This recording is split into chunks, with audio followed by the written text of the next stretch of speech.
Chapter 1. The Dawn of Doom, the Hahuan System. Binding to Liu Bei 1. There remains space within the vehicle. Please sit tight and hold on. The fare is but a fresh brain. This is not a trivial matter. The calamity persists, and survival endures. I wish all readers of this book vigor and vitality, robust health, and strength. Ding, ding, ding. A cacophony of incessant message notifications echoed. On a bed adorned with a ballet rabbit-eared quilt, a large hand, veined and prominent, emerged from beneath the fabric emblazoned with the charming Hello Kitty. Yilang picked up his phone and opened the messaging app. A message from by Jean in Building 3, Apartment 1006 read, "Yilang, please, I beg you to help us. My mother and I can't hold on any longer. Where are you? I've sent you a photo. Image. Ding. Task parameters detected. Name, by Jean. Age, 18. Height, 172 centimeters. Weight, 102 pounds. Inner value, 100. Blank slate composite score, 90. Model physique meets system requirements. Host, please respond promptly." Yilang's expression remained unchanged as he calmly replied, "Only if you come yourself, otherwise, leave."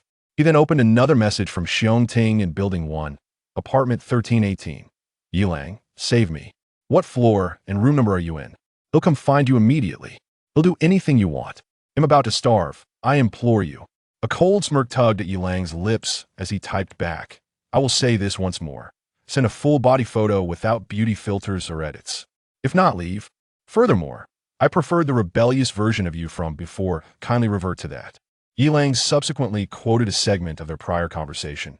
"You filthy security guard, don't think that a bit of bread and water grants you the luxury to act as you please. You are nothing but a lowly piece of trash, daring to send such repugnant announcements. Mediocre man, average male, lecherous creep hardly suffices to describe you. How are you still alive, you societal detritus, when the beasts below haven't devoured you yet?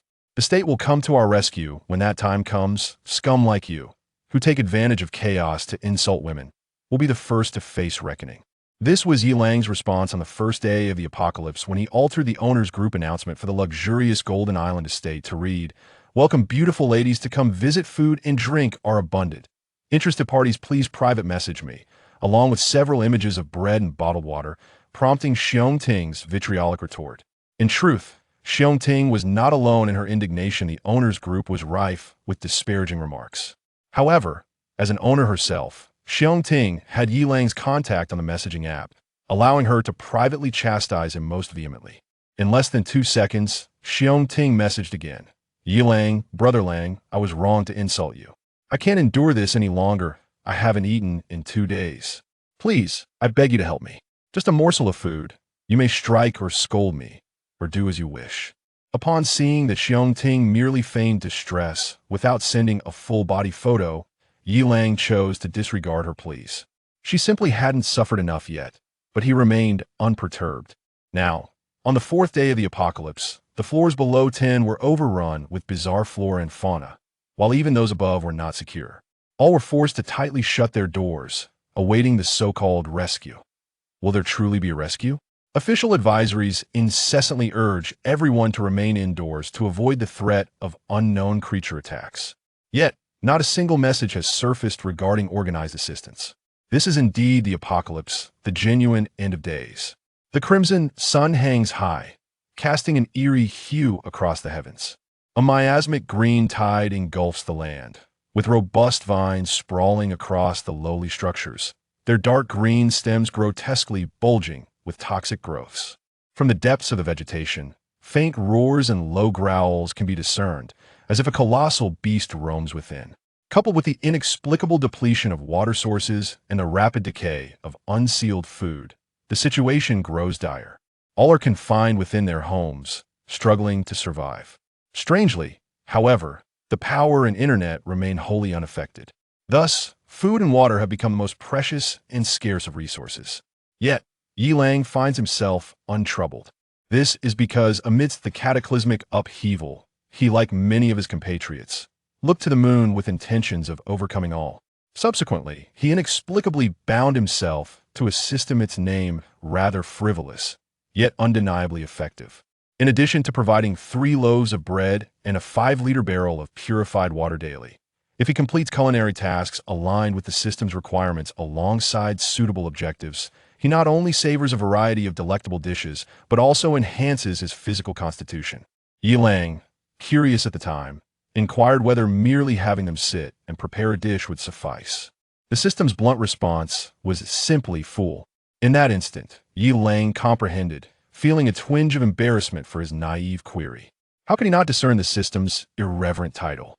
Thus, he feared not the refusal of the alluring Kong Ting. Continuing to peruse the messages, he stumbled upon one from Yao Shi in room 1504. Yi Lang, "I'll pay for it, 5,000 for a barrel of water.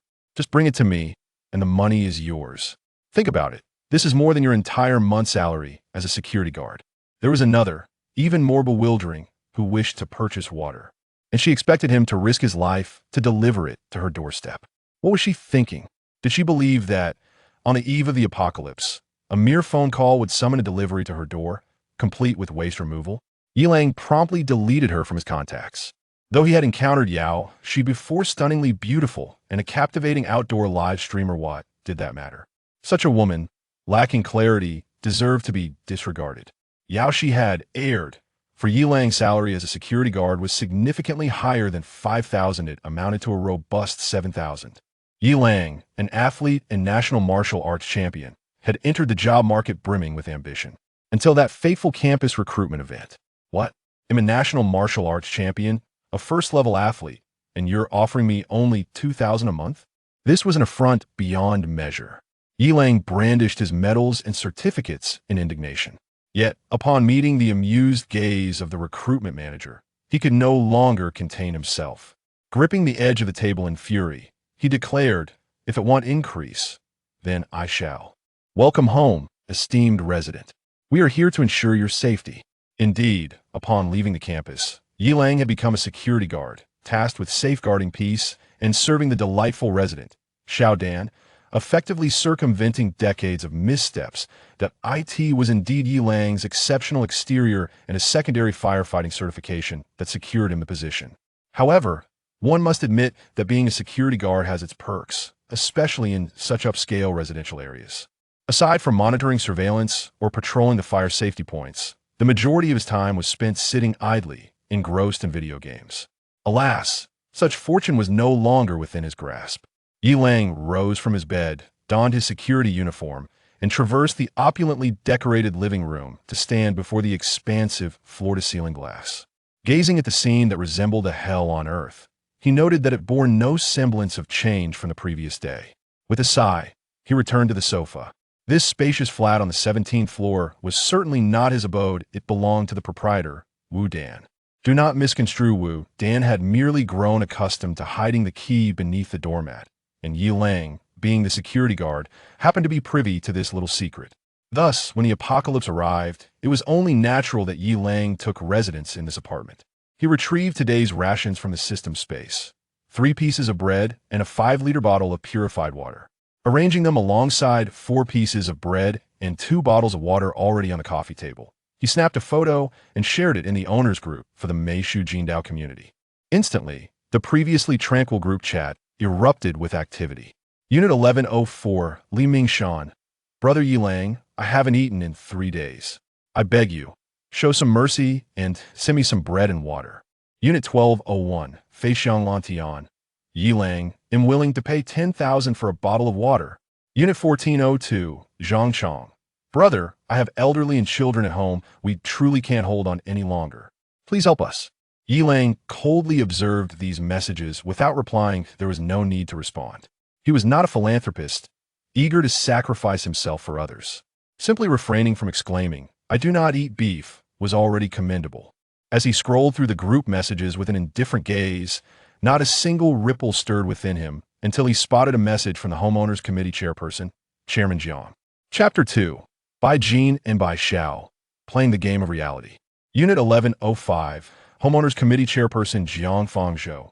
Yi Lang, I was a bit harsh in my tone the other day. I apologize. Can you help me? I'm on the brink of dehydration. I just need a bottle of water. I implore you. Yi Lang scoffed. He relished the memory of Zhang's previously righteous demands for him to surrender supplies. How could he be crumbling after just a few days? Unit 1002, Dawa youth. Yi Lang, must it be a beauty? Would a handsome fellow who can burp suffice? Am also on the verge of collapse. Yi Lang grimaced, quickly swiping past the message.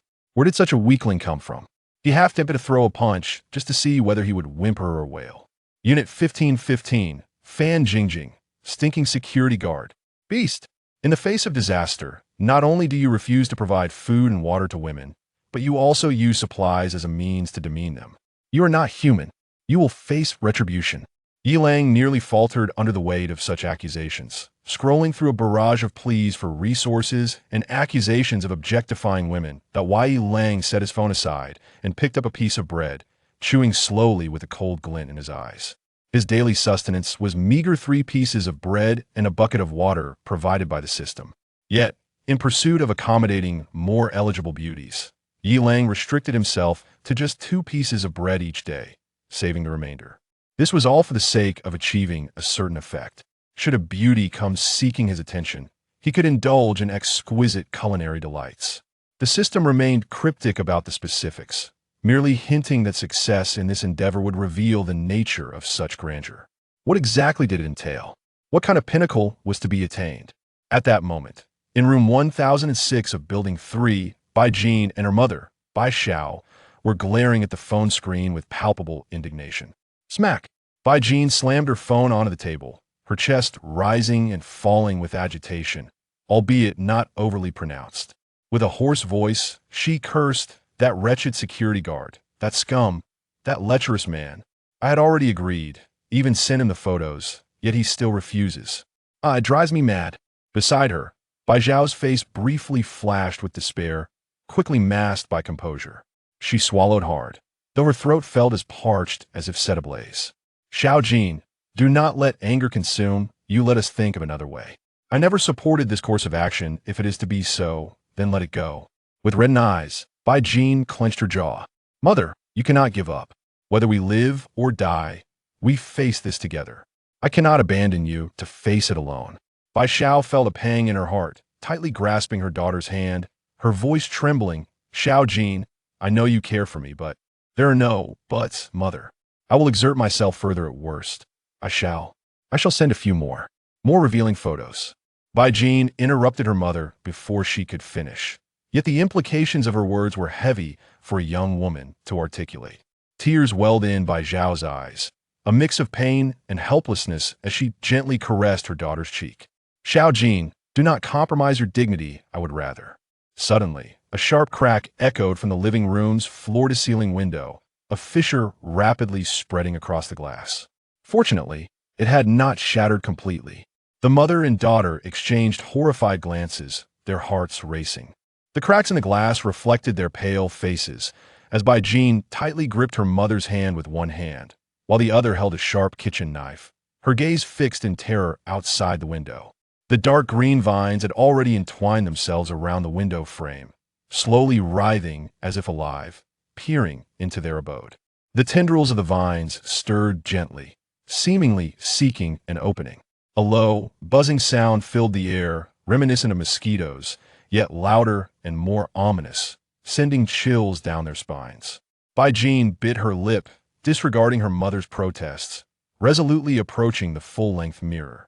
She yanked off her knitted outerwear, revealing a form-fitting black camisole that did little to accentuate her curves. Her fair shoulders and delicate collarbone, along with her swan-like neck, appeared especially alluring in the dim light. Drawing a deep breath, a glimmer of determination flashed in her eyes as she swiftly snapped several photos. Yet, feeling it insufficient, she gritted her teeth and let one strap slip down her shoulder, adopting a pitiable expression to capture a few more images that a message was sent along with a segment of text to the insufferable security guard. At that moment, Yi Lang was engrossed in a live broadcast titled Reality is the Game.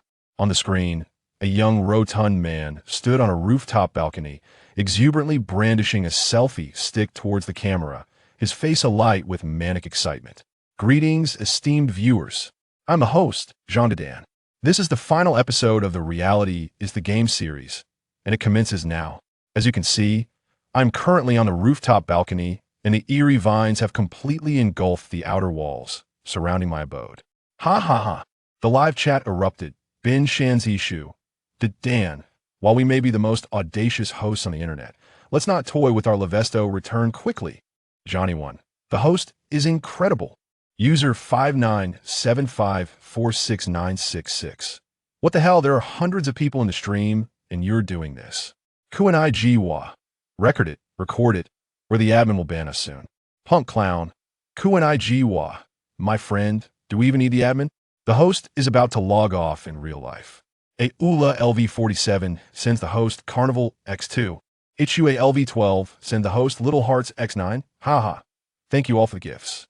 Jean de Dan appeared unfazed by the encroaching, sinister vines, nor by the faint roars and hums that emanated from the green tide below.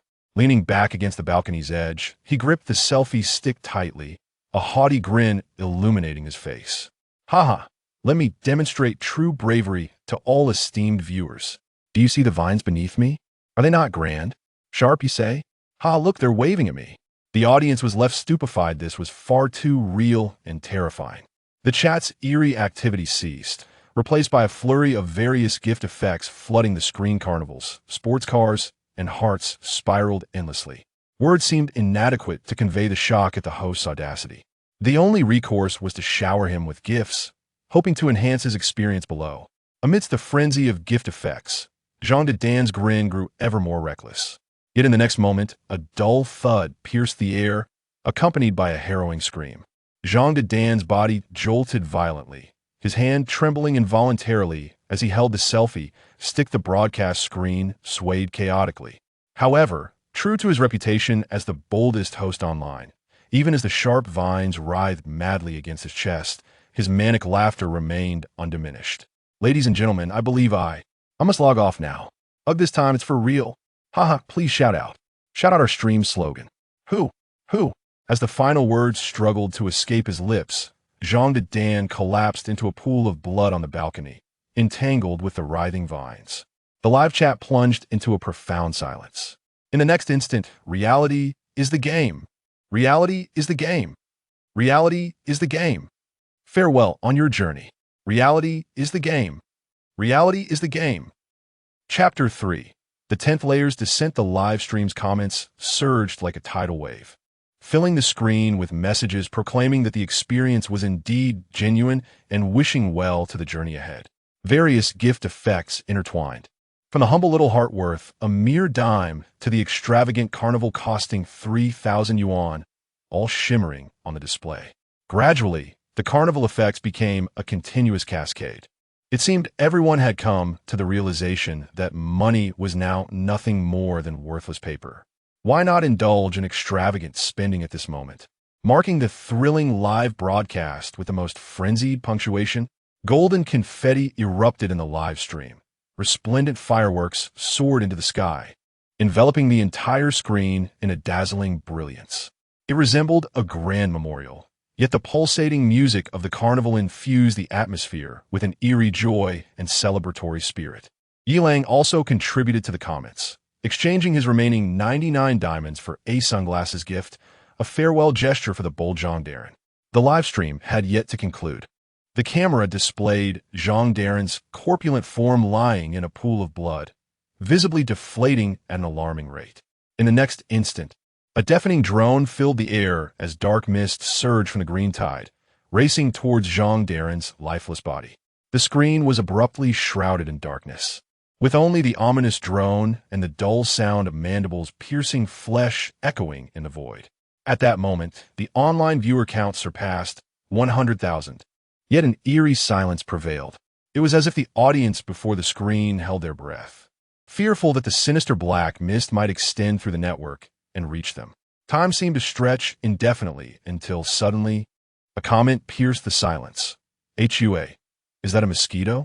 The moment the first comment appeared, the live stream exploded with activity. Impossible. What mosquito is the size of soccer ball? It's a mosquito. I saw it clearly. Its mouth parts are as long as chopsticks. Stop joking. How much blood would it need to consume? How much? It could drain a person dry. A user named One Ula chimed in. I've seen such a mosquito before. The day before yesterday, my girlfriend was bitten on her abdomen and passed out on the spot. When she awoke, the wound had swollen to the size of a bun. User 597546966 replied. 1 Ula. Doesn't T that mean your girlfriend has 3 buns now? Ha! 1 Ula responded. User 597546966. She died. The wound became necrotic. User 597546966 replied. 1 Ula. I'm sorry. I can't talk anymore. I'm jumping off a building. Ha! The brother upstairs must be regretting not giving himself a slap tonight. I truly deserve it. Haha, brother 966, go downstairs to buy a pack of cigarettes. Don't take the stairs or the elevator. The atmosphere in the live stream remained buoyant, undeterred by the bizarre mosquito swarm, instead igniting a wave of dark humor. With uncertainty about how much longer they might live, why not revel in the online festivities? After all, it could be seen as a cathartic release of their inner fears and despair. Before long, with a buzzing sound, the black mist dissipated, and the live stream returned to brightness. Yet, where's the bold and voluptuous figure of Jean? The scene now reveals nothing but a desiccated skeleton cloaked and tattered. Translucent skin, with even the bloodstains on the ground having vanished. Yilang silently exited the live stream, rubbing the goosebumps on his arms, and inhaled sharply. Ding! Goodness! Yilang was startled by the sudden, faint notification sound. Raising his phone, he saw a message from Bai Jean in room 1006 of Building 3. Image. Yilang, I'm willing to do anything as long as you agree to take in me and my mother. I beg you. Yilang's eyes brightened momentarily as he beheld Bai Jean, her hair cascading down her shoulders, clad only in a black camisole, one strap slipping down her arm. Her hand, whether intentional or not, pressing against the lace edge of the strap.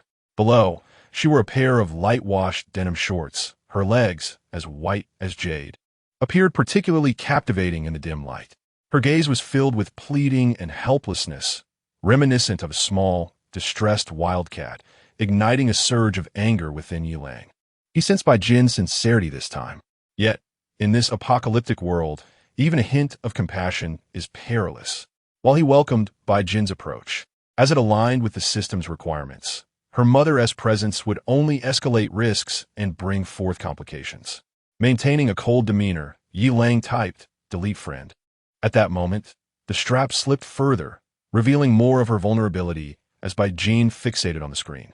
Beside her, Bai Xiao bore a complex expression, gently biting her lip. She did not look at the screen but tenderly pulled up her daughter's strap, covering her exposed skin, her heart filled with boundless helplessness and sorrow. Ding! The sound of a dripping notification echoed sharply in the quiet, dim room. Both mother and daughter shuddered in unison, startled. Perhaps it was a mere illusion, but even the vines outside seemed to quiver slightly at the sound.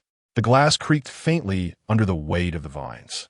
Both women held their breath, gazing at the screen. In the next moment, despair etched across their faces. A sudden glint of resoluteness flashed in Bai Zhao's eyes as she seized a kitchen knife, pressing it against her own neck.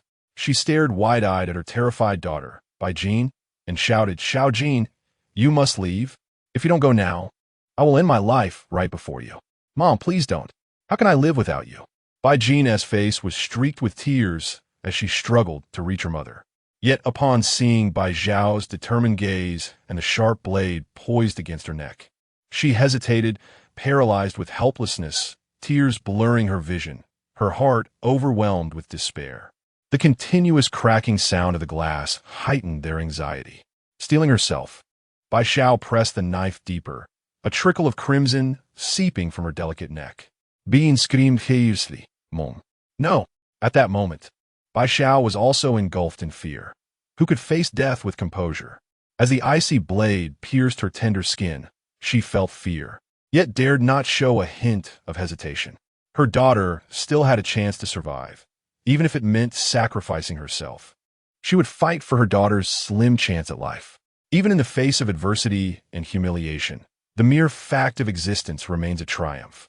Contemplating this, Bai Zhao's eyes glinted with a fierce determination. This beautiful woman resolved to make the ultimate sacrifice for her child. Gripping the kitchen knife tightly, she prepared to strike. Suddenly, Bai Jean across from her widened her eyes in astonishment, a spark igniting within them. "Mom, I have an idea." We can both survive. Bai Zhao's hand trembled. Yet she did not relinquish the blade, still poised at her throat, her gaze a mixture of uncertainty and hope. In a flurry, Bai Jean fumbled for her phone, activating the camera. Oh dear, Mom, we've been foolish. That Yilang mentioned wanting a beauty, and you certainly qualify. Look at my folly. Please put the knife down. At that moment, Bai Xiao was taken aback, her lips parting in shock as the knife clattered to the ground with a resounding thud. Click! Bai Jean hurriedly captured the moment, swiftly sending the photo to Yilang. Observing her stunned mother, she felt a rush of embarrassment, her cheeks flushing crimson. She let out a light chuckle, ready to speak, when suddenly a deafening crash shattered the floor-to-ceiling window. Chapter 4. The arrival of Bai Jean and Bai Xiao in the Wolf's Denver. The affinity module. What does it matter? Ding. A task target meeting the requirements has been detected. Name: Bai Xiao. Age: 36. Height: 165 centimeters. Weight: 60 kilograms. Inner qualities: 99. Widow. Overall rating: 92. Chow thief. Still pretending. The system confirms eligibility, urging the host to proceed swiftly. Instantaneously, Yilang, who had been reclining on the sofa, straightened up. The photograph revealed Bai Xiao adorned in a camouflaged sundress, the skirt billowing gracefully, accentuated by gleaming chains at her waist that showcased her figure with femininity. For reasons unknown, her slightly parted lips and dazed expression were accompanied by a delicate trickle of blood along her fair neck. This crimson trace, fatefully, followed the elegant curve of her neck, cascading over her collarbone and settling into the gentle hollow of her throat. The blend of maturity, sensuality, and fragility quickened Yilang's heartbeat involuntarily. Shifting in his seat, he hurriedly typed, Building 3, room 1706. Come up in the elevator, I'll swipe the card. Meanwhile, a low hum resonated in the air. The last remaining curtain was forced outward by a mosquito the size of a soccer ball, followed by countless others, forming a grotesque bulge. The swarm of mosquitoes emitted an eerie, buzzing sound. Bai Jean swiftly advanced, seizing a kitchen knife, and grabbed Bai Zhao's hand as they dashed toward the door. With a sharp crack, the curtain rod snapped, and the mosquito horde surged into the room like a dark cloud. Just in the nick of time, the door was slammed shut, and the mother and daughter leaned against it, gasping for breath. What a stroke of luck! They exchanged glances, both recognizing the relief and fear reflected in each other's eyes. Yet, as they surveyed the dimly lit corridor, where the overhead light flickered ominously with a crackling hum, they stowed away their post-crisis smiles, gripping each other's hands tightly as they hurried toward the elevator. At that moment, Yilang stood at the 17th floor elevator entrance, clutching an elevator card, his brow furrowed in concern. The luxurious Golden Island villa was structured such that each floor was independent. Homeowners could only access their designated levels via card swipe. However, the card in Yilang's possession was an exception. It not only granted access to any floor, but also allowed him to unlock emergency passages through the external electronic access system, thereby bypassing the restrictions of individual floors.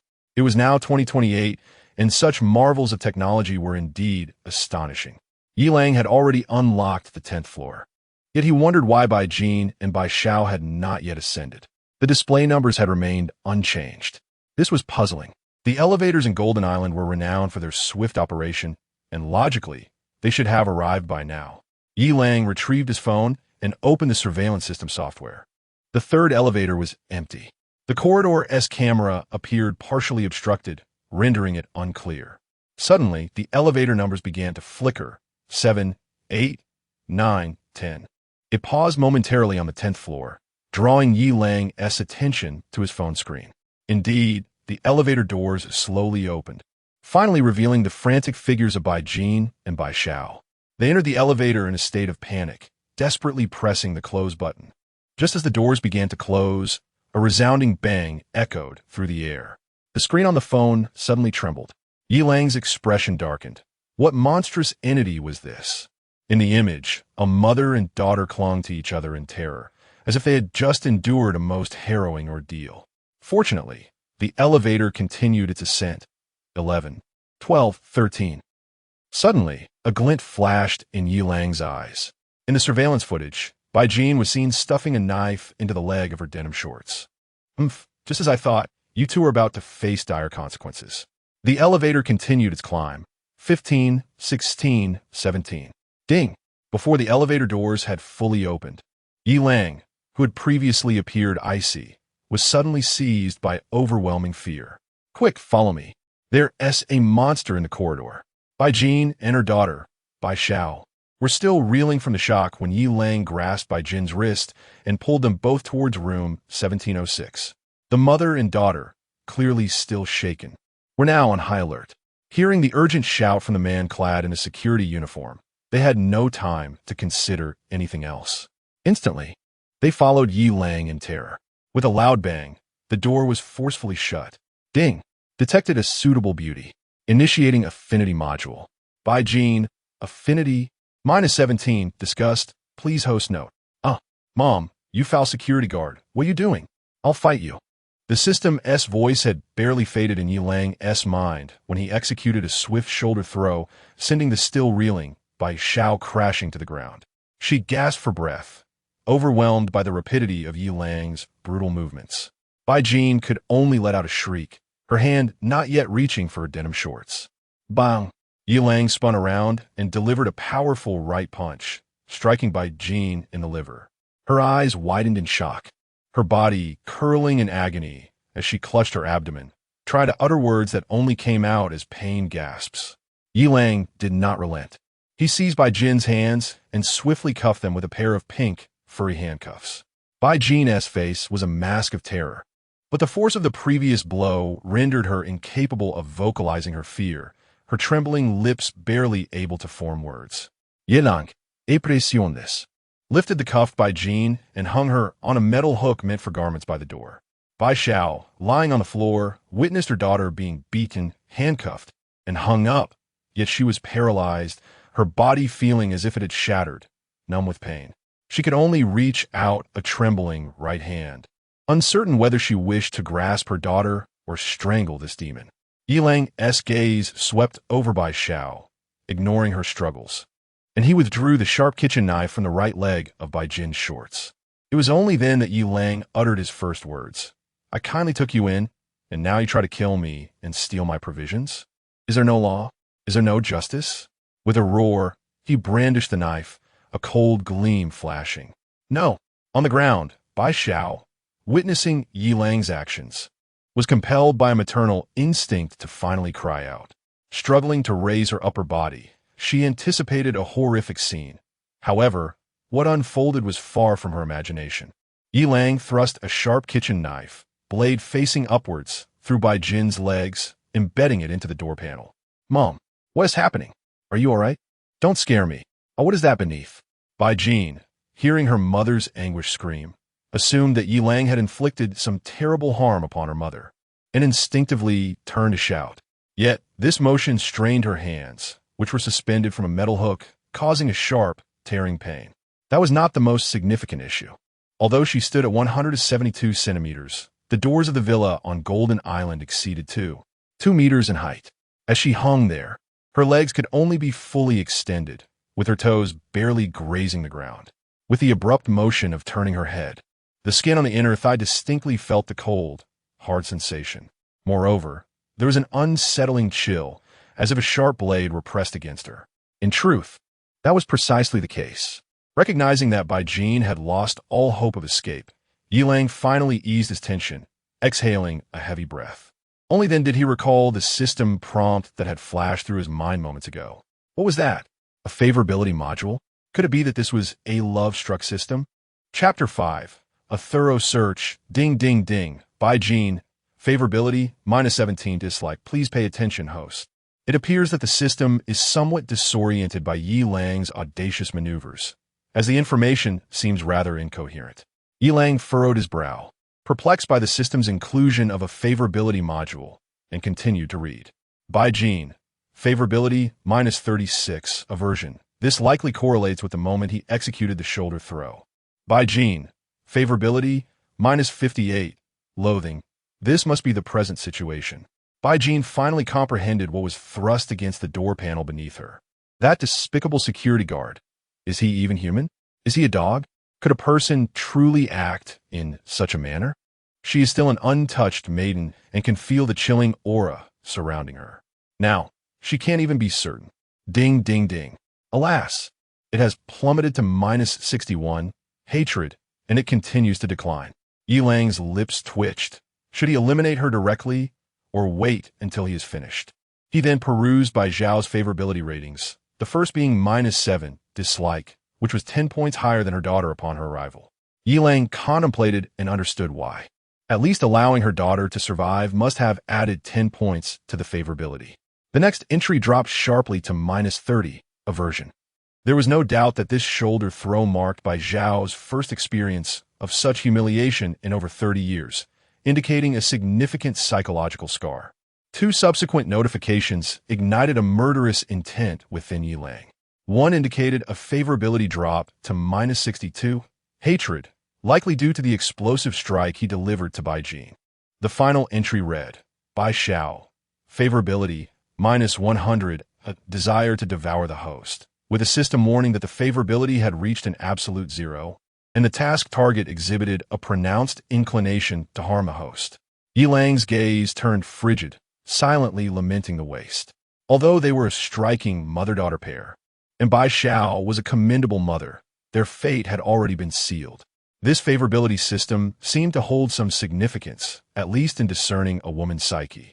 Just as Yilang prepared to make his move, a sudden notification caused him to hesitate.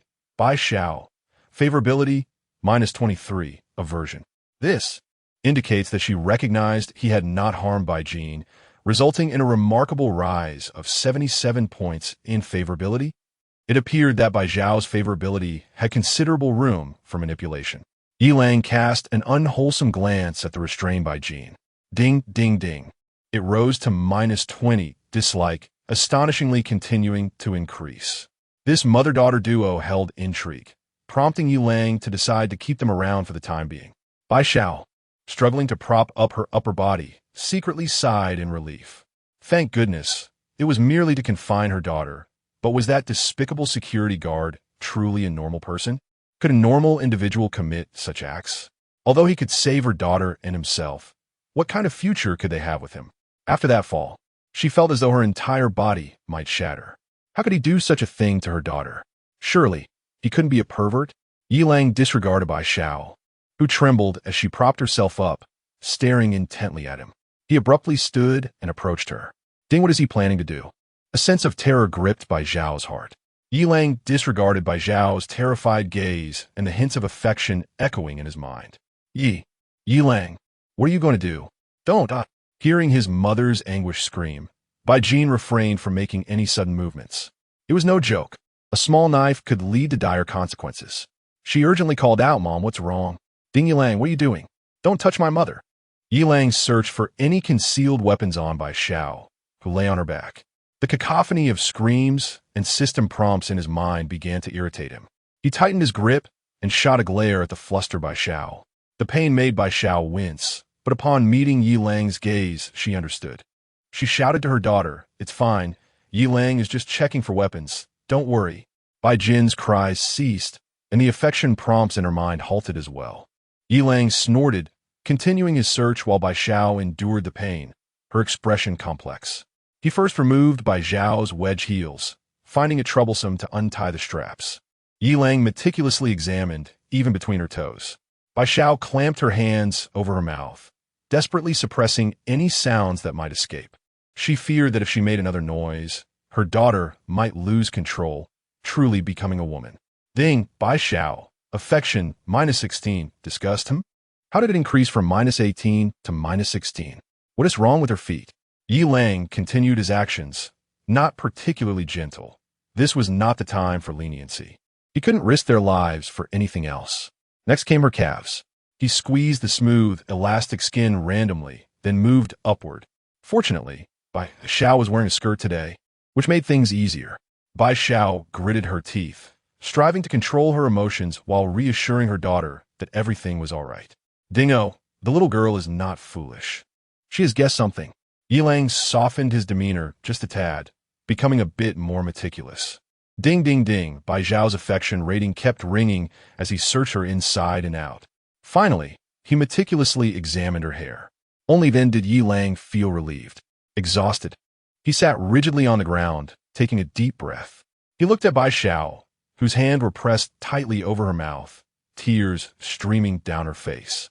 Her left hand's knuckles bloodied from biting down too hard, leaving a tragic sight at the corner of her mouth. Both she and Yi Lang felt drained and overwhelmed. Thankfully, it was finally over. Yi Lang perused the system prompts in his mind, discovering a staggering 10 notifications regarding Bai Zhao's increased affection. This woman was certainly intriguing. The current status was, Bai Zhao, affection 0 passerby. Observing the 2 notifications that had increased by 3 points, Yi Lang shook his hand, his expression turning more playful. Clearly something was amiss. Suddenly, he broke into a grin. A passerby? That would soon change. Yi Lang approached the table and picked up a bucket of water. He opened the cap and drank deeply several times. The water spilling from the corner of his mouth caused Bai Zhao, lying on the ground, to involuntarily swallow hard. Instantly, her throat felt as though it were being seared by flames. Yet, she dared not utter a sound, instead widening her beautiful eyes in astonishment. She gazed at the tall man clad in a security uniform, observing him as he drank with wild abandon, wiped his mouth with fervor, and approached with a water container in hand. Bai Xiaomei's eyes suddenly sparkled with realization, as Yi Lang perceived his growing fondness in his mind. A subtle smile graced his lips. He tilted his head back and opened his mouth. He watched the astonished expression on Bai Xiaomei's face. Yi Lang continued to command. Wider. Obediently, Bai Xiaomei opened her mouth wide, her eyes brimming with anticipation.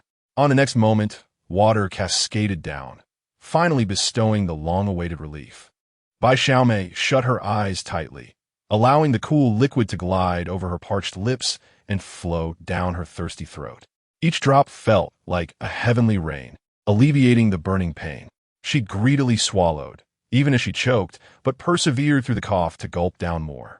Tears mingled with droplets of water, trailing down her cheeks and dampening the fabric of her chest. Yi Lang observed this extraordinary scene, his gaze profound, lost in thought. It was not until Bai Xiaomei's abdomen gently swelled that he slowly withdrew the water bucket. He set it down and softly inquired, "Are you all right?" Bai Xiaomei, with a look of contentment, nodded slightly, tears marking her cheeks as she whispered, "I am well, thank you. Dink bi yaomi, affection and ein weiset favor." Yi Lang smiled faintly, a glimmer of amusement flickering in his eyes. Favor? He chuckled. That would soon change. Amidst Bai Xiaomei's perplexed and anxious gaze, Yi Lang turned and walked to the bedside table, opening the drawer. Chapter 6. Go away. You're as thin as a stick, she exclaimed. Yilong, please. There's no need for this. I didn't mean to. The sound of tape tearing filled the air as Yelong remained silent, skillfully and swiftly wrapping the lettered tape around Bai Zhao's wrist. Bai Zhao struggled, her voice tinged with desperation. Yelong, you really don't have to do this. The constricting sensation of the tape stirred a flicker of unease within her. Ding Yelong paid no mind and continued binding Bai Zhao's ankles. At that moment, Bai Jin, suspended, began to tremble slightly due to the prolonged tension in her legs. Her complexion was pale, and beads of sweat formed on her forehead. Sensing movement behind her, she spoke urgently, Mom. I'm fine. She is fine. Both Bai Zhao and Yelong spoke almost in unison. Bai Jin was momentarily taken aback, seemingly lost in thought, and surprisingly fell silent. Yet, the flush of her ears betrayed her inner turmoil. A glance exchanged between Bai Zhao and Yelong revealed his approval in his gaze, causing her to lower her head in embarrassment. Yet, as Yelong's presence drew closer, she found herself captivated by his resolute and striking features, her heart racing uncontrollably. She inhaled deeply, striving to regain her composure, masking her emotions flawlessly. With a swift motion, Yelong wrapped another strip of tape around her slender neck. Ding! Ding! The system alerts echoed, reflecting the tumult of Bai Zhao's feelings. Is this insufferable security guard out his mind? Of course, Yelong was not unhinged. He had his own motives. Observing the tape encircling Bai Zhao's wrists, ankles, and neck, A satisfied smile spread across his face. However, the incessant dinging in his mind was quite bothersome. Yalong directly inquired of the system, "How can I mute the affection notifications? This is incessant." The system remained silent for 2 seconds. If it were capable of expressing frustration, it would surely curse, questioning who was responsible for the incessant dings. "Your incessant antics are causing turmoil. How could emotions remain steady?" Unfortunately, the system, devoid of emotion, responded mechanically. The host can silence the affection notifications by simply concentrating. To reactivate them requires the same process. The system advised that the affection levels of the task objectives are crucial, urging the host to pay close attention. Once Yalong silenced the notifications, a wave of relief washed over him. He disregarded the helplessly bound Bai Xiao and straightened up, advancing toward Bai Jin. "Yalong, what are you doing? Don't!" Bai Zhao's words faltered as she caught sight of Yalong's fierce expression. The rest of her sentence caught at her throat. Indeed, it was time to face reality. Hadn't she envisioned this scenario in her mind? Her daughter. Oh, how cruel fate could be. Yet, as a mother, she found the strength to speak, her tone trembling with uncertainty. "At the very least, allow me to leave this place." Under the piercing gaze of a menacing presence, her body trembled, prompting Bai Xiao to quickly amend her words. "No, not that. I meant, at least let Xiao Jin have a sip of water before you." Before you. Yi Lang was momentarily touched by Zhao's maternal instincts. He turned to pour a glass of water before proceeding towards Bai Jin. At that moment, Bai Jin's legs had already begun to shake uncontrollably. Exhaustion had set in, and her feet, stiff from prolonged tension, were showing signs of cramping. Yet, she gritted her teeth and persisted. The icy glint in his eyes filled her with dread and indignation. She did not wish to become a woman in such a manner. At this juncture, Bai Jin secretly hoped that the loathsome security guard would arrive soon. Surely, he would be preferable to the kitchen knife. She wished for him to cease tormenting her. With a swift motion, Yi Lang forcefully extracted the sharp knife lodged between Bai Jin's legs. Instantly, her body softened, and her wrist throbbed with pain. Yet what did the tearing of her wrist and arm matter at this moment? "Look up!" His commanding tone compelled Bai Jin, who sensed Yi Lang's erratic temperament, to comply obediently. In the next instant, a stream of refreshing liquid flowed into her mouth and throat. Being, her eyes wide like her mother Bai Zhao's, greedily gulped and swallowed, even as the overflow trickled into her collar and splashed onto her feet. She paid no heed to it. Only when the entire glass of water had been emptied in her mouth and over her did the sounds of swallowing cease. Bai Jin involuntarily let out a long, satisfied sigh, ready to speak when suddenly, "Ah, what are you doing? Don't touch me, you filthy guard." "No."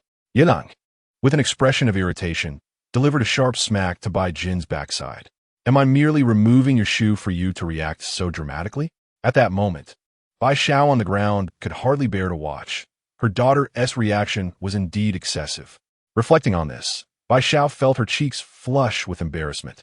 However, Yi Lang's search did not relent due to Bai Jin's cries. Like her mother, he meticulously examined her before feeling reassured. Subsequently, Bai Jin was restrained against the shoe cabinet behind the door. She bit down on her silver-lined teeth, glaring at Yi Lang in a mixture of shame and fury. Yi Lang paid her no mind. A few glares posed no threat compared to the potential dangers that could lurk. Although no one could conceal a blade there, one could never be too cautious. Yi Lang had no intention of conducting such a thorough search. He picked up a bottle of water and meticulously washed his hands before tearing the lettered tape from Bai Zhao's body. Then, he pulled over a chair and began to toy with a sharp kitchen knife beside Bai Jin. He spoke with an air of indifference. "Since you have agreed to be taken in by me, I have duly provided you with water as promised. Now, as for what must be done next, I trust one need not elaborate further." At this moment, Bai Xiao struggled to sit up, gazing at her daughter with heartache and helplessness. Tears streamed down her face as she felt anguish for the torment her daughter was about to endure.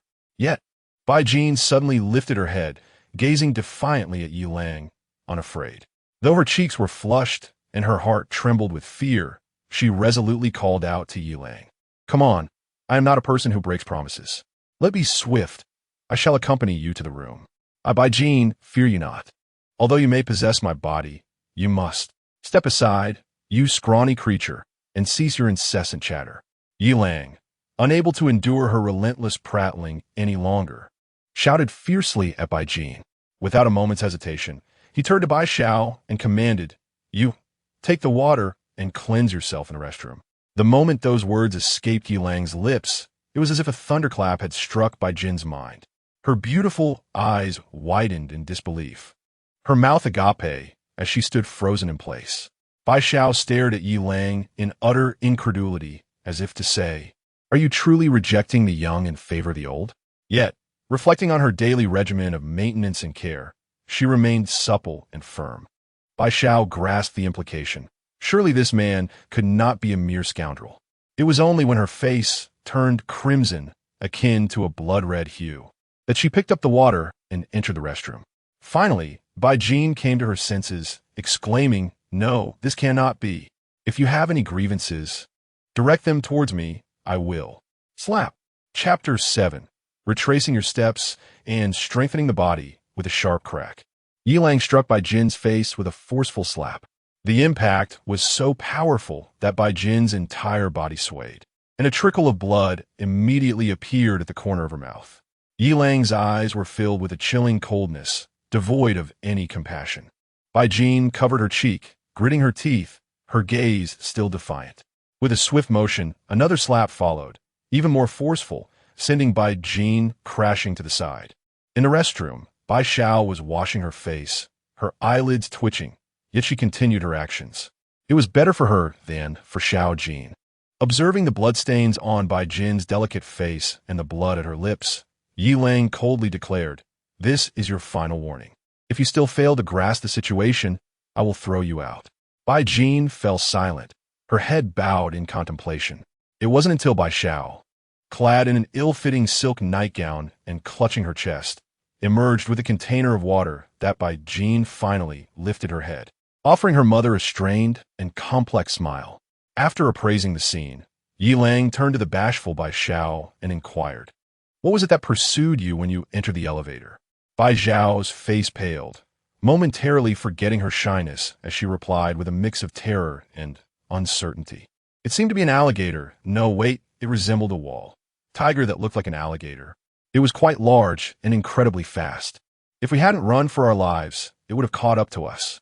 Yi Lang's heart sank. It was evident that the 10th floor had truly fallen, and other floors were likely unsafe as well.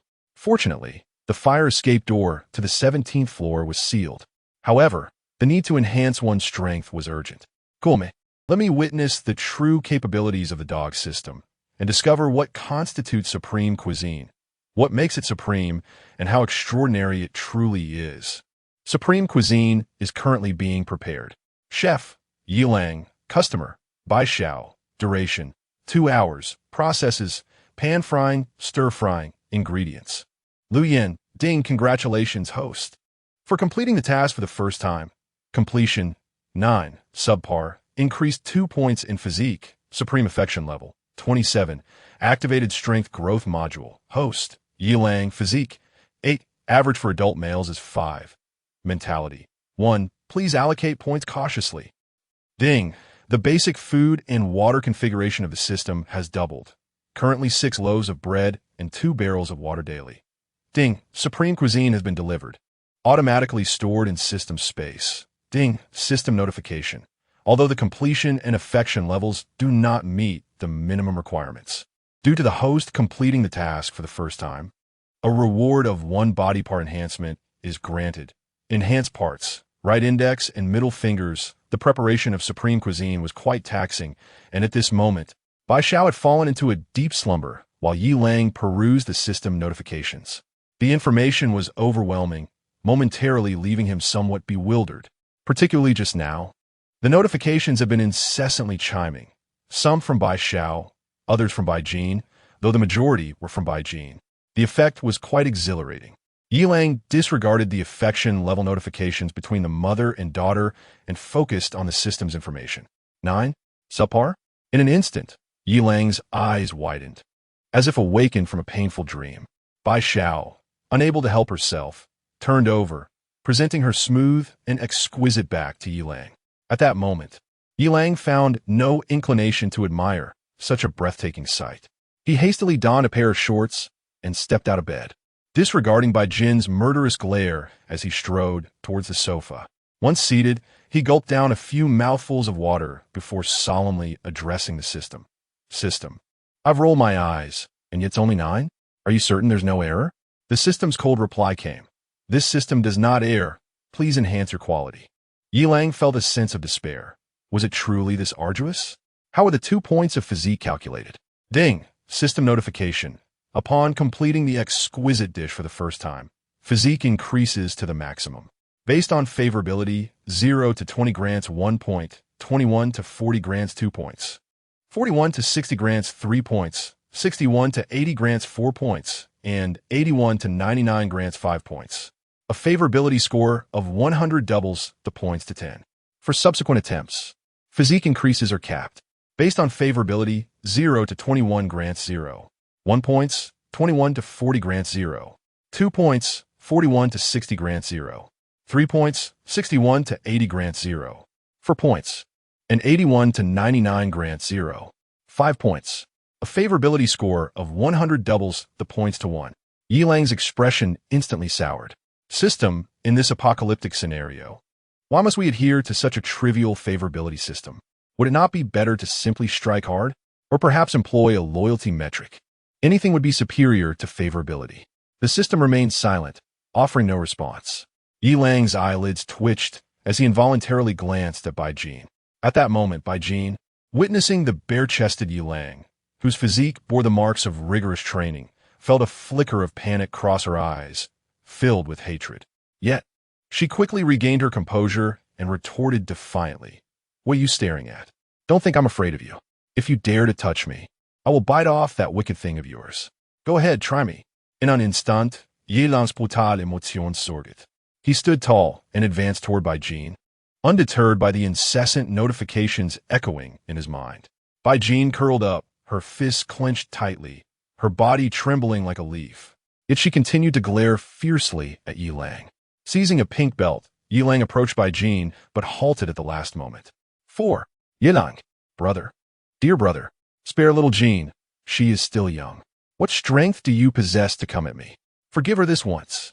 Bai Xiao knelt on the ground, desperately clutching his shorts with her left hand, her nightgown hastily discarded, her right hand pressed against her chest in a state of panic. Yilang's violent emotions tempered slightly as he beheld the pale Bai Xiao. Ultimately, he brazenly took a seat, in a tone as frigid as the ice of midwinter. Yilang spoke. Bai Jin, I do not lack for women. I possess the means to ensure a prosperous life for you and your daughter, but I can just as easily bring about your demise. Whether by thirst, starvation, a fall, or being gnawed to death, all lie within my whim. Who granted you the audacity to act insolently before me twice? Or do you truly have no fear of death? Upon hearing such a multitude of demise, Bai Jin's countenance finally reflected terror. Her face was as pale as parchment. Her lips trembled as if she wished to utter something, yet no words escaped her. Bai Xiao fared even worse. With every mention of death by Yilang, her body shuddered involuntarily. Ultimately, she relinquished her grip on her nightgown, tears streaming down her face as she clutched Yilang's shorts, pleading, "Good brother, I beg you, do not harm her. She is my only daughter." Yilang regarded the starkly pallid Bai Xiao with cold indifference, remaining silent. "I will be obedient. I will heed your every command." Bai Jin is also compliant. I have taught her well, and she listens to me. She will behave, Bai Xiao asserted, abruptly turning to Bai Jin and shouting, "Shout, Jin. Apologize to Yilang at once." Seeing her mother, stripped of all dignity and kneeling in supplication, weeping for her sake, Bai Jin felt a pang in her heart, and tears streamed down her cheeks.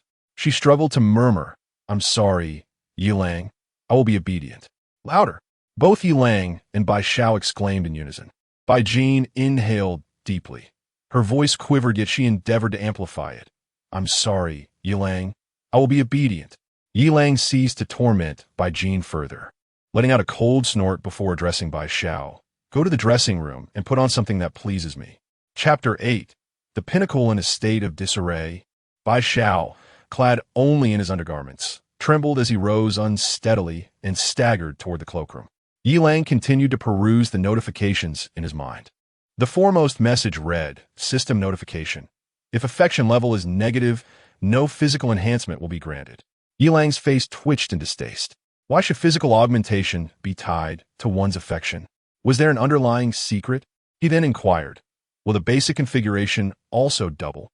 The system fell silent for a moment before responding. Yes. A smile broke upon Yi Lang's face. This was indeed fortunate. Suddenly, an idea sparked within him. If the basic resources would double, a single loaf of bread would roughly occupy 1 cubic decimeter. 3 loaves combined with 5 cubic decimeters of water would amount to 0.008 cubic meters.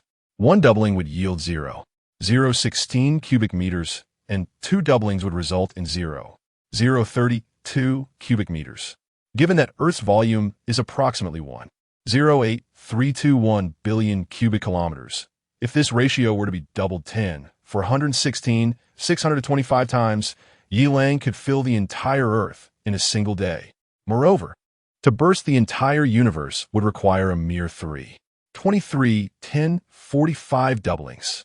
A flicker of madness glinted in Yi Lang's eyes, and a cold smirk crept upon his lips. In that case, what a ridiculous thought. He dismissed his impractical fantasies and continued to scroll through the notifications. In an instant, the whimsical Yi Lang transformed into a figure of exasperation. System, you must explain, what does a mental state of one signify? Am I a fool? Please refrain from berating yourself. The average mental strength of an adult human on Earth is 1. You're merely slightly below average, the system replied. Yi Lang's expression did not brighten upon hearing this. He grit his teeth in indignation. This is discrimination. Discrimination against us athletes. Surely if it's 1, there must be a specific value. Tell me. 0.1. Well then, I suppose I am a fool. Yi Lang sighed deeply, tears of frustration welling in his eyes. Once again, I urge you not to insult yourself. Furthermore, mental strength is distinct from intelligence. It is another form of power. In comparison, physical strength is equally formidable. Additionally, upon interacting with a task target at 100 affection, you will receive free attribute points, which may be allocated to enhance either mental strength or physical prowess. A glimmer of hope illuminated Yi Lang's gaze, and a smile finally graced his lips. Achieving a 100 affection level before the apocalypse may be arduous, but given the present circumstances, it merely required a bit of cunning, something he was well versed in. How fortunate that free attribute points existed. It seemed imperative to engage meaningfully with the task target. Yet, what did the cautious allocation of mental strength imply? What would happen if he invested in it? Would he become unhinged? Yi Lang, curious, posed his question to the system, but silence ensued once more. At that moment, Bai Jin gazed at Yi Lang, who was clad only in his boxers, with a look of sheer terror. What is he doing? How frightening! Why does his face fluctuate from red to yellow? Is he cosplaying a traffic light? How bizarre! Unbeknownst to Yi Lang, Bai Jin had already deemed him quite peculiar. The system, why is only physique mentioned? Shouldn't there be strength and speed as well? Physique is a comprehensive reflection, encompassing strength, speed, and more. By enhancing physique, all aspects of ability will improve. The system's explanation was succinct, and Yi Lang did not pursue the matter further. He flexed his right hand's index and middle fingers, feeling them become extraordinarily agile, powerful, and responsive. Excitedly, he inquired, System, what level have my fingers reached? Can they pierce through steel plates? Please, host, do not indulge in fanciful thoughts. Only upon reaching a task target's favorability of 100 will the host be rewarded with body part enhancements, magnified to 10 times that of an ordinary person. Upon hearing this, a flicker of disappointment crossed Yi Lang's eyes, but he quickly reignited his determination. 10 times is 10 times. I shall become the most formidable finger on the entire planet. Ha ha ha. A friendly reminder. The host's statement is inaccurate. The system has detected individuals among ordinary humans on Earth whose fingers are no less capable than the host's. Yi Lang was taken aback, recalling a male teacher from a certain island renowned for his fingers. Shaking his head, he dismissed the thought. Yi Lang began to feel a surge of excitement. supreme delicacies. He was eager to discover the nature of this ultimate culinary achievement. System, have I fulfilled the requirements for supreme delicacies? Quickly, let me see what this supreme delicacy truly is. Ding, supreme delicacy has been placed into the system space. Please check it at your convenience. Before Yilang could examine it, Bai Xiao timidly emerged from the cloakroom. Yilang's eyes instantly brightened, and he stood upright. There stood the stunningly beautiful woman, clad in a simple white long-sleeve shirt paired with a green and white checkered bow, and a pleated skirt that matched the bow's color. She was unmistakably dressed in a JK uniform. Adorning her head was a black cat ear hairband. She pressed her hands against the hem of her pleated skirt, shyly approaching Yilang, her expression a mix of embarrassment and reluctance to meet his gaze, especially with her daughter nearby. Bai Xiao was utterly mortified. Whose home was this? What kind of clothing was strewn about the cloakroom? After finally finding a somewhat decent outfit, she noticed Yilang's gaze upon her, casting doubt on her choice. Yilang was momentarily entranced by her innocent sweetness, laced with voluptuous allure. Bai Jin, witnessing the disgraceful behavior of that wretched security guard, couldn't help but scoff and turn away. Seeing her mother in such a snug JK outfit only deepened her resentment towards Yilang. She felt a pang of discontent towards her mother, who so readily listened to this insufferable security guard's whims. Yilang, however, paid no heed to examining the supreme delicacy any longer. With an exuberant shout, he dashed to Bai Zhao's side, lifting the bashful woman and sprinting towards the bedroom. Bai Jin, shackled, rolled her eyes in exasperation. She was in agony, not only from worrying about her mother, but also because she had drunk too much water earlier, and being restrained was proving to be quite the predicament. Could that insufferable security guard not hurry up? The reality was he could not. Yilang, with a physique of 8, sat on the sofa wearing nothing but a pair of square shorts, accompanied by the somewhat feeble Bai Xiao.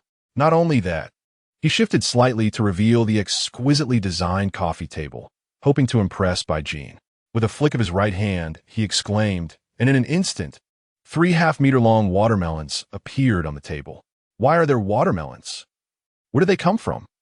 Oh my, I'm scared.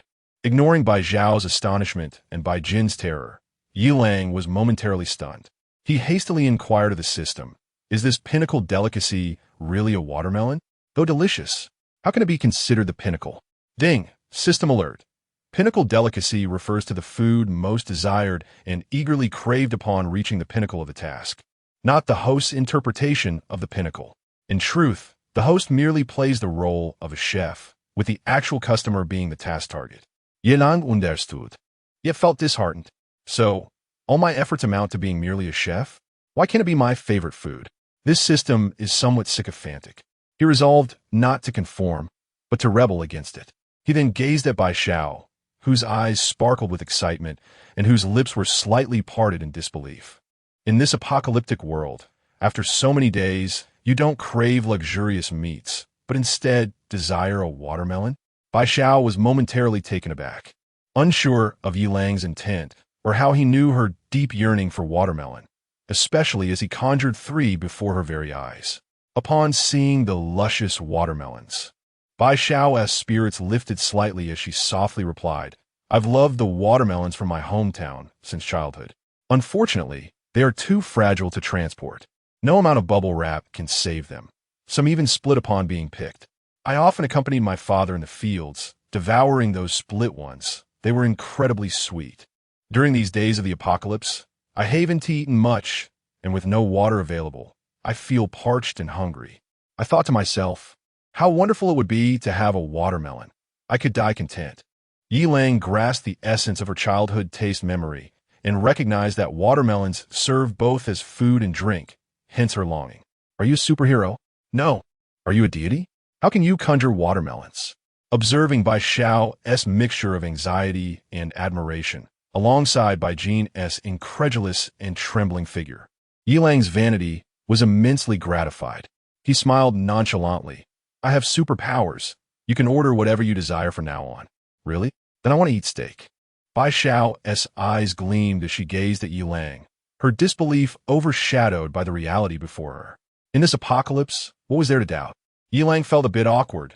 Not right now. You must wait a moment. Bai Xiao was left perplexed. If it's okay, then it's okay. If it's not, then it's not. What does wait a moment mean? Chapter 9 Official Notice, Codename, Red Sunday. Why is there no rescue? Ye long was displeased. Listening to the murmurs around him, he stood up, clutching the perplexed Bai Xiao as if he were ready to sacrifice himself for the lady.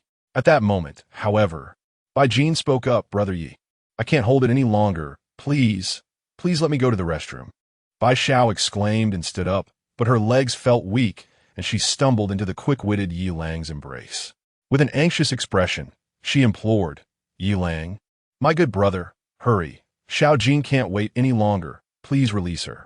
The previously calm, Yi Lang's expression suddenly turned cold. Release? How could he possibly do that? Didn't he notice Bai Jin's favorability rating? At this moment, Yi Lang slightly rummaged through the favorability prompts in his mind. The favorability had plummeted to -91, bordering on hatred. If she weren't the key to enhancing Bai Xiao's favorability, Yi Lang would have already dealt with her harshly. A few prompts caught his attention, though. 2 hours ago, the favorability had dropped by 5 points, which must have been when they entered the room. An hour and a half ago, it had also decreased by 5 points, likely when the system presented the exquisite delicacies. 30 and 10 minutes ago, it had dropped by another 3 points each time after serving 2 large watermelons. Next time, he needed to ensure Bai Xiao kept her voice down. It would be quite inappropriate for the little girl to overhear. Yi Lang coldly dismissed Bai Xiao's pleas, yet he moved beside Bai Jin to unlock one of her handcuffs, allowing her to lean against him. As for Bai Xiao, with a favorability of 75 infatuation, there was nothing to worry about. Grabbing Bai Jin's hand roughly, he hoisted her towards the restroom with a bucket of water. Bai Jin, her face flushed, protested, Yi Lang, you, please let go of me. I can't go with you holding me like this. Yi Lang remained silent, merely gazing at her coldly. Bai Jin, mortified and furious, exclaimed, I can't pull my pants down like this. Yi Lang chuckled, his tone teasing, you shouldn't need to pull them down right now. Gink, being. Favorability, -93. The sound of water splashing echoed as Yi Lang, under the concerned gaze of the blushing Bai Jin, cleaned the toilet with pure water. After bringing Bai Jin to the sofa and securing her hands with handcuffs, Yi Lang picked up a sharp kitchen knife and plunged it into a watermelon. With a crisp crack, the watermelon split open with several fractures. Not needing to cut it further, Yi Lang grabbed a piece and started to devour it. Under Yi Lang's silent encouragement, Bai Xiao hurriedly took a piece and began to munch on it as well. Bai Jin swallowed a few times, her mouth watering. Yet, as Yi Lang remained silent, Bai Xiao dared not feed her. Having finally satisfied his hunger, Yi Lang found that the watermelons from Bai Xiao's hometown were indeed delicious, deserving the title of exquisite delicacies. He patted his belly, noticing Bai Xiao's eager gaze upon him. With a playful smile, he wondered if she wanted some watermelon. Observing Bai Xiao nodding vigorously and Bai Jin listening intently, Yi Lang picked up a piece, leaned it close to Bai Jin's mouth, and said teasingly, open wide. After putting away the melon, Yi Lang, under Bai Jin's mortified gaze, wiped his saliva-stained hands on her. He then removed his slippers and rested his feet on her long, smooth legs. And Xiao Xiao, please tidy up, he commanded. Bai Jin's face flushed instantly. She had just been contemplating various titles for herself. What a peculiar hierarchy this was. Not daring to dwell on it further, she obediently stood up, disregarding the faint throbbing pain, and began to clean. Meanwhile, Yi Lang scrolled through his phone. It was now the 4th day of the apocalypse, yet miraculously, the internet and electricity remained uninterrupted, exuding an absurdity. The official rescue messages on the microblogging site were still absent, but a pinned notification had sparked heated discussions among the populace. The official notice read, please do not venture outdoors. Please do not venture outdoors. Please do not venture outdoors. On June 1st, 2028, an unprecedented and unknown transformation occurred globally, posing a severe threat to human life and the environment. This worldwide catastrophe has been designated as Red Sunday, to safeguard lives and property to the greatest extent and to maintain social order. We urgently notify the following. 1. Current severe situation. An unknown ecological anomaly has erupted globally, with land entirely overrun by rampant vegetation. The height of these plants has surpassed the ordinary, forming dense barriers that hinder visibility and passage. Among the aggressive flora, mutated vines have developed tendrils several dozen centimeters in diameter, towering over 10 stories, exhibiting strong predatory behavior, actively hunting living beings for sustenance. The mutated insects have significantly increased in size, with mosquitoes ranging from the size of a fist to that of a soccer ball, exploding in numbers, using sharp mouthparts to draw blood, thereby heightening the risk of disease transmission. Cockroaches, locusts, and others also demonstrate considerable destructive capabilities. Animals such as cats, dogs, lizards, and birds have grown exponentially larger, becoming ferocious and have attacked humans multiple times. 2. Safety precautions. Citizens must remain indoors, securely close doors and windows, and reinforce them with sandbags and wooden boards to prevent the intrusion of mutated flora and fauna. Global water resources are depleting rapidly, and the water supply system has collapsed. Any stored water at home should be sealed immediately to avoid pollution and waste. Exposure of food accelerates decay. All types of food should be vacuum sealed or stored in a low-temperature, dry environment promptly. Maintain composure and rationality. Refrain from believing or spreading rumors. And closely monitor official information while cooperating with government arrangements. 3. Maintenance of social order. Security agencies will severely crack down on robbery, theft, harm, rumor-mongering, and violent crimes that take advantage of the chaos, enforcing stringent penalties swiftly. Government departments will exert all efforts to maintain the operation of essential infrastructure such as electricity and the internet, monitoring social dynamics in real time to ensure that unlawful activities cannot escape scrutiny. 4. Message from leadership. Amidst the relentless apocalypse, humanity remains compassionate. In the face of this unprecedented disaster, the government and all citizens are united in heart and destiny. We urge everyone to strictly adhere to this notice, relay it to one another, and collectively strengthen our safety defenses. Subsequent measures and information will be promptly disseminated through broadcasts, television, and online channels. XX Government Emergency Management Office. June 4, 2028. Upon reading this message, Yi Lang felt a heaviness in his heart. The government's 3 warnings to please refrain from going outside instill an involuntary chill in one's heart. What calamity has befallen us? What is the truth lurking behind this apocalyptic scenario? Why has the government delayed in launching any rescue efforts? Are we to be left to fend for ourselves within our homes? This is not in accordance with the long-standing principles of the Dragon Nation. In this country, wherever disaster strikes, there are always those valiant figures bearing bright red banners. This has been proven through countless adversities. Until the very last moment, the Dragon Nation would never lightly abandon any of its citizens. This is also why the Western powers have never dared to underestimate us. Why then does the Dragon Nation appear so powerless in the face of a mere crimson apocalypse? Can these monstrous beings, composed of flesh and blood, truly withstand the might of artillery? They certainly cannot, for carbon-based life forms are ultimately fragile when confronted with guns, missiles, and even nuclear weapons. So, what could be the reason behind this? Chapter 10. Survival on the edge in a crumbling world. Under this pinned official notice, the comments section erupted with fervor, curiously dominated by messages of support. Some individuals shared their protective strategies, while others inquired about methods for stockpiling supplies. An overwhelming number pledged to adhere strictly to government directives, uniting to confront this crisis collaboratively. The official account promptly responded to these comments, addressing inquiries, instilling confidence, and urging collective solidarity to weather the storm. Additionally, pertinent insights from relevant departments and scholars on maximizing food storage, mitigating risks, and information regarding various mutated organisms were prominently featured. Conversely, any dissenting voices, heartfelt pleas for help, genuine disclosures about apocalyptic disasters, or appeals for self-preservation were swiftly deleted or obscured.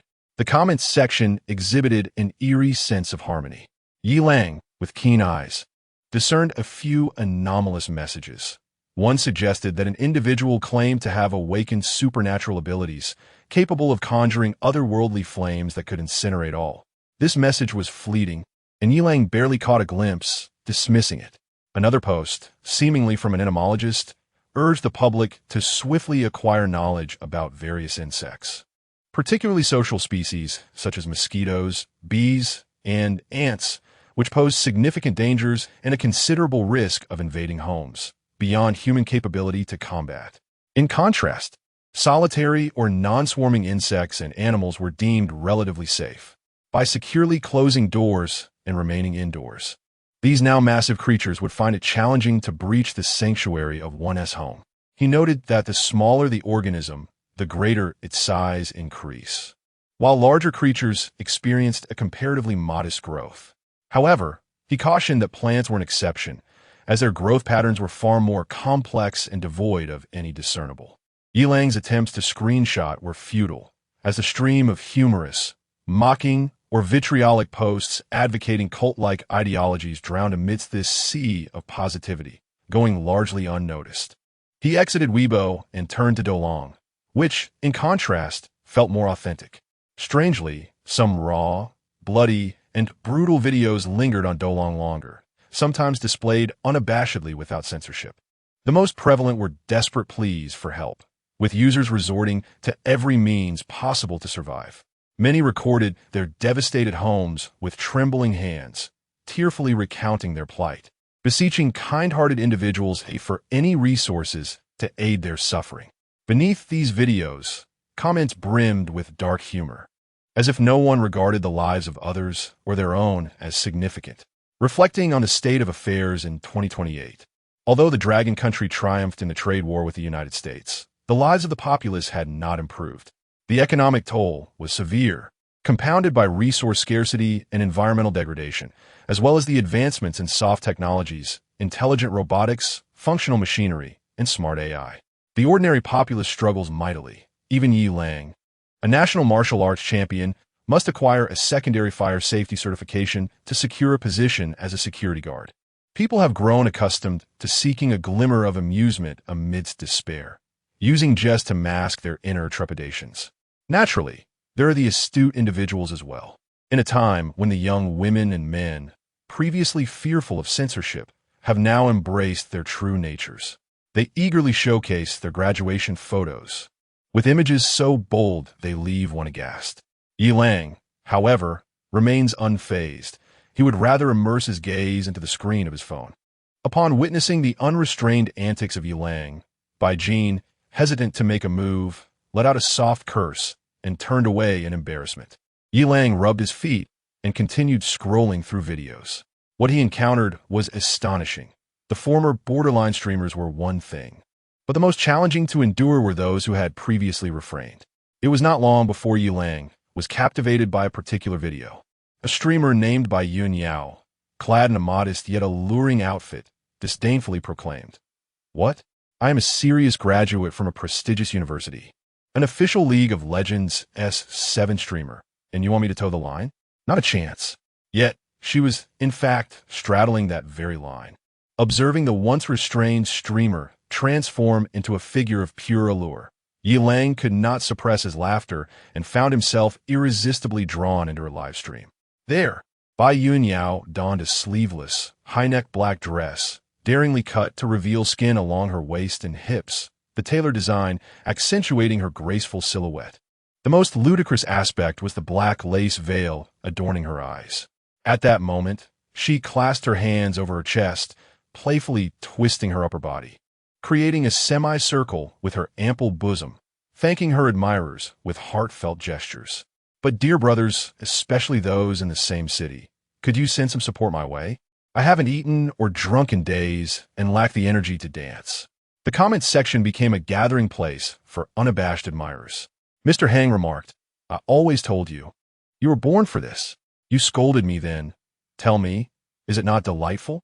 Bai Yun Yao's eyes sparkled with indignation. Yet upon noticing a few local gentlemen using drones to deliver water and bread, she promptly silenced her protests. A user named Crisp Radish chimed in, "Mr. Hang, you have a keen eye, but perhaps the streamer is always prepared. Her moves rival those of professional dancers next door." Mr. Wong from Jiafu Supermarket added, "Indeed, the contrast is the essence. Streamer, we are not far apart. Please perform another. Upon seeing the mention of Jiafu Supermarket, Bai Yun Yao's eyes lit up. Welcome, Brother Wang. Allow me to present an even more exhilarating performance. As an infectious rhythm of Ku Cap Gape echoed, Bai Yun Yao began to sway dramatically to the music, her gaze enticing beneath the lace veil, her dance both fiery and elegant. Finally, as the climax approached, her expression turned dreamy, her red lips slightly parted.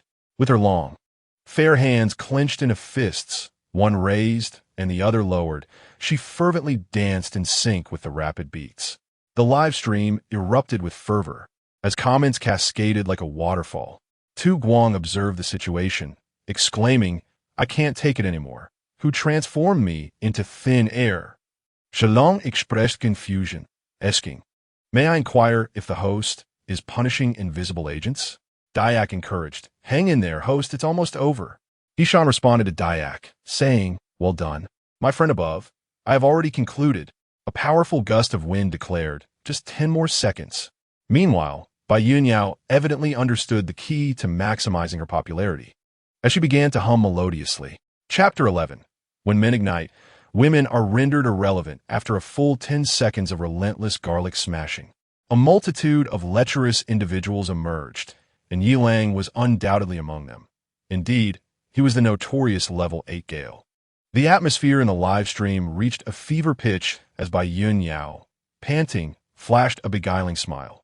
"Thank you, my dear brothers, for your support, but alas, dear Yao's hands are quite fatigued. Would any kind-hearted brother be willing to airdrop some food for Yao? I am located at XX Community XXXX. Ignoring the cascade of gift effects flooding the live chat, Bai Yun Yao was fervently pleading for sustenance.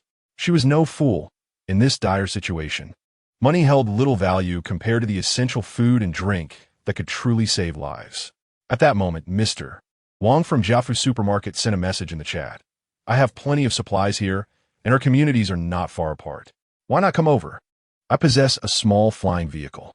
In 2028, the aerial economy of Long will flourish, with drones and small flying apparatuses not only becoming indispensable modes of transport, but also vital means for material delivery. Mr. Wang was not deceiving anyone. Upon seeing his message, before Bai Yun Yao could respond, the chat exploded with excitement. "Little bro one, wow, big brother, you must have a lot of supplies. I'm also in a nearby community. Please help me, I'm truly starving. Little bear gummies 3. Big brother, check my profile, I can dance too, I could do even more. Big muscle 3. Big brother, let us not get hung up on gender. You have supplies, I have muscles. Together we would be invincible. I happen to know a technique for sheathing dual swords simultaneously." Amidst the clamor of the chat, Bai Yun Yao swiftly added Mr. Wang from Jiafu Supermarket as a friend and promptly ended the stream, leaving countless viewers to lament that yet another opportunity had slipped away, hoping that this girl might finally live a better life, if indeed Mr. Wang possessed an actual supermarket. With the excitement dwindling, Yi Lang continued to scroll through the content. Meanwhile, Bai Jin, feeling quite uncomfortable, caught sight of Yi Lang, who was bare-chested and clad only in shorts, occasionally letting out a lewd laugh, which stirred a sense of unease within her. Is he preparing to confront me? What should I do? But there is no way out. What about my mother? How could we possibly? But what if he insists? What if he wants to include me? Bai Jin's heart was a tempest of confusion and anxiety. After inadvertently browsing through a few female-oriented streams, Yi Lang, with a look of disdain, closed the Dolong app. It seemed that the algorithm's precision and recommendations had faltered, perhaps due to the influx of borderline content creators. Yet, it must be said that when men indulge in such antics, women are rendered completely irrelevant. A chill ran down Yi Lang's spine as he observed the lewdness exhibited in the comment section. Expressions such as "with a look like that, I'd admit defeat. Little brother, hold on. Your sister-in-law is a tough one to handle. Oh dear, someone has tripped PS. A meme of a cat with its rear end in the air. And dislocated jaw? I'd accept that too." Showcased a society desperately seeking survival through any means necessary. In just a brief moment, Yi Lang encountered several messages from previously distinct streams, now forcefully converging onto this risky path. Once an artist, Now I have shifted my focus to crafting delicate hearts. Once a noodle enthusiast, I now find joy in accompanying a charming maid. Once a dog trainer, I have turned my attention to self-discipline. Once engrossed in tending to sheep, I now engage in sculpting my abdominal muscles. As long as one possesses the audacity to put themselves out there, there will always be an audience with unique tastes willing to indulge. Perhaps a benefactor might even bestow a bounty or whisk someone away. Isn't that a means of survival? Yilang comprehends and respects this reality. Yet, a sense of absurdity and disarray permeates the atmosphere. At this moment, Bai Xiao had already tidied up the coffee table and the floor. Observing Yilang lost in his phone with a mischievous grin, Bai Xiao wisely refrained from speaking, casually replacing the bedsheets with fresh ones. Herr Gazettowarts Yilang softened considerably. Noticing the coffee table was now immaculate, Yilang withdrew his foot from Bai Jin's abdomen and sat upright. He gestured, and instantly the table was adorned with an array of bread, bottled water, and 2 halves of a watermelon. Yilang shifted closer, unabashedly embracing Bai Jin. Her struggles were quelled by Yilang's fierce gaze, rendering her motionless, though her body tensed with anxiety. Yilang then beckoned to resign Bai Xiao to join them. After wrapping his arms around the lovely young woman clad in a JK uniform, he handed Bai Jin his phone's camera and calmly proposed, "Let us take a group photo," ensuring the items on the coffee table are included. Bai Jin, feeling helpless, trembled as she aimed the phone at the 3 of them. "Smile, for heaven's sake. Do not wear a morose expression." Both Bai Jin and Bai Xiao shuddered slightly, forcing out a semblance of a smile. Click. Yilang took back the phone and scrutinized the photo. The moment he loosened his grip, Bai Jin promptly distanced herself. Yilang paid no mind to this. Satisfied with the clarity of the image and the presence of all necessary elements, he promptly shared it in the community group for the owners of the mansion on Golden Island, captioning it, "Only accepting beautiful women. Interested parties may privately message for photos." While the group mourned the tragic events occurring on the 10th floor of Building 3, Yilang's message landed like a stone in a lake, stirring up ripples. Chairman Jiang Fangzhou of the Owners Committee for Unit 1105 remarked, "Yilang, what are you thinking? In these dire times, you still engage in disgraceful activities and flaunt your actions? If you possess even a shred of humanity, you should surrender the food and water for the Owners Committee to distribute. The party and the state will not forget your contributions." Fang Mingdao from Unit 1309 added, "Indeed, Yilang, Chairman Jiang speaks the truth. The 10th floor of Building 3 has been overrun by fearsome creatures and plants, and other floors are equally unsafe. This is a critical moment. We must unite. Anyone with surplus supplies should hand them over to the Owners Committee for communal distribution to weather this crisis together." Li Wenxuan from Unit 1415 echoed, "Yes, Yilang, you must consider the greater good." Several other members of the Owners Committee chimed in agreement. Yilang merely let out a cold laugh, choosing not to respond. In Building 1, Unit 1104, Li Mingshan expressed his agreement with the Homeowners Association as proposal, stating not just Yilang, but everyone should contribute their supplies for centralized management. "This is the only way we can all survive." The group responded with a chorus of support as affirmations flooded in. However, there were astute individuals among them, such as the resident of Building 3, Unit 1511, who retorted, "Of course you wish for a uniform distribution since you possess no supplies. Why should others share their hard-earned stockpiles with you?" To which Li Mingshan replied, "So, you must have a considerable amount of supplies at home, right?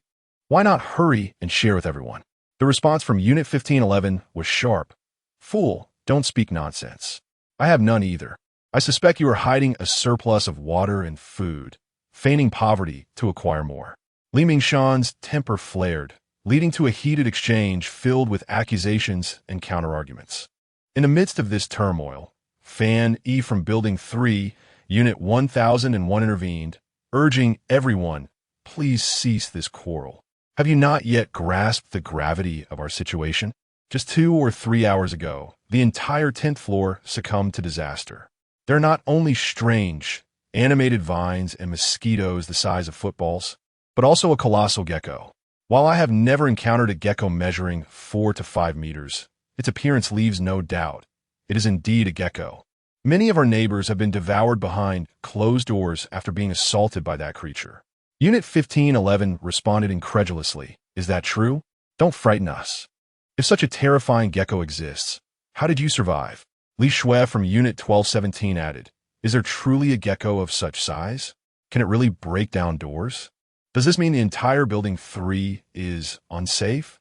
Jiang Qiao from Unit 1101 echoed the concern. Indeed. What shall we do? Who can save us? Panic began to spread among the residents of Building 3. At that moment, Yi Lang's expression darkened. Although the stairwell door on the 17th floor was secured with a robust coded lock, it was not unfathomable for a creature of 4 to 5 meters to breach it. How could they ensure their safety? He cast a glance at Bai Jin, harboring a profound disdain for the system's favorability mechanic. Yet he bore it for the sake of practicality. Bai Jin felt flustered under Yi Lang's occasional scrutinizing gaze, struggling to maintain her composure. What was he trying to achieve? If he intended to confront her, then he should do so directly instead of instilling fear. Unbeknownst to her, Yi Lang had resolved to employ some unconventional tactics. Chapter 12. What significance do ethics and morality hold? Yi Lang took a deep breath and continued to peruse the messages in the group chat. In Unit 3, Room 1001, Fanny wrote, Unit 3, Room 1511, I assure you that my words are true. I narrowly escaped after hastily climbing to the 11th floor via the stairs. I must extend my heartfelt gratitude to Brother Wang Wei and Sister Qin Ling, Unit 3, Room 1102, Wang Wei, for opening the stairwell door and providing refuge. Otherwise, I would have been in grave danger. I propose that we reinforce the stairwell door. A mere lock is insufficient, as we might all face the same peril. Wang Wei from Unit 3, Room 1102 replied, the password lock on the stairwell door is broken. I merely used a lock I found at home. After all, we are all neighbors in the same building. When someone is in distress, we ought to lend a hand. Fan E, you're being overly cautious. At that moment, within Unit 3, Room 1102, after sending his message, Wang Wei cast a reproachful glance at the young Fan E, who sat nervously on the sofa. The look conveyed a sentiment of bemusement at how the young man had taken to publicly expressing his gratitude. Observing Wang Wei's barely concealed smile, Fanny scratched his head and awkwardly chuckled. Li Shui from Unit 3, Room 1217 interjected. Unit 3, Room 1001, even if we seal the stairwell door, the great lizards cannot ascend. But what about those eerie vines? And the mosquitoes? Will we not still be waiting for our demise? Fanny responded. Thus, I suggest we unlock the barriers and have those on the lower floors move up to the higher ones. By concentrating our efforts together, we can face the impending danger and await national rescue, thereby increasing our chances of survival. Upon hearing this, the owners on the 11th and 12th floors readily agreed. For the spacious villas in the Golden Island complex could comfortably accommodate more residents. However, the owners on the 13th, 14th, 15th, and 16th floors responded sparingly. They found it absurd. This was the apocalypse, and food and water were already scarce. The residents below would have to stay in their own homes. Should they bring supplies? It would be fine, but what if they arrived empty-handed? Would they not have to resort to consuming their own provisions?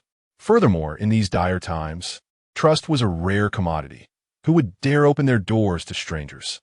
Fanny's intentions appeared dubious. Yi Lang continued to scroll through the group messages, finding little of value before shutting down the chat. A sense of urgency gripped him.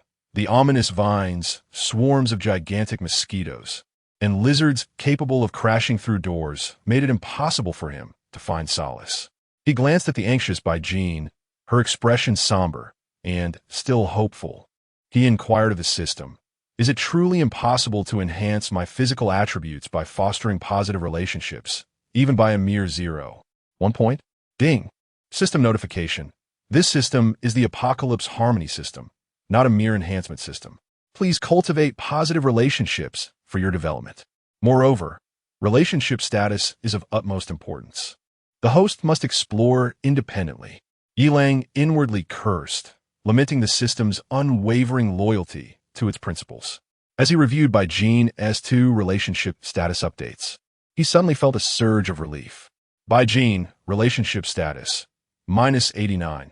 This was likely when he had offered her watermelon, resulting in a direct increase of 3 points. Bai Jin, relationship status, -88. This must have been when he had asked her to clean it up, surprisingly yielding an additional point. A wicked smile crept across Yilang's face. It seemed the young girl possessed certain qualities of which she herself was unaware.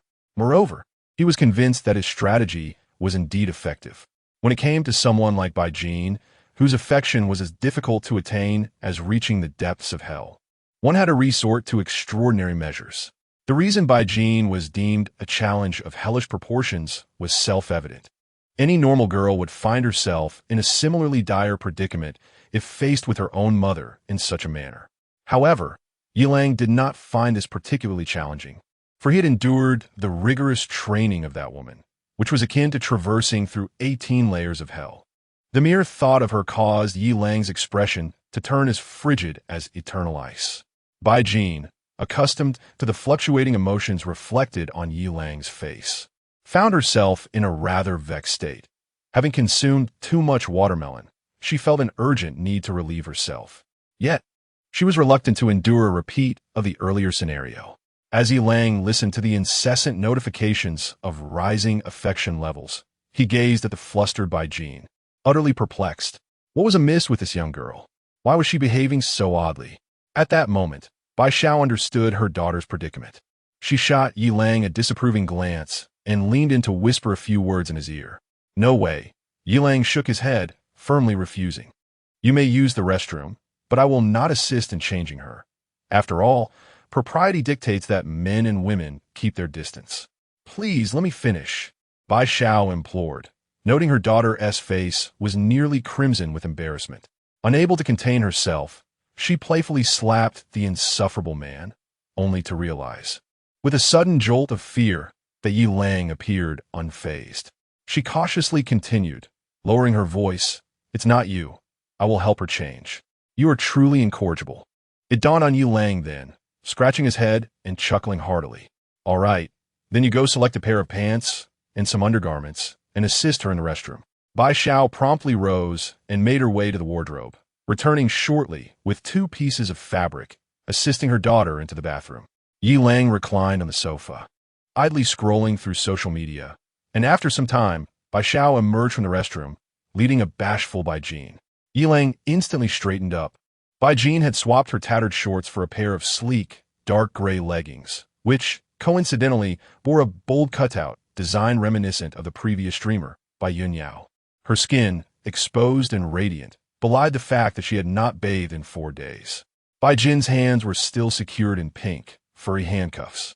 Her head bowed as a flush crept across her cheeks, her gaze evasive. Earlier in the restroom, she had voiced her discontent to her mother, questioning the choice of such revealing clothing. Bai Xiao had helplessly replied that this was the most modest option available. Internally, Bai Jin cursed the previous occupant of this room, wondering what kind of person they had been. As Yilang approached her, his presence causing her heart to race, he drew near with deliberate steps. Just as she felt her heart might leap from her chest, Yilang, panting slightly, abruptly pulled Bai Xiao closer. Before them appeared 2 generously portioned plates of steak and glasses of red wine, causing Bai Xiao's eyes to gleam with delight. She finally came to believe Yilang's words. This steak and red wine were the exquisite delicacies she had savored at a banquet years ago, lingering in her memory ever since. The fact that this godlike man could conjure them once more was simply astonishing. He was undeniably charming. As Yilang observed the affinity score rise to 9-3, a satisfied smile graced his lips. Seeing Bai Xiao's affection level at 86 only deepened his pride, a reward for his diligent efforts. His gaze upon her softened further. Stop staring and taste it. Is it not your favorite flavor? Bai Xiao seemed to waver, yet upon glancing at her daughter, she refrained, though her eyes were filled with longing as they turned to Yilang. Bai Jin, why don't you come over? Don't be shy. It's more festive to dine together as a family. Yilang beckoned Bai Jin with a pat on the adjacent chair. Bai Jin rolled her eyes in irritation. What did he mean by family? Yet the steak was simply too tempting, with its rich aroma and tantalizing appearance, exuding warmth. She couldn't help but swallow hard. What had she and her mother endured these past few days without a proper meal? Now, faced with the steaming steak, her resolve faltered. Seeing her daughter obediently settle beside, Yi Lang brought a sigh of relief from Bai Xiao. Her daughter had resisted Yi Lang due to her own feelings, but at last, she was no longer throwing childish tantrums. In this apocalyptic world, being near this godlike man was a stroke of immense fortune. In comparison, what did moral constraints truly matter? Chapter 13. There's south no place like home at this moment. Yi Lang was savoring Kobe filet mignon with Ms. Bai Xiao, accompanied by a bottle of 2002 La Fights second label. The grilled steak exuded a tantalizing aroma, forming a delectable caramelized crust. Upon slicing it open, the interior revealed a tender and juicy texture. Yi Lang gently cut a piece and placed it in his mouth, finding it to be delightfully melt in your mouth, which he thoroughly enjoyed. However, the red wine was less appealing to him, possibly due to his inexperience with such beverages.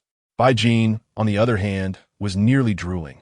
After days of hunger, subsisting only on a few slices of watermelon, she was now confronted with a succulent steak, her stomach growling audibly, as if responding to her hunger.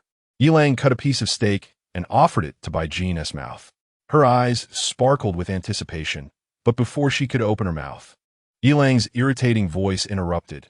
If you wish to eat, we have steak and wine, yet we still lack music. Sing a song, and not only will I let you eat, but I will ensure you are well fed. Bai Jin's expression shifted from eagerness to embarrassment and annoyance. She turned her head away, grinding her teeth in vexation at this bothersome man. Yi Lang chuckled softly, unperturbed. He relished the challenge of charming the reluctant girl, ignoring the system's prompt in his mind. He beckoned Bai Xiao to continue enjoying her steak. The exquisite steak rewarded by the system was not only delectable, but also generously portioned. The two had finished an entire bottle of red wine, yet still had half of their steaks remaining. Yi Lang's portion was half-eaten, while Bai Xiao had only managed to consume a quarter of hers. She rubbed her slightly bulging belly, contentedly humming. Although she felt a twinge of concern for her daughter, she recognized that Yi Lang was engaging Bai Jin in a novel game. As a mother, her role was to silently observe, reassured that the worst outcome was merely a trivial matter. With this thought, Bai Xiao's demeanor lightened considerably. She smiled as she watched Yi Lang playfully tease her daughter with the steak, while little Jean consistently turned away, refusing to sing. Unbeknownst to Bai Jin, her mother's thoughts would have certainly infuriated her further. This insufferable security guard would rather deny her food than allow her to eat without singing. A truly exasperating predicament. At this moment, she had the steak almost brushing against her lips. It was simply so fragrant. Bai Jin swallowed hard, yet stubbornly refrained from yielding. However, her attempts to turn away began to slow. Yi Lang noticed that as he brought the steak closer to her mouth, she was subtly leaning in, yearning for a taste. He couldn't help but chuckle inwardly. The proud girl was verbally resisting, yet her body betrayed her honesty. Seeing that her daughter seemed to be a loss for a way out, Bai Xiao cleared her throat, breaking the stalemate. Little Jean, why not sing a song? Mother would love to hear you. Bai Jin, upon hearing this, widened her eyes in disbelief as she gazed at her mother. Mom, is this really happening? Are you truly my mother? Bai Xiao chuckled softly. If I weren't your mother, Yi Lang would have already had his way with you. Would he bother with such theatrics? At this moment, Yi Lang found himself intrigued. He stood up and activated the home audio system, placing the microphone in front of Bai Jin. He then meticulously sliced the steak into even portions and presented it to her, grinning as he encouraged, sing a song. Any song. Once you finish, all this will be yours. Bai Jin gazed at the neatly cut steak, swallowing hard. Yet, her youthful modesty left her hesitant, her cheeks flushing as her eyes darted between the steak and the microphone. Yi Lang, unfazed, took his time and settled next to Bai Xiao. With a startled gasp from the alluring young woman, he lifted her onto his lap. Although Bai Xiao was momentarily flustered, she quickly grasped his intentions as she watched her beloved with his mouth agape. With a dramatic eye roll, she began feeding him steak. Witnessing this, Bai Jin felt a surge of indignation, cursing under her breath at the audacious couple. How could her mother engage in such flirtation while her own daughter was left hungry? Suddenly, an idea struck Bai Jin. With a playful smile, she seized the microphone and declared, "Since you both wish for me to sing, I shall oblige. Here is a rendition of Only Mother is Good in This World, dedicated to Ms. Bai Xiao." Instantly, Yilang erupted into laughter, embracing the utterly astonished Bai Xiao. As Bai Xiao listened to her daughter sing, "Only mother is good in this world. A child with a mother is like a treasure," her face flushed crimson, as though blood might spill forth. Was this daughter intentionally embarrassing her? It was utterly outrageous. She mused, "When little Lang devours you, will you still be laughing?" After the spirited performance concluded, Bai Jin, unfazed by the reactions of the two, began to indulge in the delectable steak. The moment she tasted the tender meat, tears nearly sprang to her eyes. "Oh, it's too delicious. Mother, no. Grandmother, this is simply divine." Both Yilang and Bai Xiao chuckled at Bai Jin, who was savoring each bite while humming contentedly. Meanwhile, in room 1716 of Building 2, Su Chong, clad in his security uniform, was cutting pieces of sofa leather and tossing them into a pot. "I must have been blind to have ended up with such a useless man," he lamented. "Look at Yilang, always sharing bread in the group, while I'm stuck here eating sofa leather with you."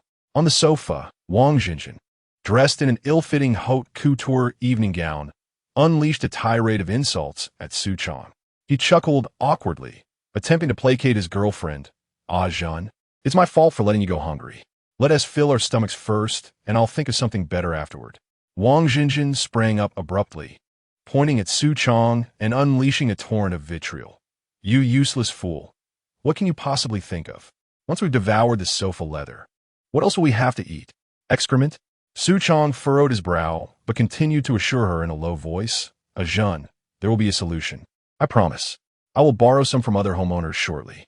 Wang Jinjin, noticing the fleeting frown on Su Chong's face, felt a wave of vulnerability wash over her. "Chong, I don't mean to berate you. I'm just so famished. Who would lend us food now? We are security guards. Yet how did we not choose a residence laden with provisions? I see Yilang flaunting his food and water daily, and today he even posted about watermelons. It makes me miserable. What use are these tattered clothes in this homeowner's house?" Overwhelmed by emotion, she crumpled to the ground, weeping uncontrollably.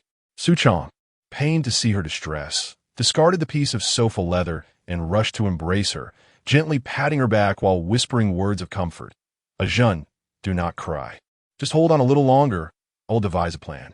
He then clenched his teeth in anger, cursing that Yilang, simply fortunate to have found a house with so much food. What an idiot. He dares to unfriend me on WeChat for merely asking him to send over a few bags of bread? He truly is a despicable creature. Back when we worked together, he constantly pestered you. If I ever encounter him, I will break his legs and seize all his food and water. Wang Jinjin, equally incensed, echoed his sentiments.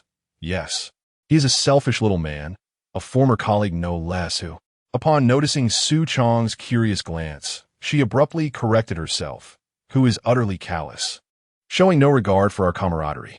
Su Chong paid no mind, merely nodding in agreement, his teeth gritted in frustration.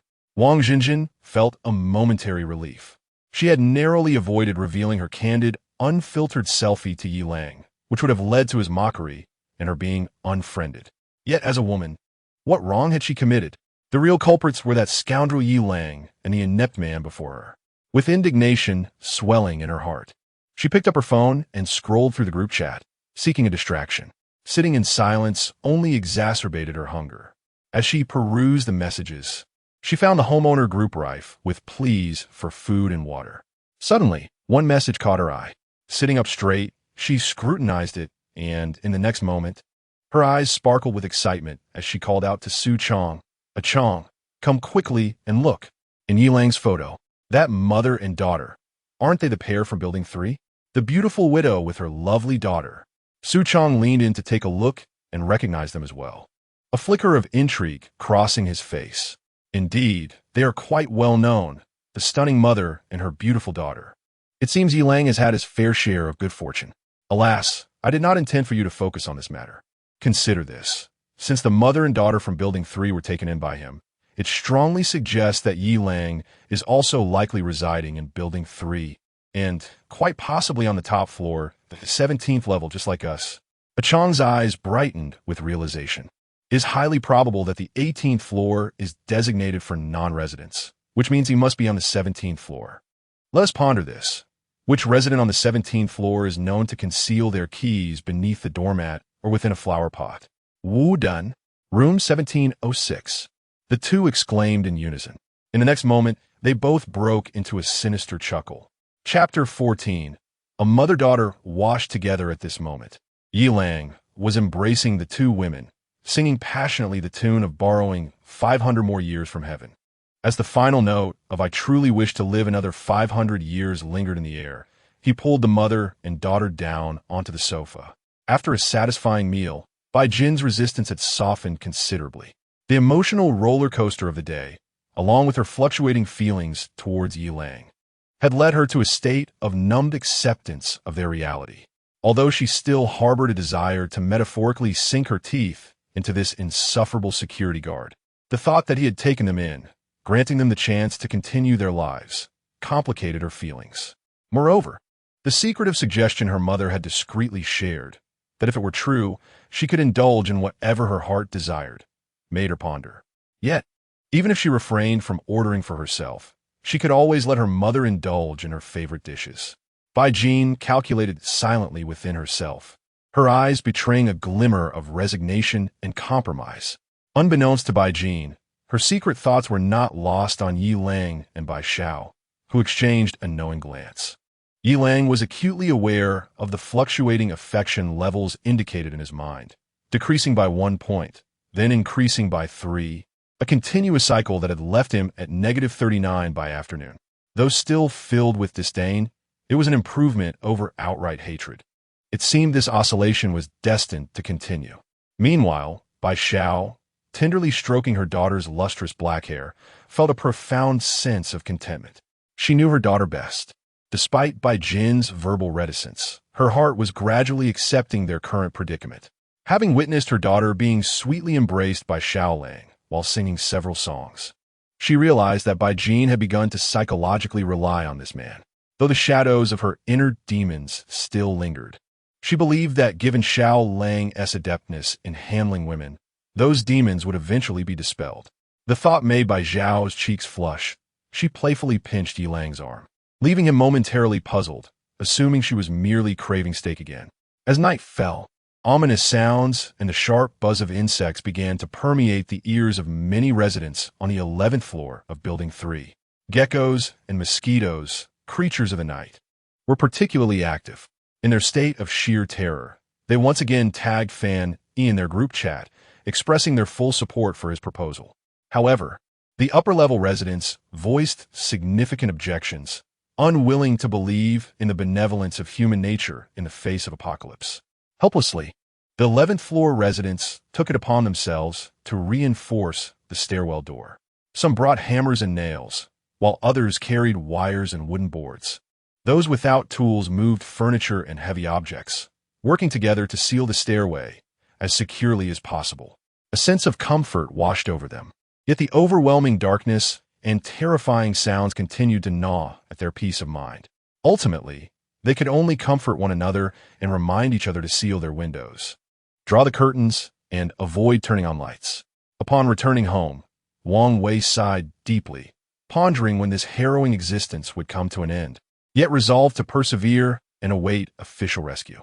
Subsequently, he addressed his wife, Qin Ling, saying, "Hurry and prepare dinner. Today, our young brother Fan E is here, so we should indulge in something delightful. Please take the dumplings from the refrigerator and boil them."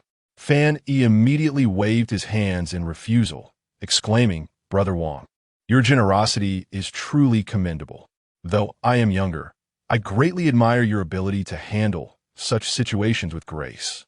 However, given the current circumstances, it is unnecessary to fuss over details.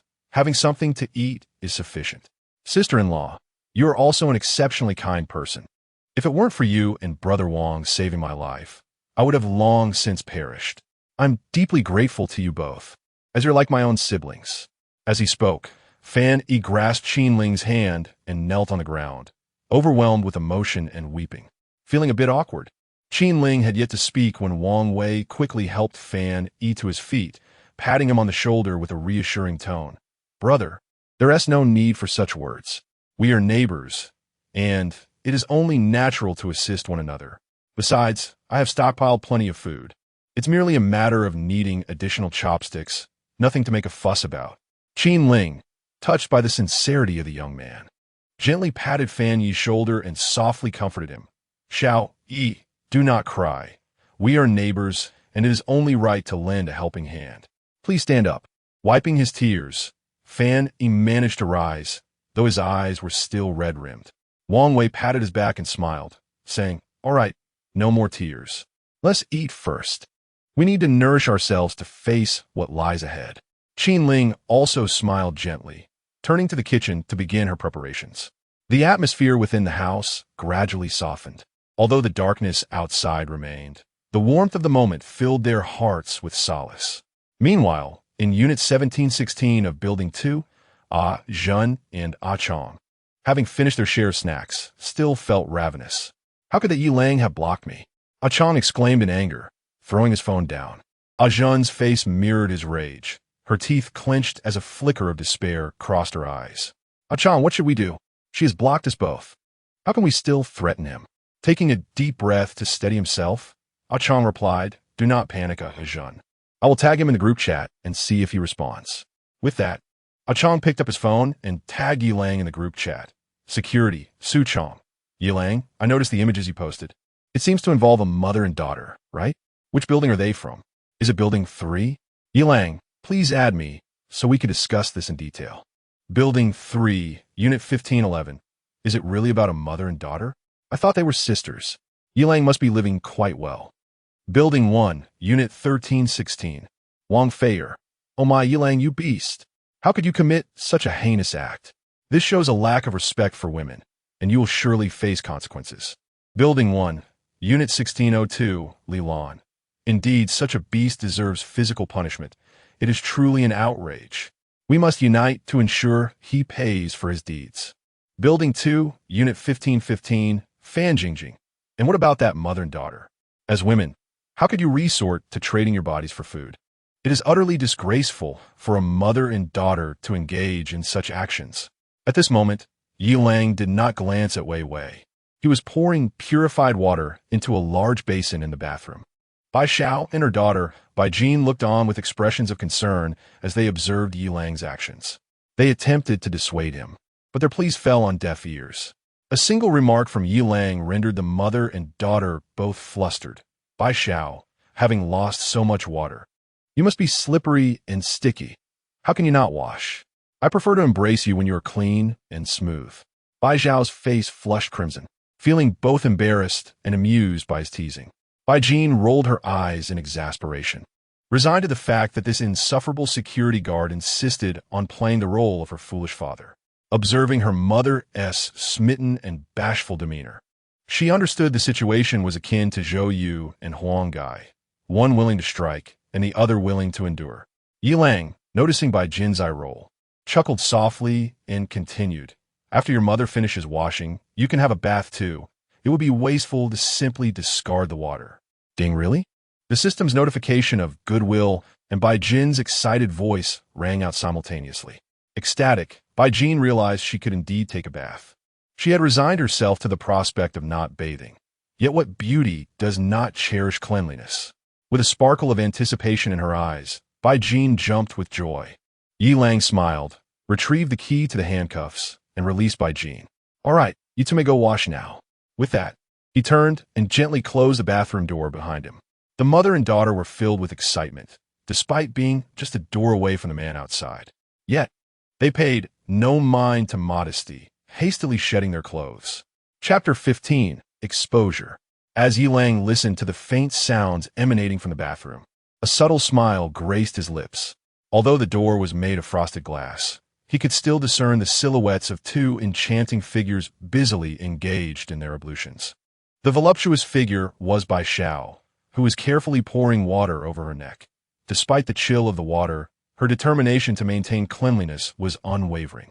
The slender and graceful Bai Jin was also splashing water, albeit at a noticeably slower pace, as the security guard had insisted that her mother wash first, so he could use the facilities afterward. Seeing her daughter's actions warmed Bai Xiao's heart. She first washed her feet before stepping into the bathtub.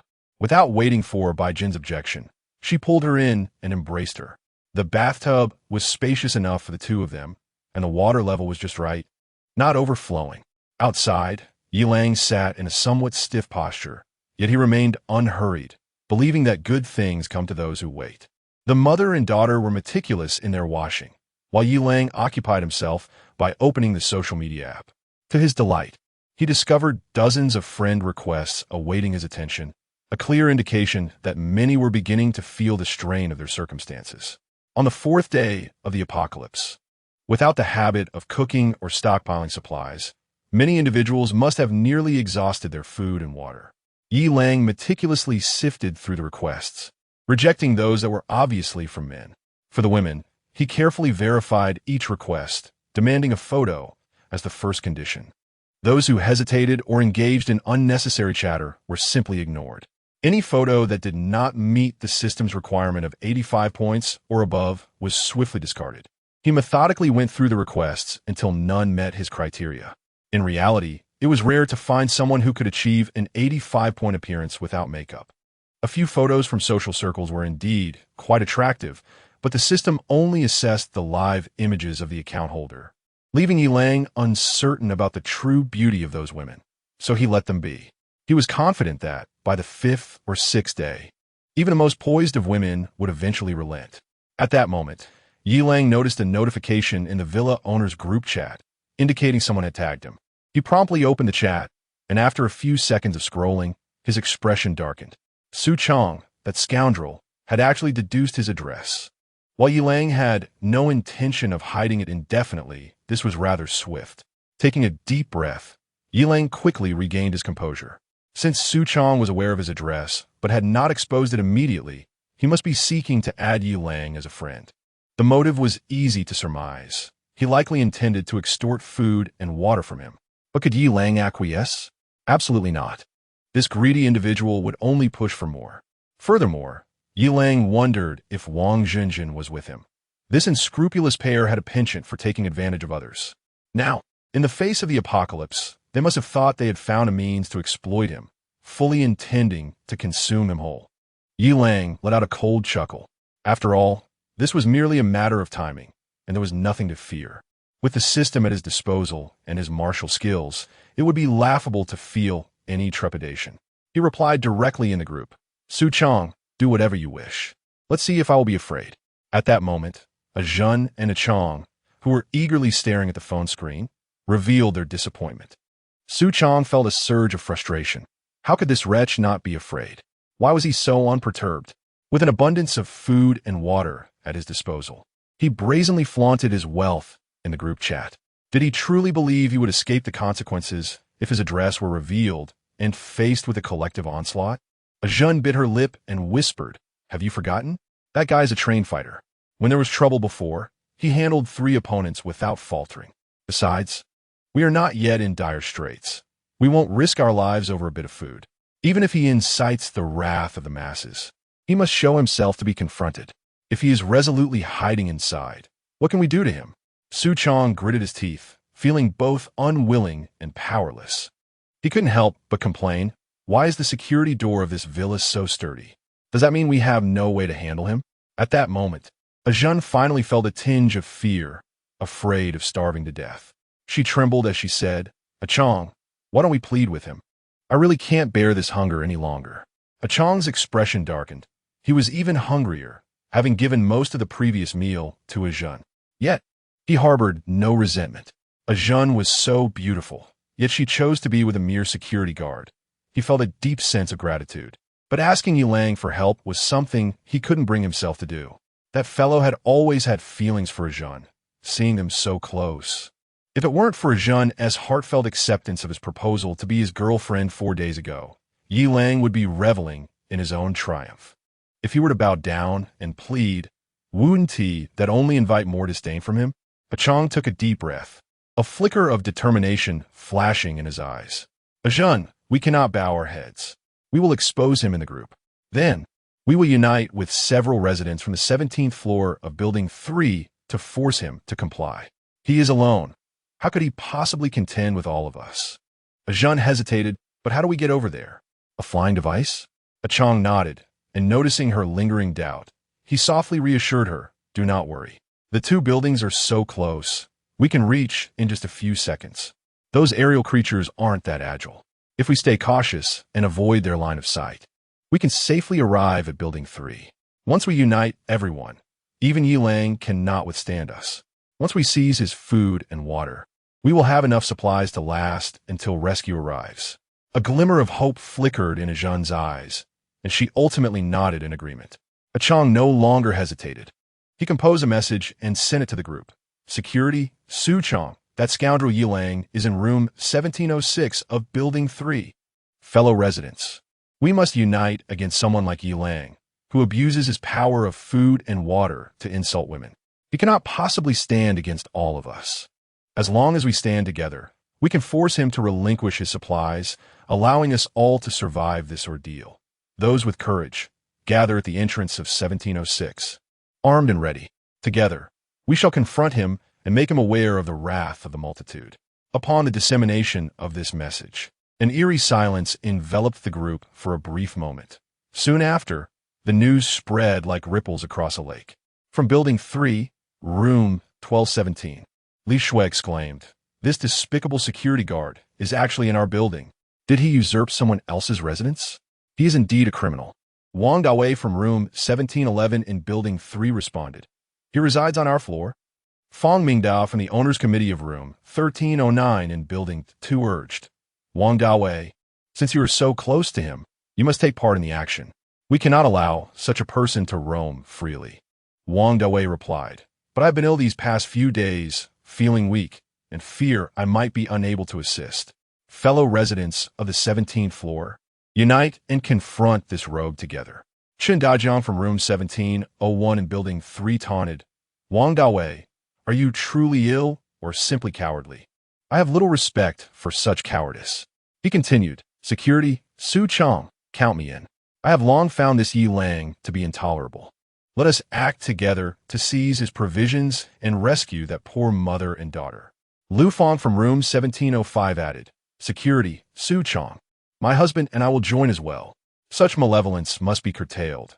This fiend, who disrespects women, deserves to be severely punished, and we shall save those too." Wang Feier from room 1316 in Building 1 supported her. "Lu Fong, I stand with you, sister." Li Lan from room 1602 echoed, "Lu Fong, I support you, sister."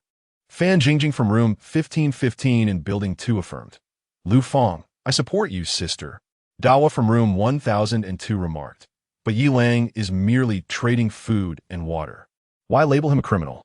Meanwhile, Ah Jun and Ah Chong, undeterred by the heated discussions in the group, each took a kitchen knife and ascended to the rooftop. After ensuring the skies posed no threat, they swiftly boarded a small aircraft. Observing the uproar among the homeowners, Yi Lang's expression turned frigid, yet he felt no genuine fear. Despite the fervor of the group chat, few would dare to confront him, and even fewer would resort to violence. With his physique bolstered to a remarkable 9'3" through the efforts of Bai Xiao, he possessed the strength equivalent to that of 2 adult men.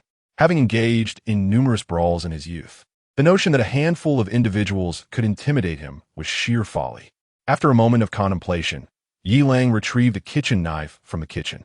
He then proceeded to the cloakroom, where he found some garments adorned with metallic sequins, which he carefully detached and pocketed.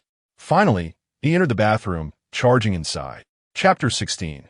May the stars bless us. The first battlefield after the apocalypse, a piercing scream reverberated, causing a sharp pain in Yi Lang's eardrums. He beheld the panic-stricken Bai Jin, her bare form pressed tightly against the equally exposed Bai Xiao, who, despite having braced herself for such a moment, was taken aback by Yi Lang's abrupt entrance. While she comforted her daughter with gentle pats on her back, her gaze remained fixed on Yi Lang, puzzled. Throughout the day, it was evident that Yi Lang cared deeply for her daughter's feelings, and he did not strike her as someone easily flustered. What had transpired to evoke such urgency? In that fleeting moment, Yi Lang marveled at the enchanting scene before him, momentarily lost in thought. He contemplated indulging in a feast. Yet the nagging concern of the system's fickle favorability ratings restrained him. Nevertheless, he recognized the opportunity to garner goodwill and swiftly composed himself, adopting an urgent and resolute tone. By Jean, we are under threat of losing our food and water. I must venture out to fight. If I do not return, by Xiao, please take care of yourself and your daughter. Upon hearing this, panic and confusion flooded Bai Zhao's eyes. She momentarily disregarded her daughter. Rising from the bathtub and grasping Yi Lang's hand, her urgency palpable. Xiaolang, what is happening? Please do not frighten me. Bai Jin, crouched in the bathtub, clutched her arms tightly around her chest, her expression mirroring her mother's urgency as she looked at Yi Lang, striving to avert his gaze from the two exquisite figures. Yi Lang's mind raced through various dramatic performances he had witnessed, ultimately deciding to channel the essence of the legendary Zhu Shiyi. A fleeting expression of sorrow and reluctance crossed his face as he gazed lovingly at Bai Xiao and Bai Jin, inhaling deeply before resolutely declaring, "There is no time. You will understand when you check the group messages on your phones. There once existed a sentiment, the beginning forgotten, the middle lost, and the end neglected. I wish to convey 4 words to you both. I love you." With that, he retrieved an abundance of bread and water from the system space, along with 2 halves of watermelon and a steak. Although Bai Xiao and Bai Jin found humor in Yi Lang's forgotten expression, the sight of the nearly overflowing food and water on the bathroom floor stirred deep emotions within them. Bai Xiao clutched Yi Lang's hand tightly, shaking it persistently, her voice trembling. "Xiaolang, can we not go? Let's hide at home. The security door is robust. As long as we do not open it, they cannot enter." Yi Lang felt a wave of dizziness but shook his head. "No, they are prepared. I do not know what tools they possess, but you and Jeaner need not worry." He tilted his head, silently invoking the blessings of the stars, and managed to squeeze out a single tear. With profound affection, he continued to gaze at Bai Xiao. "I will fight with all my might for the 2 of you. You are my woman, and Jean is my daughter. At least for now, I cherish her as such." Bai Zhao's eyes brimmed with tears as she threw herself into Yi Lang's embrace, overwhelmed with emotion. He held her close, caressing her smooth back, his body on the verge of bursting with intensity, yet his gaze remained tenderly fixed on Bai Jin. In the next instant, he pushed Bai Xiao away and strode purposefully toward the bathroom door. As Yi Lang grasped the doorknob, he cast a final glance at the 2 smooth-skinned women, a look that would linger in Bai Xiao and Bai Jin's memories for a long time. Exiting the bathroom, Yi Lang forcefully shut the door behind him, the incessant dinging of approval notifications echoing in his mind. At that moment, his expression had morphed entirely, replaced by a sinister chuckle. Life is akin to a theatrical performance, entirely reliant on one's skill in acting. Though his fade might appear somewhat forced, it proved effective nonetheless. In the corridor, a group of 7 or 8 homeowners had gathered, predominantly men, with only one woman among them. They brandished an assortment of weapons, primarily kitchen knives and hammers. Leaning against the door, Yi Lang coldly addressed the visibly stunned homeowners on either side. "Is it just you lot? I expected a larger gathering." Shen Dajiang to the left swallowed hard, gripping his hammer tightly as he stammered. "Yi Lang, do not think we lack the courage to act. You were the one who first committed the crime by coercing that mother and daughter.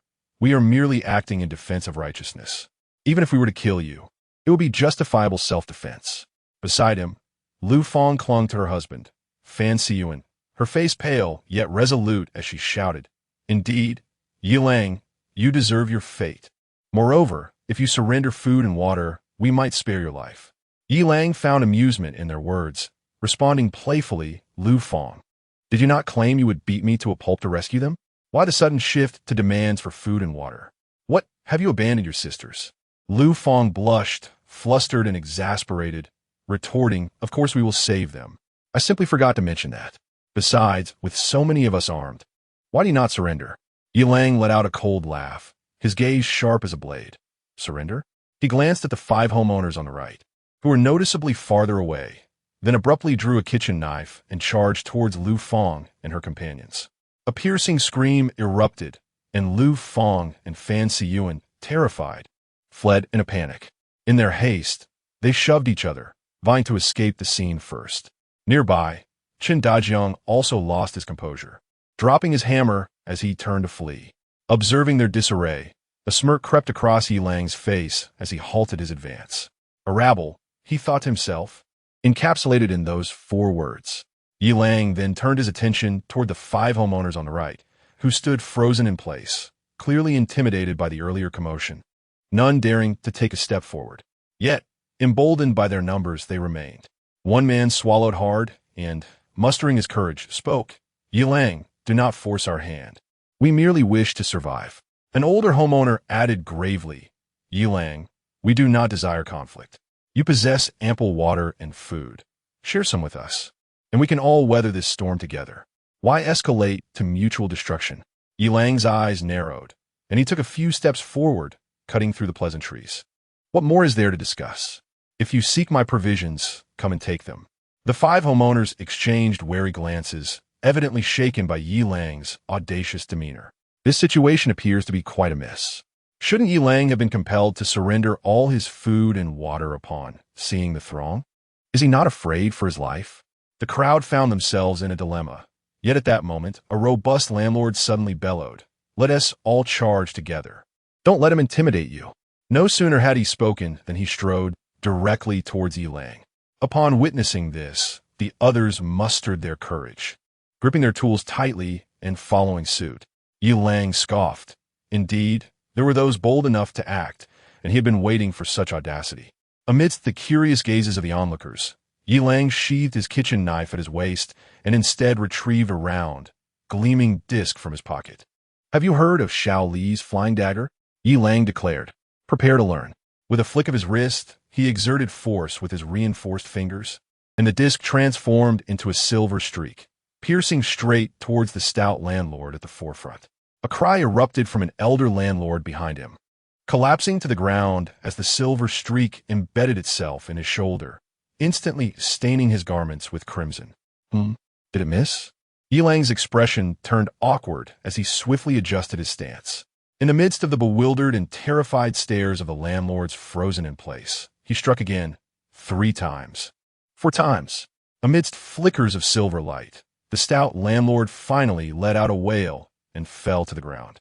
"Oh my, they are killing." The 3 landlords standing behind him instantly fell into despair, discarding their tools and fleeing back to their homes in a frenzy. Even the landlord, who had just collapsed, racked with pain, disregarded his injuries, scrambling to join the escape. Only the robust man remained, clutching his thigh in terror as he gazed at the approaching Yilang. Brother, I was wrong. Please don't kill me. I only wanted some food. I won't dare again. Please spare my life." Yilang looked down coldly, baring his white teeth in a sinister grin. "Now you realize your mistake? It's too late." The robust man trembled, tears streaming down his face, when suddenly, a flash of white light erupted. Chapter 17. Ajun, who said there is but one path to a woman's heart. Click. Yilang captured the grotesque visage of the burly man, fear etched across his features. The man's wails abruptly ceased, leaving him in a daze. In the next moment, he regained his senses, disregarding the pain in his thigh, and scrambled homeward in a frenzied escape, repeatedly expressing gratitude to Yilang for sparing his life.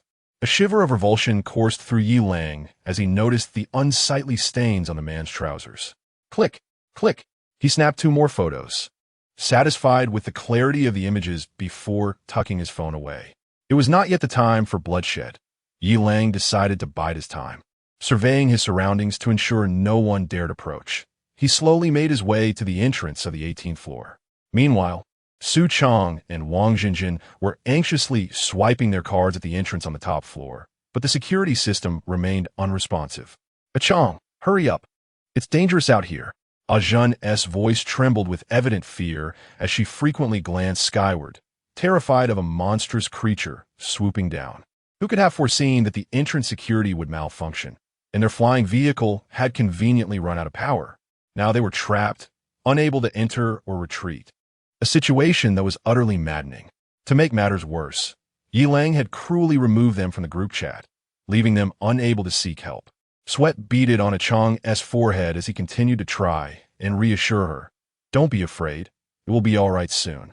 Ajun snatched the access card from him, exclaiming, "I'll try it myself." Suddenly, Yilang's voice echoed from behind the door. "No need to try. Both Achong and Ajahn froze in surprise.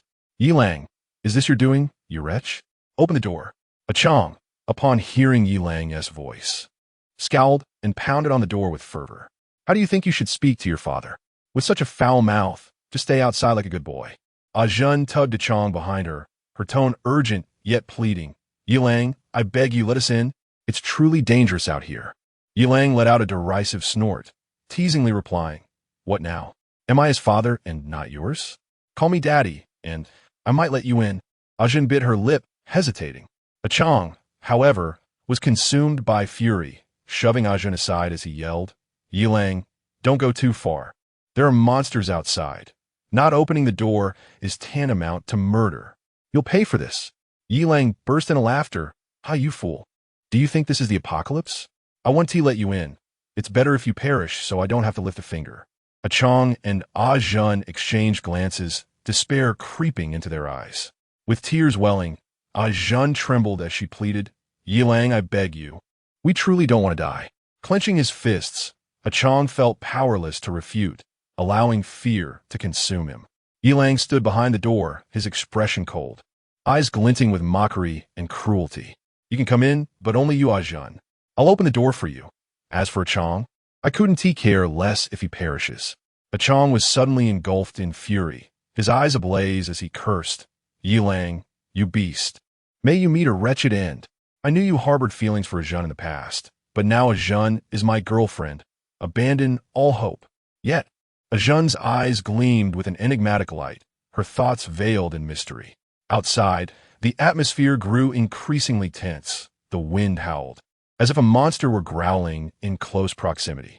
Ajahn clenched her teeth, pulling Achong away from the entrance, whispering something in his ear. No, I cannot agree. You are my wife, and I cannot allow you to risk yourself. What if? Isn't that akin to donning the green hat myself? Achong exclaimed, his expression fraught with agitation as he shook his head vehemently. A flicker of anxiety and resentment flashed in Ajah's eyes. Did this man truly wish to drag her down with him into oblivion? Taking a deep breath, she spoke in a tone tinged with a sense of injustice and vulnerability. This is merely a temporary measure, a ruse to entice him to open the door. It is all for your survival. Besides, I wield a knife and have another concealed at my waist. Should he dare to act recklessly, if I cannot slay him, I will take my own life. My body is meant for our wedding. I never anticipated that you would doubt me, she lamented, tears welling in her eyes. In that moment, Achong, pained, enveloped Ajahn in his embrace, his voice choking with emotion. I am so sorry. I was overly anxious. Of course, I trust you. I merely fear for your safety. I would rather confront that beast myself than see you imperil yourself. Moreover, we can deceive him. Let's claim that you will enter alone, and once he opens the door, we will rush in together. Ajahn inwardly berated him for his foolishness, yet she concealed her disdain. Achong, this is futile. Yilang is not so easily deceived. Besides, if we fail, we shall be left with no choice but to await our demise. We must proceed as I suggest, for it offers a glimmer of hope. However, at that moment, Ajahn wished fervently to push Achong aside and plead with Yilang to allow her entry. The danger outside was palpable. Each passing moment posed a threat to their lives. Taking a deep breath to steady her emotions, she spoke soothingly, Fool, while you wish to shield me from danger, I am even more averse to seeing you harmed. If he harbors lustful intentions towards me, he is unlikely to inflict harm easily. Once I gain entry, I shall plunge the knife into his heart. With his demise, we will be safe. Achong appeared visibly startled by Ajah's ruthless words, standing frozen in place, a complex array of emotions flickering in his eyes. Witnessing his daze only deepened Ajah's disappointment in him. At such a critical juncture, while their lives were at stake, he remained hesitant about taking a life. Struggling to contain her frustration, Ajahn coldly declared, Do not hesitate any longer. We either die together or you heed my words. Finally, Achong nodded in reluctant agony, yet he clutched Ajah's hand tightly, his voice trembling. You must be cautious.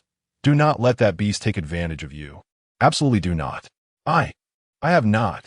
Ajahn, somewhat irked, interrupted his futile ramblings and resolutely approached the door. Instantly, she donned a guise of fragility, speaking in a somewhat beguiling tone. Lang, go. No, Daddy, you just said I could enter alone, correct? If you allow me to step inside, I shall obey your every command. At this moment, Yi Lang gazed at the surveillance video on his phone, a cold smirk curling at the corners of his mouth as he provocatively remarked, Do you truly believe you can dictate everything? Even if I wish to engage in a silent standoff with you? Ajun's cheeks flushed with embarrassment, acutely aware of her boyfriend's presence beside her. His eyes were bloodshot, his breath heavy and ragged, exuding a menacing aura. Yet in her desperate bid for survival, she timidly replied, I'm all right. Akyang, visibly agitated, seemed on the brink of madness. Ajun quickly clasped her hand over his mouth to stifle his impending roar. Ignoring Ah Chang's torment and humiliation, Ajun steeled herself and continued, I've never been in a relationship before. Just allow me to enter, and I shall comply with anything. Yi Lang felt a surge of incredulity. How could she so brazenly feign innocence? Where did this so-called lack of romantic experience come from? He found no desire to engage further with such a duplicitous woman, but who stated that there was only one path to a woman's heart. A glint of ruthlessness flickered in Yi Lang's eyes as he commanded the timid Su Chong to retreat, step back further. In that moment, Ah Chong felt as if his heart were being torn asunder, compelled to step back while helplessly watching Ajun put herself in peril to save him. Through the surveillance feed, Yi Lang noted that Su Chong had retreated to a safe distance and nodded with satisfaction. He pressed the door lock, yanked the door open forcefully, and seized Ajun's wrist, executing a swift kick that sent her crashing to the ground. A piercing scream echoed as Ajun sprawled on the floor, struggling to rise but failing to muster the strength. Yi Lang had acted with blinding speed. Before Ah Chong could even react, the door slammed shut with a resounding thud. Now, amid Su Chong's incessant threats and curses, Yi Lang approached the quivering Ajun, who lay prostrate on the ground, writhing in desperation. Chapter 18. A Turbulent Private Life? Deviating from the path, Yi Lang, with a foot firmly planted on Asian's back, bent down to retrieve 2 kitchen knives from her waist and side. Woman? He sneered. In the apocalypse, there is no distinction between genders, only enemies. He then yanked the terrified Asian to her feet and pressed her against the door. Yi Lang's strength was formidable, eliciting a pained groan from Asian. Outside, A Chong paused, hearing Asian's distress. Asian, what's wrong? He called, his voice filled with concern. Yi Lang, you beast. You dare lay a hand on her? I swear, even in death, I will not spare you. Asian, in desperation, cried out, Yi Lang, please don't hurt her. She is a good girl. I haven't touched her. Yi Lang's right hand, like a vice, gripped Asian's neck as he coldly scrutinized her. A mocking smile curling at the corners of his mouth. A good girl? Is that truly the case? Asian, gripped by fear of this madman, could only stifle her tears and tremble as she replied, I just want to survive. Yi Lang, I beg you, do not harm me. I will do anything you ask. I'm not a good girl. That was a lie to A Chong. I can serve you well. Please don't hurt me. A Chong, outside the door, was stunned. What had he just heard? Asian's words cut through him like a knife, leaving him feeling utterly defeated. Yet suddenly, he stood up again. No, this had to be Asian's desperate ploy to survive. She must have been coerced. Yi Lang showed no mercy. Seeing Asian unable to move, he swung the kitchen knife violently. Asian felt a chill run through her, but ultimately relaxed, thinking that once he tasted her, he would not wish to part from her. After all, his food and water would then belong to her. In this moment, her boyfriend outside felt a pang of embarrassment. But what did it matter? A girl must do what she must to survive, even if it meant risking everything. Moreover, Yi Lang was undeniably handsome and well-built, in some ways. It hardly felt like a loss. A Chong listened, heartbroken, to the sounds of Asian being struck and her head hitting the door. Yet mercifully it finally ceased. Her suffering had come to an end. A Chong harbored a flicker of hope that after tormenting her, Yi Lang might relent and allow him to enter. Suddenly, with a loud crash, Asian was forcefully thrown out by Yi Lang, landing heavily against A Chong. Instinct for survival ignited a simultaneous outburst of curses aimed at Yi Lang from the two despairing souls. Meanwhile, Yi Lang, discarding the water bottle, strode away from the entrance of the 18th floor, satisfied with his actions. As he departed, he reflected on the notifications in his mind. Yi Lang's physique was now rated at 10.3, and he felt an overwhelming surge of strength coursing through his body. It was a sensation that defied description, encapsulated in a single phrase: vigorous and robust. Moreover, the system had presented him with an exquisite culinary delight, a steaming hot pot. Yi Lang's lips curled slightly upwards. The occasional feeling of being unrestrained was undeniably exhilarating. As for discarding Asian after use, Yi Lang felt no psychological burden whatsoever. She was nothing more than a quintessential green tea. Before the apocalypse, she coveted his beauty, and after, she entangled herself with Su Chong, even claiming that he was the one who was persistent. When Su Chong became useless, she was swiftly cast aside, along with the concealment of 2 knives. This was precisely why Yi Lang had no desire to take her in. In truth, Yi Lang had received a full-body photograph of Asian 3 days prior, one in which she wore nothing at all. Name: Wang Zhenjin, age 23, height 165 centimeters, weight 45 kilograms, inner quality 15, chaotic private life, overall rating 85, absolutely compatible with the system, meet system requirements, host. Please proceed swiftly. Aside from her tumultuous experiences, Wang Zhenjin was indeed quite beautiful. However, her impure intentions rendered her quite detestable. Having had boyfriends and a colorful past was of little consequence. Who among us is without history? Yi Lang himself bore no moral fastidiousness. Yet, to proclaim oneself as a paragon of purity while being anything but was rather excessive. Truth is truth, and falsehood is falsehood. To insist otherwise is to take advantage of the honest. Moreover, to end up as a security guard in a high-end community with such a background was perplexing. It was clear to anyone. This was also the reason why Wang Zhenjin's repeated advances towards Yi Lang before the apocalypse went unnoticed. Yet, there were indeed naive souls who failed to see through her faade, treating such detritus as treasure. Asian, you have suffered. That beast deserves a fate worse than death. Having tormented you, he cast you aside. I shall not let him rest, even as a ghost. Ah Chong lamented, holding the pale, breathless Asian in his arms. Asian had already recounted her inhumane torment. Despite her desperate pleas and incessant cries, Yi Lang refused to allow her entry and, in a fit of anger, discarded her as well. Ah Chong was both moved by Asian's affection for him and filled with vehement hatred for Yi Lang's shameless cruelty. He could not help but curse Yi Lang. Asian's body remained soft, her state of mind complex and difficult to decipher. Regrettably, she was to perish shortly after such a unique experience. She resigned herself to her fate. Before her demise, having such an extraordinary experience felt worthwhile. Moreover, she noticed Ah Chong beside her, filled with concern, his gaze tender. In her final moments, to have someone who loved and cherished her brought warmth to her heart. Though she did not love him, had deceived him, and wished to abandon him. What of it? Chapter 19. The honest A Chong finally stood up. The green and blue glow must accompany him to death. It could be considered an act of loyalty. As for confessing before death, that is a jest. The thrill of deception is simply irresistible. At least in the final moments of her life, she felt a flicker of emotion. With this thought, she propped herself up and pressed her lips against the Chong's. He was momentarily stunned, but then elated, at last. His sincere feelings had moved Jeanne, allowing her to grant the kiss she had previously refused. Ah Chong greedily savored her lips, feeling that even if he were to die at that moment, he would have no regrets. After a long while, Ah Chong gasped for breath.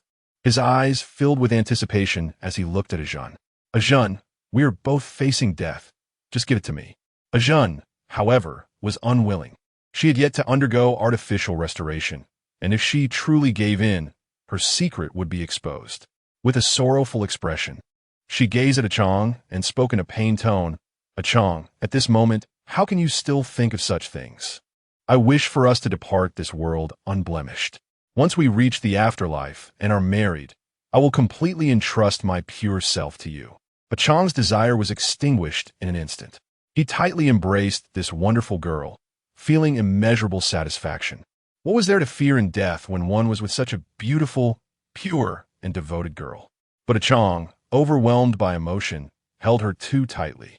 He was not naive. He had seen enough of the world. Suddenly, he pushed Ajun away, his face reflecting disbelief. What is happening? You said, Yilang only hit you? Ajun, you. I refuse to believe it. You wouldn't deceive me.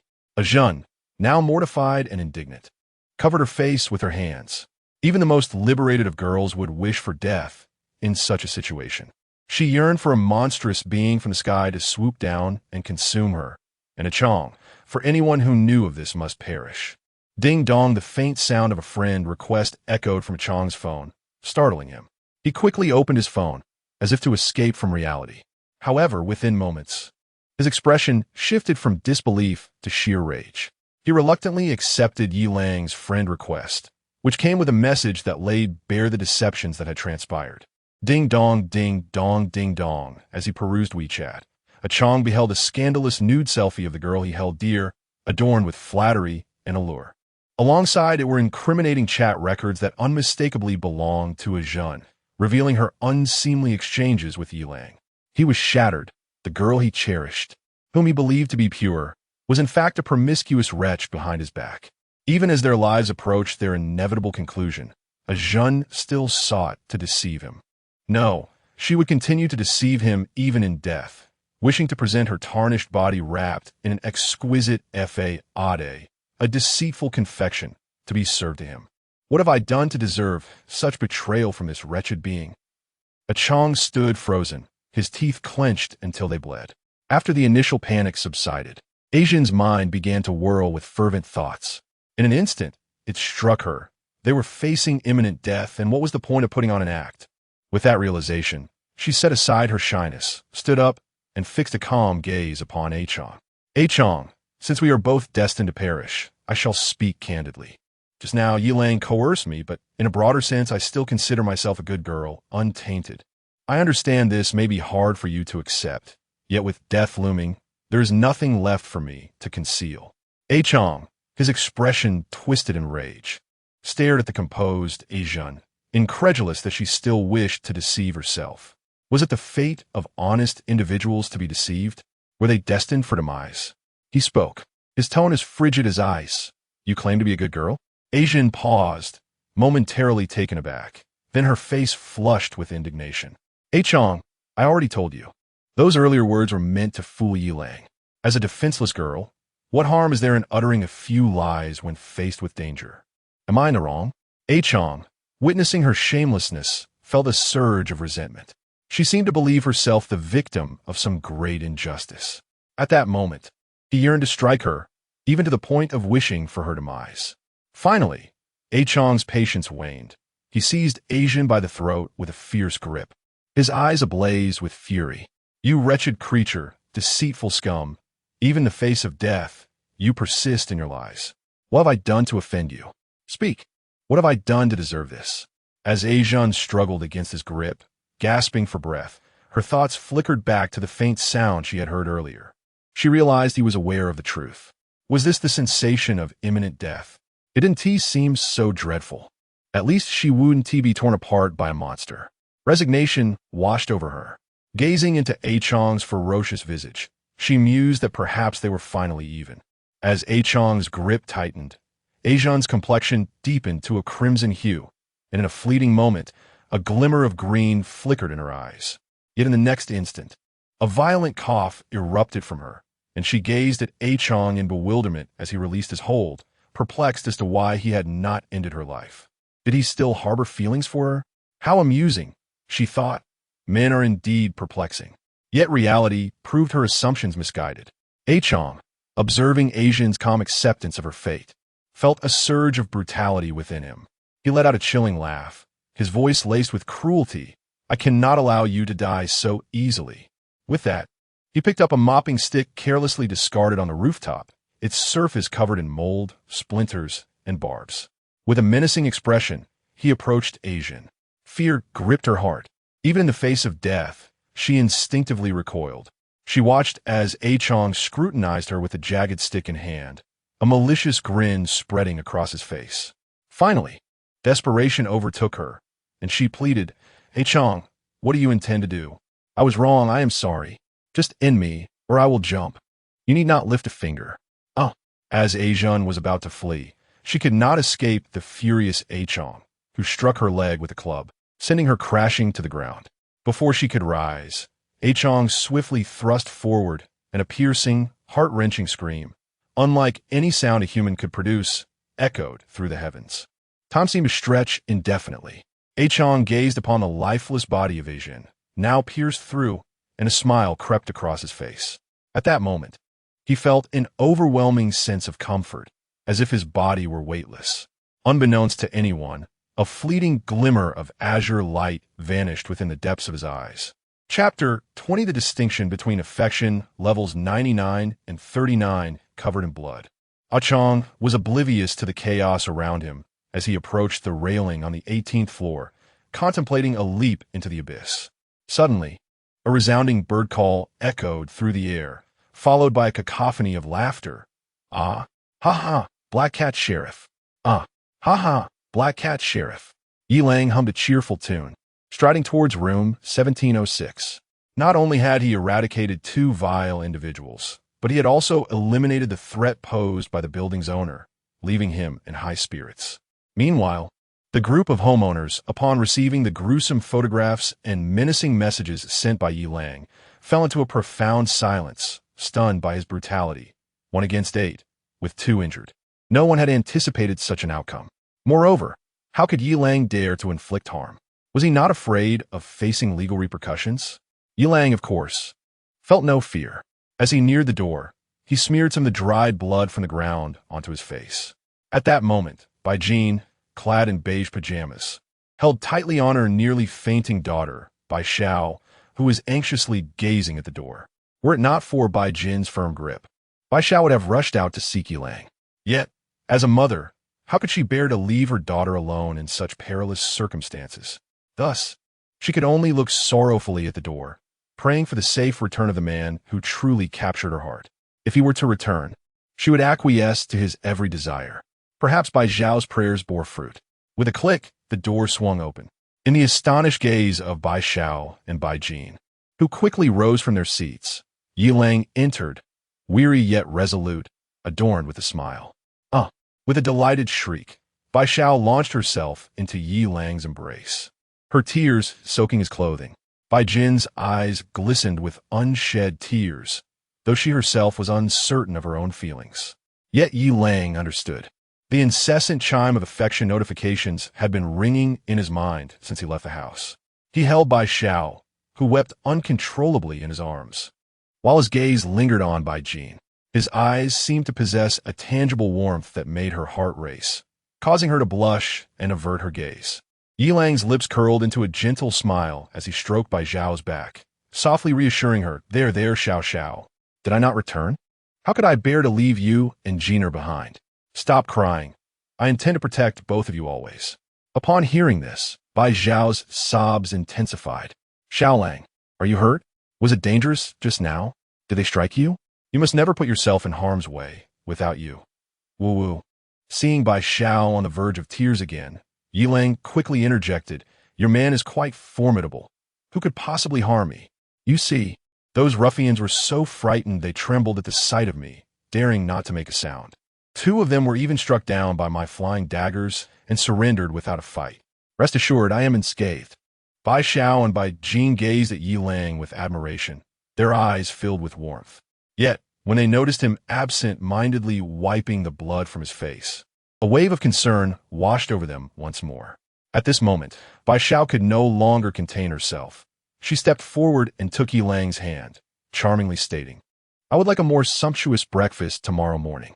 Bai Jin, with an expression of exasperation, watched as her mother dragged Yi Lang into the bedroom. What a dog of a man, still not at ease with me at this hour, just staring with those big eyes, she thought, feeling indignant, yet ultimately resigning herself to the handcuffs on her wrists. As night deepened, the soft glow of the room enveloped them. Yi Lang embraced the smooth form of Bai Xiao, Perusing the system notification. By Xiao. Affection level. 99. A gentle smile graced Yulang's lips as he mused to himself. All this acting was not in vain. The effort I put forth earlier certainly played a significant role. His physique had now reached a level of 11. 3. And he felt capable of engaging in another 300 rounds. However, glancing at the peacefully slumbering Bai Xiao and the array of breakfast items in the system space, dumplings noodles, tofu pudding, fried dough sticks, and Xiaolong Bao, Yilang ultimately refrained from waking her, instead placing a tender kiss upon her forehead. System, I sense that my physique, along with the enhanced dexterity of my fingers, feels somewhat disjointed. What could be the cause? Ding. The host's significant short-term increase in physique and bodily attributes may lead to temporary coordination imbalance.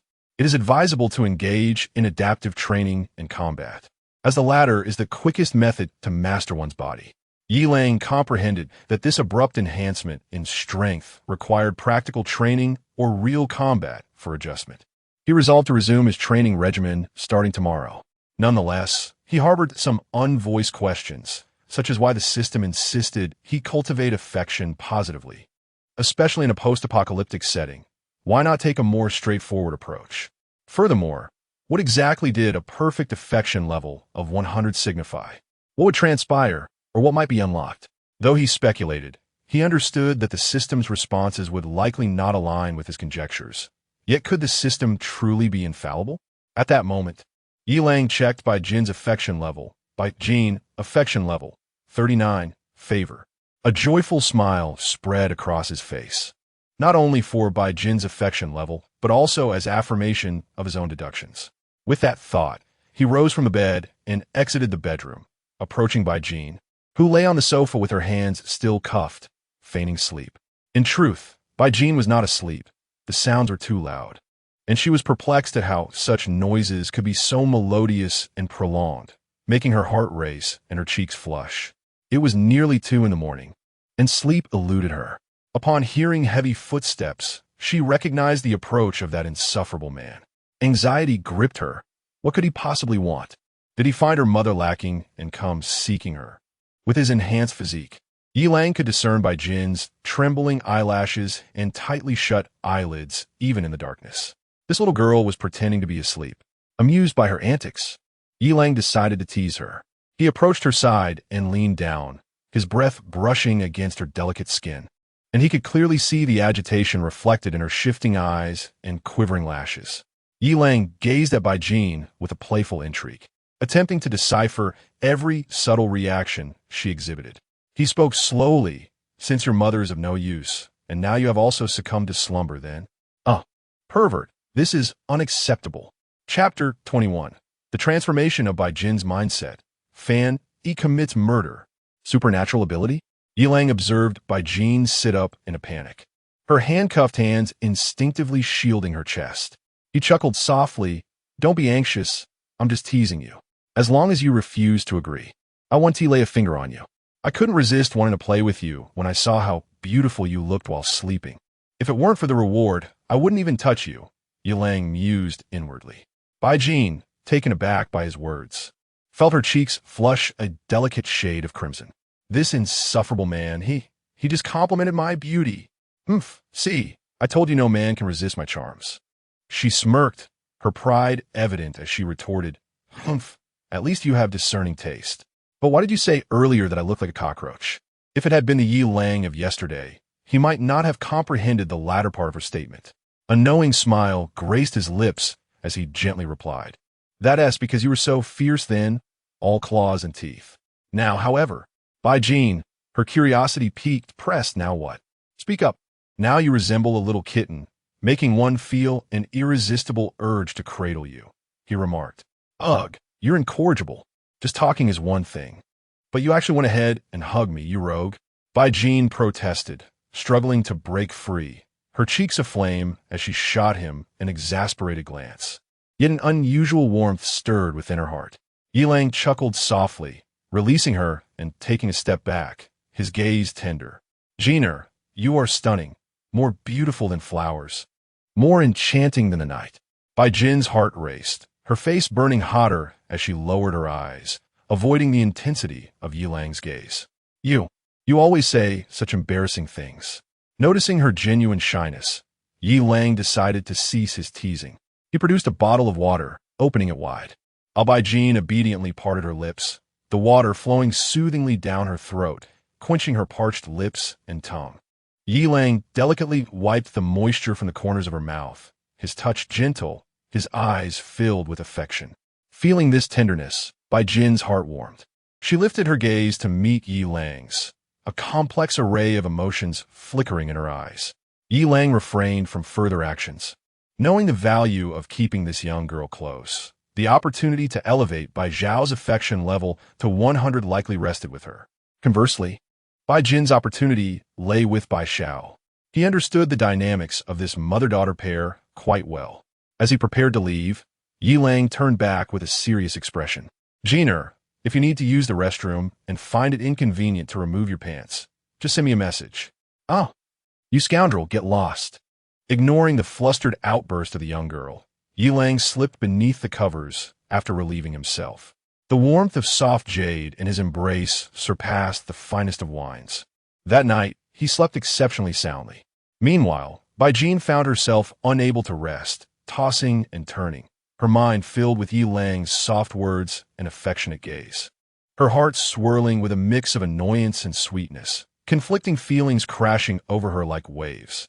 At this moment, in room 1102 of Building 3, Wang Wei and Qin Ling lay together in bed, both slightly breathless, clearly having just endured a battle.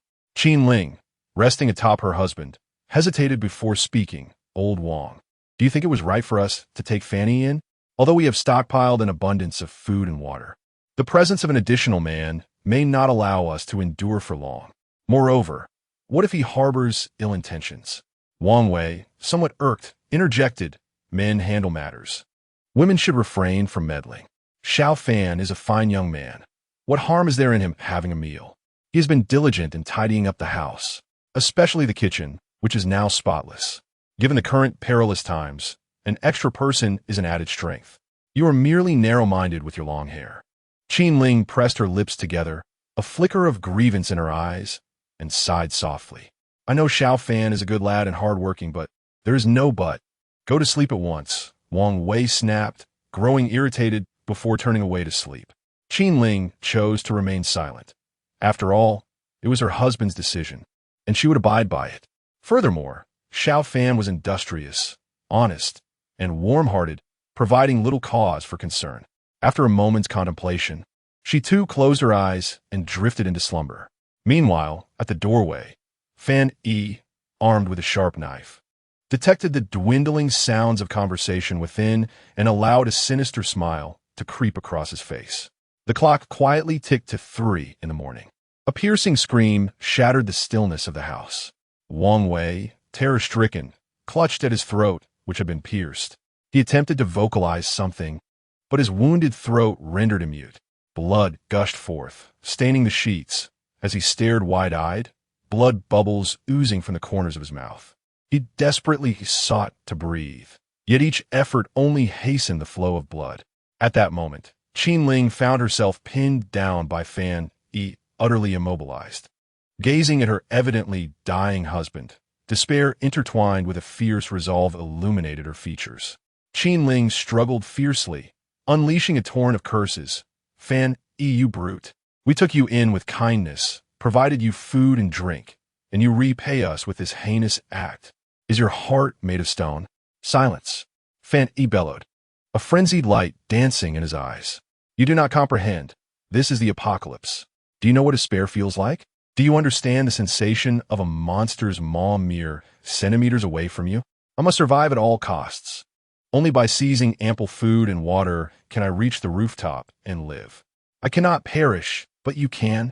Who says you are the good ones? Wang Wei cast a final glance at his wife, surrendering to anguish and pain, ceasing his struggles. Qin Ling's body jolted as her demeanor transformed, becoming alluring, her voice soft and seductive. Dear brother, I beg you, do not kill me. Has it been long since you savored a woman's touch? I am well preserved. Let me attend to you. Fan Yi momentarily faltered, his expression shifting to one of amusement, yet he did not lift his foot. He merely traced the tip of his knife along the curves of the voluptuous beauty beneath him. Really? Despite your husband's corpse lying nearby, you genuinely wish to serve me? The hatred in Qin Ling's eyes flickered and vanished in an instant. She quickly nodded, her face adorned with a beguiling allure. Naturally, one such as you, youthful and vigorous, is most favored. Come now, dear brother. Fanny laughed, a wild and unrestrained mirth. Qin Ling joined in the laughter, her purpose fulfilled. Yet in the next moment, a sharp blade plunged directly into her left breast. Her laughter ceased abruptly, replaced by agonized struggles, yet her movements were stifled under the weight of a heavy foot. Qin Ling turned to gaze at her husband, tears streaming down her face. Husband, I could not avenge you, nor even take a piece of flesh. Am I truly so useless? Wait for me, my beloved, for Ling'er shall seek you out. As she lay lifeless, Fan Yi released the foot that had restrained her. Crouching down to observe the purity and defiance of this woman, her eyes fixed on her husband. It has been said that this is the end of days. How could I possibly believe you? Moreover, can death not serve a purpose? Fan Yi's tone was chillingly cold, a flicker of barely perceptible malice glimmering in his gaze. Chapter 22. The Quest for New Beauties, Gold Miners? On a ballet, bunny-eared bed measuring 5.76 meters in circumference, a delicate jade-like hand emerged from beneath a quilt adorned with charming Hello Kitty patterns. Bai Xiao gently pulled back the quilt and slowly sat up, her porcelain skin exposed to the air. She gazed at Yi Lang, who was curled up under the covers, still clinging to the edge of the blanket in slumber. A tender smile formed on her lips, her eyes brimming with affection. He looked so adorable in this moment, still needing to cuddle with a bebe at his age. She softly adjusted the quilt to cover his exposed shoulder, warmth flooding her heart. This tranquil and cozy morning felt as if time itself had slowed down. Leaning down gently, she placed a tender kiss on his forehead, her eyes sparkling with joy. Yi Lang's brow twitched slightly as he slowly opened his eyes. The sight before him was somewhat disorienting. The remnants of sleep dissipated in an instant. "And Xiao, I do not favor this method of waking up. Perhaps we could try a different one next time?" Bai Xiao paused, her hand that was fastening the strap faltering for a moment before she realized. A blush creeping on her cheeks as she softly replied, "All right." Ultimately, she did not secure it. The two of them, now refreshed, made their way to the living room. There, Bai Jin sat gracefully on the sofa, her cheeks slightly flushed and her gaze towards Bai Xiao tinged with a hint of melancholy. At that moment, Bai Xiao wished she could bury her head in a pillow, but the atmosphere lightened when Yi Lang retrieved a sumptuous breakfast from the system space, freshly prepared and generously portioned. Clearing his throat, Yi Lang broke the silence. "Jiner, eat more. Your mother worked hard to prepare this." "Oh, Xiaoling, how could you?" she exclaimed playfully. "You rogue, I will ignore you from now on." Amidst their playful banter and rolled eyes, Yi Lang chuckled heartily and began to enjoy the lavish breakfast. His favorite was soy milk and fried dough sticks. He first dipped the crispy sticks into the soy milk, allowing them to soak up the liquid before taking a hearty bite. The delightful aroma of the fried dough mingled with the rich flavor of the soy milk, filling his mouth with satisfaction. Bai Xiao savored her meal with equal delight, reminiscing that these breakfasts tasted just like those from her childhood at the bustling market. After eating, Yi Lang shared the freshly taken photographs in their owner's group chat. Once he posted the images, he paid no heed to the group's reactions and walked straight to the gym clad only in a pair of shorts. The gym contained limited equipment, most of which was lightweight, compelling Yi Lang to exercise on his own. He inhaled deeply, feeling the stretching of his muscles and the surge of strength, commencing a series of fundamental exercises, each movement executed with precision as beads of sweat began to dot his back. As his breathing grew more labored, Yi Lang felt an increasing mastery over his body. Bai Xiao watched him hanging upside down on the horizontal bar performing crunches. Her gaze filled with admiration as she gently bit her red lip. Bai Jin, feeling shy, dare not look directly but stole glances at Yi Lang's well-defined muscles, a peculiar sensation stirring within her. After an exhaustive 2-hour workout, Yi Lang finally felt his energy deplete. Wiping the beads of sweat from his brow, He stood firm with his feet apart, entering a horse stance while he began to inhale deeply and contract his abdomen, followed by exhaling and expanding his belly. After 5 minutes of this breathing technique, Yilang's breath gradually steadied, his complexion blossoming with a rosy hue. This method of breathing was a unique aspect of his practice in the 8 Extremes Fist, which he had steadfastly retained. Bai Xiao could not help but softly commend him. "Xiaolang, your breathing technique is truly remarkable. What is it? You seem so revitalized, and your breath has become much more stable after performing it." A fleeting expression of pain crossed Yilang's face before he quickly masked it, replying, "It's merely a breathing technique from the 8 Extremes Fist. It regulates the breath. Nothing extraordinary." Bai Xiao did not press further. Taking Yilang's hand, she led him to a yoga mat and gently said, "Come, let me give you a massage. Otherwise, you might suffer from muscle soreness tomorrow." Yilang smiled and nodded, lying down as Bai Xiao's delicate fingers worked on his taut muscles. After a while Yilang remained largely unaffected, Bai Xiao was already panting and flushed. Realizing she could not continue, she thought it best to stop, recalling that he had just consumed a rejuvenating pill the night before and should ideally wait a day before further exertion. Yilang playfully patted Bai Xiao's rear, signaling her to cease, and chuckled softly, "All right, let's leave it at that." Despite Bai Xiao's slight breathlessness and reluctance, he proceeded to the bathroom for a quick rinse. Currently, the system's daily basic provisions consisted of 12 loaves of bread and 4 5-liter bottles of water, which were more than sufficient. Sitting on the sofa, Yilang checked the messages. Following the events of the previous night, the owner's group had been filled with criticism directed at him, with the usual mundane chatter significantly reduced, replaced instead by requests for food and water. Yilang disregarded these and turned his attention to messages from friends. He first scrutinized the photos sent by various women, many of whom he deleted without needing a system prompt. A few were uncertain, and he could only rely on the system for judgment. Name: Bai Yu, age 25, height 166 centimeters, weight 47 kilograms, inner quality 91, current husband, overall 84. What a pity, does not meet system requirements. Yilang felt a twinge of regret, as the woman appeared quite beautiful without makeup, and her well-proportioned figure was commendable. Yet she did not reach the requisite score of 85. Reluctantly, he deleted her from his contacts. Wait, what does it mean to have a current husband? At that moment, in Unit 1517 of Building 3, Zhang Xiang looked anxiously at his girlfriend Bai Yu's phone. Bai Yu, reluctantly observing, suddenly noticed that a friend request had been declined. She let out a quiet sigh of relief, still speechless. However, Zhang Xiang became irate. "Why were you deleted? Damn it, you ungrateful wretch. I told you to dress modestly, but you wouldn't listen. Now look where it's gotten you. Are you trying to starve me?" Bai Yu's eyes brimmed with tears. "Husband, how could you say that to me? I have my dignity, you know? You weren't like this before. Why have you changed?" Zhang Xiang, consumed by rage, slammed his hand upon the table. "Can dignity be consumed as sustenance? Are you unaware of the circumstances outside? I act thus only for our survival." Bai Yu, choked with emotion, found herself at a loss for words, her head bowed in silence as tears cascaded down her cheeks. Meanwhile, Yilang continued to scroll through messages from friends, when suddenly, a spark of excitement illuminated his eyes. Ding. Name: Xiong Ting, age 21, height 167 centimeters, weight 45 kilograms, inner quality 995, golden minor, overall 93. Meet system requirements. Host is urged to take her in promptly. Chapter 23. The Awakening of the People's Abilities. Is the storm intense? Do I fear the storm?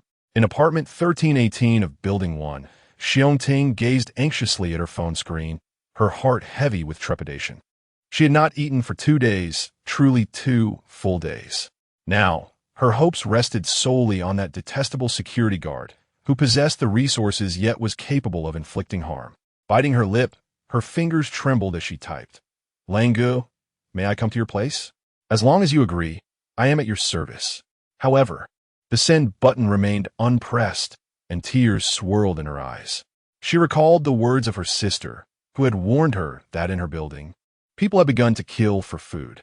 Her sister urged her to seek protection from someone powerful. Taking a deep breath, she finally pressed the send button. She then continued to observe the group chat filled with praises and pleas directed at that loathsome security guard, desperately searching for a sliver of comfort. Suddenly, her expression froze, and she quickly retracted the message sent to Yi Lang. Instantly, she transformed her sorrowful countenance into one of delight, sending a new message. You despicable security guard.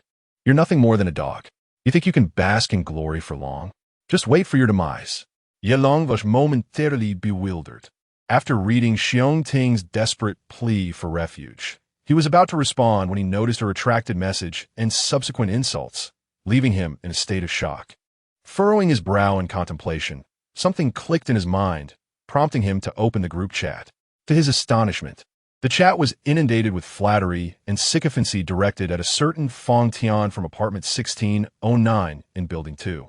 From apartment 1515, Fan Jingjing remarked, "Wow, handsome. You are incredible. Us girls are saved. You will surely protect the women of our community." Jiang Fangzhou, the chairman of the residence committee from apartment 1105, added, 21609, "Young brother, you are the warrior of our community. The nation needs capable individuals like you. Please take on this great responsibility, and welcome to the residence committee." Wang Feier from apartment 1316 chimed in, "Brother Fong Tian, you're amazing. May I come live with you? I would feel so secure by your side." The youth from apartment 1002, Dawa, retorted, 11316, "Aren't you supposed to support resisting the objectification of women? What's this?" To which Wang Feier shot back, "Mind your own business, you despicable man." Yi Lang's expression darkened as he scrolled upwards, discovering a video link shared by Fong Tian. Upon clicking, his countenance shifted dramatically. The video, filmed in a bathroom, featured a young man standing before the camera, his eyes tightly shut, one hand covering his left eye. As stirring music played, the young man slowly opened his fiery right eye, uttering the words Amaterasu. In an instant, a blazing inferno erupted from his hand, the heat so intense that it distorted the surrounding air. Yi Lang glanced at the comment section, where numerous users did not express skepticism, but instead shared images of flames, glimmers of light, or crystalline ice emanating from their own hands. The anxiety that had gripped Yi Lang's heart finally extinguished. He returned to the group, where Fong Tian's name was currently at the top, and the chat was filled with various expressions of adulation and worship. Inside room 1609, Fong Tian was typing with a smug expression. "I have awakened thee and can incinerate all things. I hereby declare that I will unconditionally shelter beautiful women. As long as you are willing to submit to me, I shall grant you safety and protection." Ha ha! After sending the message, a proud smile graced Fong Tian's face. However, in the next moment his smile froze, and he hurriedly retracted his message. This was due to a message from room 1202 by BAS Guangyan. "I have also awakened my powers and can unleash lightning, instantly piercing through everything." Image room 1308's Zhao Jie chimed in, "My daughter too, she can emit ice crystals." Image, Zhang Yida from room 1112 added, "Mine can also conjure flames. This morning, it startled me and nearly set the house ablaze." Image, the youth from room 1002, Dawa, exclaimed, "Has everyone awakened their powers? Mine can unleash razor-sharp wind blades." Zhao Dahai from room 1711 declared, "Yi Lang, you shall meet your end. I have awakened my powers and can now shoot water swords. You shot me in the leg and boasted in the group. This time, I shall ensure your demise. Let me clarify once more. Those photos from last night, my pants were soaked with blood, not urine." Ma Weiwa from room 1715 added, 31711 Zhao Dahai, "Count me in, brother. That scoundrel Yi Lang ambushed me and shot my shoulder. The youth today lacks martial ethics. I was careless and did not evade. This time, having awakened my fire powers, I will make Yi Lang pay dearly." The chairman of the homeowners committee, Jiang Fangzhou from room 1105, urged, 31715 Ma Weiwa, 31711 Zhao Dahai, "You two must seize all of Yi Lang's food and water for the homeowners committee to distribute uniformly. We must save the community from disaster." Yi Lang's expression grew increasingly grim, and Bai Jin and her daughter also saw the group messages, their eyes shimmering with complex emotions. System, what is happening? Why have so many awakened their powers? Can I awaken too? As long as a person has a mental strength of at least 1 and meets certain conditions, they have a chance to awaken their powers. The host's mental strength is 0. 1, far below the normal standard, making awakening highly improbable. A wave of despair washed over Yi Lang as he continued to inquire. If I meet the mental standard, how can I awaken? What are the specific conditions? Ding system notification. Conditions include intense external stimulation, life and death crises, extreme emotional fluctuations, or emotional shocks, among others. There are no specific conditions, but they are generally related to individual emotions and feelings. Yi Lang understood, yet he felt despondent. The average mental strength of humanity on Earth was 1. This meant that any person could potentially awaken their powers with significant emotional or psychological upheaval, except for himself. What was the point? Although he possessed a system that could enhance his physique, how could a mere mortal withstand the onslaught of fire and lightning? Why must fate always conspire in such a way? Just as I begin to find solace, a tempest arises, rendering even the act of breathing a daunting challenge. Am I not already suffering enough? Is this how you choose to torment me? A fire of indignation ignited within Yi Lang. It felt as though they were intent on driving him to despair. Must he simply await his demise or retreat into the shadows? Curse those with extraordinary abilities. Even when pushed to the brink before the apocalypse, he still possessed the audacity to curse the moon and all its denizens. Yet, what can be done now? At worst, he would cast aside the reward of 100 favor points and confront them all head-on. Yi Lang's mind raced with thoughts.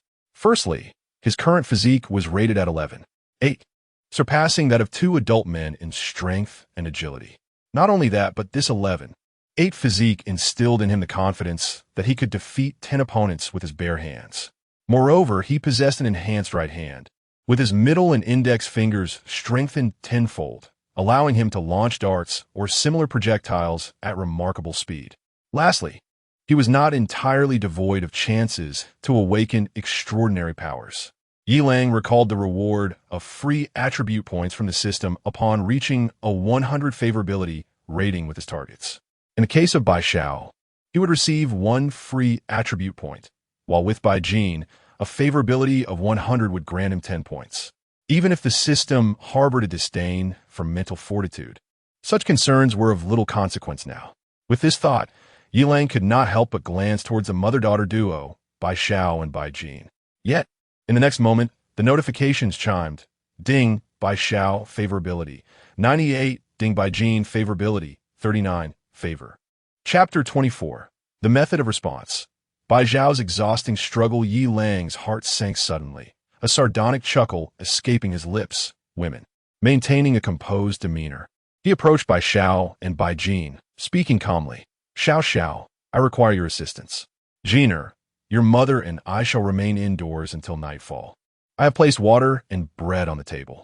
As he spoke, Yi Lang retrieved 2 bottles of water and 2 loaves of bread from the system space, placing them on the table before unfastening Bai Jin's handcuffs. He then took Bai Xiao's hand and led her toward the bedroom, intent on crafting an exquisite meal. Just before entering, Yi Lang glanced back at Bai Jin and said with serene affection, Jiner, I love you as deeply as I love your mother. We will protect you with every last drop of our blood. Ding, Bai Xiao, affection level. 99 ding, Bai Jin, affection level. 48, once inside the bedroom. Yi Lang did not rush. Instead, he gazed at Bai Xiao with deep emotion, speaking gently yet firmly. Xiao, I understand that Jiner is your everything, and she is equally my world. To ensure her survival, we may indeed have to fight with all our might. Xiao fished, her heart racing with anticipation as she speculated on Yi Lang's fervent intentions. After all, in this apocalyptic world, nothing seemed too bizarre. As Xiao Lang had said, for the sake of Jiner's life, and for the sake of the young man, they would give their all. At 8 in the evening, Yi Lang finally emerged, leaning against the wall for support. He turned to Bai Jin, whose face was etched with concern, and said, Jiner, go inside and take good care of your mother. She is utterly exhausted. Encourage her to drink plenty of water. Bai Jin nodded eagerly, and rushed into the bedroom. Yilang made his way to the bathroom, quickly rinsing himself off, then fixed his intense gaze upon his reflection in the mirror. A smile spread across his face, growing ever more exuberant. Note, a delightful array of exquisite culinary creations is on the horizon. Feel free to skip if uninterested. Should your curiosity beckon regarding the abundance of these delights, search for Dolong's Broadcaster, Effortful Orange, and indulge in the Indulgent Meal series. You shall find amusement therein. Ding, congratulations, host, for achieving the task goal of 100 affection points for the first time. The system notification announced the delightful rewards from the exquisite culinary collection. The sirloin beef from the West Cold Barn, 5 kilograms of sirloin steak, has been dispensed. The creamy egg tart, 1 kilogram, is now available. Congratulations to the host. Vitality has increased by 0.5. Current vitality stands at 12. 3. Further notification arrived, revealing the semi-cooked cheesecake, 3 kilograms, and the delectable Earth 3 fresh dish have also been dispatched. The host's vitality continues to rise, now at 12. 8. As the notifications continued, the host received the tenderly pan-seared French foie gras, 3 kilograms, along with the caramel cheese, pudding, and black truffle beef fried rice, enhancing vitality once more to 13. 3. The system also announced the delivery of the Buddha Jumps over-the-wall dish, 5 kilograms, and roasted duck, alongside a creamy cake and a large watermelon, which was noted multiple times. A chime signaled the completion of a task, with the target by Xiao achieving a favorability of 100, alongside the acquisition of a point in free attributes.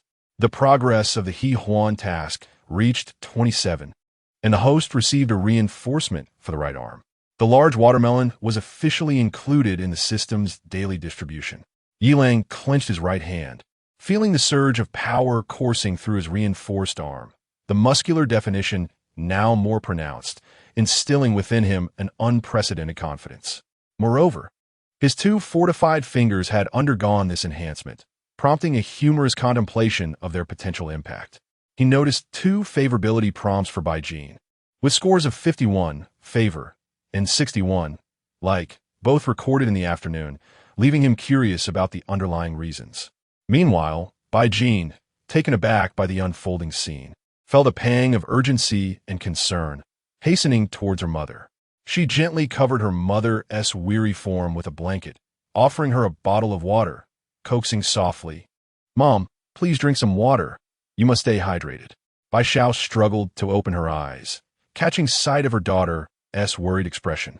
She managed a smile that was more painful than a cry, softly assuring, "I'm fine, just a little tired."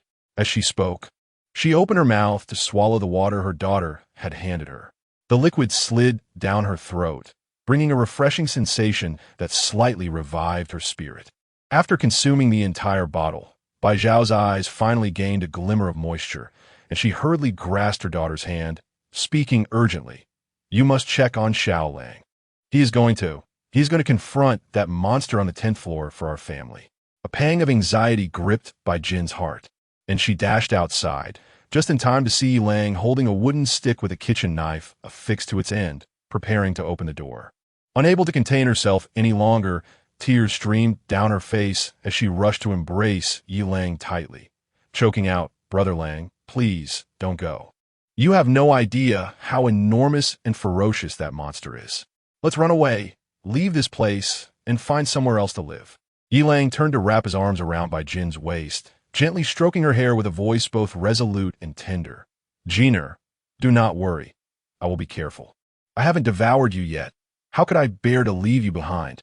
At that moment, Bai Jin disregarded her shyness, gripping Yi Lang's hand tightly, her eyes glistening with tears. "All right, as long as you return safely, I will feed you whatever you desire. You must come back unharmed and whole, and bring my heart with you." Yi Lang, momentarily disregarding the affection notification in his mind, suddenly kissed the beautiful figure before him, whose eyes were brimming with tears. Bai Jin responded awkwardly yet fervently, their heartbeats appearing to collide fiercely within their chests. Their lips met, breaths intertwined, foreheads pressed together. Their gazes sparkled with determination and reluctance, as if they wished to engrave each other's likeness deep within their hearts. After a long moment, Yilang gently pushed Bai Jin away, turned, and with a resounding bang, closed the door behind him. Bai Jin collapsed onto the ground, tears blurring her vision, and it took her a while to rise. Turning her head, she saw a bountiful dinner spread across the table, along with a pile of bread and water. The tears she had just managed to contain surged forth again as she murmured, "Brother Lang, Jiner is waiting for you, always waiting." Chapter 25. The Invisible Female Anchor? The first encounter with the giant lizards at this moment. On the 10th floor of Building 3, a colossal gecko, measuring 4 to 5 meters in length. Curled up in the corner of the corridor, its scales glimmering with an eerie blue hue, and its blood-red eyes fixated menacingly on the stairway. Surrounding it lay gruesome remnants of bloody bones and tattered clothing, the air thick with a nauseating stench of blood. Occasionally, mosquitoes the size of footballs would flit by, and the gecko would suddenly snap its massive jaws open, extending its long, forked tongue to ensnare the insects, crunching them with a sound that echoed chillingly in the dim, silent corridor. Yao Shi, who was stealthily live-streaming the enormous lizard from a hidden vantage point, was thoroughly frightened. Residing in apartment 1504 of Building 3, she had inexplicably awakened an extraordinary ability the previous night, an ability to render herself invisible. Not only could she vanish from sight, but even small objects she touched could also become invisible. Furthermore, judging by the gecko's reaction, it seemed that even her scent was obscured and her sounds significantly muffled. This revelation elated Yao Shi. Was she not destined for greatness? In her live-streaming room, titled War Correspondent, the audience count had surpassed 10,000 and continued to swell. While other streamers had attempted to broadcast perilous scenarios, like Zhang Darren, who met an unfortunate end, Yao Shi's stream was different. It was akin to filming a monster up close and personal. She could even discern the intricate patterns in the gecko's walnut-sized eyes. The chat room was alive with messages, cascading like snowflakes. Starfish. Miss, aren't you an outdoor comedy streamer? What are you doing here? Chicken Cohen. The anchor is incredible. Rascal Clown. Is this really a gecko? Aren't crocodiles smaller than this? Look at it opening its mouth. Those teeth. One bite would leave you bruised. User 5975469666. Rascal Clown. Isn't that a patchwork of parts? Rascal Clown. User 5975469666. Are you still alive? Have I not jumped off a building yet? User 5975469666. Did you see Zhang Darren's stream? You even remember my ID? Forget it. I might as well jump. Grilled skewers. By the way, why hasn't the giant gecko noticed the anchor? Could she be invisible? Old pervert 111. Invisible. Does that mean she's not wearing clothes? Please, miss, turn the camera around. Young man in black pants. Please. Big sister with a handful of sunflower seeds. Please. A big bird, LV37, gifts the Anchor Carnival X1. PPT Dog doesn't stream. LV52 gifts the Anchor Carnival X3. Seeing her live stream flourishing, Yao Shi's heart soared with joy. She had finally achieved fame, and it had not come easily. She could not resist typing. Thank you for your support, dear viewers. I will frequently broadcast such monster explorations in the future. Please follow me so you won't get lost. Despite the frenzied barrage of comments, Yao Shi remained intensely focused on capturing every intricate detail of the giant gecko. Suddenly, the sound of the elevator door chimed, startling her to the point of nearly losing her composure, and she couldn't help but gasp aloud. The massive gecko instantly turned its head, its walnut-sized eyes fixated on her. Yao Shi's heart raced as she held her breath and hastily shifted a few steps aside. In the next moment, with a sharp snap, the gecko's tongue shot out like lightning, striking the wall with a resounding smack. Yao Shi, still shaken, gazed at the barbed, slimy tongue now adhered to the wall. It was a close call. That fearsome appendage had nearly hit her face. The live stream erupted in chaos, with comments flooding in. Insomniac fried rice, wow. That tongue. It resembles something from a horror story. Lisbon Notebook. What tentacles? Where are the tentacles? Where's the notebook? KYZL. Be careful, streamer.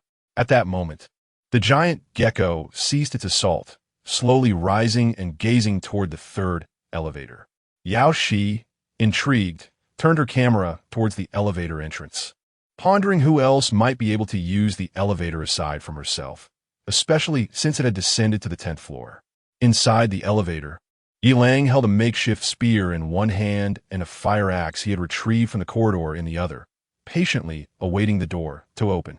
He had envisioned this scenario the previous day, as he preferred to eliminate threats before they could manifest. Over the past few days, he had been monitoring the gecko's movements through the remaining cameras. Yilang had discovered that the gecko's vision was severely limited, relying primarily on sound and touch for navigation. Moreover, its large size made maneuvering in the corridor cumbersome, which gave Yilang a strategic advantage.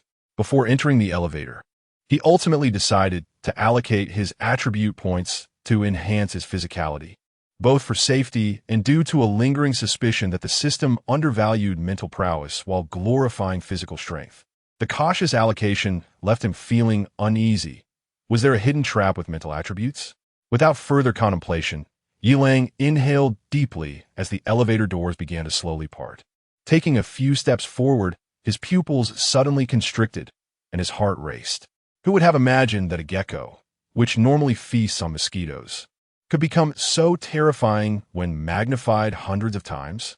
It stretched over 4 meters in length, its body cloaked in bluish-gray, warty scales, each scale the size of an adult's palm. Its belly pressed against the ground while its limbs twisted like a spider. The suction cups at its fingertips emitting a disconcerting hissing sound against the tiles. Most alarming was its triangular head, with 2 pea-sized pupils narrowed to slits, a guttural roar rolling in its throat, and a forked tongue licking its barbed fangs. At that moment, the monstrous creature charged towards Yilang with alarming speed, the air seeming to compress as its roar resonated deafeningly. Yilang's expression hardened as he surged forward, channeling his inner javelin thrower, swinging his arm in a wide arc before thrusting the spear directly at the gaping maw of the beast.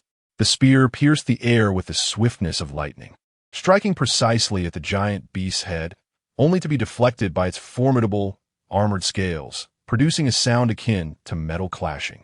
As the spear was launched, Yilang swiftly darted into the room on the left of the corridor, narrowly evading the viscous, barbed tongue that shot towards him.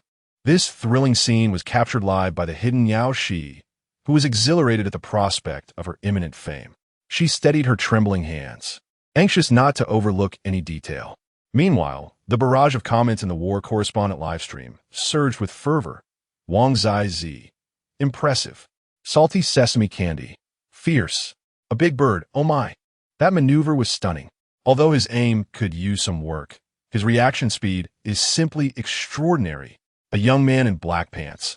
This guy is incredibly brave. He seems to think he can take on the giant gecko alone. What a folly, he won't break through its defenses. Ji Kuan. This security brother is reminiscent of a modern-day Wu Song. A young man in black pants. Ji Kuan. How do you know he's a security guard? Why not a police officer? Don't be so envious, my friend. Ji Kuan. A young man in black pants, because I am a security guard. At that moment, Yilang was oblivious to the live broadcast. He hurriedly rose from the ground and dashed outside, just in time to witness the giant beast struggling to turn around, its massive tail crashing against the floor and walls with a thunderous roar. Yilang would not wait for the creature to fully pivot. He quickly retrieved a piece of iron. As his right arm's muscles tensed, his upper arm propelled his forearm, which in turn drove his wrist. And with a swift flick of his fingers, the iron shard was launched. It spiraled through the air like a dart, tracing silvery arcs as it aimed for the soft, pale flesh nestled between the beast's abdominal scales.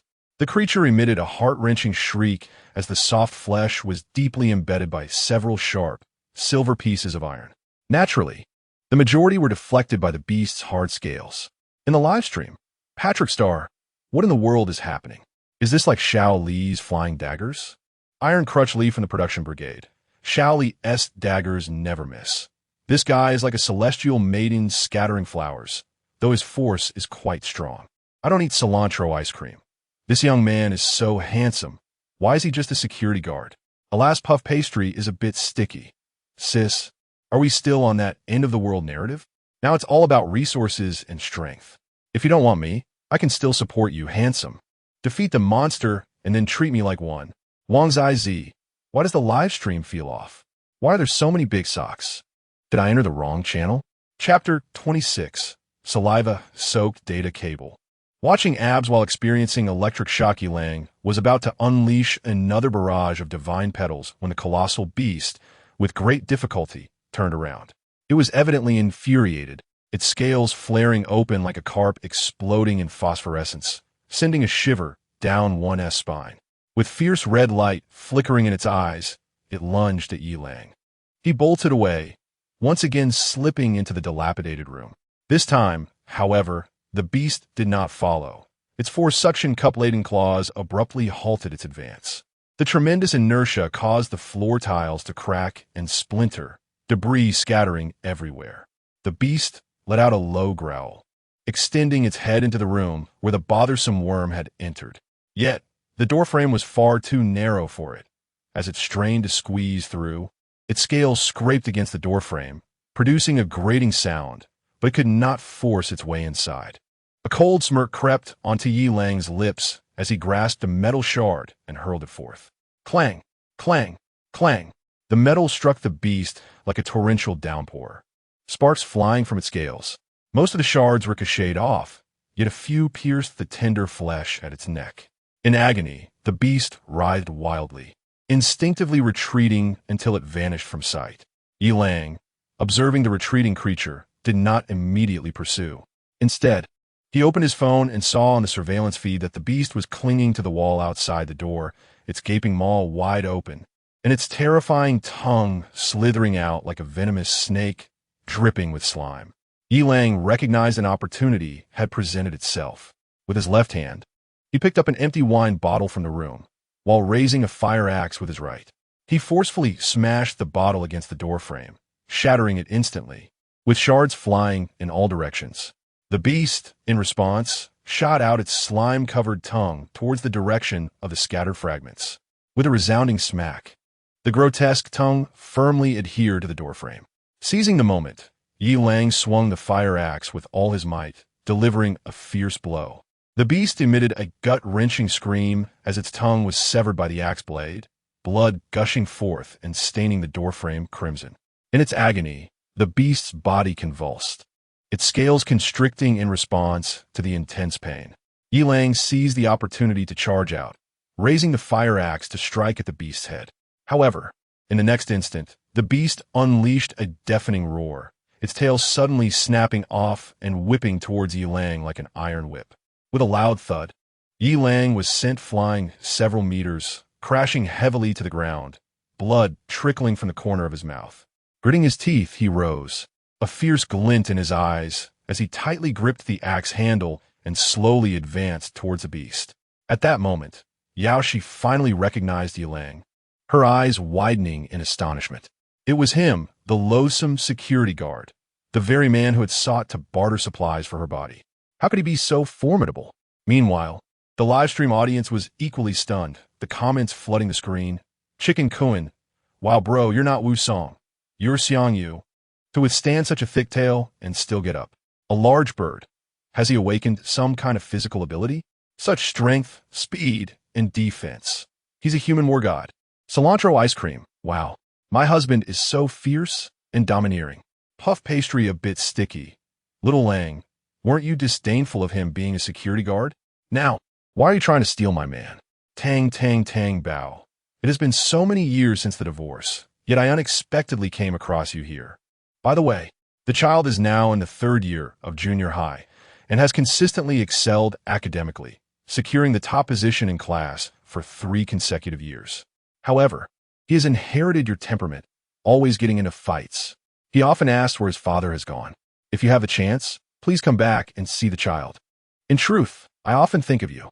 King Bao Ziu Gian, Dang Dang Dang Bao, Lupstup Bodine, Step Asai. To be frank, Qing Bao's man is quite formidable. Yilang's eyes glinted with ferocity, his strides resolute, the fire axe gleaming ominously under the light. At this moment, the colossal beast had lost its tail and tongue, rendering it incapable of long-range attacks. Yilang switched the fire axe to his left hand, swiftly retrieving a metal shard with his right, launching it with great force. Thud! Thud! A howl of agony erupted as part of the metal shard embedded deeply into the beast's soft flesh. The creature writhed in pain, blood seeping from between its scales. In the next instant, the beast bolted deeper into the corridor. Yi Lang, unhurried, brandished the fire axe, following closely. The corridor had no exit. It could not escape. The beast indeed collided with the wall, rebounding with despair and rage evident in its eyes. It quickly turned, having lost its tail, yet becoming more agile. The beast roared incessantly, its mouth stained with crimson blood, threatening Yi Lang to stay back. Undaunted, Yi Lang advanced with unwavering steps, a chilling glint in his eyes. The beast, unable to restrain itself, opened its gaping maw filled with jagged teeth and lunged at Yi Lang. This time, Yi Lang did not evade. He gripped the handle of the fire axe firmly, raising it above his head. His right arm tensed, muscles surging with power as the axe descended like a thunderbolt, piercing into the creature's skull, blood gushing forth. With a pitiful scream, the beast lunged toward Yi Lang, crashing to the ground, its immense inertia rolling it closer to him. The axe's blade was evidently not long enough to fully penetrate the skull. However, Yi Lang's strength was extraordinary, though the blade did not breach the skull. It had severely injured the beast's brain. Blood gushed uncontrollably as the creature writhed, unable to rise. Yi Lang tore off the tattered security uniform, seizing the fallen spear, gripping it tightly, eyes gleaming with ferocity as he slowly approached the beast. Yaoshi was mesmerized, not only by the bloody battle, but also by Yi Lang's chiseled abs. Nearly drooling. She was not alone. At that moment, the audience in the live stream went wild. Buchi Xiang Kai ice cream. I can't take it anymore. So strong help. Shuang Ma Wei. Can't Dolang introduce a one-click kissing feature? Oh my heart. Mi Tao Tao Tao. I want a one-click touch feature. Chiku AI Duo. With looks like that, I would accept being swept away in an instant. Pao Fu Yujin and I. Chiku AI Duo. Sister Meow has arrived. Though belatedly. Sure Wan Wanya. With that appearance, I would even accept a dislocated jaw. Xiaohua 123. Sherwan Wanya. Oh, dislocated jaw sister has arrived. Fan Xiao Xian. Little brother, wait a moment. Your sister-in-law is not easy to deal with. Xiaohua 123. Fan Xiao Xian. It's hard to kill, sister. Little bear hard candy. Oh dear, I accidentally fell down, P.S. The expression pack of a mother cat lifting its backside. Xiaohua 123. Little bear hard candy. The fallen sister. The common folk warmly welcomed the return of the four gods. The viewers in the live broadcast room were engulfed in a peculiar frenzy, their passions heightened, momentarily forgetting even the existential crisis of the apocalypse. Yet, Yi Lang remained oblivious to the madness unfolding in the live chat. He was steadfastly wielding his self-made spear, continuously aiming. At that very moment, a glint of determination flashed in Yi Lang's eyes as he thrust down with great force. With a sharp sound, the spear pierced through the giant beast's eye, penetrating deep into its brain. In an instant, the writhing creature fell utterly still. Yi Lang finally exhaled a sigh of relief, collapsing onto the ground with a radiant smile gracing his face. This scene, reminiscent of wild chrysanthemums blooming amidst a bloody battlefield, resilient and resplendent, stirred the heart of Yao Shi, her eyes shimmering with admiration and infatuation. The barrage of comments and gift effects in the live stream surged like a tidal wave. However, Yi Lang's subsequent actions left them utterly bewildered. Chapter 27, Dread. Enjoying Bai Jin's bathing service, Yi Lang gradually rose to his feet, first capturing a few photographs. Then he seized the spear deeply embedded in the giant lizard's eye socket, yanking it out with vigor, causing blood to splatter. Without pausing, he followed up by extracting the fire axe lodged in the skull. Amidst the bewilderment of Yao Shi and the viewers in the live stream, he struck fiercely at the giant lizard's neck. At that moment in the live stream, a user named Iron Crutch Lee from the production team exclaimed, "Dude, you're incredible. You have to be ruthless. You have to be bloody." A young lady commented, "Impressive. But is he really trying to behead the giant lizard? What is the use of that? Can it be eaten? Who knows if it's poisonous?" Another user, Wang Zai speculated, perhaps he wants to keep a memento? Like some cannibal tribes in Africa, that preserve the heads of their prey as trophies. Speaking of which, where have all the big socks in the live stream gone? It's the apocalypse, and they can't handle this bit of gore? Puff had a sticky feeling. Don't speak, it'll be over soon, just mining. User 597546966 asked, mining? What does that mean? The troublemaker replied, haha, I caught you again. I knew you when T jump off. User 597546966 retorted, are you a devil? Yi Lang possessed great strength, and swiftly he severed the giant lizard's head. He then held up the bloodied head and stepped into the elevator.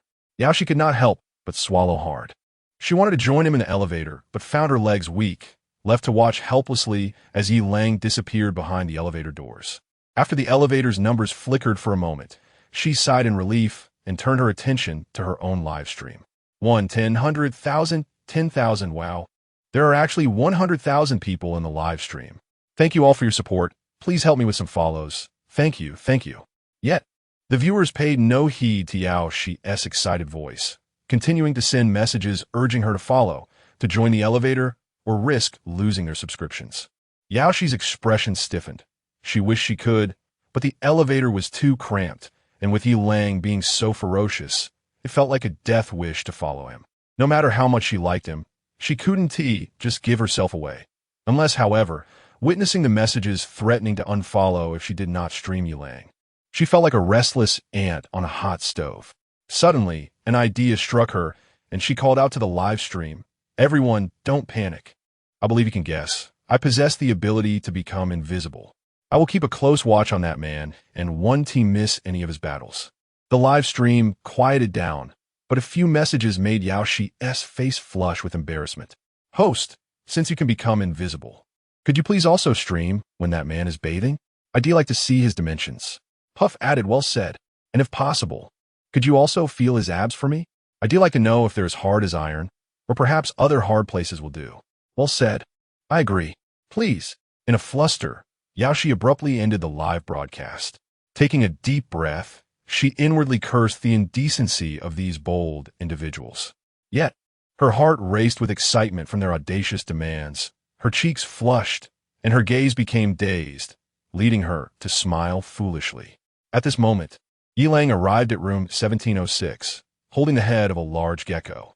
Upon opening the door, he found Bai Jin supporting Bai Xiao, who stood up with the enthusiasm of one recovering from a serious illness. Yi Lang, noticing the mother and daughter, both oblivious to his blood-stained appearance, were about to rush towards him, laughed and called out, "Don't come over, I'm dirty. Wait until I clean up before embracing." Only then did the mother and daughter pause, their eyes filled with concern and admiration. Yi Lang first instructed Bai Jin to fetch some cling film, then carefully wrapped the gecko's head and placed it in the middle of the corridor. Following that, he slowly walked into the bathroom under the awed gazes of Bai Jin and Bai Xiao. Feeling a sudden impulse, Bai Xiao patted her daughter. Being understood. Feeling a bit shy, but mustering her courage, she followed into the bathroom. At this moment, Yi Lang was removing his blood-stained trousers, revealing a well-built physique. Bai Jin's face flushed, her heart raced, yet she feigned composure. My mom sent me here, don't misunderstand. Yi Lang glanced at Bai Jin's affection level of 78, infatuated, and smiled without responding. Bai Jin cautiously held a bucket of water, and at Yi Lang's gesture, she slowly poured it over him. Droplets cascaded down Yi Lang's chiseled muscles, washing away the blood and revealing his natural skin tone. If the viewers in the live broadcast saw this scene, it would undoubtedly incite a cacophony of cries. Bai Jin's legs felt weak, her breath quickening. She had seen muscular guys online before, but none had impacted her as profoundly as Yi Lang did at this moment. Every muscle on him seemed meticulously sculpted, making him all the more alluring amidst the blood and scars. She struggled to suppress her fluttering emotions as she continued pouring water, her gaze involuntarily lingering on his solid chest, well-defined abs, and robust thighs. Suddenly, her grip faltered and the bucket slipped from her hands. Yi Lang, quick-witted and agile, stood up, catching the bucket while also stabilizing the unsteady Bai Jin. Their eyes locked. The sound of their heartbeats echoed in the stillness. Yi Lang looked at Bai Jin, who appeared like a startled deer, her eyelashes trembling. Without hesitation, He released the bucket, and amidst the splashes, he kissed her lips, soft and slightly cool. As Yi Lang, clad in his boxers, held by Jin's hand while exiting the bathroom, Bai Xiao appeared noticeably surprised. So soon? Yi Lang glanced at Bai Jin's affection level, now at 89, beloved, and smiled, eager to discover what rewards the first completion of a 100 affection level challenge might bring. Bai Xiao, no longer troubled by the matter, realized it was inevitable. She had already prepared dinner and urged the two to sit down and eat.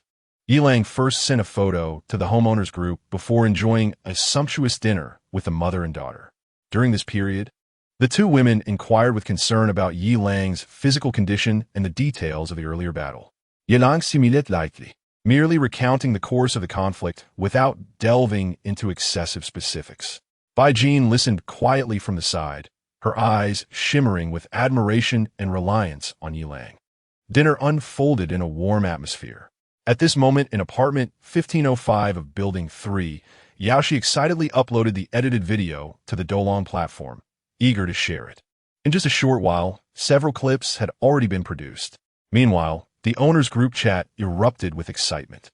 In Apartment 1002, Dava exclaimed, Yi Lang, wow, impressive. You've awakened your powers too. In Apartment 1101, Jiang Xiao remarked, wow, is that the giant gecko from the 10th floor? Did Yi Lang kill it? That's amazing. In Apartment 1217, Li Zhuadet, Yi Lang, fantastic. Now our Building 3 is safe, thank you, Lang Ge. In Apartment 1201, Fei Xiang Lantian quipped, Li Xuan 1217, weren't you just insulting the security guard? Why are you calling him Lang Ge now? Li Shui retorted, mind your own business, you idiot. In Apartment 1402, Zhang Qiang commented, Ma Wangwei 1715, Cao Da Ai 1711. Weren't you two going to make Yi Lang pay a price? Why are you silent now? Chapter 28, The Wave-Cutting Squad and the Apostate, Second Brother.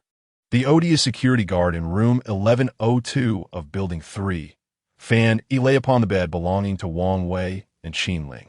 The couple's lifeless bodies had long since vanished, leaving behind only freshly adorned sheets and blankets embroidered with mandarin ducks frolicking in water. Scattered remnants of dried blood trailed from the bedroom to the kitchen, a grim testament to the fate of the unfortunate couple. With a curious expression, Fan Yi gazed at his hand, now transformed into a grotesque claw covered in scales. After a moment's contemplation, the sharp claws and dark scales retracted into his flesh, returning his hand to a semblance of humanity. A sinister smile crept across Fan Yi's face. He then seized his phone and sent a message in a newly established group chat. Demonic Claw. The Wave-Cutting Squad is officially formed. Please acknowledge receipt. Fire God, Fong Zheng, received. Water God, Zhao Dehai, received. Thunder King, Ba Shi, received. Flame Demon, Ma Weigua, received. Ice Queen, Chun Shiwilian, received. Earth God, Li Gang, received. Princess Aisha, Fan Shi, received. In Building 1, Room 1318, Xiong Ting was on the verge of a breakdown. She huddled on the floor, clutching her knees, as images of the odious security guard flooded her mind. Furthermore, residents on the 17th floor of Building 3 had confirmed that the head of that terrifying giant lizard lay in the middle of the corridor. It all seemed to mock her naivety. Tears finally streamed down Xiong Ting's face as she succumbed to silent sobs. However, it was not long before her stomach began to rumble, the pangs of hunger crashing over her like a relentless tide, reminding her that tears would not satiate her hunger. She picked up her phone, yearning to send a message to Yi Lang, but her eyes fell upon her earlier post. Odious security guard, inferior male, you deserve a dog. You think you can gloat for much longer? Await your demise. In despair, Xiong Ting tossed her phone aside, her slender fingers kneading her stomach, as if believing this action might alleviate her hunger. As she rubbed, a faint blush crept onto her delicate face. This night was destined to be anything but tranquil. In an apartment not far away, Tang Xiaowan lay atop her bed, engrossed in Dolong. She felt elated. That detestable woman had perished, drained by mosquitoes until she resembled a desiccated husk. Yet, her father's sorrow dampened Tang Xiaowan's spirits.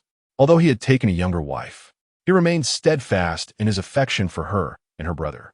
Suddenly, Tang Xiaowan's eyes widened in disbelief as she stared at her phone screen. Father, come quickly," she exclaimed, springing from the bed without even slipping on her shoes and dashing out of the bedroom. At that moment, Tang Long sat on the living room sofa, tenderly polishing a photograph of a beautiful woman, his gaze vacant and his expression somber. Upon hearing his daughter's frantic outcry, he quickly set the photo aside, adopting a serious and resolute demeanor. Tang Xiaowan rushed over, pointing at the screen and thrusting her phone towards Tang Long. "Father, look, do you see who is in this video?" Tang Long felt a surge of curiosity as he picked up his phone and scrutinized the screen. In an instant, however, his expression turned grim. As the video played on, his demeanor grew increasingly dark, particularly when he witnessed Yi Lang hurling an axe with a single hand. With a resounding thud, Tang Long slammed the phone onto the coffee table. "Hey, what are you doing, old man?" "Tang Xiaowan et go lim." Her heart aching as she retrieved the phone, inspecting it for damage. Relieved to find it intact and still streaming the footage of Yi Lang versus the giant lizard, she relaxed. Moments later, a bright smile spread across her face as she turned to Tang Long.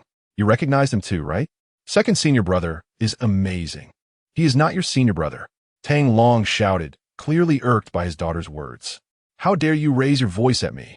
An orphan since childhood," she retorted, feigning tears. Tang Long's momentary expression of anguish vanished as he gazed at his daughter's pitiful face, and he softened, forcing a smile. "Xiaowan, I didn't mean to.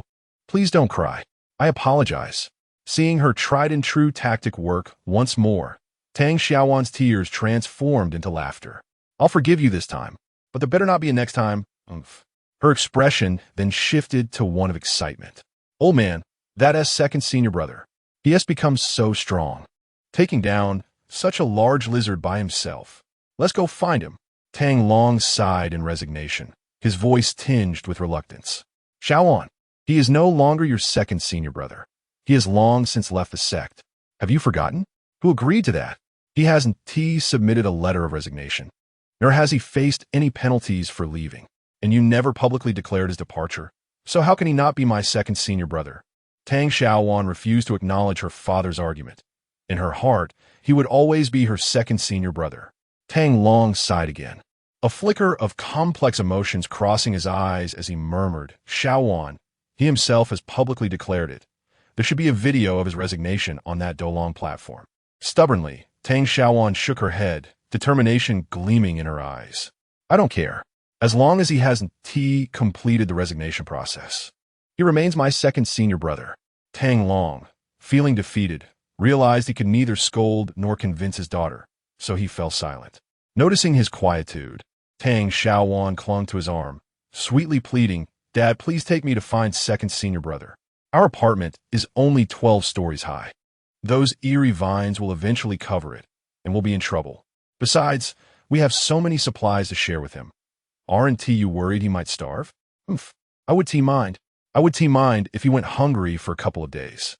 There's no way I'm going to look for him. I'd rather die." Tang Long's harsh words trailed off as he found himself unable to curse his former disciple, even if he had become a wayward one. It was a belief instilled in the older generation. "Dad, stop being stubborn. Let us go find him. The more people we have, the stronger we are. And with second senior brother's prowess, we'll be safer. If you refuse to go, I'll go alone."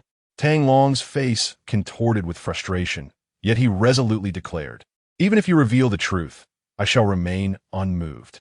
Tang Xiaowan, with a flicker of mischief in her eyes, pouted her lips and burst into tears, lamenting, "Oh, mother, why did you leave so early, leaving me to endure this old man's temper?" Sob upon hearing her words.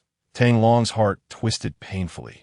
He wished to comfort his beloved daughter, but the thought of that rebellious disciple hardened his resolve.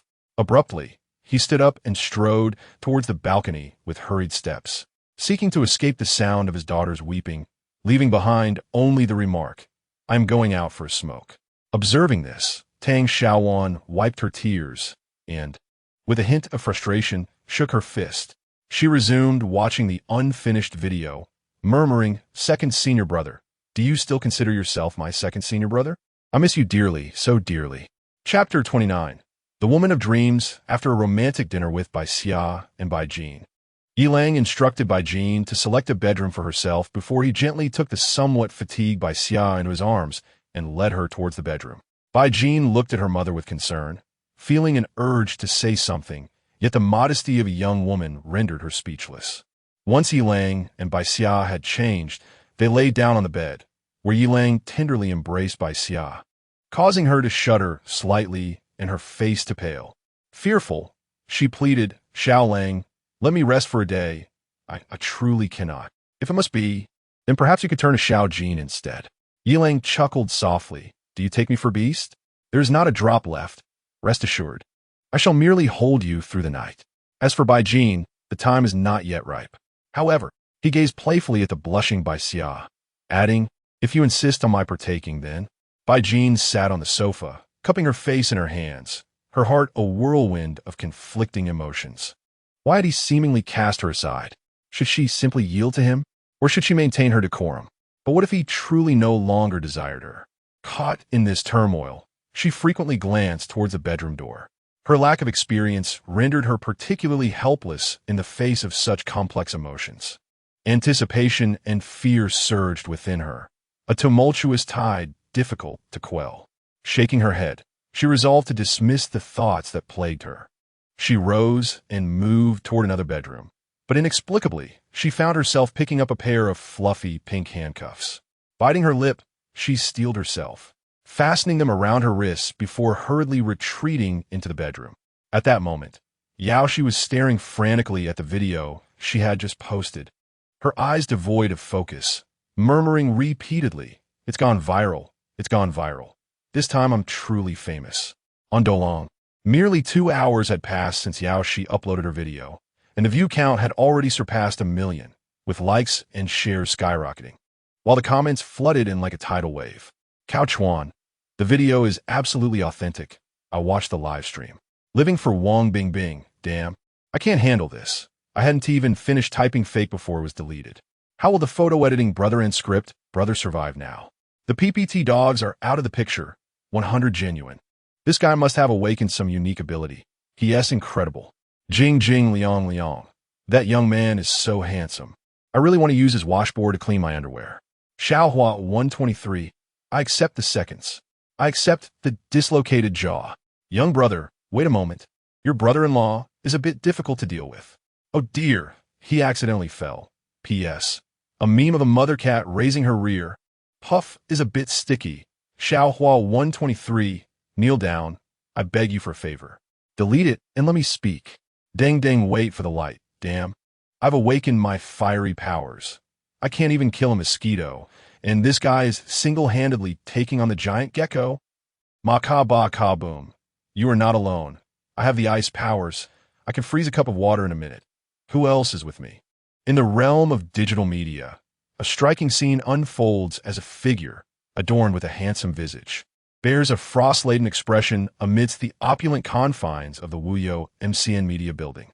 A sudden, resounding crash reverberates through the office, startling all present into a state of shock. With an impassive demeanor, Wang Tonlai retracts his trembling hand, his countenance unyielding as he bellows. Can anyone elucidate why someone has managed to single-handedly vanquish a giant gecko? You all fervently proclaimed that our video would be humanity's inaugural shot against the titanic beasts. Yet, before we even fire a shot, they have already commandeered the stronghold. A heavy silence descends upon the room, as glances of disbelief are exchanged among the staff. Well, Tianlai, none of us anticipated the emergence of such a formidable individual. One remarks, attempting to alleviate the tension. However, fret not. We are well equipped for this challenge, and in the realm of hype and maneuvering, we excel. Wang Tianlai regards his planner, Meng Hao, with an approving gaze. Ah, you truly grasp my intentions. The forthcoming operations rest in your capable hands. I have but one stipulation. It must be dazzling, it must exude dominance, and it must leave women across the globe enamored by my denim-clad charm. I aspire to reign supreme over the entire planet. Ha ha ha. With that, Wang Tianlai departs, flanked by 2 female streamers, leaving Meng Hao and the office staff in a state of amusement. This is utterly absurd. There are 4 of them. Meng Hao suppresses an expletive with immense restraint and begins directing the team into action. Not only Wang Tianlai and his crew, but nearly all new media and MCN companies opt to unveil their own reigning streamers. The times have shifted. The official narrative can no longer be concealed. With a reigning champion capable of stockpiling resources, who wouldn't he wish to seize the initiative? Thus, in a remarkably brief span, the commentary beneath Yao Shi's video transforms dramatically. The king has arrived. Someone scoffs. Are you all truly astonished that a mere security guard managed to take down a gecko? Our brother Tianlai has dispatched 2 with a flick of his. Wang Tianlai. Another chimes in. Indeed, you exalt a mere guard. Have you never encountered greatness? Brother Tianlai is far more dashing and has vanquished 2. In another corner of the digital landscape, Lin Jun is the mightiest, and I will not entertain rebuttals. Our Lin Jun has awakened the power of lightning, obliterating a swarm of basketball-sized mosquitoes with a single strike. Lin Jun. Meanwhile, within a grand edifice, an exquisitely beautiful woman languidly taps her red-high heels, unperturbed. The men in the room are enraptured, some kneeling with hands pressed to the ground, while others stand entranced, forming a line, fixated on the enchanting figure before them. As if losing interest in teasing these men, she lazily scrolled through her phone with her beautiful eyes half open. Suddenly, the woman laughed, as if the entire world had brightened. Got you now, my little man. Chapter 30. No longer concerned, Yelang did not sleep soundly, plagued by dreams of numerous individuals and events. By morning, both Bai Xiao and her daughter Bai Jin were already awake, while he remained in slumber. Bai Jin gazed at the man nestled under the covers, clutching the edge of the blanket with a look of fondness. When Bai Xiao had first mentioned this, she could hardly believe it. This fiercely brave man actually slept cuddled up like a child with a plush toy, gently tugging at the blanket. Bai Jin noticed Yalang's furrowed brow and felt a pang of sympathy. What burdens weighed on his mind that even in sleep, he wore such a troubled expression? She reached out, smoothing his brow, and as she beheld his steadfast and handsome face, tranquility returned to him. Her cheeks flushed slightly, and her heart raced. At that moment, Bai Xiao finished brushing her teeth and approached. She patted her daydreaming daughter, signaling that it was time to step outside. Bai Jin, somewhat bewildered, asked, "It's already past 8. Aren't you going to wake him?" Bai Xiao, her face slightly reddened, retorted, "He doesn't have to work. Let him sleep a little longer. You should tidy up and wash some clothes. You're growing up and can handle some chores now." Bai Jin was not incapable, but felt a surge of curiosity. Observing her mother's bashful and eager demeanor, she suddenly understood. She shot her mother a glare, stomped her foot, and exited the room. Bai Xiao's lips curved into a delightful smile, realizing that her daughter was feeling a tinge of jealousy over her. This was a positive development, sparing little Lang the trouble, as it was her duty as an elder to lend a hand to the younger ones. With that thought, she cast a sidelong glance at the still sleeping Yelang, silently criticizing him for being so inconsiderate when he sought her out. Yet, now that it was her daughter's turn, he seemed to be employing every method possible to avoid the situation. Although it had only been 3 days, it was certainly preferable to the abruptness of their first encounter. With a resigned shake of her head, Bai Xiao swept her hair back into a ponytail and dove under the covers. Yelang, with a vitality corresponding to his robust physique, sat at the table enjoying breakfast. Although the wake-up call had been rather lackluster, it must be said that Bai Xiao's condition had indeed improved. The severe injuries she had sustained were remarkably healing after just one night. Bai Xiao was delighted as she savored the sandwiches she had prepared. She found immense satisfaction in living a life where she could indulge her desires while also enjoying her favorite foods. What woman wouldn't yearn for such a lifestyle? The only drawback was her culinary skills were somewhat lacking. Yet, considering Yelang's demeanor, she mused that he could easily manage cooking for himself. Reflecting on this, Bai Xiao shifted her gaze between Yelang and her daughter, who wore a sullen expression. She couldn't fathom why Yelang would neglect such a beautiful girl as Bai Jin. Was it due to their relationship? Should she reveal the truth to him? Or did he truly harbor disdain? As she contemplated the daily rituals of Yelang, kneading and molding the dough, her understanding of the situation began to crystallize. Bai Jin was oblivious to her mother's inner thoughts as she casually munched on a sandwich while scrolling through Dolong. At the tender age of 18 or 19, a young girl easily forgets her worries. Observing the determination of a content creator who refrains from crossing boundaries even in apocalyptic times, Jean smiled with delight. Suddenly, she paused, leaning in to confirm something. Once assured of its accuracy, she gasped and presented her phone to the two individuals who were sharing breakfast. Yi Lang, upon taking a closer look, instantly turned pale as he accepted the device. Seeing his own visage on Dolong, he was reminded of unpleasant memories. Yet, as he continued to gaze, curiosity began to stir within him. Wasn't he this during his solo encounter with the giant gecko? How had it been captured and broadcast on Dolong? Moreover, what distinguished this from a direct confrontation with the gecko? It was utterly absurd. Even the fine hairs between his abdominal muscles were clearly visible. Who had dared to film him while lying on his stomach? Hastily, Yi Lang checked the broadcaster's ID. Yao Huang Wei Zi Ing Shi Qiao. Instantly, he recognized the audacious woman, Yao Shi, the outdoor streamer. He smirked, not rushing to confront this daring individual. Shi wouldn't escape. He scrolled through the comment section, eager to uncover the audience's genuine assessment of his capabilities.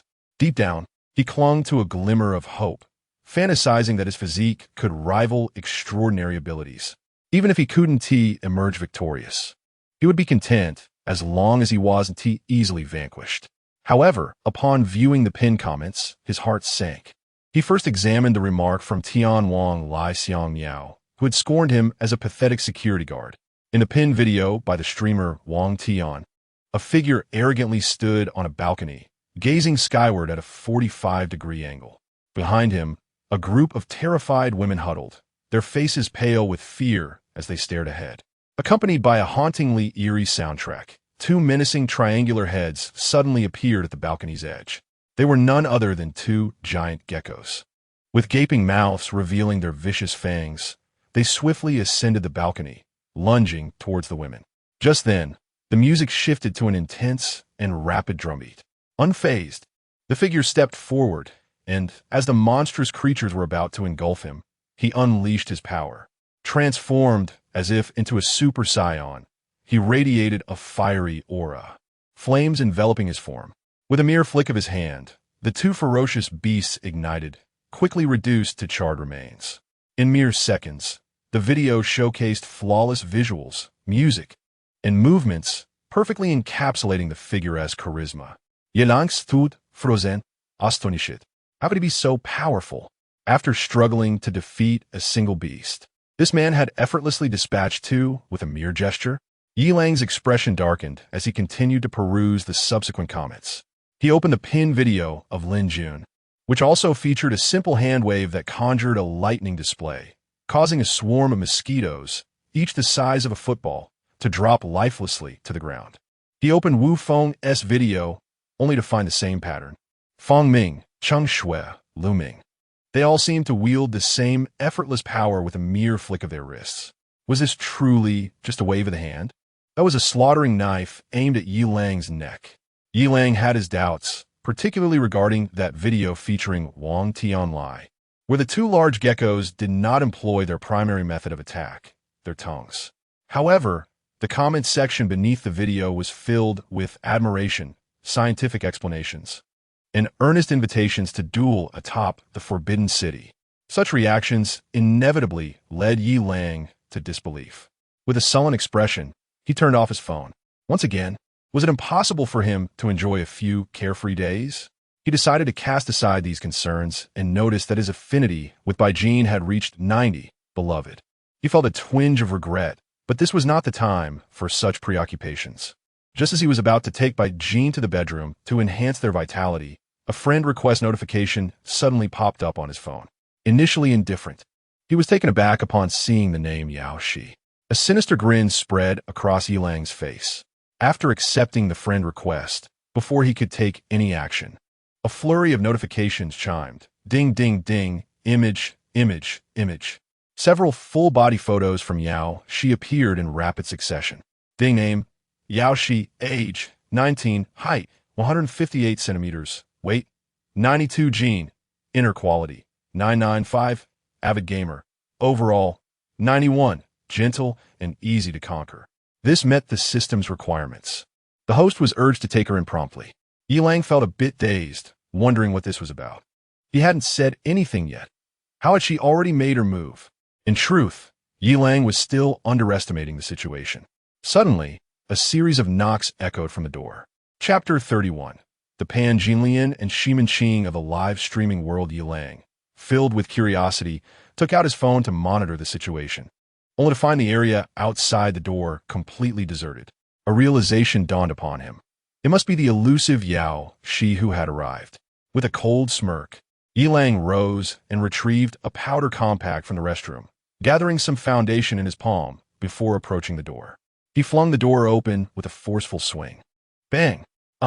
Phew ding! Task target detected, gaining affection points from the target. Ding! Yao Shi, affection level 56, like ding. Yao Shi, affection level 40, favor. Yao Shi, rubbing her abdomen, gazed in astonishment at the bottle of purified water held by Jean. Could this be intended for her cleansing in this apocalypse where a mere bottle of water could save a life? Jean, however, paid no mind to Yao Shi's surprise. She felt a twinge of displeasure. Despite her mental preparations, she had anticipated that other women would eventually enter this household. Yet, she did not expect it to occur so swiftly. Moreover, Yao Shi emanated an unmistakable air of impropriety. The two women were opposites in stature and physique. Jean couldn't help but glance down at her own chest, feeling a pang of regret. Yao Shi was undeniably her rival. Yilang sat on the sofa, observing Yao Shi, who was still damp from a recent wash. He reiterated his earlier warning, clarifying that if she did not heed his words, he could not guarantee that his next punch would not land upon her face. Ding! Yao Shi, affection level 42. Like, how domineering.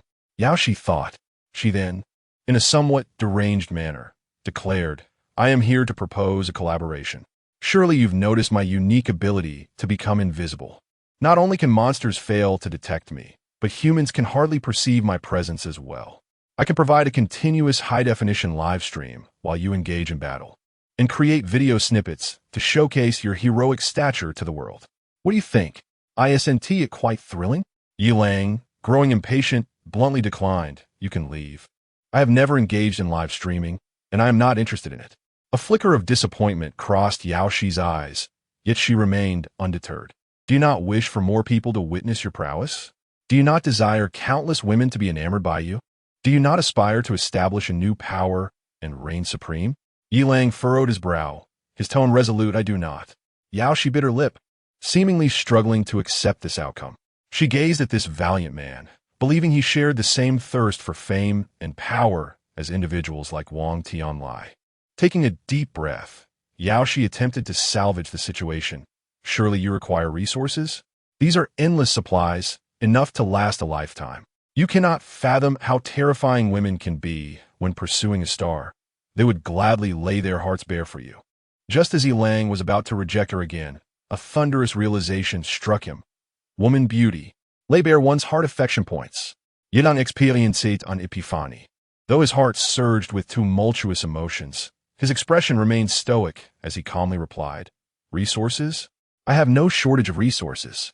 As he spoke, Yilang pointed towards the table behind Yao Shi. Curiously, Yao Shi turned her head and was astonished to find the table laden with a variety of breakfast items, steamed buns, fried dough sticks, soy milk, sandwiches, and more. Her beautiful eyes widened in disbelief.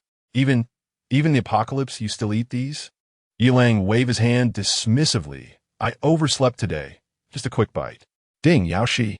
Affection level 61. Infatuated. Yao Shi's gaze towards Yilang was infused with a hint of admiration and longing. Her feelings for him had evolved into a complex tapestry, from initial disdain and aversion to curiosity and appreciation, and now to admiration and infatuation. This man was lecherous, powerful, and possessed abundant resources. Was he not the quintessential protagonist on an apocalyptic novel? Yet, he did not live stream, which was a pity. She was destined to dedicate her life to streaming. Men only slowed her down, even a dazzling man like him. Reluctantly, she cast one last glance at Yilang, sighed, and was about to bid farewell. However, Yilang's words halted her departure, a flicker of hope igniting in her eyes as she fixed her enchanting gaze on him. Live streaming, or rather becoming a streamer, to solicit gifts from the audience. No. Now it was about resources. She held no interest in that. Yet, if her battles could inspire hope and courage in others, helping them find the will to survive in this desolate world, perhaps she would be somewhat intrigued. Ding Yaoshi. Affection level 83. Yilang mused. Indeed, Yaoshi was a woman born for streaming. Even before the apocalypse, he had heard tales of her reckless live streams. Outdoor adventures, survival challenges, extreme feats, haunted house survival. She dared to try them all. Strangely, she seldom solicited gifts, merely seeking attention. It seemed that the act of streaming itself was her greatest satisfaction. Before Yaoshi could speak, Yilang continued, "But how can I trust you?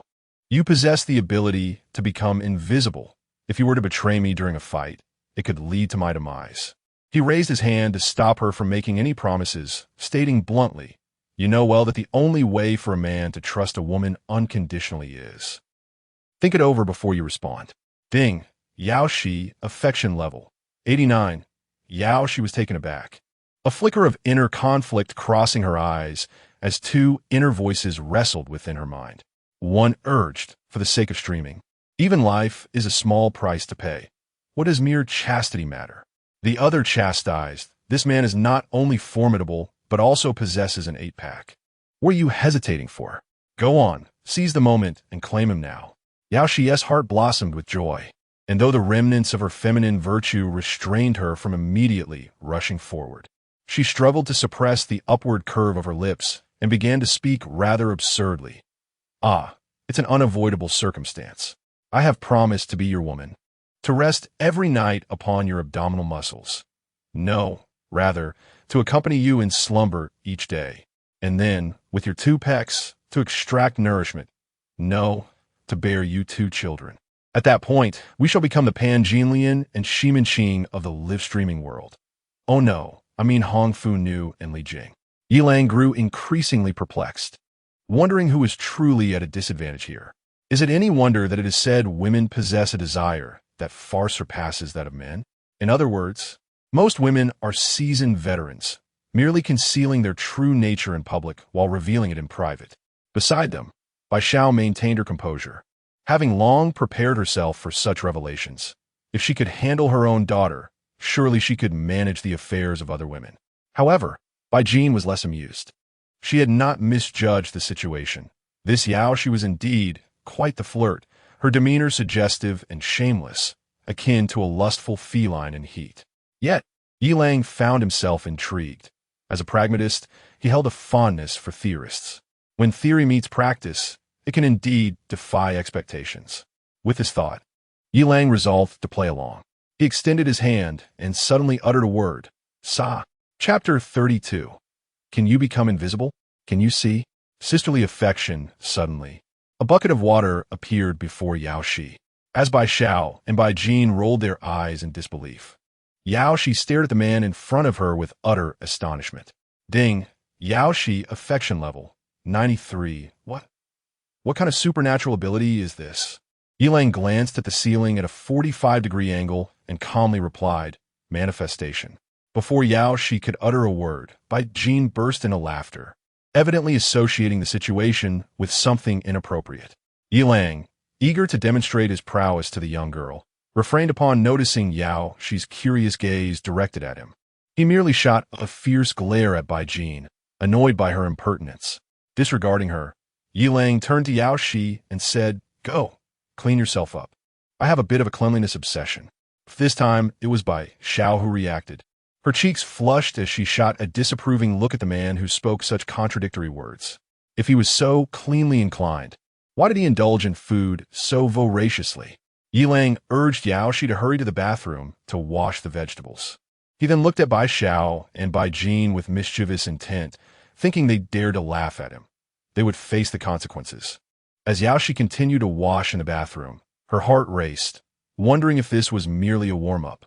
Though she possessed a wealth of theoretical knowledge and enjoyed competitive play, she had never truly experienced such a scenario, and it seemed unnecessary for him to exert himself so fervently. When Yi Lang embraced Yao Shi and led her into the bedroom, he cast a glance at Bai Jin. Ding, Bai Jin, affection level, 91.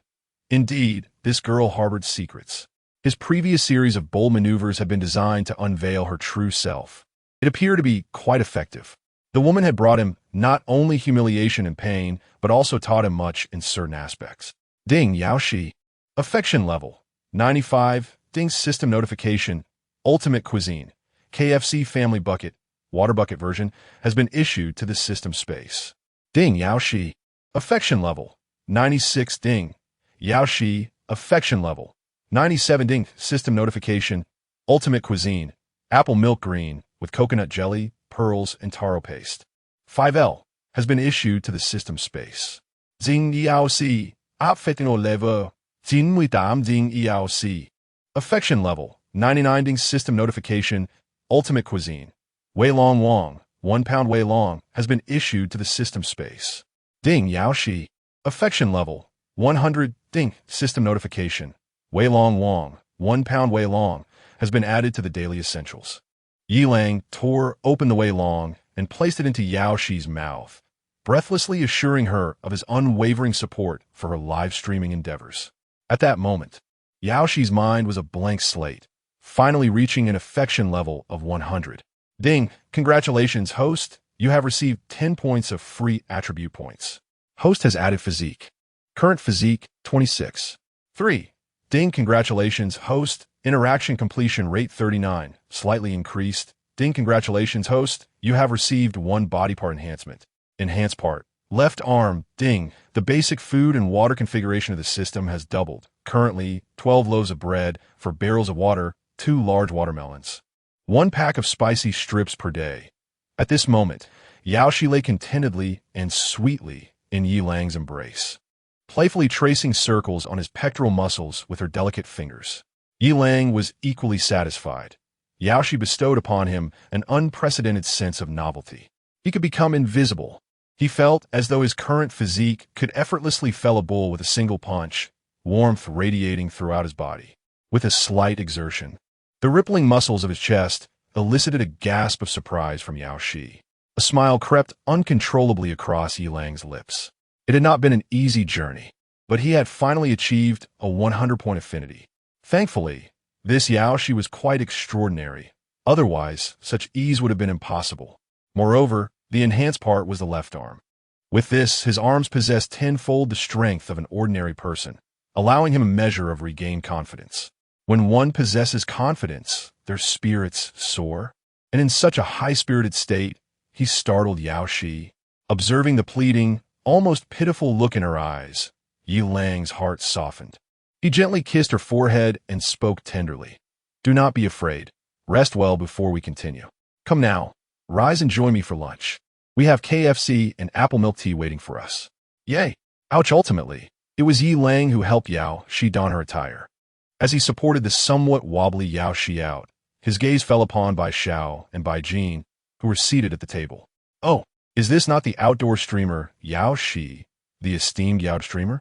With that call, I thought you were a borderline streamer, Bai Jin remarked sarcastically, causing Yao Shi to blush even deeper. Bai Xiao gently patted her daughter and stepped forward to grasp Yao Shi's hand, smiling warmly. Yao Shi, seeing that you and Xiao Jin are of similar age, I shall call you Xiao Shi from now on. Please, take a seat. I've prepared a cushion for you. Sit a bit closer. It's all right. Yao Shi gazed at the compassionate older sister figure before her, moved, and instinctively replied, Thank you, sister. You're truly kind. At that moment, Bai Jin was less than pleased. No, you cannot call her sister. If you do, it would mean I am younger than you. Mom, look at her. Before Bai Xiao could respond, Yi Lang stepped forward, gently embracing Bai Jin, and planted a firm kiss on her pouting lips.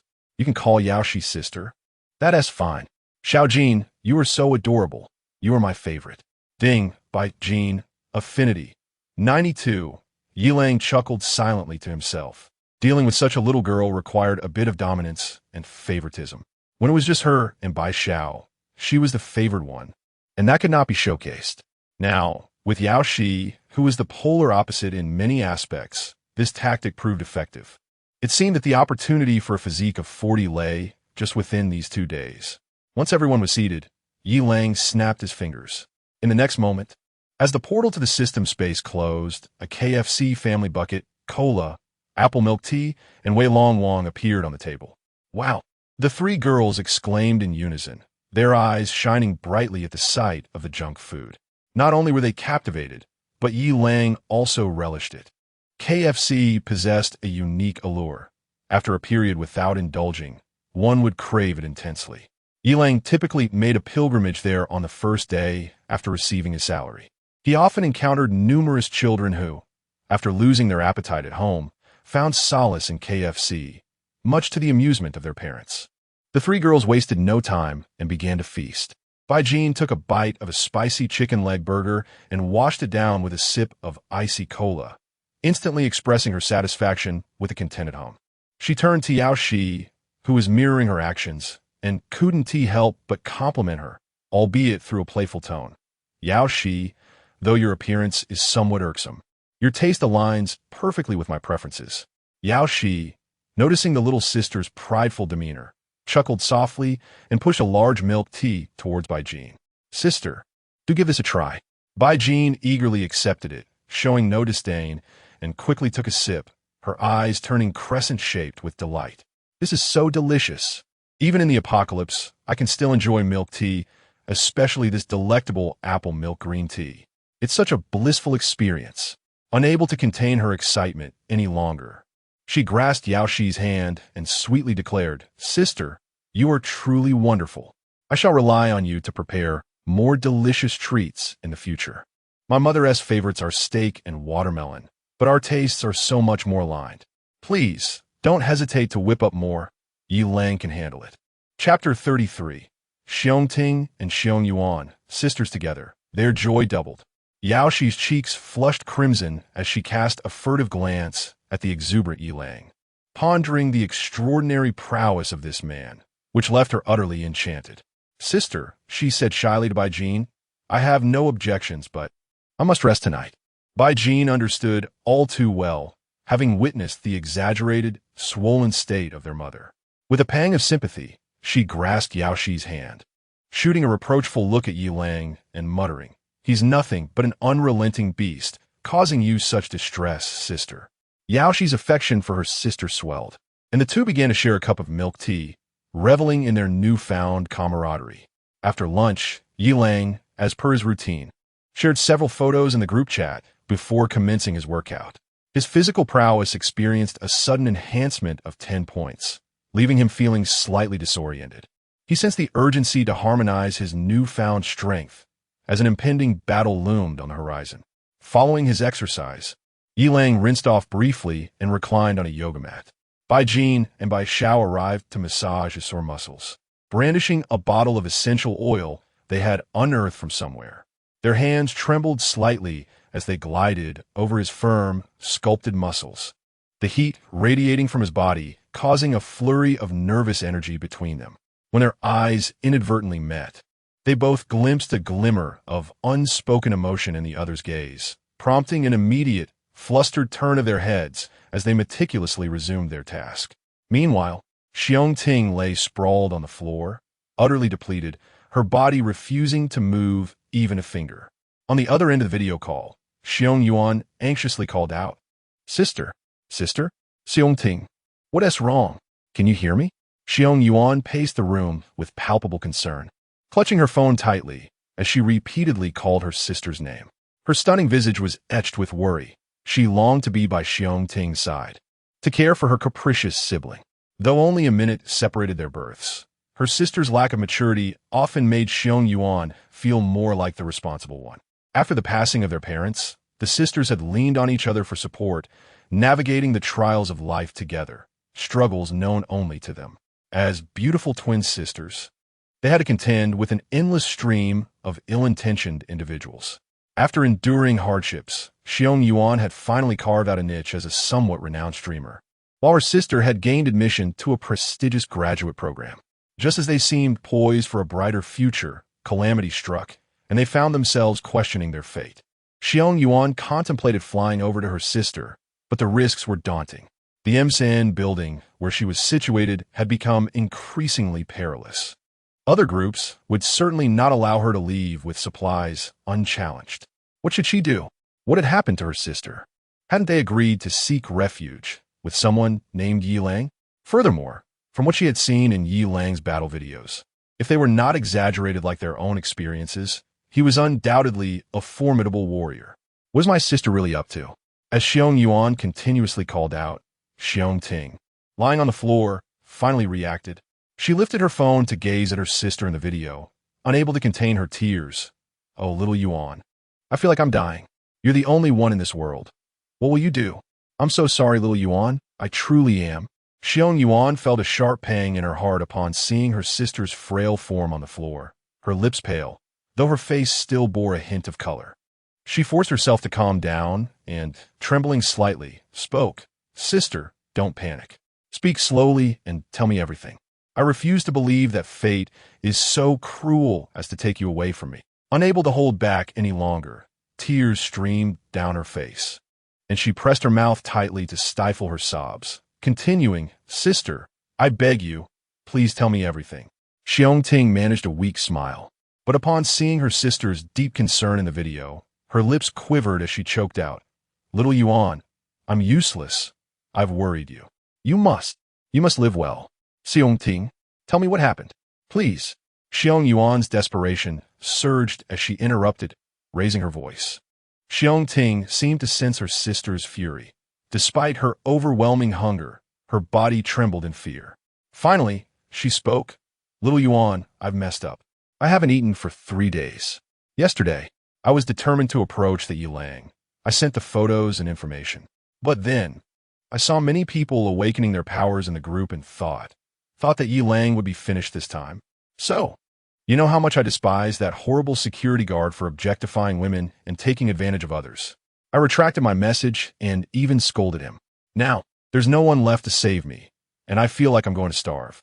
That vile security guard even posted pictures of himself eating KFC and drinking milk tea today. I'm so sorry, little Yuan. Xiong Yuan felt a sharp pain in her jaw, realizing how her sister had managed to get herself into such a predicament. She fixed her gaze on Xiong Ting in the video, determination filling her eyes. Send me the message where you scolded Yi Lang, quickly. Xiong Ting hesitated for a moment before sending that message, along with the boastful photos of Yi Lang. Upon reading the message her sister had sent, that disgusting security guard, you're beneath even a dog. Don't think you can gloat for much longer. Just wait for your demise. Xiong Yuan gasped in shock, disparaging someone's profession, defining their character, wishing death upon them, and claiming they're worse than a dog. This was indeed excessive. If she were Yi Lang, she wouldn't hesitate to retaliate against her sister, let alone help her. What should she do? Who could save her now? Those with powers? Forget it. She herself was an ability holder, and how much power did she truly possess? Moreover, besides Yi Lang, who else could provide such resources? What should I do? I cannot allow my elder sister to truly starve. Xiong Yuan began to scrutinize the photograph closely. The first thing that caught her eye was a table laden with KFC burgers, snacks, beverages, and the popular apple milk tea that had gained fame just before the apocalypse. She couldn't help but swallow, her mouth watering at the sight. Although the streamers like them were never short of food and water, they had never experienced such delectable offerings from the days before the end. Xiong Yuan's gaze shifted to the individuals in the photograph. The first was Yi Lang, clad only in a pair of four-cornered shorts. He certainly exuded charm, boasting an impressive physique, a rarity even in the streaming world. Next were the 3 women in the photo, all stunningly beautiful, nestled contentedly beside Yi Lang, their faces radiating joy. Xiong Yuan began to feel a headache. Her elder sister had little to no advantage among these 3. Each possessed alluring legs, an air of sophistication, and a light, melodic presence. While her sister was indeed beautiful, was she truly worth Yi Lang's attention? Moreover, her sister had been excessively harsh towards him, and not just once. What on earth should she do? Xiong Yuan examined the photograph once more, and suddenly her eyes sparkled with inspiration. She spoke eagerly, Sister, I have an idea. I will send a few of our photos together to Yi Lang, and then you should say, Chapter 34, which is the elder sister, and which is the younger? Just say it, We are twins and we can. Be quiet. Xiongting interrupted her sister with difficulty, sitting up, her complexion pale. She declared resolutely, I would rather starve than. You shut up, you foolish woman, a brainless simpleton with a large chest. If you weren't my only relative, I wouldn't care about you at all. Remember this, I only want you to survive. Compared to your survival, what does chastity matter? Be it yours or ours. Besides, do you even possess chastity? You haven't let your nails grow for years. I'm afraid others wouldn't even want it, if it weren't for your foolish actions. Would I want to use myself as a bargaining chip? Xiongting felt somewhat embarrassed by her sister's reprimand, yet she still insisted on her disagreement. That's out of the question. If it's just mine, that's fine, but involving you, I might as well die. Xiong Yuan was nearly exasperated to death by her sister. Her chest heaved as she gritted her teeth. What do you think this is? This is the end of the world. Many small streamers in our company are selling seafood for just a bottle of water and a few pieces of bread. They even fight over it. Yet you're still lost in your fantasies. As long as he can keep you alive, whenever he comes, I will give him what he wants. Listen to me. If you die, I won't live either. We will go below together and curse those heartless parents. Xiongting wanted to speak again, but seeing her sister's serious and earnest gaze, she felt a chill in her heart. She knew her sister was capable of such actions. She also understood that her sister spoke the truth. The brutality of the apocalypse exceeded imagination. However, sacrificing their dignity together was still hard for her to accept. Yet she realized, what is dignity compared to life? Having grown up scraping by under cold gazes, they had long discarded such concepts. Now that life had improved somewhat, they merely wished to reclaim it. After a moment of silence, she finally nodded, her voice faint yet resolute. All right, let us do as you say. A glimmer of relief flashed in Xiong Yuan's eyes as she swiftly picked up her phone and began to edit a message. Send him the message I send you.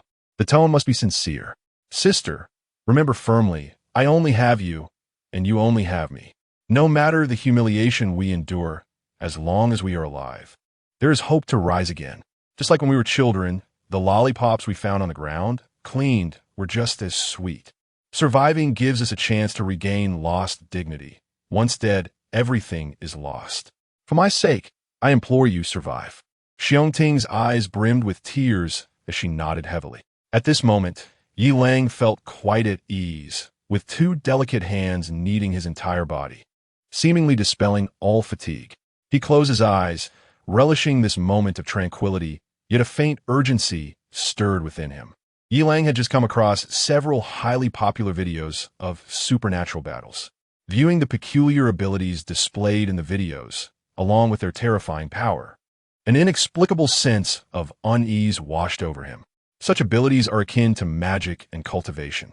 He possesses the physique, yet how can he defend against such elemental assaults? Water abilities, fire abilities, wind abilities, each one could prove fatal. This is no exaggeration. Regarding these powers, is it possible to be unfamiliar with their nature?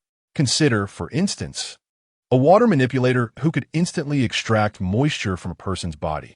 How could Yi Lang defend against that? A wind manipulator could deplete the oxygen in the surrounding air. How could he counter that? A lightning manipulator could extinguish the brainwaves within a person's mind. How could he withstand such an attack? An ice manipulator could freeze the blood within a body. How could he resist that? A fire manipulator could elevate a person's body temperature to 50 or even 100 degrees. How could he endure it? Yi Lang took a deep breath, forcing himself to calm down as he rapidly contemplated strategies. He found it curious why battles involving supernatural abilities in online novels rarely depicted such direct attacks. However, the absence of such scenarios in fiction does not imply their non-existence in reality. Until he grasps a method to counter the direct effects of these abilities on the human body, his mind will remain in turmoil. Perhaps reaching a certain level of physique would enable him to withstand these assaults? With this thought, Yi Lang inquired of the system, what level of physique do I need to endure the attacks of supernatural abilities? Ding, system prompt. Please trust in the strength of the human body. When your mind is filled with muscle and you can shatter space with a single punch, no supernatural ability will pose a threat. Yi Lang smiled wryly. How could mere muscle contend with invisible forces? System, I need to know the precise values. How many points in physique are necessary to resist the direct effects of supernatural abilities on the human body? Ding, system prompt. If the host refers to an attack that drains moisture from the body, your physique must reach at least 100 points, and you must undergo a complete physical enhancement. Furthermore, the host is reminded to focus on developing affinity and improving interaction quality. This is crucial.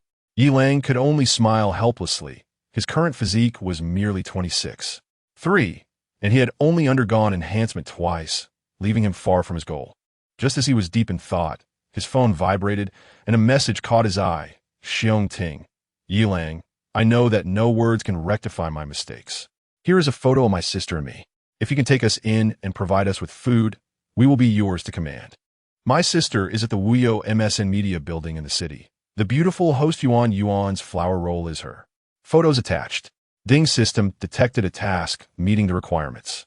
Name, Xiong Yuan. Age, 21. Height, 167 centimeters. Weight, 45. 5 kilograms. Inner quality, 995. Sister complex. Overall, 93. Identical. Meets system requirements. Please take her in swiftly. Yi Lang stood up straight, captivated by a photo depicting Xiong Ting and her sister Xiong Yuan embracing, their faces adorned with bright smiles, radiating youthful vitality. One has long cascading hair, adorned in a white camisole paired with denim shorts, while the other sports a high ponytail, dressed in a rainbow-hued tank top complemented by black shorts. The two are distinguishable not only by their contrasting demeanors, one exuding an aura of intellectual grace and serenity, while the other radiates playful vitality, but also by their strikingly similar appearances and physiques. Yi Lang finds himself momentarily unable to discern which is the elder sister and which is the younger sibling. The next image reveals a solo portrait of Xiong Yuan. Her features are exquisitely refined, with a hint of spirited confidence in her eyes. She dons a black off-shoulder sweater that elegantly showcases her delicate shoulder and necklines.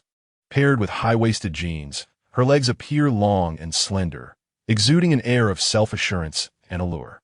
Yi Lang quickly realizes that this Xiong Yuan possesses the charm to captivate not only men but also women. He gazes entranced, while Yao Shi and Bai Jin both turn away, unable to bear the sight.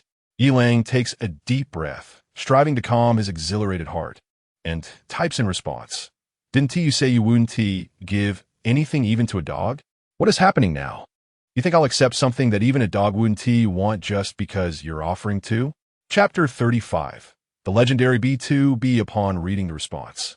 Xiong Ting's face turned pale, and tears welled in her eyes. Sensing her sister's distress, Xiong Yuan quickly urged, "Sister, how did you reply? Please tell me." Trembling, Xiong Ting forwarded the message. After reading it, a flicker of anger flashed in Xiong Yuan's eyes, soon replaced by determination. "Sister, continue to send messages. This is not the time to be prideful. Just say." At that moment, Yi Lang stared at his phone screen, a cold smirk curling at the corners of his mouth. You know to swerve when the car crashes into a wall, and you know to flee when stocks plummet. Now you seek my assistance? It's too late. After all the times you've insulted me with sweet-tongued venom. If I don't make you bloom like a peach blossom, I'm not Yi. Ding Xiong Ting, vuf vuf, ye long, yem trulisori. I beg you to save me. I am sincere. If you take me in, I will work tirelessly for you, even if it means serving like a dog or a horse. Yi Lang chuckled, genuinely amused, and replied, "Have you made up your mind? Have you studied B2B e-commerce?" Upon seeing Yi Lang's response, Xiong Ting's face flushed crimson. Without hesitation, she forwarded the message to Xiong Yuan. After reading it, Xiong Yuan's face also turned beet red. What a lecherous man, she thought, yet she had no choice but to instruct her sister to respond. "Xiong Ting, we are ready. We will agree to anything." After sending the message, Xiong Ting glared at her sister, disbelief etched across her face. Xiong Yuan felt her cheeks heat up, but forced an explanation. "Those are just things the female streamers say. I'm not that vulgar." Yi Lang, upon receiving the message, could hardly contain his excitement. There was nothing more to discuss.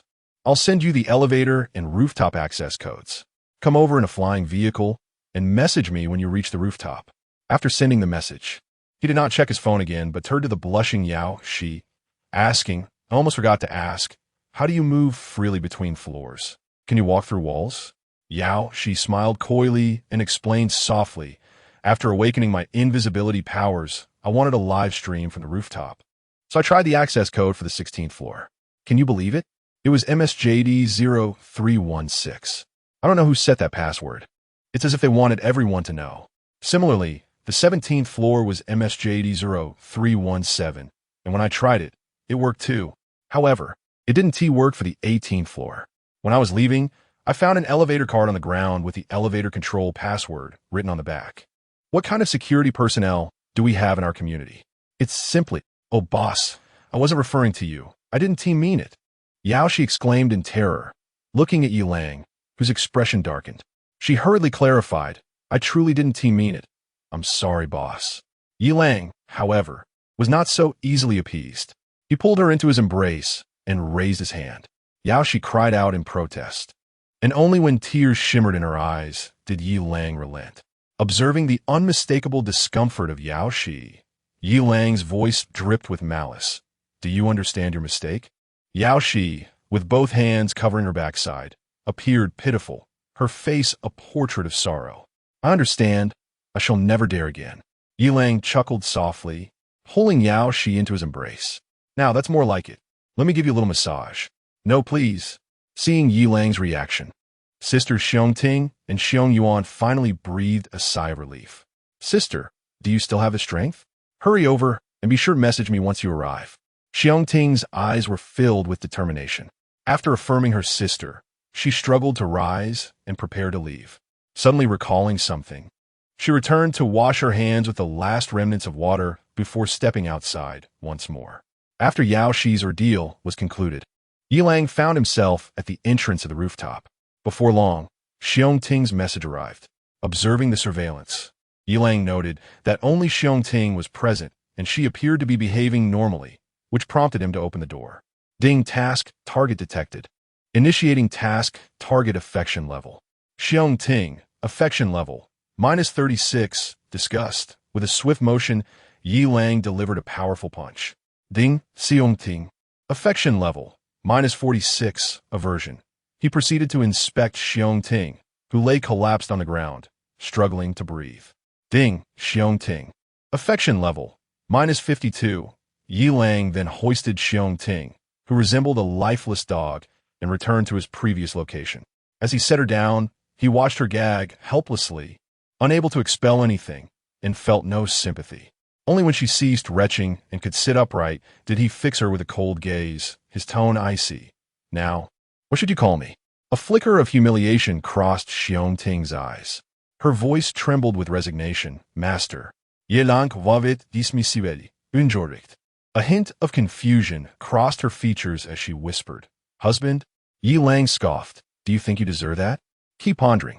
Xiong Ting's mind raced in despair, tears welling in her eyes. Suddenly, she stammered, Dad. Yi Lang's expression darkened, swiftly interrupting. Spare me those disallowed titles. Call me sister's husband. Ding, Xiong Ting. Affection level, -53. Ding, Xiong Ting. Affection level, -54. Ding, Xiong Ting. Affection level, -55. At that moment, Xiong Ting seemed to have exhausted all her strength. She slumped to the ground, her eyes brimming with hopelessness and despair, presenting an utterly pitiable visage, as if life had lost all meaning. How could one be so shameless as to compel her call him? You're quick to recognize your position. And please, do not adopt that pathetic demeanor. This is a straightforward transaction, nothing akin to me being a tyrant. The three onlookers rolled their eyes in unison, urging, remove the word like. Xiong Ting wished to retort, but upon noticing the whip in Yi Lang's hand, she faltered. She repressed her pitiful expression, straightened her back slightly, and awaited Yi Lang's forthcoming words.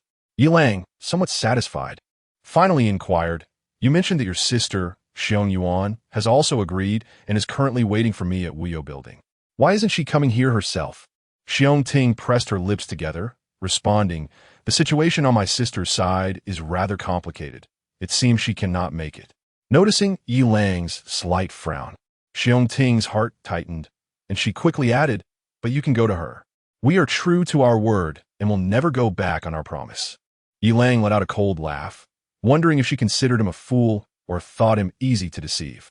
Push her over here now. Without hesitation, Xiong Ting promptly nudged her sister forward. Soon, Xiong Yuan accepted Yi Lang's friend request.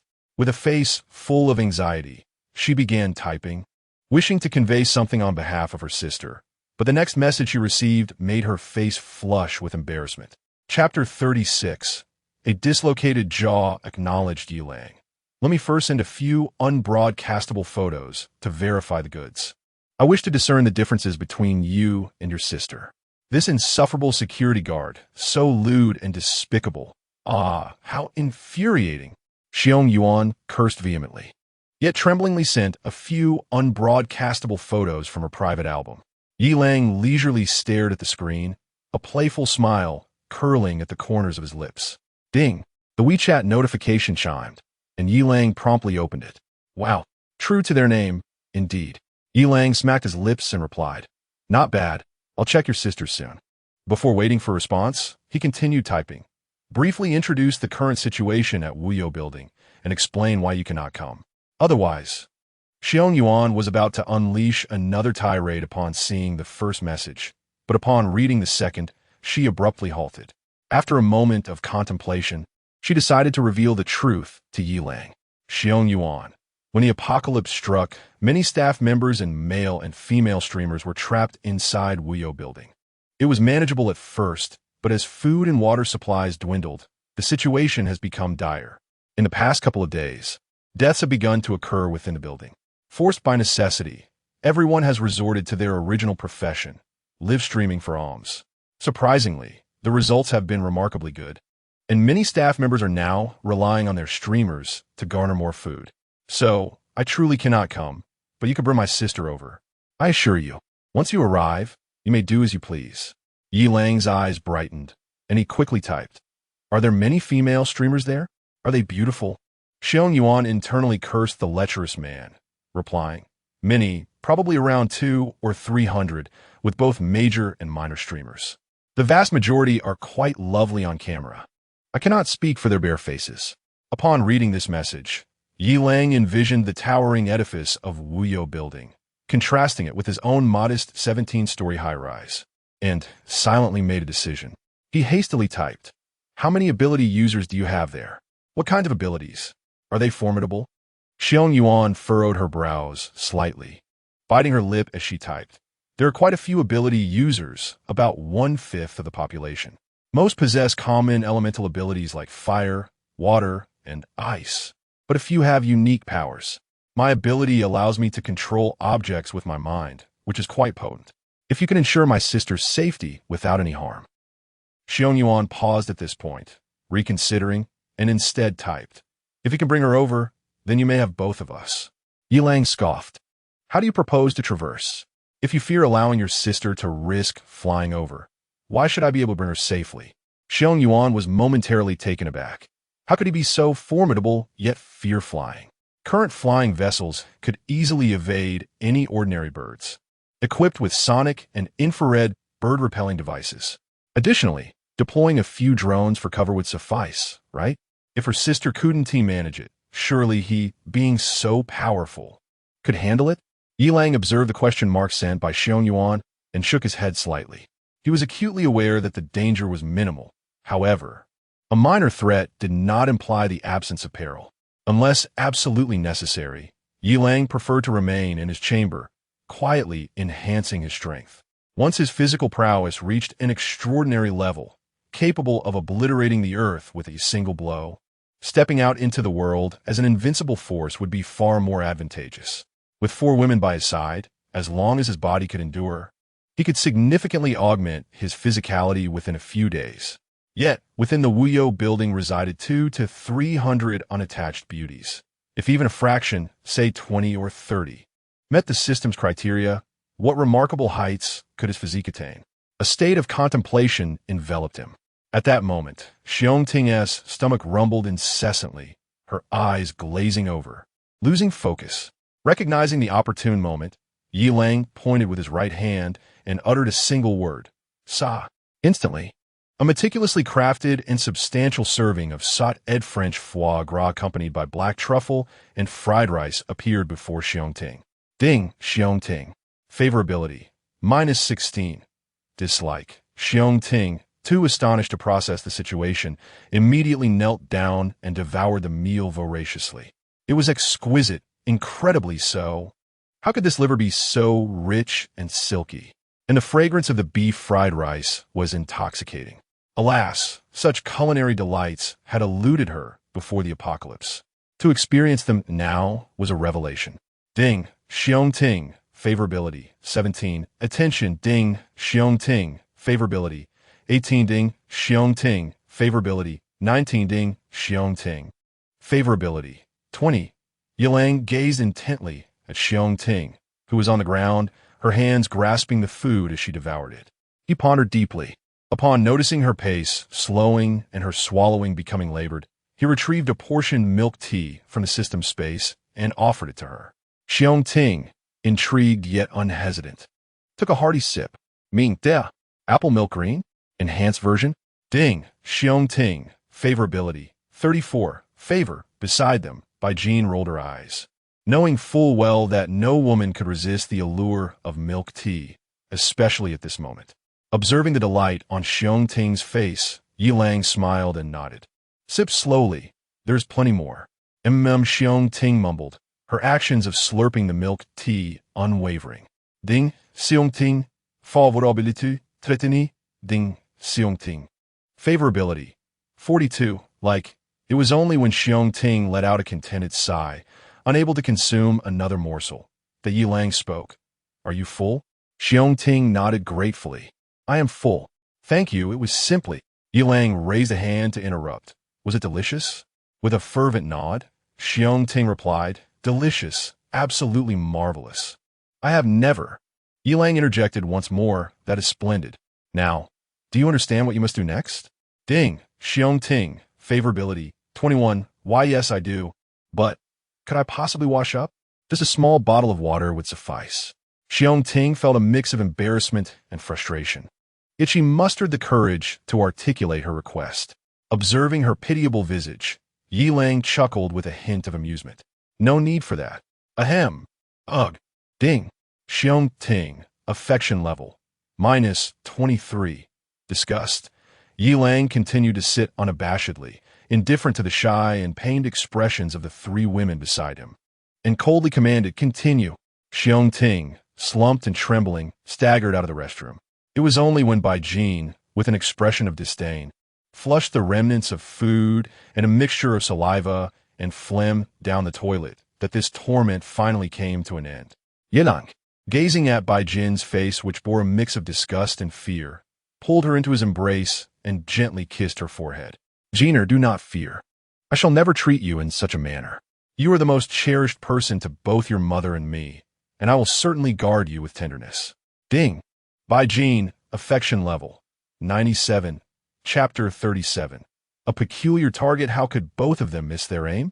Bai Jin's tense body gradually relaxed, the fear in her eyes dissipating as she spoke with a hint of innocence.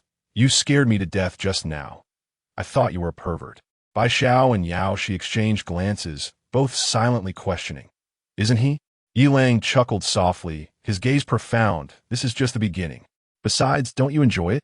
Bai Jin's cheeks flushed slightly as she averted her eyes, playfully retorting, I dislike you. Gink, being. Affection level, 98. A mischievous smile curled at the corners of Yilang's lips as he gently stroked Bai Jin's hair, inwardly contemplating. Soon, very soon. After engaging in playful banter with Bai Jin, Yilang made his way to the gym to commence his daily training. Bai Jin, Bai Xiao, and Yao she savored their snacks of Wei Long while sipping milk tea, all the while admiring Yilang, who was drenched in sweat as he worked out. Their laughter rang out like silver bells, creating an atmosphere of pure delight. Meanwhile, Xiongting sat alone in a desolate corner, her gaze vacant, her heart brimming with resentment and helplessness. Upon receiving a message of concern from her sister, Xiongting mustered a semblance of cheer, replying to her sister's inquiry with a bland response, though it hardly concealed the bitterness within. Everything she had consumed 2 hours prior had been expelled. And to make matters worse, it had been Bai Jin who had inadvertently caused it. Now, she felt even hungrier than when she had first arrived, and the beads of sweat from her recent exertion clung her clothes tightly to her body, her hair sticking together in a disheveled mess. This wretched creature, possessing such remarkable abilities and already out, why could he not provide her with sustenance? Why must he deny her comfort? Oh, he had offered, but she had rejected it all. Could he not spare her just a little more? Xiong Ting observed the three pristine girls relishing their snacks and milk tea, frolicking in merriment, and a surge of discontent welled up within her. Nevertheless, she bit back her hunger and discomfort, holding her tongue. Not only did Yi Lang focus on stamina and breath control, but he also began refining his precision with the flying dagger technique. It would not do to scatter his efforts like petals in the wind. Moreover, the outfits adorned with metallic sequins in the changing room were nearly depleted. Yi Lang retrieved a wooden cutting board from the kitchen and set it on a shelf 10 meters away. Taking a deep breath, his eyes sharpened like an eagle's, and the iron shard in his hand sliced through the air like a meteor, striking the board with pinpoint accuracy. Damn it! Why was he so inaccurate? Is it not true that the greater the force, the more precise the dart? What could possibly be the reason? In times of indecision, consult the experts. Yi Lang opened Doulang and searched for streamers specializing in darts and flying knives. After watching several videos, he gleaned a few essential points for mastering dart throwing. First and foremost, consistent practice is imperative, necessitating a profound interest in the art of darts. Secondly, the magnitude of force and the method of exertion must be carefully calibrated. One should not rely solely on brute strength. It is advisable to begin with lighter darts and practice with minimal force. Lastly, one must concentrate intently, adjusting their breathing rhythm until body and mind are in harmony. This can be practiced through methods that mitigate distractions. Yi Lang experienced an epiphany. He retrieved a bottle of water beads from the bedside table, the purpose of which remained a mystery. These meticulously prepared beads were small and round, possessing a delightful resilience that crumbled under a gentle squeeze. Holding these exquisite water beads, Yi Lang instructed Bai Jin to fetch a bucket of water to cleanse Xiong Ting, urging her to be swift as he was in immediate need. You lecher. Bai Jin huffed playfully before obediently assisting Xiong Ting to her feet and leading her to the bathroom. Ding. Xiong Ting. Affection level 13. Xiong Ting felt a surge of excitement, unable to endure the unpleasant amalgamation of sweat and vomit clinging to her. The prospect of a bath was a welcome relief. Perhaps this odious security guard possessed a sliver of conscience after all. Bai Jin efficiently washed Xiong Ting. Feeling shy in her slightly oversized bathrobe, was soon presented to Yi Lang. Yi Lang rewarded Bai Jin with a kiss, then turned to Xiong Ting. His voice icy. Lower your hands. A sharp gasp escaped Xiong Ting's lips. Her cheeks flushed crimson, yet she complied, relinquishing her modesty. Not bad. Truly fitting of your name, Yi Lang remarked approvingly. With Xiong Ting's incredulous gaze upon him, he began to draw circles with a pen, though she yearned to resist the chilling, emotionless stare from Yi Lang instilled an indescribable pressure within her, compelling her to submit. Hit the bullseye. Inform me. Other areas are unnecessary, Yi Lang addressed Xiong Ting, who stood 10 meters away, his tone devoid of warmth. Ding. Xiong Ting, affection level -42, disgust, trembling. Xiong Ting noted the amused expressions of the three women, her heart aflame with humiliation and rage. She longed to confront this beast, but the thought of her sister and the possibility of her being drawn into this madness quelled her fury and forced her to endure the indignity. With newfound interest, Yi Lang reveled in the exercise of precision, contemplating the magnitude of distraction he had orchestrated. I am nothing short of a genius, he thought, brimming with self-satisfaction. Did I hit? No, I did not. Then why the exclamation? My apologies. I shall be more cautious next time. Did I hit? I did. Left or right? Left. But I aimed for the right. Continue. As the three women watched in stunned silence, and Xiong Ting simmered with humiliation, Yi Lang made significant progress, consistently striking the target and eliciting gasps from Xiong Ting, even managing to increase her affection level slightly. Indeed, as the saying goes, a bad man is irresistible to a good woman, ignoring the peculiar glances from the three women. Yi Lang declared, "Dinner is served." A sumptuous feast was laid out on the table, a fusion of Western and Eastern delicacies, high-end and humble. Steak accompanied stir-fried vegetables. Foie gras graced a hamburger, red wine paired with cola, and caramel pudding was served alongside spicy snacks. The four indulged in their meal, oblivious to Xiongting, who could only swallow her grievances, quietly kneeling by their side. As per tradition, the family banquet pictures were shared in the group chat. It was at this moment that Yi Lang rose with a plate in hand and approached Xiongting. He opened his mouth, and Xiongting, momentarily taken aback, soon responded with an expression of delight. Yi Lang placed a perfectly cut piece of steak in her mouth. She was instantly captivated by the tender and succulent meat, a delightful flavor she had never experienced before. Ding!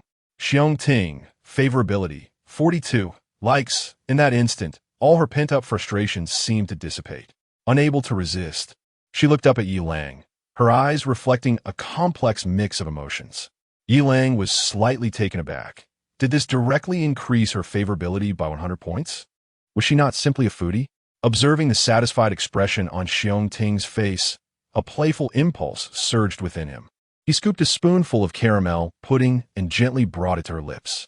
Watching her devour the sweet yet not overly cloying treat like a greedy little cat, her eyes transformed into crescent moons of contentment. Ding! Xiongting, favorability, 44. Xiongting chewed with satisfaction, a trace of caramel gracing the corner of her mouth. Yi Lang chuckled softly, extending his finger to delicately wipe away the caramel. Xiongting, understanding the gesture, promptly took his finger into her mouth, licking it clean. For her, this was merely a trivial affair now. Yi Lang continued to present her with a can of cola, which she eagerly gulped down, her eyes sparkling with joy. Ding! Xiongting, favorability, 46. Bite. Jean could no longer bear to watch. After all, this was her responsibility. That detestable man was truly insufferable, and that frivolous Xiongting was even more so. Bai Xiao and Yao Shi, on the other hand, seemed unfazed. It was evident that Yi Lang had a penchant for feeding, and he indeed possessed a certain finesse when it came to dealing with women. Yi Lang felt a sense of contentment as he observed Xiongting kneeling, mouth agape, in anticipation of more. Ding! A subtle notification chimed. Yi Lang picked up his phone to check, and instantly, his expression darkened. Trouble was afoot again, as if fate could not bear to see him at ease. Chapter 38. The Golden Miner's Disastrous Defeat. The youth from Unit 1002 of Building 2 sent a greeting. Yi Lang, someone is rallying superhumans to deal with you. Is this news sufficient to exchange for a KFC burger and cola? Yi Lang, momentarily neglecting the game he had been engrossed in, tossed the plate in front of Xiongting and promptly accepted the friend request, typing in response, "Is this genuine? I swear by my sister, my mother, and my own word." Before long, a reply arrived. Unit 1002 of Building 2's youth. You are quite ruthless. You must be senior go. I swear by my sister, my mother, and my own word what I said is true. Yi Lang furrowed his brow and continued to type. Do you know who they are? Are they all superhumans? Or are there ordinary individuals among them? Can you describe how he approached you? Unit 1002 of Building 2's youth. I'm not sure about that. An unfamiliar WeChat account added me, and after I accepted, he asked if I wanted to join the Wave team, listing your 5 major offenses. When I declined, he blocked me. Unit 1002 of Building 2's youth. But I suspect there are quite a few people involved. After all, Senior Go, you must be aware of how disliked you are. Yi Lang's lips twitched as he typed furiously. Send me a screenshot of that person's chat. In less than 2 seconds, the chat screenshot between the younger student and that individual was sent. Indeed, he had not lied. An ID named Treading the Waves had vehemently enumerated Yi Lang's so-called offenses, with hostility evident in every line. Yi Lang scrutinized the 5 accusations, unable to suppress a cold laugh. The content of the charges included 1. Failing to rescue others. In a critical time, possessing ample resources yet refusing to contribute to help others through hardships. 2. Bullying and insulting women, objectifying them. Taking advantage of his resources to extort women without any respect, even resorting to coercing a mother and daughter for his own depraved pleasures, revealing his base character. 3. Oppressing the weak. Abusing his power to dominate the vulnerable, acting with brazen tyranny and a complete lack of compassion. 4. Openly harming others. The residents on the 17th floor merely sought some supplies from him, yet he mercilessly injured them, employing brutal methods that were appalling. 5. Murder suspected. Security guard Su Chong and his girlfriend Wang Jinjin have been missing, likely having fallen victim to Yi Lang's ruthless actions. Although this individual had distorted the truth, in some respects, he was indeed partially correct. Nevertheless, this would not extinguish Yi Lang's resolve to eliminate him to prevent future troubles. Taking a deep breath, Yi Lang messaged the younger student, "Do you only desire a burger and cola?" Unit 1002 of Building 2's youth. Senior go? Is there a mission from the organization? Yi Lang, you're quite perceptive, young one. Unit 1618 is unoccupied. The key is in the flower pot nearby. The password for the corridor door is MSJD02 plus the floor number. Furthermore, I will airdrop 2 burgers and 2 cups of cola using a drone. Yi Lang paused for a few seconds before continuing to type. The task assigned to you by the organization is loyalty. Conceal oneself and await instructions. Can you manage that? The student from room 1002, Dawa, assured, rest assured, senior go, I comprehend. I shall hide my identity and patiently await orders without any errors. Yi Lang nodded in satisfaction and continued typing. Dawa, can your wind abilities deplete the air in a particular area? Dawa responded with a puzzled emoji. Yi Lang let out a slight sigh of relief and replied, I forgot to mention, room 1618 belongs to a single senior sister. Please exercise restraint regarding any clothes or toys you may find inside. Take care of yourself. At that moment, a youth resembling a student in room 1002 suddenly flushed with embarrassment. Within moments, a glimmer of excitement flashed in his eyes, and he whispered to himself, Senior Hua? Mom. Yi Lang smirked. He felt a sense of trust in this Dawa youth. Those outside their group would not grasp such trivial jokes. And this group possessed a notable characteristic, solidarity. Even if deceived, there would be little loss. As for the corridor's access code, if even Yao she could guess it, it would be no challenge for others. Yi Lang contemplated his current situation, formulating a preliminary plan. The initiative lay in his hands. As long as he maintained his composure, he felt reasonably confident in dealing with several ability users who had yet to master forbidden spells. Despite this confidence, Yi Lang decided to bolster his physical condition for added safety. He observed Xiong Ting, who was rubbing her belly and belching, and his gaze turned playful. Have you had enough to eat? Xiong Ting instinctively replied, Yes, I'm full. However, upon hearing Yi Lang's next question, was it delicious? Her face turned pale, realizing she might have squandered the delightful meal. Yet, she obediently tied her hair up. Yi Lang chuckled, waving his hand dismissively. No need for that this time. Really? Yi Lang beamed at Xiong Ting's surprised expression, noting her affection level rising to 63. He felt quite pleased. This time, we are indulging. As the 3 girls rolled their eyes, Yi Lang lifted Xiong Ting, who was clad in a bathrobe, and carried her into the bedroom. Yi Lang began to peruse the system notifications, which chimed, Ding, Xiong Ting. Affection level, 74. Infatuation, Ding system notification. Supreme cuisine, spicy crawfish has been delivered to the system space. Ding, Xiong Ting. Affection level, 79. Ding, Xiong Ting. Affection level, 81. Beloved, Ding system notification. Supreme cuisine, tiramisu, 3-pound package, has been delivered to the system space. Ding, Xiong Ting. Affection level, 84. Ding, Xiong Ting. Affection level, 87. Ding, system notification. Supreme cuisine, Snowy Delight, 3-pound package, has been delivered to the system space. Ding, Xiong Ting. Affection level, 89. Ding, system notification. Braised pork with preserved vegetables, served in a bowl, has been delivered to the system space. Ding, congratulations, host. You have received a reward of 4 points in physical constitution. Current constitution, 30.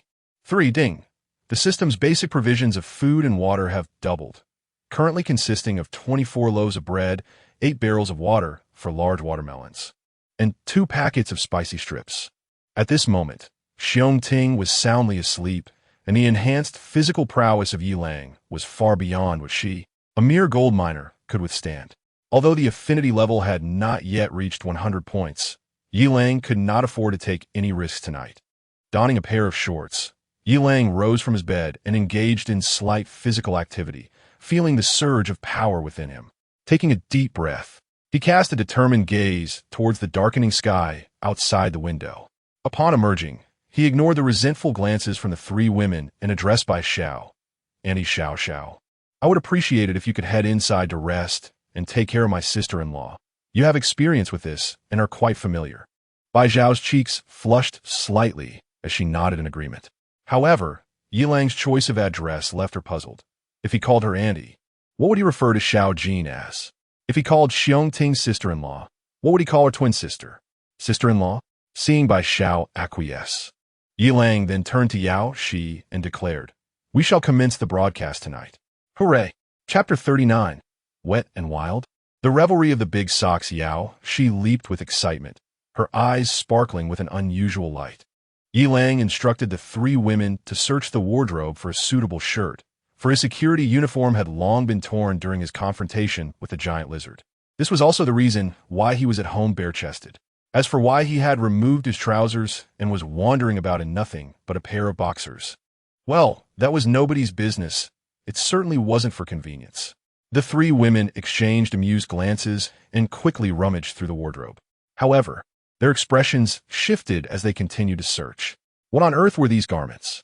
Wasn't this just a pair of crotchless pants? Bai Jin held up a pair of tight yoga pants with a look of disdain, only to find that the center was largely empty. What was the difference between this and crotchless pants? Bai Zhao's face flushed slightly as she held up a form-fitting spider suit, reminiscent of Spider-Man's costume, but in black, complete with a zipper. She couldn't help but smile at the thought of Yi Lang wearing this outfit, her heart secretly yearning for it. But then she thought better of it. He would likely refuse to wear it even if his life depended on it, so she gave up. True to her role as a streamer, Yao Shi managed to find a relatively normal white shirt amidst the plethora of embarrassing fabrics. The size clearly indicated it belonged to a man, and she couldn't fathom why it was in Wu Dan's wardrobe. It didn't take long for her to realize, and she couldn't help but scoff. This Wu Dan was quite the player. Yi Lang donned a shirt and adjusted the collar, feeling quite pleased with himself. The 4 women shared in his satisfaction, particularly Yao Shi, whose eyes gleamed with anticipation as if she could already envision the explosive scene of the night's livestream. As per usual, Yi Lang pocketed a metal disc and led the invisible Yao Shi out the door. Meanwhile, Zhao Dahai was lounging on the living room sofa, wearing a smug expression as he called out to his wife, who was bathing in the bathroom. "Hui, make sure to wash well. Your husband is now the water god. Tonight, you shall witness what true splashes look like." In the bathroom, Su Jiahui rolled her eyes slightly, silently cursing, always bragging. His abilities in that department are still pathetic. He asked the one who splashes around. She lamented her misfortune in being with such a useless man, regretting the death of her little puppies that once provided her comfort. As these thoughts swirled in her mind, she still replied, "You're the best, darling. Hui is in for a treat tonight." There was no choice. She had once been the dominant one, and he had to comply with her. Now that he had awakened his powers, the balance of power had shifted, and she could only acquiesce to him. Just wait until I awaken my powers. Let's see if you dare to be so arrogant then." Suddenly, there was a series of knocks at the door, causing Zhao Dahai's expression to turn serious. He rose and approached the door, his mind on high alert. Peering through the peephole, he saw no one outside, only a box-lane hallway, marked with the words F.A. Lang Squad. After a moment of hesitation, he peered through the peephole once more, confirming that no one was around, and cautiously opened the door to retrieve the box. In the live broadcast room of the war correspondent, the atmosphere gradually intensified as the viewer count began to rise, accompanied by a flurry of comments. A large bird remarked, "The host truly kept his promise. He caught this fellow so quickly." Another user, Wang Zai Z, chimed in, "Brother Xiang, you has indeed arrived. Let us give the host a thumbs up." Ji Kun questioned, "By the way, didn't the security notice the host? This invisibility technique is astounding. And why is he acting so stealthily?" Buqi Xiangkai Shui Gao exclaimed, "Ah, my husband is here," while Pao Fu Yujian added, "Ah, my husband looks so handsome in that white shirt today." Zhao Dahai, with his peripheral vision, cautiously scanned the surroundings. Upon sensing no immediate danger, he curiously picked up a box just as he was about to open it. Suddenly, several sharp glints shot from around the corner, aimed directly at him. Perhaps due to an enhancement of his mental acuity, Zhao Dahai, who was already on guard, instinctively dodged. However, his mind was clouded with uncertainty, and he barely glimpsed his assailant before he quickly scrambled to retreat into the room. Yet, the flying daggers pursued him relentlessly. This time, he was unable to evade. With a sickening thud, 2 iron shards pierced his abdomen. Blood instantly soaked through his shirt as he collapsed to the ground, clutching his wound. His eyes filled with terror and rage. The live chat erupted in chaos. Tai Guai Li from the production team exclaimed, "Wow, Little Li's flying daggers are back in action. Looks like his accuracy has improved a bit." Patrick Starr added, "Indeed, before was a handful, now it's just a few. What exactly are those shards? They shine so brightly." Qingqing Lao Wang speculated, "If I'm not mistaken, those should be sequins from a garment." Patrick Starr responded, "Wow, this guy has a life." Jiao Wuchu Yuxian interjected, "Hey, aren't you all focusing on the wrong thing? He is trying to kill someone. Shouldn't we call the police?" Pao Fu Yujian countered, "Jiao Wuchu Yuxian, where's your compassion? What's the time for that? Killing a few people. What is the big deal? Calling 110? Good luck getting through." Buqi Xiangkai Shui Gao added, "Exactly. My husband is so handsome, while that middle-aged man is ugly and bald. He must have provoked my husband. It's his own fault." Li Feng hesitated, realizing he had only a few iron shards left. He pondered how severely an ability user must be injured to cease their powers. Although he contemplated killing Zhao Dahai outright, he needed to extract information first, and his live streaming goal was to garner goodwill. Being excessively brutal might frighten his viewers. Sigh, abilities are truly a nuisance. At that moment, Zhao Dahai gritted his teeth and glared at Li Feng. Cursing furiously, "Li Feng, you beast! How dare you harm others without cause? The law will not spare you." The live chat echoed with discontent, seemingly dissatisfied with Li Feng's unprovoked violence. Yet, these dissenting voices were soon drowned out by a surge of support for Li Feng. Due to Yi Lang's righteous outburst, he boldly declared, "Enough of your nonsense. You gathered so many to kill me and seize my provisions. Now, you have even formed a team to bring me to my demise. Should I not resist and merely await my slaughter?" In a live stream, non-eating cilantro ice cream remarked, "Listen to my husband. He is being forced into a corner. They want to kill him. Why shouldn't he retaliate?" Sugar Treasure exclaimed, "Exactly. Those who just spewed nonsense should be eradicated in this apocalypse." Zhao Dahai struggled to rise, a glimmer of despair in his eyes, his voice sincere. "Yilang, I acknowledge my faults, but you have already shot me once. My thigh wound has yet to heal. As for the team, we have not yet acted. Could you grant me a chance? I promise not to oppose you again. Spare me this once, and I will exchange all the information I possess." Yilang let out a cold laugh, a hint of disdain in his gaze as he approached Zhao Dahai with a fire axe. With a sudden thud, Zhao Dahai knelt, pleading for mercy, tears streaming down his face. "Yilang, I was wrong. I truly regret it. Please don't kill me. Go to hell." In an unexpected twist, Zhao Dahai, who moments ago was weeping, suddenly swung his arm, sending a transparent water sword piercing towards Yilang's chest. Yilang swiftly dodged, the water sword grazing past him and striking the wall, splattering water everywhere. In retaliation, Yilang shot out a shard of metal that embedded itself into Zhao Dahai's wrist like lightning. "Ah!" Zhao Dahai cried out in agony, blood gushing from his wrist as it hung limply. Yilang lunged forward, seizing Zhao Dahai's left arm, and with a crack, he broke his bone. Observing Zhao Dahai's pale visage, drenched in sweat, and his continuous wails, Yilang finally exhaled in relief. He had at last comprehended the means of unleashing his abilities. It required the movement of the wrist to activate. In this moment of life and death, Zhao Dahai had attempted a sneak attack by swinging his wrist. It seemed he was indeed correct. However, the comments in a live stream veered off topic. with no one paying heed to the thrilling tension of the ambush and counterattack. The audience was caught up in the spectacle of Yi Lang's white shirt, now drenched and clinging to his muscular physique. No, oh my. Sisters, come see this marvel. Potato no spit. I can't take it anymore. Who turned my shirt into this? Sugar treasure, oh my. My man, don't run. It's Wan. Looking like this. Never mind. Let us talk about it below. KT meow. I admit it in a heartbeat. Lil Puff? I admit it in a heartbeat. Itchy sweet dew. I accept a dislocated jaw for this. Chapter 40. The adulterous wife, or perhaps the twins.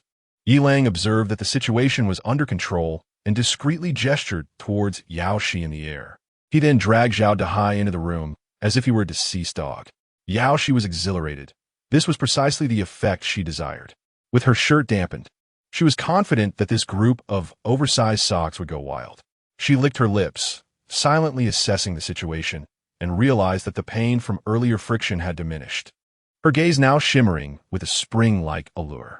Eagerly, she closed the live stream and followed inside, leaving behind the lamentations of the oversized socks and the howls of male netizens.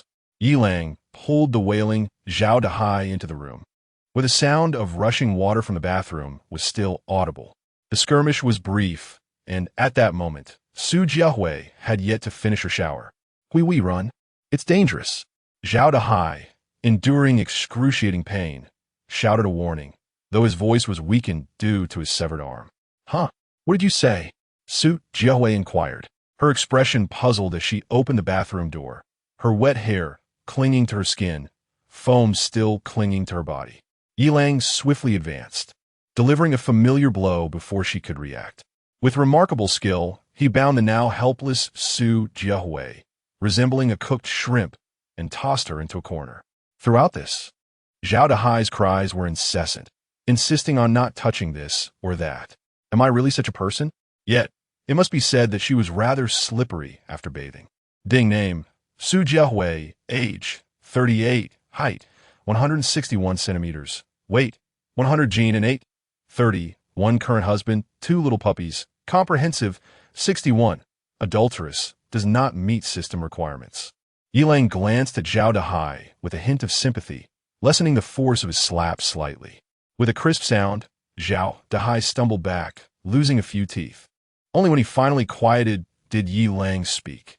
Now, tell me about the affairs of the Fa Lang squad. Upon exiting, Yi Lang dry heaved a couple times. It was his first time killing someone face to face, and he found himself somewhat unaccustomed to it. That wretched woman deserved to die. Her husband was still alive, yet she shamelessly sought to seduce him. She ought to take a good look in the mirror. Those 2 lumps were sagging dreadfully. Yao Shi's voice echoed with indignation. Yi Lang took a deep breath, striving to calm his emotions, and began to soothe her. It's all right. I wasn't enticed. With a stunning beauty like you by my side, I wouldn't even glance at such a person. I certainly trust my husband. I merely disdain such women. Utterly revolting. To entice you, she even insulted and degraded her husband, driving him to his demise, though Zhao Dahai was already on borrowed time. Still, he was pitiable, recognizing the true nature of his partner only moments before his end. Yao Shi's tone softened somewhat, but a nameless fury lingered in her heart, clearly feeling that Zhao Dahai was undeserving of such treatment. Yi Lang reached out and gently patted Yao Shi's head, his voice tender. Not all women possess your kindness. Some are rather pragmatic. In their eyes, there exists only avarice and desire. As for moral boundaries, they are of no consequence to them. Yao Shi gently brushed her hand against Yi Lang's, murmuring softly, Husband, you are absolutely right. How can there be such shameless and venomous individuals in this world? To think that one would use her husband's wallet to support a gigolo, and a pair of twin brothers at that.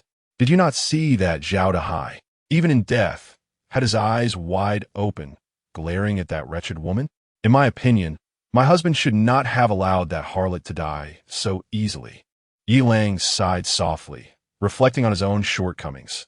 How could he be so ineffectual, even afraid to commit an act of cruelty? He resolved to change that next time. Yi Lang chose not to seek out Ma Weigua, who had awakened his fire-based abilities, but rather returned home directly. It was inappropriate to provoke the snake in the grass, and bringing it out into the open felt somewhat one-dimensional. In any case, he had his own plans, preferring to leave one alive while eliminating another. Upon returning home, he ignored the mixed expressions of the three women, whether joyful or anxious. Yi Lang retrieved Zhao Dahai's phone, located the Fa Lang team, and composed a message to send. Water God, Zhao Dahai. When shall we take action? I can hardly wait to shoot the Yi Lang full of holes. Fire God, Fong Zheng. Emojua, indeed, group leader, when shall we commence? Thunder King Ba, sure. I believe we should act tomorrow. With so many ability users, there's no need to fear a mere ordinary person. He's just a bit stronger physically, and under my purple cloud divine thunder. He is insignificant. Flame Demon, Ma Weigua. I concur with Brother Bashir's sentiment. My fire-based abilities are not to be trifled with. Ice Queen, Chun Shiwilian. Yes, that Yi Lang is nothing but a lowly man. It would be best to eliminate him swiftly to spare more young ladies from his tyranny.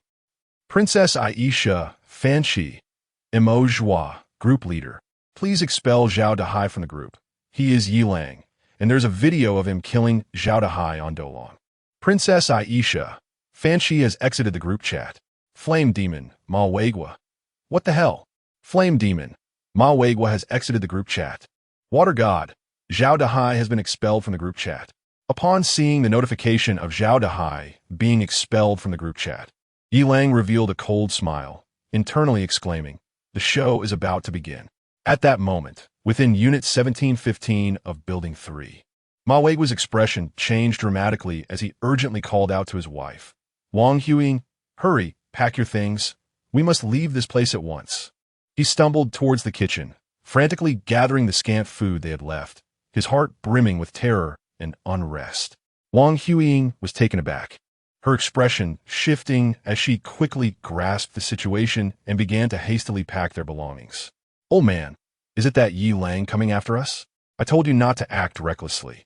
At your age, you should not be meddling with the young ones, smashing doors and seizing their provisions. And now look where we are." Ma Weigua, in a fit of anxiety, stomped his foot and shouted, "Quit the chatter. We need to leave." Simultaneously, within Unit 1516 of Building 3, Li Gang anxiously instructed his wife, Zhang Lina, to hurry and pack their things. We must evacuate immediately. Zhang Lina paused for a moment before urgently asking, "What is happening? Has a monster broken in? We should head upstairs quickly." Li Gang, unrelenting in his movements, swiftly replied, "Not upstairs, but downstairs." A similar scene unfolded in room 1603 of Building 3. At that moment, Yi Lang was intently monitoring the surveillance, observing as Ma Weigua and others hurriedly exited with their luggage, making their way to the staircase. He watched them unlock the door, descending floor by floor, until they reached the 14th floor, sprinting towards the corridor center. Suddenly, Yi Lang furrowed his brow. He had spotted a mysterious figure wearing a baseball cap and a mask, whose face appeared on screen. The individual's gaze was icy and piercing, seemingly able to penetrate the screen and lock eyes with Yi Lang. In the next instant, the surveillance feed from the 14th floor abruptly went black. Yi Lang quickly switched to other cameras, only to find them all rendered inoperative. A flicker of realization sparked within him as he cycled through the feeds of the 13th, 12th, and 11th floors, yet they remained shrouded in darkness. Taking a deep breath, Yi Lang set down his phone, and in the following moment, a cold smile graced his lips as he murmured to himself, "The Claws of Darkness." Chapter 41, by Xiaozhong Style, Yao Cc Style, Xiongting's true fragrance in room 1102 of Building 3. Fan Yi removed his duckbill cap and mask, revealing a youthful visage marked by a glimmer of cruelty in his gaze, as he murmured incessantly to himself. Ding! The kitchen timer chimed, prompting Fan Yi to stride into the kitchen and emerge with a platter of succulent, juicy roast meat, which he began to devour with great relish. After savoring the final morsel, a piece of tender meat the size of a grape, he contentedly licked the corner of his mouth. He then extracted his phone, swiftly composing a message to a group chat entitled Hunters. Mo Joie. The prey is hooked. Prepare yourselves. Liaoya. Received. GNCI. Received. Tai Kwai. Received. Tai Shou. Received. Meanwhile, within room 1410 of Building 3, the women, including Wang Huing and Zhang Lina, had retreated to the bedroom. In the living room, Ba Shi, Ma Weiguo, Li Gang, Chun Shiwilian, and Yang Fong exchanged anxious glances, each wearing a tense expression. At a certain moment, the youngest among them, Ba Shi, broke the silence with feigned nonchalance. This is our first assembly of the Fa Lang squad. How delightful. His remark lightened the atmosphere, and Ma Weiguo chuckled in agreement, adding, indeed, while that brat Yi Lang poses little threat, we are individuals of stature and should not engage him in a direct confrontation like a mere security guard. Now that we are united, he is no longer a concern. Chun Shiwilian softly concurred. Let us unite and take the initiative. We shall surely eradicate that insolent man. Li Gang, invigorated, proclaimed, with the 5 of us possessing powers across water, earth, fire, and thunder, capturing Yi Lang will be child's play, haha. The others joined in laughter, and the atmosphere in the living room grew increasingly vibrant. However, Yang Fong furrowed his brow and inquired, where is the group leader? Wasn't it he who proposed that anyone from Building 3 gather at Ba Shi's home in case of an emergency? Does anyone have Mo Zhua's WeChat? Ask him, he urged. Everyone shook their heads, indicating they did not. After a moment of contemplation, Yang Fong retrieved his phone, opened the group chat, and was instantly taken aback. Beckoning the others to take a look, he revealed that Mo Zhua had transferred leadership to Ba Shi before departing the chat with a final message. Mo Zhua, dear comrades, I regret I cannot fight alongside you. Yesterday, a large bird shattered my window, resulting in my wife's death and leaving me gravely injured. By the time you read this, I will have leapt to duel the monsters in the green tide, To hell with the apocalypse. A profound silence enveloped the room, each face etched with sorrow, accompanied by a subtle undercurrent of doubt regarding the authenticity of Mo Zhua's departure, whether he had indeed taken the leap or was merely too frightened to show up. Unperturbed by the gravity of the situation, Ba Shi felt a surge of excitement at the prospect of becoming the new group leader. Not merely of a chat group, but as the head of this extraordinary team. He cleared his throat, addressing the assembly with solemnity. Since Mo Zhua is no longer with us, we must unite even more steadfastly. Though Yi Lang may not be particularly fearsome, the presence of an unseen supernatural being by his side compels us to tread with caution. As dusk falls, let us take refuge in my home, alternating watch and remaining vigilant. Tomorrow, we shall devise a comprehensive action plan to ensure absolute safety. Each individual harbors their own thoughts, yet they all nod in agreement. Fortunately, there are ample spacious rooms, allowing everyone to settle in swiftly. After arranging for Xiong Ting, Bai Jin, and Bai Xiao to monitor the surveillance displayed on the television, Yi Lang embraced the invisible Yao Shi and entered the bedroom. It is time to bolster our strength. On the 8th day of the apocalypse, Yi Lang found himself in a restless slumber, haunted by an impending danger that suffocated him. Only when Bai Xiao pulled the quilt away from his head did he feel a semblance of relief. Last night, Bai Xiao had not kept watch as Yao Shi, burdened by old and new injuries alike, could hardly endure. It was indeed Bai Xiao, the caring elder sister, gentle and resilient, recovering swiftly.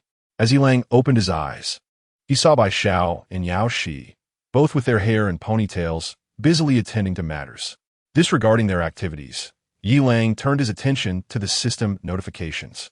System notification, Supreme Cuisine, Pancake Lord, 2 kilograms pack of pancake rolls, has been delivered. System notification, Supreme Cuisine, Chive House, 3 kilograms pack of chive dumplings, has been delivered. System notification, Supreme Cuisine, Steam Buns has been delivered. Yaoshi has a fondness for traditional Chinese breakfasts. Congratulations, host, Constitution 0. 5, current Constitution 30. 8, system notification, Supreme Cuisine, Bull's Head Bun, 3 kilograms pack of croissants, has been delivered. System notification, Supreme Cuisine, Dirty Burger, 2 kilograms pack of dirty buns, has been delivered. Bai Zhao's preference leans more towards Western fare. Congratulations, host, Constitution 0. 5, current Constitution 31. 3, upon exiting, he noticed Bai Jin peacefully asleep with her head resting on Xiong Ting's lap. Although Xiong Ting was equally exhausted, her eyelids heavy, she maintained her focus on the screen. Yi Lang smiled, urging the two to have breakfast promptly and catch up on sleep afterward. Bai Xiao gently roused her daughter, then, with a hint of apology, called out to Xiong Ting. This girl, only a few years older than her own daughter, had endured significant injuries yet persisted in keeping watch until now, evoking sympathy. Xiong Ting felt grateful towards this elder sister-like Bai Xiao, her eyes glistening with unshed tears as she forced a smile in response. She was strong and resilient, yet still yearned for the care of others. That insufferable man, who occupied her every thought, remained oblivious to her plight. Yilang, ever perceptive of Xiong Ting's distress, feigned ignorance and gently urged, "Hurry and eat, then rest well afterward." With a wave of his hand, a table laden with a variety of breakfast delights emerged, their enticing aromas wafting through the air. Ding, Xiong Ting, affection level 90. Xiong Ting bit her lip, the tears in her eyes finally fading away. It was truly miraculous, this ability to summon whatever one desired. Though somewhat improper, it was undeniably exhilarating. Gazing at the sumptuous breakfast spread before her, although lacking her favorite delicacies, she felt a profound sense of contentment. After all, it was the apocalypse, and being able to indulge in such fare was already a blessing, especially considering she had nearly starved just yesterday. A warm current flowed through Xiong Ting's heart, and the corners of her mouth lifted slightly. She picked up a piece of jianbing guozi and took a gentle bite, the delightful aroma instantly banishing her fatigue. Yilang observed her settled demeanor, a barely perceptible smile gracing his lips. "Hey, wow, tiramisu, brother-in-law, you are simply wonderful." A chime echoed as her affection level surged to 94. Overcome with excitement, Xiong Ting planted a sweet kiss on him. Yilang passively accepted her affection, finding it effortless to indulge this little foodie. Her joy was palpable, while he feigned composure. Secretly reveling in happiness, demonstrating her thoughtfulness, she quickly went to the kitchen and cut the dessert into 5 portions, presenting them to the ladies and Yilang. Her piece was the smallest, while Yilang's was the largest. Clearly, the little girl was learning to navigate her path. Yilang accepted the largest slice of tiramisu, a smile dancing in his eyes, silently praising Xiong Ting's attentiveness. He took only a small bite, distributing the remaining pieces to her and Bai Jin. As their affection levels had yet to reach 100, such was the reality of their circumstances. Regrettably, Bai Jin's opportunity to reach 100 affection would likely mirror her mother's, unfolding between their shared experiences. Correspondingly, Xiong Ting's chance to achieve the same lay with Xiong Yuan. It seemed he would have to devise a strategy. Chapter 42. Special enhanced training. With 2 women after breakfast, the 2 women returned to their bedroom for a nap, while Yilang proceeded to the gym to commence his training. Given his current physical condition, ordinary push-ups, pull-ups, and squats no longer sufficed. Yilang resolved to add extra weight. "Are you really going to have both of us together?" "Indeed, boss. You might not be able to handle it." "Enough of the chatter. Both of you come on, I can manage." "Hey, who told you to touch each other? Hold on tight. I'm about to start." The 2 women sat cross-legged on Yilang's back, clinging tightly to one another. As Yilang performed push-ups, their bodies rose and fell in sync. A light sheen of sweat formed on Yilang's forehead, his muscles taut, and he finally began to feel the strain. Yet, it was not sufficient. He could endure more, contemplating that perhaps the presence of women was still lacking. After completing 300 push-ups, the trio took a moment to hydrate. Yilang had lost significant fluids, while the 2 women remained oblivious to the reason. Subsequently, he continued with added weight, embarking on squat training. This was followed by pull-ups, crunches, and planks, each exercise pushing him to his limits. After an entire routine, Yilang finally felt his stamina waning. He settled into a horse stance, inhaling deeply while contracting his abdomen, then exhaling to expand it in a rhythmic breathing exercise. Once his breath stabilized, he slowly opened his eyes, a glimmer of determination shining within them. He then initiated a unique dart training, launching water balloons as swiftly as arrows. "Did I hit?" "No, just a slight sting. Don't distract me. It's already enough of a challenge." "Ah, did I hit? Which side?" Middle. "Drat, I am too low. I must adjust upwards." After completing the dart practice, Yilang picked up a fire axe to continue his training. His movements were grand and fluid, the axe slicing through the air with precision.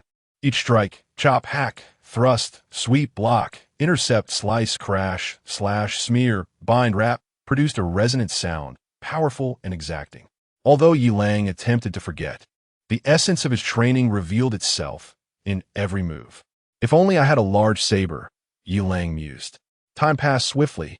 Old man, there's still one left. Chop it, Tang Xiaowan exclaimed dramatically, her tone filled with excitement rather than urgency. Tang Long laughed heartily, wielding a large saber with the grace of the wind, the blade flashing as it accurately severed the writhing vines. Hey, you old man, how can you still smile in such a perilous situation? Dan Xiaowan Fumet, noticing her father's nonchalant demeanor, causing her to stomp her feet in frustration. She had hoped to use the ferocity of the vines as an excuse to coax her father into seeking out the second disciple, but seeing his relaxed countenance, it was evidently futile. Tang Long sheathed his sword, chuckling lightly. Xiaowan, how do you find my swordsmanship? Can protect you well? Let us hurry upstairs. We shouldn't waste any more time. Tang Xiaowan huffed, choosing not to respond, her lips pursed in displeasure as she turned to ascend stairs. That hurts. What's wrong, Xiaowan? Tang Long observed Tang Xiaowan wincing in pain, clutching her ankle, blood seeping through her fingers and staining her white socks. Clearly, she had been injured by shards of glass scattered on the ground. Tang Long's expression shifted abruptly as he rushed forward, lifting Tang Xiaowan into his arms and sprinting up the stairs. In the next moment, a deafening hum filled the air as a swarm of enormous mosquitoes surged forth like a dark mist. They eagerly invaded through the window frames, their grotesque mandibles glinting ominously in the sunlight as they lunged toward Tang Xiaowan. In a moment of peril, Tang Long swiftly darted into the building with Tang Xiaowan in his embrace, slamming the door shut behind them. The thundering sound of soccer ball-sized mosquitoes colliding against the door sent jolts of adrenaline through both father and daughter. Tang Long braced himself against the door, the force of the impacts causing his arms to tremble slightly, sweat trickling down his forehead. Tang Xiaowan bit her lip, her eyes reflecting a flicker of terror. As if finally making a difficult decision, Tang Long took a deep breath, a wave of relief washing over him as though shedding an immense burden, and suddenly spoke, I agree, let us find Yi Lang.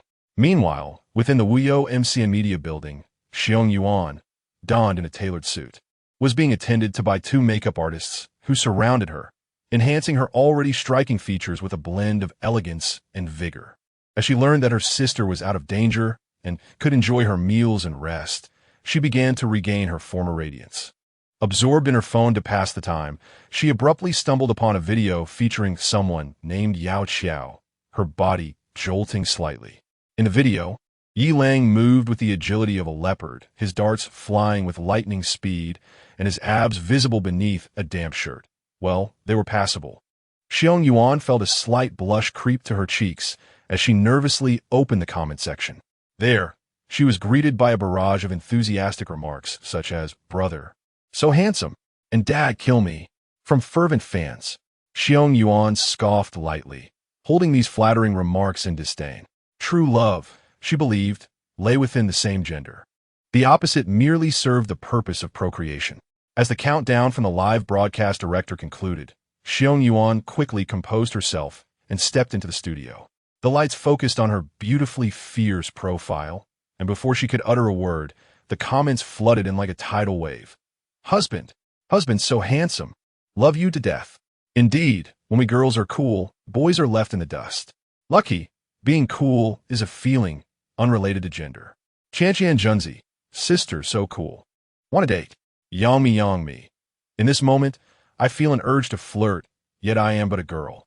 In Wang Tianlai's group, a palpable excitement filled the air as they fixated on the enormous lizard carcass displayed in the center of the conference room.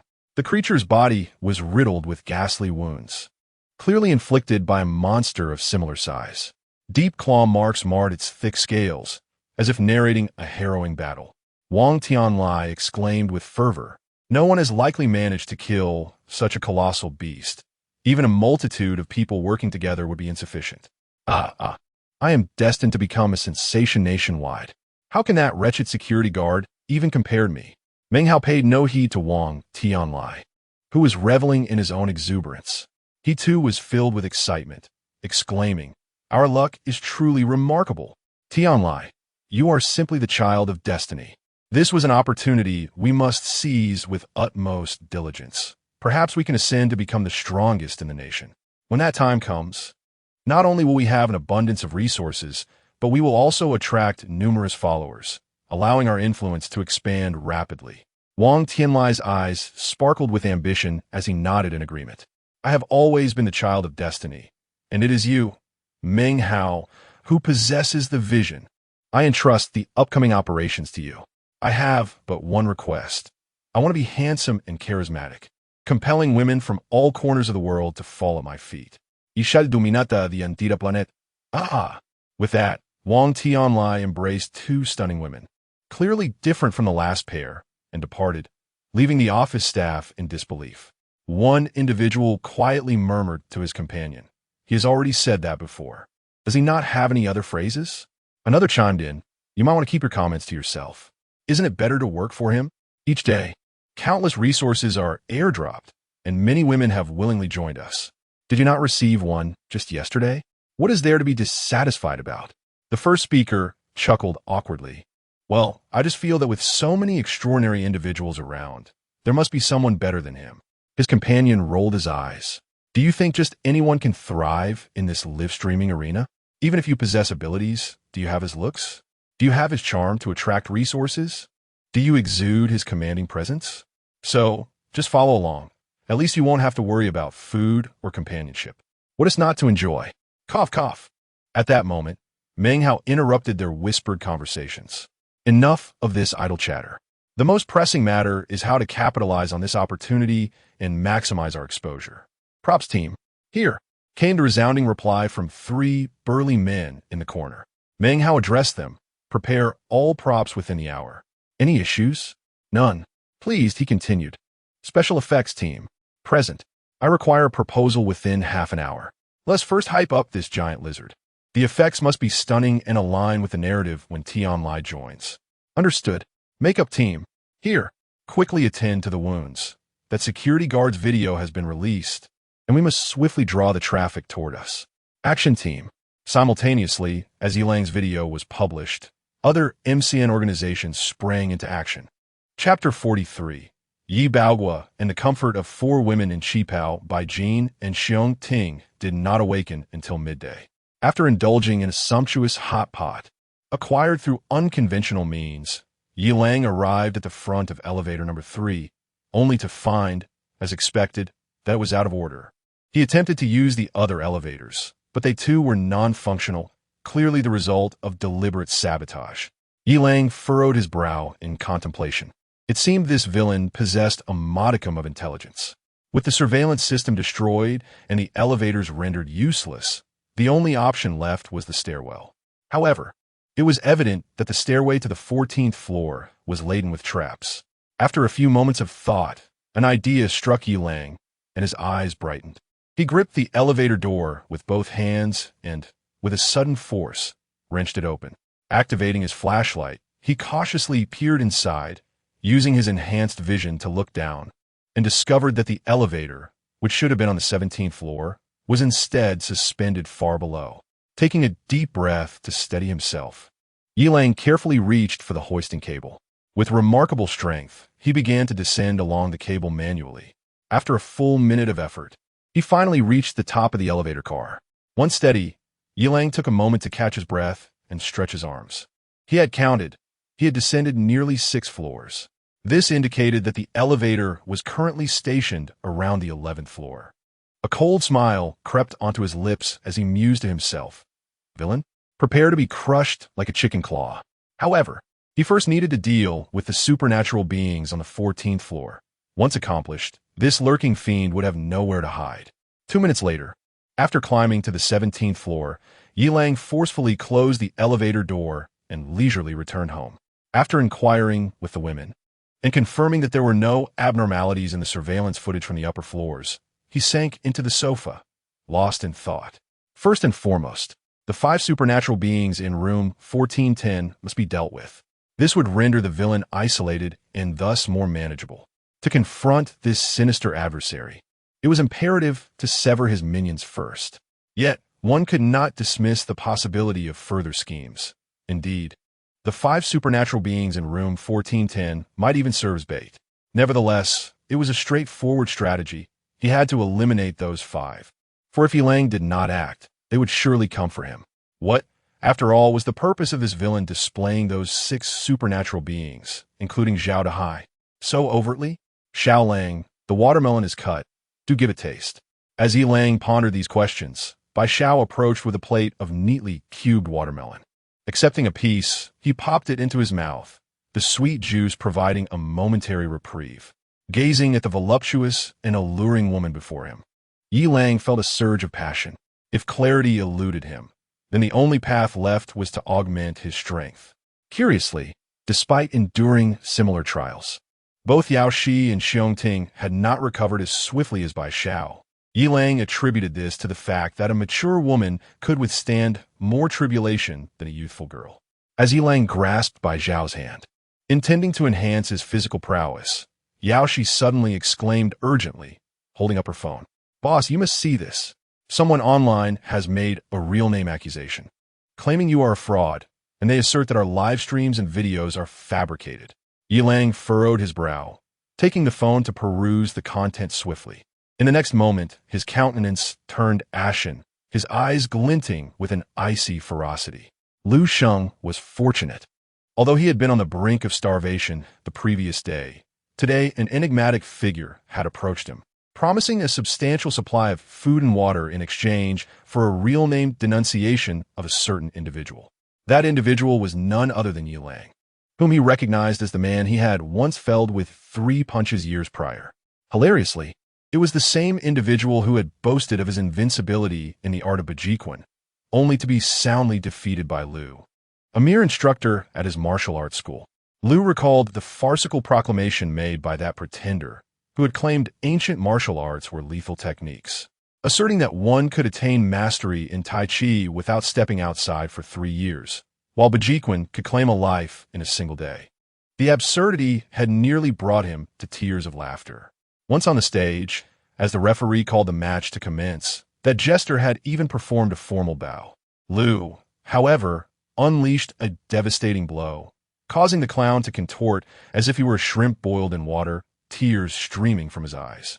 Lu followed up with a left hook. To his surprise, the practitioner of ancient arts withstood the strike, failing to lose consciousness. Attempting to counter, the fool swung wildly to the right, his punches falling like raindrops, perhaps intending to suffocate Lu by depleting the air around him. In response, Lu delivered a right swing, sending the jester sprawling to the ground like a lifeless dog.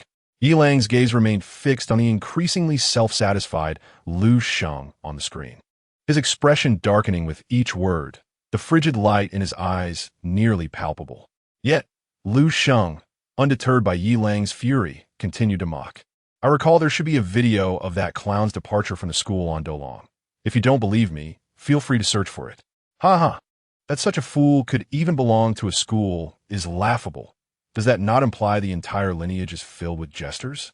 Ignorant netizens, how can you believe this buffoon could single-handedly vanquish monsters? It is a preposterous joke. Lastly, I must declare that all ancient martial arts, all forms of martial discipline, pale in comparison to modern combat sports."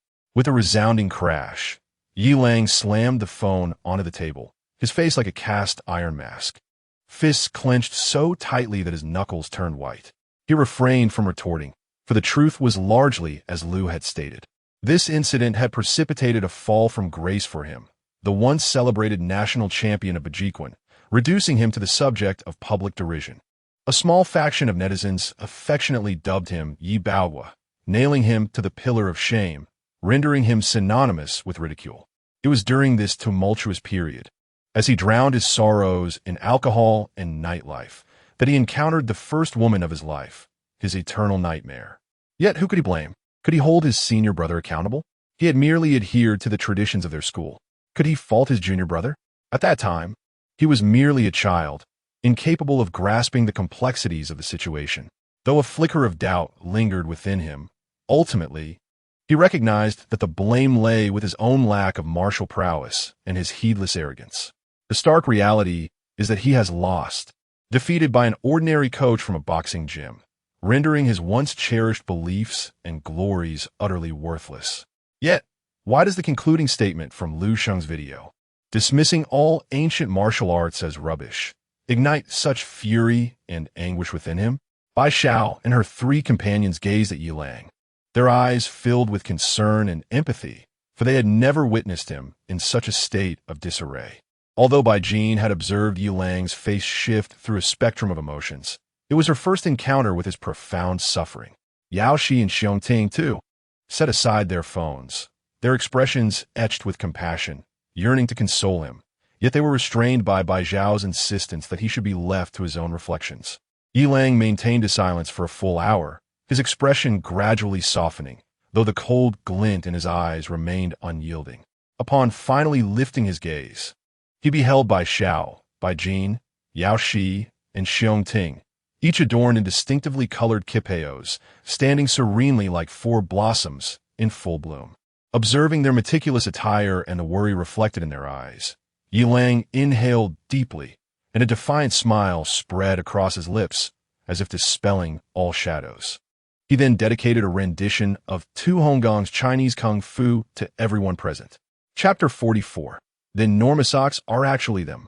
The support of the female hosts with the exposure of Liu Sheng's revealing video and the disclosure of Yi Lang's withdrawal. A tempest erupted across the internet. The comments beneath Yao Shi's video exploded instantly, inundated with mockery and vitriol. Yuzu Juice, stinky security guard. Luo Shui Wei Liang, a fraud, nothing but a fraud, claiming to be a master of Bajiquan. How utterly laughable. Doge, JPG Rainbow Bubbles. Haha, I said it all along, this Yao whatever S video is scripted, staged, and yet you all refuse to believe it. Now look who has been slapped in the face. Half drunk, half awake. Grilled skewers or skewers PPT dogs don't even make presentations. Come out and speak. Passion fruit. And those enormous socks, you better open your eyes. How could you be deceived by such a charlatan for so long? What to eat? But this Yi Lang is truly handsome, and his physique is impressive. Just look at those abs. Passion fruit. What to eat? Enormous socks. Can handsomeness be eaten? Can a good physique be consumed? In this era, resources reign supreme, and strength commands respect.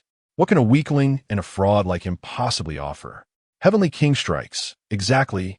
What is there to cling to about such a fraud? Unlike my brother, not only is he handsome, but he possesses true strength.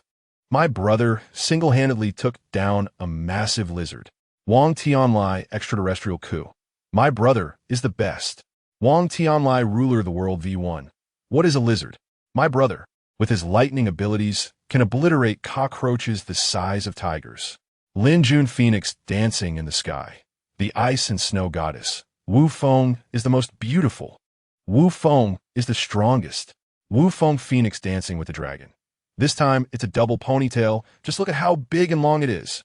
Wu Feng as the final wave of voices subsided. The last remnants of gloom within Yi Lang dissipated entirely, replaced by a fervor of passion. The eyes of the four women sparkled with resolute light, seemingly inspired by Yi Lang's song. Ding, Bai Jin, affection level. 99 Ding, Xiong Ting. Affection level. 95. Could the four women truly be unaware of whether Yi Lang is a fraud? Setting aside his battle performances, his superhuman physique alone is irrefutable evidence. Even in this moment, amidst a cacophony of insults and derision, this man stands unfazed. His soaring voice seems to pierce through the chaotic fog, striking at the very core of one's heart. How could one not be enamored? A wave of inexplicable trust and support surged within the four women. They understood that true strength lies not in public opinion, but in unwavering conviction and genuine capability. Yi Lang's composure and tenacity are precisely what they admire. Regardless of the external clamor, their choice remains steadfast. They are not alone in their unwavering choice. At this moment, within the comments section beneath Yao Shi's video, cilantro ice cream. I wholeheartedly support Yi Lang. The truth cannot be fabricated, and falsehoods cannot become truth. Passion fruit. Cilantro ice cream. Have you been brainwashed? You're actually offering your real name and support. Who are you? And what stature do you possess? I shall refrain from consuming cilantro ice cream. I am but a small orb, and this is my secondary account. Behold my pin video. Woof woof woof, Naichuan. Is that truly you? Goodness. You've forsaken gaming to chase stars here. Tuanshuan Yuan. The legion of 30 million fans stands united. Support Yilang. P.S. My nickname is 30 million. Yuan Bien. Naichuan's voice navigation remains intact. I always knew this woman would return sooner or later. Go Naichuan. Go Yilang. The influence of a small orb cannot be underestimated. Her husband fans, CP fans, voice control fans, and zombie fans instantaneously flooded the comment section. All comments either support her and Yilang or admonish her for neglecting her duties. Yet, not all are critical. A small faction of her husband fans are visibly distressed. Naichuan's Nightpot. A small orb. How could you refer to Yilang as your husband? Who am I then? Naichuan's Toilet. A small orb indeed. How could you wish to watch Yilang bathe? How can you justify this to us? Damn it, refund us. After becoming a father. Two chaps who deceive for food and drink. Are you playing along? Fear not. Even if Naichuan truly offered it for free, you two would not be deprived of sustenance. At the Wio MCN building, Menghao is glaring furiously at the comments section of Yaoshi's video. Darn it, how did that wretched small orb manage to stir the pot? Wasn't Tishi supposed to be offline? Control the comments, act swiftly, everyone mobilize now. In the comments below Yaoshi's video, Tian Wang arrives. Is a nearly offline female streamer truly deserving of your esteem? She is simply a foolish seductress. Tian Lai Ku. Exactly, such an obvious fraud, and this female streamer dares to speak on his behalf. Utterly disgraceful to all women. Menghao's actions were swift, yet he underestimated the influence of a female streamer with 30 million fans. Tuanshuan Yuan. Aha, dare to insult us? We are all united. Follow my lead. Woof woof woof, rebound. Yuan Bien, rebound. Tang Yuan, rebound. Quan Yuan, rebound. Nevertheless, Menghao was not alone in his battle. At that moment in the OSTT building, Lin Jun's team began to join the fray. Lin Shi Jun Zi Fei. Tuanshuan Yuan. Do not presume that sheer numbers can distort the truth. The eyes of the public are keen. Tuanshuan Yuan. Snowy mud horse pen. Quan Yuan. Bright muddy horse pen. Jun Lin Tian Xia V1. Observe. This is the quality of Naichuan's fans. They spew filth, utterly uncultured. Where are the sisters of the Lin family army? Yunye, inu decorum. Linya, no decorum. As the tide of comments began to turn dramatically, the most abstract succubus on the internet stepped forward. Puff has a bit of stickiness. I am the rabbit-eared maiden, and I openly support Yilang. Dine to eat rabbit. Please no. Shiln Lily dear. Let us return to being teachers and avoid wading into this murky water. In the realm of rabbit girls, Xiao Chunan, the sky has fallen, and it seems that the rabbit is not only frivolous, but also a golden miner. Bring me half. Such playful banter, uttered from the rabbit's lips, hardly surprises me. Within the illustrious Huaxing Media Building, Wu Feng's team has declared their intent to engage. Indeed, it is no wonder that the succubus understands men so well. She is, after all, a habitual seductress. We're the fans of Wu Feng. Feng Wuwan exclaimed, Abba Abba. The seamless love sister echoed, Abba Abba. At that moment, the fiery woman made her entrance. I am Chao Yang, and I wholeheartedly support Yilang. Be good. Let us go and enjoy our noodles. With only a few 100,000 fans, do you truly wish to clash with Wu Feng? Bang Bang Bang interjected, La Xiangji, brother, have you forgotten? We are no longer enjoying noodles. We have transformed into little maids. Go to remarked. As for I, also acknowledge it in seconds. You are not picky. There is nothing more to say. Yilang is formidable.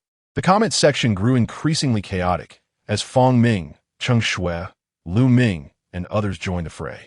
Yet the Big Sock's combat prowess was equally impressive. I am bad controller, and I genuinely support Yilang, proclaimed Wan.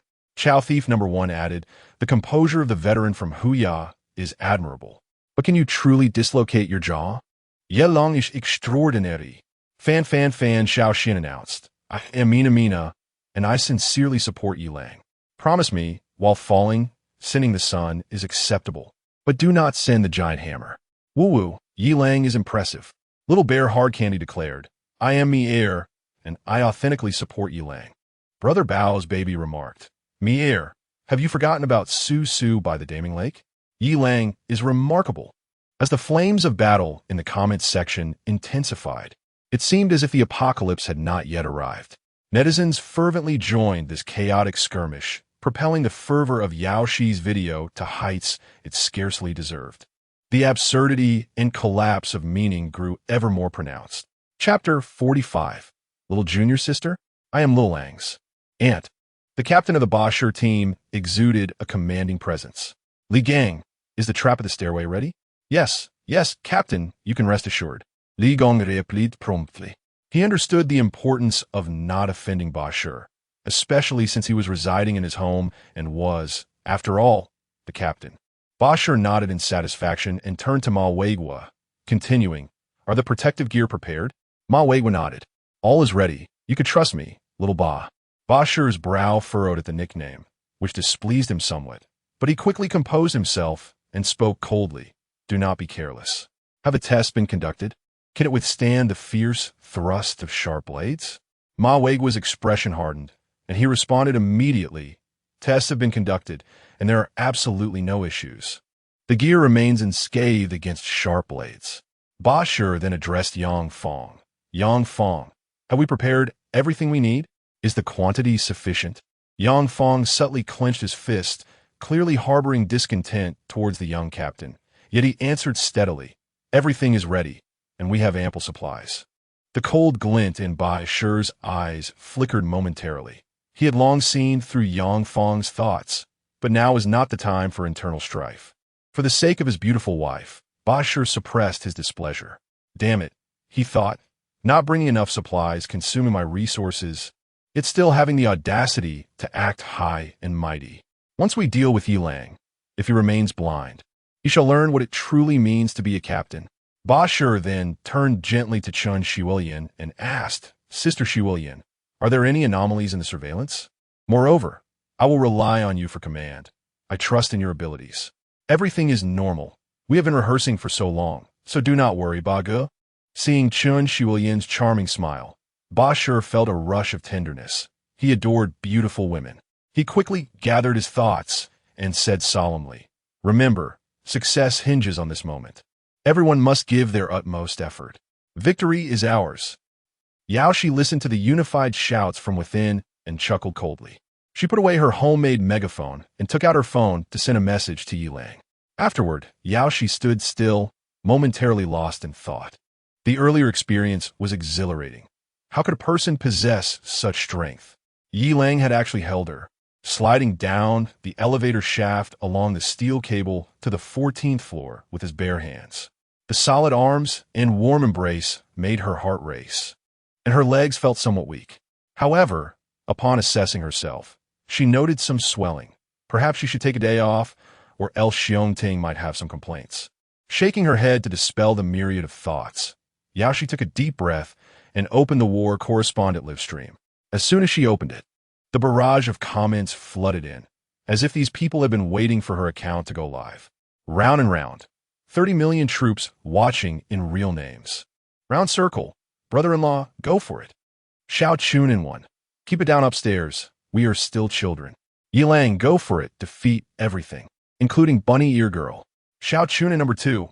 Brother, I knew you had a hint of Minotaur traits. Lango, could you possibly send me a strand of Rabbit Ear Girl's underarm hair? I wish to brew it. Alas, Laoxiang chicken, Lango, you surely have no interest in a woman who's already taken, do you? Go to go duh. Laoxiang chicken, my good man, I initially had no interest. But your words. Chao Zhe number 1. Go to go duh. How is it that you mention me? Lango, give it your all and triumph over all obstacles. Later, let that older woman perform a pole dance for you. Feng Hao Do Luo V, the mighty hammer. Who could possibly resist the mighty hammer? Lango, press on. Bow, geez, baby. Oh my baby. Though late, the most beautiful dancers of Douyu have finally arrived. At this moment, Yi Lang found himself within the elevator shaft on the 14th floor, clinging to the wall like a gecko, holding his breath in anticipation. Ding upon seeing a message from Yao Shi, a sinister grin spread across Yilang's face. Old man, are you capable? Surely that flight license was purchased. We've circled twice already. Why have we not yet descended? Tang Long, his face etched with anxiety, piloted the fourth-generation New Energy flying vehicle. The speed was overwhelming, akin to operating a fighter jet. The helipad at Meishu Jindao Building 3 was rather small. One misstep and they would overshoot. He forced a semblance of calm, gripping the joystick tightly, and feigned composure as he declared, I've possessed a license since the first generation. This fourth merely transitions from gasoline to electric. The operational principles remain unchanged. Hold tight. We are about to land. Tang Xiaowan instantly grew tense, gripping the safety belt as her heart raced. The flying vehicle traced an arc through the sky, landing steadily on the helipad, the tires creating a soft screech as they met the ground. Tang Xiaowan exhaled deeply, her taut nerves finally relaxing. Tang Long discreetly wiped the cold sweat from his forehead, his expression shifting to one of pride. Xiaowan, how do you find it? I told you it was not difficult. Yet, one must admit, the internal combustion engine remains supreme. Electric motors have much ground to cover. Tang Xiaowan had no time for the old man's self-aggrandizement and urgently urged, Oh, old man, spare us the chatter. Let us hasten to find second senior brother. Tang Long paused momentarily, then silently grabbed their luggage and two large swords, trailing behind Tang Xiaowan. Just as they prepared to move forward, they noticed a robust figure had arrived at the rooftop door ahead of them, hastily inputting the access code before entering. Without further thought, assuming it to be a resident of the community, they continued towards the door. Tang Xiaowan, feeling somewhat apprehensive, entered the access code. Click. Indeed, that individual did not deceive us. The code was entirely correct. Hurry up, old man. Tang Xiaowan was exhilarated, her face flushed with excitement at the thought of soon meeting Yilang, her eyes sparkling with anticipation. Tang Long, however, remained contemplative, not merely reluctant to confront his rebellious disciple, but also pondering the earlier encounter with that burly man, sensing something was amiss. The door creaked open slowly, and Tang Xiaowan rushed inside with great anticipation, closely followed by Tang Long. Meanwhile, Bai Xiao, Bai Jin, and Xiong Ting were anxiously fixated on Yao Shi's live streaming room, their minds preoccupied with concerns rather than the jubilant barrage of comments. They were tense, wary of missing any crucial detail. Knock, knock, knock. Second senior brother, Xiaowan, is here. Hurry and open the door. The sudden sound of knocking startled the three women, who exchanged glances filled with unease. Bai Xiao seemed to recall something, swiftly rising to approach the door and peering through the peephole. Outside stood a girl, roughly the same age as her daughter, excitedly knocking on the door, accompanied by a middle-aged man whose expression was a mixture of emotions. He carried a large bundle of luggage, along with two broad, heavy swords. A pang of anxiety gripped Bai Zhao's heart. Just as she hesitated, another knock echoed. Yilang, I know you're inside. Open the door or I might just cry. If you're capable, don't tease me. Hearing the girl's voice and observing the middle-aged man's demeanor, Bai Xiao felt a flicker of disbelief, yet she managed to voice her thoughts. Are you Xiaolong's junior sister and master? Tang Xiaowan's hand trembled slightly upon hearing Bai Zhao's voice, a hint of grievance flashing in her eyes, yet she spoke with determination. Yes, I am Tang Xiaowan, and behind me is Yilang's master, Tang Long. Who are you? Is Yilang inside? Bai Xiao hesitated before responding, I am Xiaolong's aunt. Chapter 46. A breeze in the cramped, untidy space. Bai Xiao continued, Xiaolang. He is not at home. Perhaps you, Tang Xiaowan, could enter first. However, Master Tang, I apologize, but my home is filled with women, and it's rather inconvenient. Might I ask you to wait outside? When Xiaolang returns, I shall invite you in and make amends. Tang Xiaowan, upon hearing this, appeared momentarily stunned, unable to believe her ears. All women? Are there other women inside? Is the second senior brother in dire straits? Bai Zhao's face flushed crimson, and she remained silent, casting a glance at Bai Jin and Xiong Yuan, urging them to conceal the kitchen knife. At that moment, Tang Long interjected, Xiaowan, do not be impolite. I kindly ask this. Lady, where might Yilang be at this moment? We are indeed in urgent need of his presence. If you could inform us, we would be extremely grateful. The worry in Bai Zhao's eyes deepened as she pondered for a moment before replying slowly, Xiaolang. He has gone to fight for his life. What did you say? What? Inside the 1410, the 5 members of the Fa Lang team rallied together, donning an array of protective gear, ready to embark on their mission. Their confidence was not rooted in their own abilities, but rather in the formidable powers possessed by their teammates, which reassured them immensely. Though they had not directly experienced it, the palpable aura of their powers seemed to penetrate the air, striking at their hearts. When Bashir unleashed his lightning-based abilities, it illuminated the entire surroundings, the dazzling brilliance leaving everyone in awe. By the time they regained their composure, a teacup 5 meters away had been shattered to pieces. Li Gang's earth spikes erupted from the ground with astonishing speed, as hard as iron. Though slender, they were enough to instill fear. Yang Feng's wind blades were exceptionally sharp, carving deep grooves into the wall in the blink of an eye. Ma Weigua's fire abilities generated an exceedingly high temperature, capable of cooking and instantly melting glass. Chun Shuoyan's ice powers could freeze a bottle of cola into a solid block in an instant, crashing to the ground with a crisp sound. Moreover, Chun Shuoyan was the tactical commander of the S7 LDL women's team in League of Legends, with abundant experience in teamwork. The group exchanged smiles, their spirits soaring. Bashir was the first to open the door, and one by one, they surged forth, although a hint of nervousness lingered in their hearts. The 5 wore determined smiles until, swish, swish, swish. Ah, ouch. Oh my, I'm bleeding. Yilang, you rascal. In a flash, Yilang leaped from the elevator shaft, moving like a bolt of lightning, hurling a metal shard that struck precisely among the 5. Before they could react, Yilang charged forward with his axe raised like a streak of lightning. However, halfway through his charge, he abruptly pivoted, narrowly dodging a wind blade that grazed his cheek and embedded itself into the wall, leaving behind a mark. Huh, just a bit of paint chipped off? Moreover, what was Yang Feng doing with a fan? Was he cosplaying Zhuge Liang? Not only was Yi Lang bewildered, but the viewers in the live stream were equally confused. Wang Zaizi, what is that person with the fan doing? Is he trying to show off? Seeing please call me for water. If I'm not mistaken, he, like myself, is a feeble wind elementalist. As the name suggests, one requires wind to unleash their power. Patrick Star, seeing please call me for water, haha, do not tease me, I cannot help but laugh. Without wind, how can one play? Wouldn't that render him useless? Seeing please call me for water. The statement above is not entirely accurate. While one cannot release wind blades without wind, they can still reduce their own weight, as breathing also involves air. You. Did you not claim that your wind blades could slice through iron as if it were clay? How come you cannot even remove a coat of paint?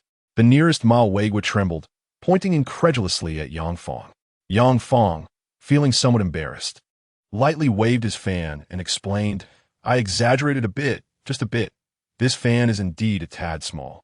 But yesterday, during the demonstration, it was not like this. Was it? Yang Feng continued to clarify. Yesterday, there were too many people, so we opened the window to let in some air, you understand. Old fellow, you are a disgrace to your ancestors. No wonder you insisted on ventilation yesterday, claiming that iron mesh windows posed no threat. It was all to borrow the wind.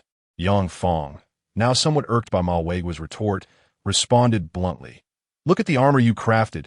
It could not even withstand a piece of iron. Did you not see how Bashir was writhing in pain, unable to utter a word? Ma Weigua's face flushed, and he hastily attempted to defend himself. You. All right, enough of the bickering. Yilang has moved. Chun Shuyan's gaze was piercing as she swiftly interrupted the dispute.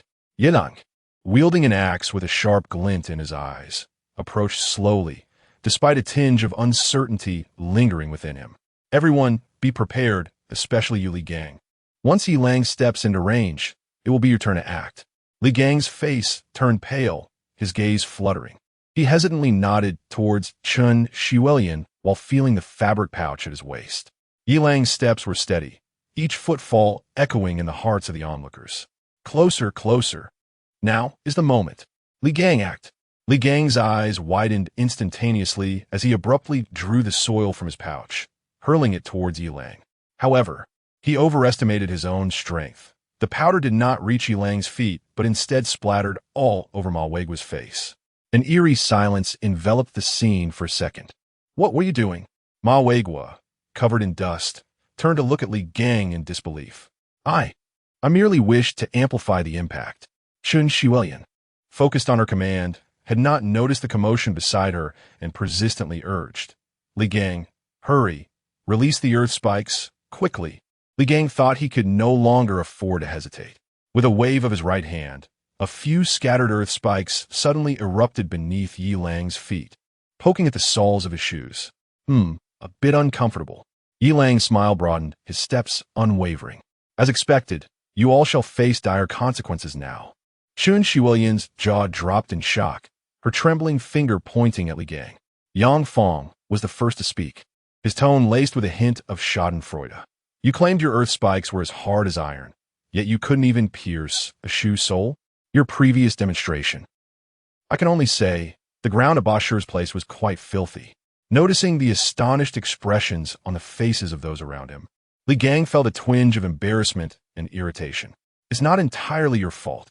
Each of you boasts about the potency of your abilities." I was merely compelled to respond. The viewers in the live stream were on the verge of laughter.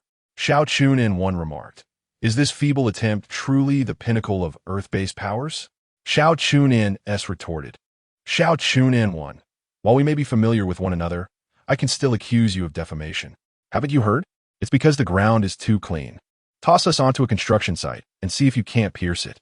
Yuan Quan Quan commented, "To be fair, these ability users are rather clever, albeit a bit lacking in intellect." "Ha ha, brother-in-law, keep it up." Meanwhile, Chun Shiwelian was on the brink of despair, her mouth agape, struggling to articulate a response. However, upon seeing Yilang approach with a sinister grin, she steeled herself to assume the role of tactical commander. "Bashir, stop wailing and use your lightning ability.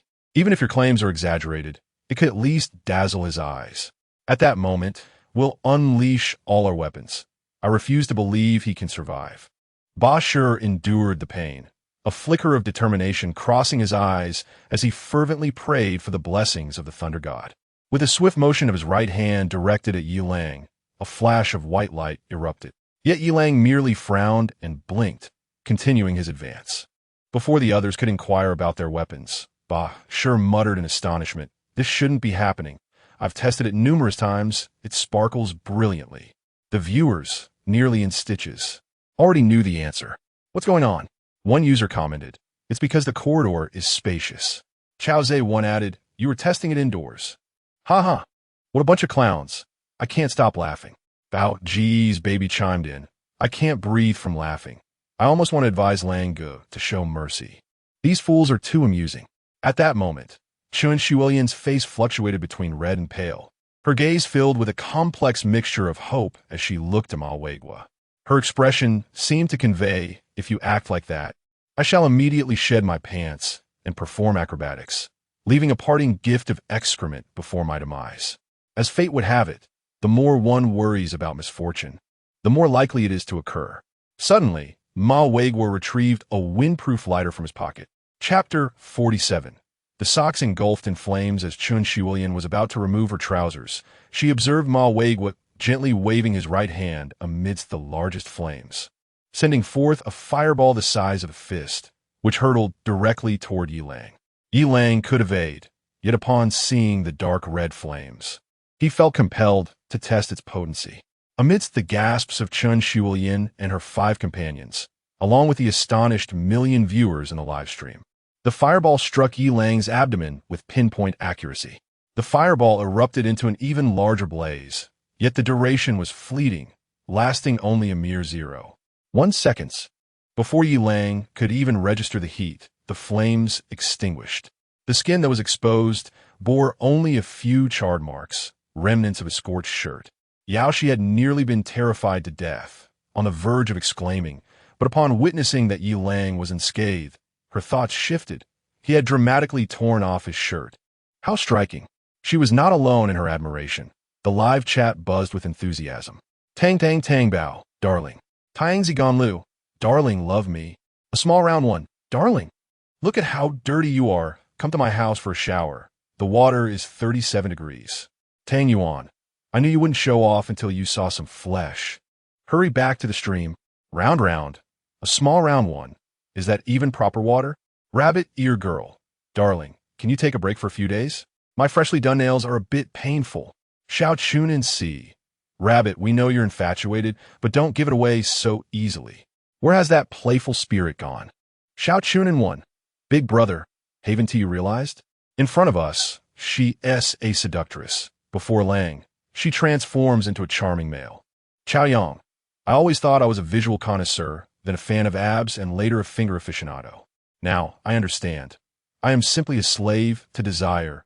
Uncontrollable. Darling, here I come. Regardless of the fervent expressions of infatuation from the viewers, Chun Shiwilian felt a profound sense of despair. A thought struck her, and she lamented, "Ah, I see now. It's because of the fire from the meal you prepared yesterday." What could Ma Wei say in response? He merely nodded amidst the incredulous gazes of the three companions beside him. Chun Shiwilian wished fervently to eliminate her four incompetent teammates, who, with audacity, still clung to her as a lifeline amidst the crisis. She regarded their youthful, naive eyes, wishing to rid herself of them before succumbing to despair. Destruction, she thought. With a struggle, Chun Shiwilian rose and retrieved a water gun, the ordinary kind that simply shoots water when pushed. She was unsure why Bada's household possessed such an item. Aiming at the relentlessly approaching Yilang, she dispiritedly pressed the trigger. The stream of water traced a brilliant arc as it splashed upon Yilang's abs, droplets cascading down the defined muscles, dampening the trousers beneath. Yilang did not flinch. He had already deduced the nature of this encounter. Seizing the moment, he decided to experience the effects of his ice-based abilities. Yet, he found the water to be unexpectedly cold. As Chun Shiwilian despairedly waved her hand under the scrutinizing gaze of her four inept companions, a crisp sound echoed. The droplets of water clinging to Yilang's body instantly crystallized, resembling the translucent coating of a candied fruit. With a slight flex of his muscles, Yilang shattered the icy shell, scattering countless ice crystals in every direction. Chun Shiwilian, reveling in her moment, fixed her gaze on the ashen faces of her companions, her heart swelling with satisfaction. Let you all experience my despair. Ha ha. None shall escape unscathed. If I am to go mad, then so be it. Not just Chun Shiwilian, but the viewers in the live stream were equally enthralled. Ice abs? Exclaimed Xiao Hua 123. I can't take it anymore. My fingers are cramping. You all continue, cried Xiao Powerful. My pants are soaked. Wow. How do you hide a beer bottle in there? Vandere tuda ubutu. Who can withstand this? Lamented mea. It feels like it's more painful to conceive than to give birth, Mina remarked, covering her face. Tell me loudly, what do you say when faced with temptation? Bad control teased. Not enough. Echoed Susu. Shiwilian, didn't you freeze a bottle of cola in an instant yesterday? What is happening today? Chun Shiwilian glanced at the despairing Bashir and smirked sarcastically. Fools will always be fools. That was cola from the refrigerator. At this point, despair spread among the five, their faces etched with fear and helplessness. Yilang continued to advance, the sharp edge of his axe glinting ominously, each step resonating like a heartbeat in their chests. They had lost all will to resist, their bodies trembling involuntarily. Yilang sneered, his steps unwavering, silently counting 1, 2, 3. Chun Shiwilian, equally fixated on the scene, echoed the silent incantation. Act now. In a shocking twist, the five, who had appeared utterly defeated just a moment ago, suddenly unleashed a remarkable surge of strength, each launching their attacks in unison. First, Li Gang hurled a handful of dust. Almost simultaneously, Yang Fong swung his fan with fervor. Instantly, a tempest of wind mixed with dust surged forward, enveloping Yilang in a haze of yellow. In the next heartbeat, wind blades, earth spikes, electric flashes, ice arrows, fireballs, and an array of sharp kitchen utensils hurtled toward Yilang. But would Yilang truly be struck? Long before the cataclysm, he had memorized the habits of the residents of the 3 high-rise buildings in Meishu Golden Island, noting how they habitually placed their keys under flower pots or doormats. aware that the 5 members of the Saw Wave team were in room 1410 and that he would descend from elevator 3. The battlefield was inevitably confined to the corridor between elevator 3 and room 1410. Thus, the elusive Yao Shi, following Yilang's instructions, had already discreetly opened the doors of 2 apartments in anticipation of such a scenario. One was room 1407, situated a bit farther away. It was precisely where Yilang's footsteps first paused. Indeed, it was the only place Yilang would evade the incoming wind blades. During the battle with Zhao Dahai, Yilang discerned that the attacking speed and strength of the supernatural beings, more accurately, the nature-type supernatural beings, were somewhat lacking. Not only did they lack the forbidden spells that Yilang had feared, but even Zhao Dahai's water sword merely left shallow marks upon the wall. After confirming his suspicions with Yang Fang's wind blade for the second time, Yilang finally felt a sense of relief. Consequently, he chose to endure the subsequent earth spikes, lightning bolts, fireballs, and ultimately the freezing attack. It proved to be the right decision. His body remained virtually unscathed by their supernatural assaults. However, this was also due to his extraordinary physique, which still posed a significant threat to ordinary individuals. Yilang was certainly skeptical of the Favorability presented by the 5 individuals. Their comical antics, mutual accusations, and even the slogans heard by Yao Shi could very well be deceptive. Thus, knowing full well the inadequacy of their powers, the intention behind the 5's behavior was readily apparent. It was nothing less than a deliberate show of weakness, an attempt to lure the enemy deeper, culminating in a lethal strike. Maintaining a vigilant mindset and silently reciting his thoughts within the 20-meter distance, Yilang meticulously crafted each of his steps and movements. He aimed to confuse his opponents, making them believe him to be a fool, while simultaneously concealing his awareness of their foolishness, all the while exerting pressure to provoke them into action. This was indeed a skillful yet treacherous endeavor. Fortunately, Yilang had practiced and possessed a modicum of strength. Moreover, there was Yao Shi, the girl behind the 5. Thinking of that naive girl stirred a pang of sympathy within Yilang. During their close encounter, they uncovered a secret regarding Yao Shi's body. If she bore any wounds or bled, her ability to become invisible would reveal vulnerabilities. The wounds or blood would be exposed to the air. Throughout the span of those few dozen meters, the little girl had been signaling Yilang with her crimson fingers, concealing them in her mouth once she had finished. Wind blades, earth spikes, lightning, fireballs, freezing attacks, and just now Yao Shi had bitten her fingers 5 times to ensure they no longer bled. At this moment, within room 1409, Yilang's inner turmoil had become increasingly difficult to contain. Before the yellow mist had fully dissipated, he brandished his axe and charged out. The moment of the hunt was about to commence, he thought. Chapter 48, Slay. Slay. Slay. The initial emergence of the demon claw. Chun Shiwuyan and her companions unleashed their attacks with fervor, gazing upon a shroud of ominous yellow mist with smug satisfaction, as though they could already envision Yilang collapsing. The live stream flooded with question marks, as if in disbelief that the man could be vanquished. Demacia, from the yellow fog, surged Yilang, his torso bare and wielding the enchanted axe high above his head. In the midst of Chun Shiwuyan and her companion's astonishment, Yilang swung the axe downwards. Crack! Yang Fang, the quickest to react, merely raised his fan. The axe blade pierced through the fan's surface, striking Yang Fang's forehead directly. Instantly, crimson and ivory splattered in all directions.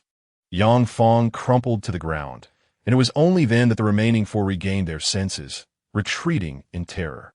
Let us attack together. Chun Shiwuyan, despite being a woman, was the first to respond. She shrieked as she brandished a water gun, but the moment was no longer as before. Yilang granted them no respite. Before the water gun could even discharge, Yilang swung his axe once more. The toy water gun shattered in an instant, the force of the axe unabated as its blade tore into her slender neck. Blood gushed forth, and before her hand could reach her throat, she felt like a marionette with severed strings. Ba Shi, Li Gang, and Chun Weigua, witnessing this, were struck with sheer terror, screaming as they turned to flee. Yet, how could their movements outpace Yilang, whose physique was at a staggering 31. 3. Yilang moved with astonishing speed, delivering a series of deadly strikes. The axe, like a boulder, sent Bashir, who bore fresh wounds, and Malwegwa, with old injuries, flying. Li Gang had scarcely taken a few steps when Yi Lang leapt behind him, the axe blade slicing through the air and cleaving into the back of Li Gang's head. A sound echoed like a watermelon bursting, and Li Gang collapsed, his skull shattered. At that moment, Bashir and Malwegwa, having been forcefully hurled to the ground, were paralyzed by the gruesome scene before them. Fear and the instinct for survival compelled them to endure their agony, struggling to rise and escape. Yet, the ferocity of Yi Lang's assault was overwhelming, making them feel as though they had been struck by a train, rendering them incapable of standing, only able to lean helplessly against the wall. Yi Lang approached slowly, the red and white axe in hand. Bashir, in a state of despair, screamed, "Stay away! I beg you! I will kill you!" while desperately flailing his right arm. As he waved, radiant light flickered like a neon sign. Simultaneously, Malwegwa, in a state of hopeless lamentation, exerted his final strength to extract dirt powder from a cloth bag, vigorously waving his left arm. Streams of yellow mist surged forth. The two men, in a seamless coordination of desperation, illuminated the scene with glimmering light and wafting mist. Were it not for the brutality of the moment and their expressions of utter despair, one might have been tempted to dance. Yi Lang, however, dismissed the peculiar display of their frantic performance. With two swift strikes, the axe blade sliced through their arms like lightning. Before they could utter a cry of anguish, the axe descended sharply. Bashir and Malwegwa's necks were nearly severed simultaneously, only a sliver of flesh remaining, as blood gushed forth like a fountain. At this moment, the live stream room was enveloped in a profound silence. Heaving violently, Yi Lang retched uncontrollably, causing the barrage of comments to explode in an instant. "This is utterly brutal," exclaimed one viewer. "Yi Lang has gone mad. How dare he take a life?" Another chimed in. "Ugh, those were 5 people, not mere chickens," lamented yet another. "Murder," echoed through the comments. The barrage of accusations against Yi Lang surged like a tidal wave. The viewers, mere ordinary individuals, had never even harmed a chicken in peaceful times. Witnessing such a gruesome and blood-soaked scene naturally ignited their indignation. Even if they understood that in this apocalyptic world, if Yi Lang did not eliminate them, they would have no choice but to turn against him, they could not expect him to passively await his fate. Though they grasped the harsh reality, the online realm magnifies every transgression. Even a mere act of spitting could provoke relentless outrage and condemnation, let alone murder. In the digital space, every individual becomes a paragon of virtue. The righteousness wielded from behind a keyboard is always effortlessly achieved. Yet, not all were self-righteous. Many devoted supporters continued to stand by Yi Lang's side. "I fail to comprehend what kind of peculiar saints you all are, incessantly labeling him a murderer. If Yi Lang does not kill them, should he merely cleanse his neck in anticipation of their blades?" One supporter defended, "You consistently occupy your moral high ground, condemning Yi Lang's desperate struggle for survival. But this is the apocalypse. Self-preservation is the only priority. Awaken from your delusions." I, for one, have grown to favor him more. As the supportive comments flowed in, Yi Lang remained oblivious to the cacophony of accusations and endorsements. His insides churned with nausea, not solely from the act of killing, but from the sheer grotesqueness of it all. Some unidentified red and white substances had splattered onto his lips. He could not discern how long he had been retching until a subtle, unseen hand gently patted his back, providing a modicum of relief. A warmth spread within him. Although invisible, he knew that she must be feeling terrified and nauseous. Yet, she persevered, stepping over the gruesome remnants of flesh and bone to offer him comfort. This made Yi Lang yearn to embrace her fiercely, but he restrained himself. The battle was far from over. Suddenly, a sharp sound of applause shattered the surrounding stillness. A chilling voice cut through the air. "Brilliant, absolutely brilliant, ha." Yi Lang whipped around, glancing toward the 3rd elevator, his body subtly shifting to shield the invisible Yao Shi. The figure approaching was robust, with a fierce gaze and taut muscles radiating an aura of lethality. A long scar ran from the corner of his left eye to the corner of his mouth, rendering his visage particularly menacing. His large hands were knotted and rough, their color reminiscent of rust. He advanced slowly, a mocking smile curling at the corners of his lips. Yi Lang rose, his gaze piercing and unwavering, vigilant in his demeanor. He tightened his grip on the already fractured axe, exerting a slight force until the handle snapped with a sharp crack. Fixated on his adversary, Yi Lang abruptly hurled the broken axe handle, aiming directly for the man's throat. Yet, the man did not flinch or evade. A mocking smile crept upon his lips. In an instant, his right hand transformed into a dark, iron-like mass, delivering a powerful punch that shattered the axe handle into countless fragments, scattering them in all directions. How utterly dishonorable, Yi Lang thought. In the next moment, the man clumsily lunged aside, narrowly evading the axe that flew at him like lightning. I thought you were invincible. Merely pretending to be a god, Yi Lang taunted. The man's eyelids twitched violently, the murderous intent in his gaze intensifying. I hope that when I crush every bone in your body, your defiance will prove to be even more brittle than those bones, you fool. Chapter 49. The Blood-Spraying Child. The intestinal piercer, practicing for 2.5 years in the live broadcast room. The curiosity and anticipation of the viewers reached a peak. Xiao Chun in, goodness. The final boss. It's Yue. Fortunately, I didn't go to relieve myself. I almost missed the ultimate duel. The young lady, look at that man's hands. They resemble those of someone who has cracked walnuts for over a decade. So dark and cool. Double ponytails. Ew, so ugly. My husband is way more handsome. Go, darling. Defeat him. Peach, the use of defeat is rather poor. Husband, annihilate him. The individual was evidently enraged by Yi Lang's taunts, his face turning an ominous shade of gray. Fists clenched tightly, his eyes ablaze with fury. What is the matter? Do you need to relieve yourself? Go to the restroom. I can't wait any longer, Dai. The man, thoroughly provoked, bellowed as he charged at Yi Lang, raising his iron fist to strike his face. Yi Lang's eyes sparkled with determination, instead of evading. He swung his fist to meet the oncoming blow. With a thunderous crash, their fists collided, shaking the very air around them. Yi Lang stumbled back a step, steadying himself, and shook his slightly trembling hand. What a powerful punch. Even with my physique being 6 times that of an adult, I still feel numb. As he gazed at the man, Yi Lang chuckled, observing the once arrogant figure now struggling to rise and repeatedly moving his arms. Blood trickled from the corner of his mouth, indicating his discomfort. Yi Lang smirked. So you think your hands are tough? Why act so superior? You look like a cartoon villain. Come forth and meet your demise. The man glared fiercely, ready to charge again, but suddenly seemed to recall something, breaking into a kik-kik laugh.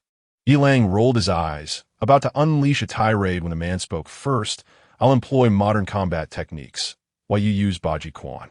Shall we determine our superiority and settle this once and for all? Yi Lang's expression darkened, his teeth gritted as he fixed his gaze on the man. The latter sneered, a glint of cunning in his eyes, and slowly continued. Or perhaps, deep down, you believe that Baji Quan will falter? At that moment, Tang Long had just descended from the steel cable and exited the elevator, overhearing this exchange. Yi Lang stood frozen, his silence stretching on, casting the live stream into a brief stillness. A young man, what is wrong with Brother Lang? Isn't he the national martial arts champion of Baji Quan? Go for it. Ji Quan. Could it be that he has doubts? A large bird. Come on, Brother Lang. You are a human war god. Don't let us down. Bad control. Go, darling. Mina, go, darling. At this moment, Tang Long's brow furrowed deeply, his chest heaving with barely contained rage. Rebellious disciple. Even if you have left the sect, what of the warrior's blood and honor? What of your principles? You truly are a waste, doubting your own fists. Ha! This is utterly laughable. The man gazed at Yi Lang, whose face was etched with struggle, his tone dripping with derision. Yet, was Yi Lang truly as he had described? Lost in contemplation, Yi Lang scrutinized his hands, slowly exhaling a breath laden with turmoil, a flicker of resolve igniting in his eyes. He abruptly lifted his head, his voice deep and resolute. Tell me your name. The man paused momentarily, then scoffed. You may call me Demon Claw. already know my name. 8 extremes. Yi Lang, I've taken note of you. Yi Lang disregarded Demon Claw's ramblings, though he stood bare-chested. He dusted himself off and clasped his hands in a gesture of respect. Demon Claw, unfazed, observed Yi Lang's courteous demeanor and burst into a wild laugh, then adopted a boxing stance. Come on, let me see if you can endure 3 punches this time. No sooner had he spoken than his iron-like right fist, whistling through the air, lunged towards Yi Lang's face. Yi Lang bent down and sidestepped, instinctively aiming a hook at his ribs. However, hesitating for just a moment, he found Demon Claw's left fist already upon him. Yi Lang narrowly evaded, seizing Demon Claw's wrist, leveraging it to twist and deliver a powerful elbow strike aimed directly at his opponent's face. Yet, Demon Claw's reflexes were astonishingly swift, and he immediately ducked. In the next heartbeat, both combatants unleashed punches aimed at each other's liver. The sound of impact resonated twice. Yi Lang stepped back, while Demon Claw spat a copious amount of blood into the air. Remarkably, he seemed impervious to pain, his eyes ablaze with fighting spirit. The fervor in the livestream chat eclipsed even their own intensity. In mere seconds of confrontation, the comments erupted. "Wow, incredible!" exclaimed one viewer. "The clash of traditional martial arts and modern combat is exhilarating." Another chimed in. "This is far more thrilling than hidden weapons." Someone else remarked. Amidst the chaos, a comment read, "My husband is so handsome," and yet another added, "Is that a direct hit to the intestines?" Demon Claw's eyes glimmered ominously as he intensified his assault, launching a fierce punch aimed at Yi Lang's face. Rather than retreating, Yi Lang advanced, his fists a whirlwind, rapidly shifting techniques, delivering a direct 8 extremes punch to Demon Claw's chest. Demon Claw sidestepped, retaliating with a hook. Yi Lang deftly evaded, swiftly following with a horizontal kick aimed at Demon Claw's waist. With a huff, Demon Claw crossed his arms to block, then swiftly yanked at Yi Lang's ankle. Yi Lang leveraged the momentum to leap into the air, delivering a downward strike with his leg. Demon Claw stepped back, raising his arm to absorb the blow. Yet this strike, powered by Yi Lang's formidable physique, was not easily withstood. The impact reverberated through Demon Claw's arm, causing his legs to tremble, and another torrent of blood erupted from his mouth. At this moment, Yi Lang felt a wave of nausea. A brawl was a brawl. But why must one spew blood in such a theatrical manner? It seemed this Demon Claw had awakened some enhanced ability to augment his hand strikes. Yet his physical limitations remained apparent. A glimmer of sharpness flickered in Yi Lang's gaze, seizing the opportunity while his opponent was unsteady. He transformed his punch into a palm strike, delivering a rapid blow to Demon Claw's ribs. Demon Claw let out a muffled grunt. The pain radiating through his side caused him to sway, struggling to maintain his balance. Yet the blood he had just staunched gushed forth anew. A glint of ferocity flashed in his eyes as he gritted his teeth, launching a left punch imbued with the sound of slicing air, aimed squarely at Yi Lang's jaw. As Yi Lang tilted his head, the dark right fist of the Demon Claw surged forward with astonishing speed, aiming directly at his face. Yi Lang had no time to evade. He could only raise his arms, executing a dual elbow strike to withstand this thunderous assault. The two figures intertwined as fists and feet collided, filling the air with a palpable tension.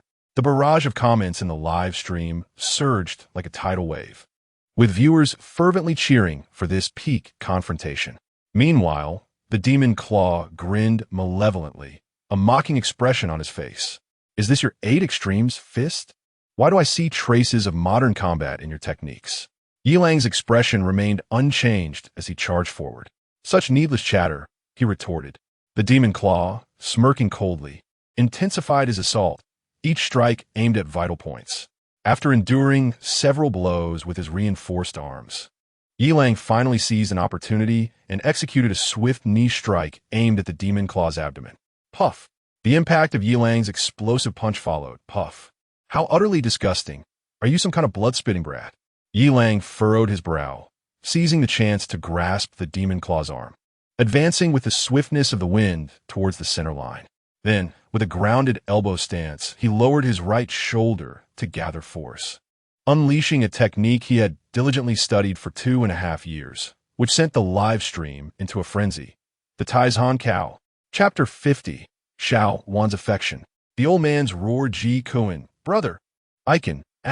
Guardian of the best Kuan Kuan. It is now 2028. Have you heard my tale? CXK sings, brother. CXK dances, brother. CXK raps, brother. CXK plays basketball, brother. CXK makes music, brother. Yilang gazed at the bloodied figure of the demon claw, sprawled on the ground like a lifeless dog, a glint of coldness flickering in his eyes. Little brother, you sell a 10 yuan water bottle for 9. A discount on the water bottle. The demon claw hesitated, swallowing blood with great difficulty, and managed to rise, a smile unmistakably curling at the corners of his mouth. Do you think this is the end? As he spoke, a sinister light flashed in the demon claw's eyes, his muscles suddenly swelling, and his iron fists expanded at a visible pace, growing to the size of a large fan. Simultaneously, 6 words flashed across Yilang and the viewers in the live stream. Fist the size of sandbags. Yilang's expression grew solemn as he took a deep breath, tensing his arm muscles and swiftly adjusting his stance. It's time to get serious, Yilang thought. The demon claw, in a frenzy, swung his massive fists toward him. Yilang planted his feet, slightly sidestepping to evade the direct impact, and seized the opportunity to strike his opponent's ribs with a powerful elbow. The punch felt like colliding with an iron block. It was evident that not only had his hands been enhanced, but his overall physique had also significantly improved. The demon claw staggered, but didn't spew much blood, quickly retaliating with a flurry of punches, rapid and relentless as raindrops. Yilang retreated while sinking his waist to absorb the force, timing his strike to land an elbow against the demon claw's chin, causing blood to splatter. Following that, Yilang delivered a forceful punch to the opponent's solar plexus, and, as the demon claw bent forward, added a swift jab. Watching the demon claw retreat repeatedly, blood pouring forth as if it were free, Yilang furrowed his brow. This amount of blood was not quite right. A normal person shouldn't bleed so profusely and remain standing. Moreover, despite the demon claw's enhancement, there remained a substantial disparity between them. Those colossal hands could not compensate for the overall disadvantage. The demon claw's expression turned pained as he wiped the blood from his mouth, discreetly consuming something. Suddenly, the sinister light in his eyes intensified, the whites turning pitch black. This time his fists swelled even larger, swinging wildly. Yilang, startled by the speed boost of the drug-enhanced demon claw, raised his arms in a crossblock. With a resounding bang, Yilang's arms shook violently, forcing him to stagger back 3 steps, a trickle of blood escaping from the corner of his mouth. Seeing Yilang injured, the viewers in the live stream grew anxious, flooding the screen with messages. Yilang, go for it. Be careful, darling. Defeat that scoundrel. Nearby, Tang Long, who had been secretly watching, could no longer contain himself upon seeing the blood at the corner of his disciple's mouth. He charged forward, shouting angrily, "You, rebellious disciple, step aside and let me take over." Yilang was momentarily taken aback, gazing at Tang Long with disbelief, his eyes reflecting a myriad of complex emotions. However, with a fist the size of a sandbag approaching him, he realized that there was no time for hesitation. Without holding back, Yilang deftly sidestepped the left punch of the clawed assailant, blocking the subsequent right punch with a bent arm. Amidst the gasps from Tang Long and the online viewers, he crouched down, transforming his palm into a fist in a thrusting motion. Crack! A piercing scream resonated, akin to the sound of an egg shattering. Even though the claw had already lost its human semblance, the excruciating pain caused it to curl up instinctively. But the ordeal was not over. Tang Long and the viewers gasped again as Yilang's fingers shot towards the assailant's eyes like lightning. With a soft pop, the assailant's eyes caved in, blood trickling down its cheeks as it wailed in agony. Yilang did not allow the wailing to linger. He formed his hands into a hammer shape and struck with tremendous force. With a thunderous crash, the assailant collapsed, motionless thereafter. In a live stream, the comments flowed. Iron Crutch Lee from the production team remarked, "Is this Baji Quan?" A young man in black pants quipped, "If you read it backwards, it's almost Heba Quan." A large bird commented, "Why do I feel a chill?" Mina exclaimed, "Yay, my husband won. He is so handsome." Yaoshi abruptly closed the live stream, her gaze filled with curiosity as she observed the master and disciple before her. "Master," she began. "Don't call me that. Uncle, I'm not that old." Old dang. Huh? No, Dad. Well, you rebellious disciple. I knew you had feelings for Xiaowan. You're in for it." Tang Long's expression darkened as he abruptly stood up, swinging his fist towards Yilang. Yilang stood motionless, tears welling in his eyes. Tang Long's fist halted just an inch from Yilang's nose, his anger simmering but mingled with a hint of resignation. "Your junior sister is waiting for you at home. Don't keep her waiting too long." With that, Tang Long retracted his fist and hurriedly turned away, his back slightly hunched. Yilang watched Tang Long's retreating figure, his heart a tumult of emotions as tears silently streamed down his cheeks. Taking a deep breath, he wiped away his tears and called out to Yao Shi as he made his way towards the elevator. Yao Shi followed closely behind, her eyes glimmering with curiosity and concern. 1, 2, 3, 4, 5. Yilang felt a twinge of embarrassment as he observed Tang Xiaowan, who was playfully counting on her fingers. "Second senior brother, can you handle this? You're aiming for the heavens, aren't you? How come I never noticed this talent before?"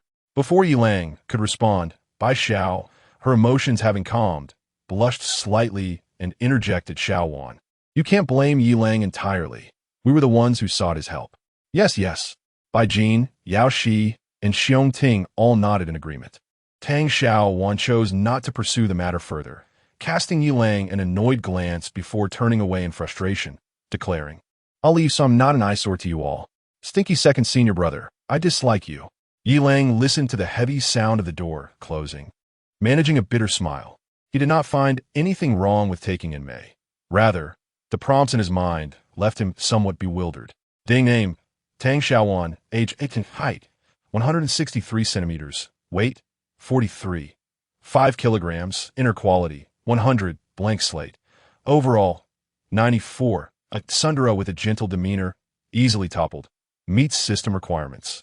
Please accept the host promptly. Ding task objective detected that meets requirements, initiating character affinity level. Ding Tang Xiaowan. Affinity level, 69. Infatuation. Yilang shook his head in resignation.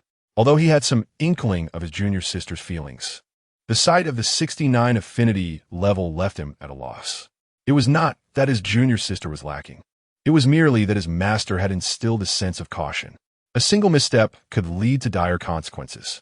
After Tang Xiaowan exited, her small face fell, tears welling in her eyes, feeling both aggrieved and angry. She muttered under her breath, "Darn second senior brother, wicked second senior brother. I shall ignore you from now on." It was not until she reached the entrance of room 1715 that she managed to compose herself. "Old man, open the door quickly, I am hungry." Tang Long had tidied up the place, and upon hearing Tang Xiaowan's voice, he promptly opened the door to welcome her. The moment she stepped inside and caught sight of her father, the floodgates of her tears opened, and she rushed into Tang Long's embrace, choking back sobs. "Old man, second senior brother bullied me." Tang Long gently stroked her head, a flicker of complex emotion crossing his eyes, and softly said, "Do not cry. Let us eat first, and then you can share what troubles you." Tang Xiaowan nodded through her sobs, and Tang Long turned to head into the kitchen, his back still hunched. Chapter 51. Stinky second senior brother, I truly shall no longer pay you any mind. At this moment, Bai Xiao gently set down the water bucket, crouched down, and tenderly caressed the bruises on Yilang's abdominal muscles. The bathroom was shrouded in a misty haze, and her fingers, though delicate, held a certain firmness. Suddenly, her expression faltered, and she gazed in astonishment at the noticeably faded bruises, murmuring softly, "Xiaolang, your constitution is quite extraordinary." Without further contemplation, Bai Xiao lifted her head, her expression serious as she implored, "Xiaolang, you must never take risks again. Remember, we are all here at home, and we worry about you." Her voice was gentle, her eyes filled with concern. Yilang felt a warmth blossom in his heart. Disregarding his still dripping hair, he embraced her tightly as she gasped in surprise. "Ah, you're wet. Yi Lang, with his remarkable constitution of 31.8, sat at the dining table alongside by Xiao, whose cheeks were slightly flushed from the dampness of her hair, and the three other women. The moment they laid eyes on the enormous durian pizza before them, their faces lit up with delight. Having vanquished the F.A. Lang team and the Demon Claw, Yi Lang felt an immense sense of relief as he chuckled. So, how does Aunt Xiao Zhao's culinary skill measure up this time? Ah, Xiao Lang, are you trying to kill me? You naughty boss, they exclaimed in playful reproach. Well, not all of them, as Xiong Ting found it difficult to voice such a term. After a bout of laughter, the four women began to joyfully indulge in the durian pizza, the rich and pungent aroma wafting through the air. Yi Lang abstained from partaking, finding the durian's flavor overly potent and challenging to acclimate to. Curiously, most of the women adored durian, even deeming it the finest fruit. Instead, Yi Lang savored the spaghetti that Bai Xiao had freshly prepared. Observing their merriment, a gentle warmth stirred within him. Knock, knock, knock. Second senior brother, open the door. Yi Lang recognized Tang Xiao Wan's voice and hurriedly went to unlock the door. Second senior brother, are you enjoying instant noodles with them? Look what I brought for you. Haha, it's braised pork, accompanied by rice. I'm gonna share them my old man and I. Tang Xiao Wan's words trailed off as she stood frozen, seemingly detecting the scent of durian. She scrunched her nose, thrusting the tray into Yi Lang's hands, and entered the room with an air of disbelief. The sight before her rendered her speechless. The four women of varying shapes were gathered around the table, which held a steaming, colossal pizza, durian pizza, no less. In front of them sat half a cup of unfinished cola. Tang Xiao Wan rubbed her eyes to ensure she was not mistaken. Pouting, she burst into tears. Wah, stinky second senior brother, I worried you might not eat well, so I specifically brought you braised pork, and yet you are secretly here feasting on durian pizza with them. Boo-hoo, I truly shall no longer pay you any mind. Yi Lang hastily set down the tray and embraced the weeping Tang Xiao Wan as she attempted to flee. You misunderstand. It's not what you think. I didn't mean to. Oh dear, I don't know how to explain. He fumbled, patting her back in a futile attempt to console her as she sobbed uncontrollably. The four women set aside their pizzas and gathered around. Xiao Oolong, you go to the bedroom first. Don't worry, we'll clarify everything. Yi Lang reclined on the bed in the bedroom, scrolling through Weibo. A half-hour video by Yao, she meticulously depicted the entire process of him eliminating the 5 members of the Kill the Waves team and the Demon Claw. Strangely, the comments section was not inundated by the armies of popular streamers this time. The netizens' comments fell into 4 categories. The first group comprised Yi Lang's fervent supporters, with enthusiastic remarks such as Brother Lang is so strong, Brother Lang is amazing, and Brother Lang is fierce. The second group consisted of comments from infatuated admirers. Hubby is so handsome. Hubby loves me. Is Hubby's abs cool? I can warm them up with my 2 faces. The drool dampened the data cable as they scrolled through Douyin while feeling electrified. Yi Lang felt a surge of elation. If these admirers were mission targets, their initial affinity would surely soar to 50. The third group criticized him for his bloody violence, conveying similar sentiments. Their general message was, those are lives at stake. No matter what, one cannot kill. This is too cruel. Once society regains order, Yi Lang will surely face execution. There were quite a few who thought this way. However, many others countered these accusations, arguing that survival is paramount in an apocalyptic environment. Though Yi Lang's actions were brutal, they were also a means of self-preservation. His friends had no fault in this. Yi Lang briefly skimmed through these comments before dismissing them. After 8 days of the apocalypse, it was utterly ridiculous that some were still entangled in moral dilemmas. The fourth category of comments was particularly intriguing, revolving around discussions of supernatural abilities. Netizens observed that Yi Lang had engaged in battles with 2 distinct types of supernatural beings, whose performances were starkly different. First, the nature-type supernatural beings, which included but were not limited to water, fire, earth, ice, lightning, and wind. These beings often struggled to unleash their true potential when faced with a physically formidable opponent like Yi Lang. The comments were more direct and explicit. Hi, what do you mean they struggle? They're utterly useless. Nature-type supernatural beings appear splendid, but are pitifully weak in actual combat. They even require corresponding materials to enhance their abilities. It's merely a waste. Yuji, brother, you can't say that. Although nature-type abilities have limitations, they can also yield remarkable effects in specific environments. Jikun, spare me. Are you suggesting we cook and drink ice cola in a cramped space with wind, but no sweeping? I've told you all, nature-type supernatural beings are mere decorations. Just look at how you praise those like Wang Tianlai, Lin Jun, and Wu Feng. It's truly laughable. System-type supernatural beings are the real deal. Zhou Xingxing 9527. Ji Kuan, don't dismiss nature-type supernatural beings entirely. They have their own advantages. And how can you claim that there are no strong nature-type supernatural beings?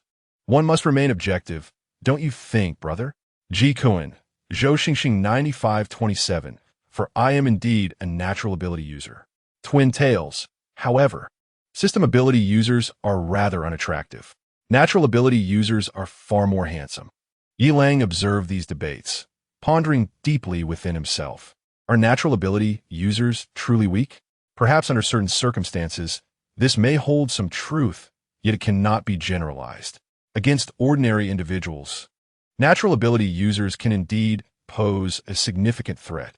However, when confronted with formidable opponents like himself or system ability users, they may indeed appear to be at a disadvantage. Yet, this is merely a reflection of the present moment. Yi Lang remained skeptical that the abilities of these users would remain static. Although the mechanism of ability evolution eluded him, should natural ability users have the potential to evolve or enhance their powers, the impact would be nothing short of transformative. While system ability users currently exhibit considerable strength, it remains uncertain whether they will continue to dominate natural ability users in the future. Though he had only encountered one system ability user, the Claw of the Demon, this glimpse allowed for broader insight. The demon's ability manifested through the mutation of its hands and a corresponding enhancement of its physique, the degree of which far surpassed that of natural ability users. Moreover, the demon claw could even trigger an explosive surge of its abilities, its iron-like hands already formidable, swelling in size exponentially after the burst, with its constitution further reinforced. It appeared as though the final manifestation of the demon claw's spirit had spiraled into a state of frenzy, its eyes reflecting a savage wildness. Strangely, this ferocity did not endure for long, as the demon claw soon regained its composure. Whether this was due to the limited duration of its powers or an impending demise remained uncertain. Nevertheless, a smile graced the demon claw's face, as if it had beheld something of unparalleled beauty. Chapter 52. How can such an indecent ability exist? My second senior brother is doomed. Yi Lang set down his phone, momentarily lost in thought. Suddenly, a girl's exclamation pierced the air. What? I can't believe it. How can there be such an indecent ability? What? You can all attest to it? What? It has been proven countless times? What? You two can verify it together? Yi Lang understood that this was Tang Xiaowan's incredulity regarding the ability of beautiful women to summon their favorite foods. He couldn't help but twitch the corner of his mouth. Indeed, his ability, or rather, the system's ability, was rather unorthodox. Yet it was exhilarating. Tang Xiaowan's eyes widened in disbelief as she fixated on Bai Xiao, Bai Jin, Yao Shi, and Xiong Ting. Their words echoed in her mind, seeming like a tale from a fantastical realm. However, the seriousness in their gazes compelled her to believe. Moreover, as they had mentioned, there were no traces of cooking in the kitchen, not even a morsel of food. So, where did this enormous durian pizza come from? It could only have materialized from Yi Lang's manifestation ability. Tang Xiaowan took a deep breath, attempting to quell her astonishment. It was astonishing, truly astonishing, but also quite inappropriate. At that moment, she found a sliver of understanding for Yi Lang's inclination towards so many women. With such a delightful and exhilarating ability, which girl could remain unmoved? Even she, Tang Xiaowan, hastily shook her head, trying to dispel the unrealistic thoughts from her mind. Just then, Yi Lang emerged from the bedroom. Under Tang Xiaowan's expectant gaze, he cleared his throat and waved his hand. Instantly, a cup of freshly prepared milk tea appeared on the coffee table. Wow, Tang Xiaowan exclaimed in delight, quickly opening her mouth to take a sip. Ding, Tang Xiaowan, affection level, 74. Ding, Tang Xiaowan, affection level, 75. My second senior brother. Your ability is simply incredible. It's like magic. Excitement sparkled in Tang Xiaowan's eyes, and the lingering sweetness of the milk tea adorned her lips. Unable to resist, she took another sip, her heart brimming with curiosity and admiration for Yilang's powers. Yilang chuckled, patting the little girl's head. From now on, if you wish to eat something, just let your Bai Xiao and the others know. No, just tell them. Regardless of whether it's you or master, as long as you desire it, I can conjure a grand feast for you. Bai Xiao, Yao Shi, and Xiong Ting blushed simultaneously. A grand feast? They could hardly believe their ears. The young ladies of today were evidently quite precocious. Tang Xiaowan, having grasped the underlying meaning, shyly turned away, locking eyes with the equally enlightened Bai Jin. A rosy hue spread across the cheeks of the two blossoming maidens. Having comprehended Yilang's extraordinary ability, Tang Xiaowan returned home, balancing a slice of durian pizza and a large plate of sirloin steak. Old man, hurry and open the door. I can barely hold on. Upon hearing his daughter's voice, Tang Long quickly wiped away the traces of tears from the corners of his eyes, concealing the photograph in his embrace. He opened the door, only to be momentarily taken aback. As he accepted the offerings, he inquired, "Where did the steak and pizza come from?" Tang Xiaowan gently closed the door, a proud smile curving her lips. "Of course, it's from my second master." With that, she eagerly seized a slice of durian pizza, the rich aroma of durian and the gooey cheese instantly captivating her palate. Being somewhat filial, she intentionally pushed the steak towards Tang Long, mumbling, "Here, your disciple is being filial to you." Tang Long found their dynamic perplexing, yet he remained silent for a moment. Offering no response, he picked up the knife and fork, slicing a piece of steak and bringing it to his mouth. After a few chews, he regarded Tang Xiaowan with a complex gaze. This was no frozen steak, but rather tender and juicy, evidently fresh beef. "Xiaowan, tell your father how these delicacies came to be." Tang Xiaowan bit her lip, but ultimately revealed Yilang's extraordinary abilities to Tang Long, albeit omitting some intricate details. Upon hearing this, Tang Long's initial astonishment gradually morphed into contemplation. He set down his utensils and inhaled deeply. "Xiaowan, are you saying that Yilang can conjure food out of thin air in unlimited quantities?" "Indeed, Dad. My second master's powers are truly remarkable." Tang Xiaowan's eyes sparkled with pride. He said that as long as we wish for it, he can produce any delicacy we desire. Tang Long, observing his daughter's demeanor, believed her claims to a significant extent. He refrained from further inquiries, simply nodding silently, though a tempest brewed within his heart.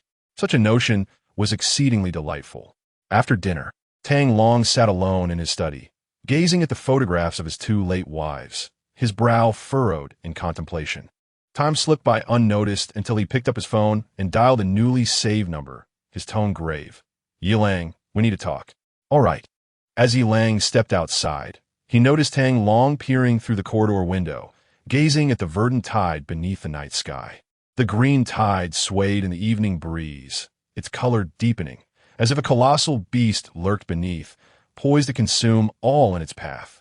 Yilang approached Tang Long, hesitating slightly. Just call me." "Ah, master," Yilang exclaimed joyfully, looking at the stubborn old man, warmth flooding his heart.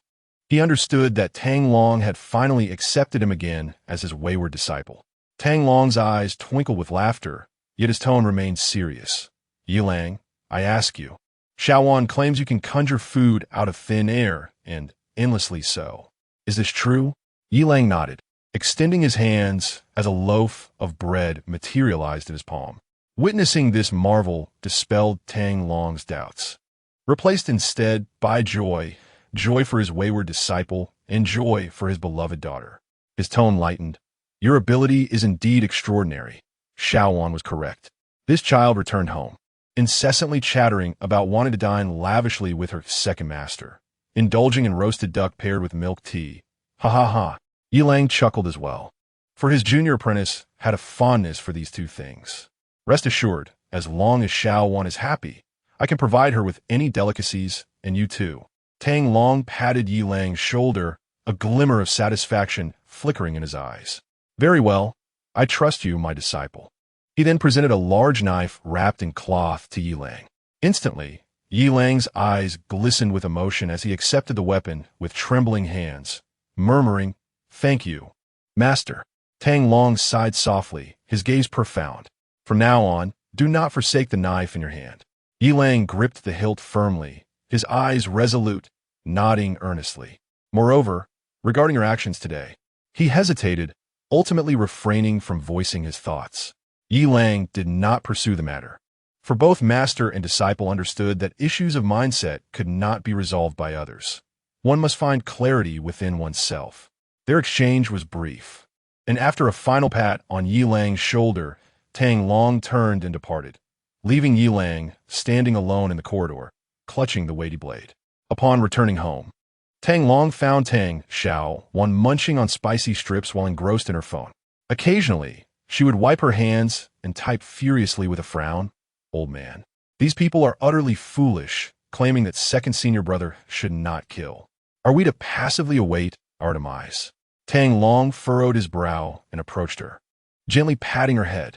Xiao Wan, do not be overly agitated. One need not take the words of the internet to heart. Tang Xiao Wan pouted, continuing her typing. What do they understand? In the face of impending doom, survival is paramount. Second senior brother has done nothing wrong. Those keyboard warriors merely hide behind their screens and chatter. Tang Long shook his head helplessly, retrieving his phone to quietly watch the video of Yi Lang. His expression calm, yet tinged with a hint of relaxation. Chapter 53. What? Bai Jin is my sister-in-law? At this moment, the four women were nestled on the sofa, engrossed in an old sitcom, Love Apartment. Their laughter erupted at the comedic moments, creating waves of joy that rippled through the room. Their long, slender legs intertwined, adding a striking visual to the scene. Upon seeing Yi Lang return, they quickly rose, concern etched on their faces as they gazed at him. Yi Lang's excitement was still palpable, and he responded with a radiant smile. Recognizing the knife in his hand, the four women understood the source of his exhilaration and felt genuine happiness for him.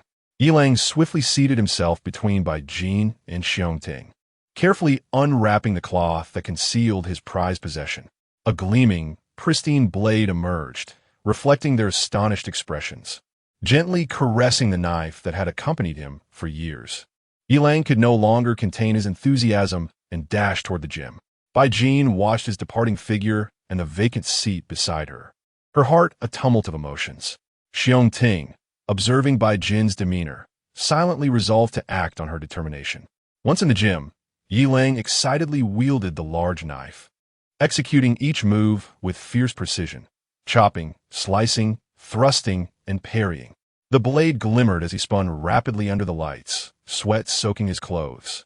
He could not conceal the fervor in his eyes. This was far more manageable than an axe. Had he wielded this knife earlier, Chun Shuoyin and her companions would have undoubtedly faltered within half a minute. Yi Lang continued to practice, repeating each motion, his heart swelling with boundless confidence and strength. Only when his arms began to feel weak did he gradually come to a stop. Observing the sweat that drenched him, he prepared to head to the shower when suddenly a notification chimed. Ding, Bai Jin, Favorability. 100 congratulations, host. Please interact with the task target promptly to receive generous rewards. Yi Lang was taken aback, astonished by the unexpected message. What had transpired? He hadn't done anything particularly special, so how had Bai Jin's favorability reached its peak? A moment earlier, Bai Xiao had seen Yi Lang, his face alight with excitement as he entered the gym with a large knife, and her eyes softened with affection. A gentle smile crept onto her lips as she murmured to herself, Xiao Lang, it's wonderful to see you happy. Then, she noticed her daughter gazing longingly at Yi Lang's retreating figure, stirring something within her. After much hesitation, she took Bai Jin's hand and softly said, Xiao Jin, come with me. I have something to discuss. With a puzzled look, Bai Jin followed her mother into the inner bedroom. Bai Xiao closed the door, her gaze toward Bai Jin laden with complexity. She spoke softly, Xiao Jin, in truth, you're not my biological child. Bi Yin froze. shock and confusion flickering in her eyes. Mom, what are you saying? What kind of joke is this at this hour? Bai Xiaoming suddenly embraced her daughter, tears welling in her eyes. Xiaojin, please let me finish. In my heart, you are my daughter, and I know you accept me as your mother. However, your origins must be revealed to you. Finally realizing that Bai Xiaoming was not joking, Bai Jin trembled as she asked, Mom, what on earth is going on? So, strictly speaking, Bai Jin is your sister-in-law? Yi Lang sat in the bathtub, his tone laced with disbelief. Bai Xiaoming paused, the water she held suspended for a moment, her voice laden with complexity as she replied to Yi Lang, if we must put it that way, then yes. Yi Lang wiped his face, his voice tinged with sympathy. Just because you shared a bed with him for the first time, you must now care for his sister and do so for 18 years? Bai Jin continued her movements, a bitter smile creeping on her lips. Xiaolang, you don't understand. Our families have been close for generations, and Bai Yuntao died because of me. Once I became a daughter-in-law of the Bai family, I am bound to them for life. His mother, overwhelmed with grief and a new mother at an advanced age, was unable to care for the child. Of course, they feared that as a young widow, I would succumb to loneliness. So they entrusted me with a child to anchor me. Upon hearing this, Yi Lang replied, somewhat indignantly, what kind of reasoning is that? They could bear to see you, so young, remain a widow while shouldering such a heavy burden? Bai Xiaoming, without pausing her task of rubbing Yi Lang's back with a towel, said Xiaolang, this is my fate. Moreover, I have long regarded Xiaojin as my own daughter. This bond transcends blood. Had it not been for, I would have kept it a secret forever. Yi Lang, intrigued, inquired, why only speak half of it due to what? Bai Xiaoming's face flushed, and she gently patted Yi Lang's shoulder, chiding softly, were it not for your emotional entanglements and your reluctance to embrace Xiaojin, she has grown deeply attached to you. Can't you see she nearly becomes a resentful woman these days? Yi Lang stood up, facing Bai Xiaoming, opening his arms to facilitate her actions. With a playful expression, he remarked, if it weren't for you, I would have devoured Bai Jin long ago. Why wait until now? Bai Xiaoming chuckled helplessly, sighing, fortunately. It is not too late. Suddenly, Bai Xiaoming's face flushed again as she moved to massage Yi Lang's legs. She shot him an exasperated glance and said, I understand your determination now. It will eventually be yours, so why the rush? Yi Lang chuckled lightly, unperturbed. By the way, you said you followed the child's surname. What was your original surname? Bai Xiaoming paused for a moment, a flicker of memory crossing her eyes as she softly replied, my original surname was Zhu, the same as Sister Zhu Ping. You Xiao Meng. No one would believe you two families are not closely connected. Bai Jin's face turned crimson as she disregarded the playful gaze from the man. With great effort, she finished rubbing Yi Lang's back. Bai Xiao straightened her back, gently massaging her sore shoulders. She dressed Yi Lang, adjusting his collar with care, and softly said, do not keep Xiaojin waiting too long. Yi Lang nodded and strode towards the bathroom door, ready to leave. Xiaolang. Bai Xiao suddenly called out to Yi Lang, her face a picture of hesitation. She wished to convey, Xiaojin has just learned the truth and has cried profusely. Her emotions are still in turmoil. You must be gentle with her. However, she was abruptly reminded of the scene she had witnessed in Bai Jin's bedroom the night before, along with the words she had spoken in her sleep. Bai Xiao shifted her tone and decisively uttered 4 words. Stand up and kick. Chapter 54. Battling Until Dawn. Whole and complete, Bai Jin adorned herself in a beige lace nightgown, her fair and delicate skin shimmering with a soft, jade-like glow under the warm light. Upon noticing Yi Lang's entrance, her crimson lips parted slightly, brother. A gentle reminder surfaced, echoing her mother's essence. As a lavish feast of 15 delectable dishes arrived without any increase in cost. Should one wish to bypass it, they were free to do so, with gratitude expressed. Ding System notification, Supreme Cuisine, steamed soup dumplings, extra large, dispensed. Ding System notification, caramel pudding, serve in a bowl, dispensed. Ding System notification, potato sticks, 3 kilograms of fries, dispensed. Ding congratulations, host, on achieving the initial milestone of the 100 affinity task. Ding completion, 62, passing. Ding congratulations, host, you have gained 10 free attribute points. Ding, congratulations, host, you have received a body enhancement once, enhancing the legs.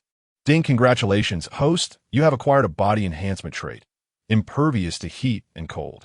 Ding, the system's basic food and water provisions have doubled, currently.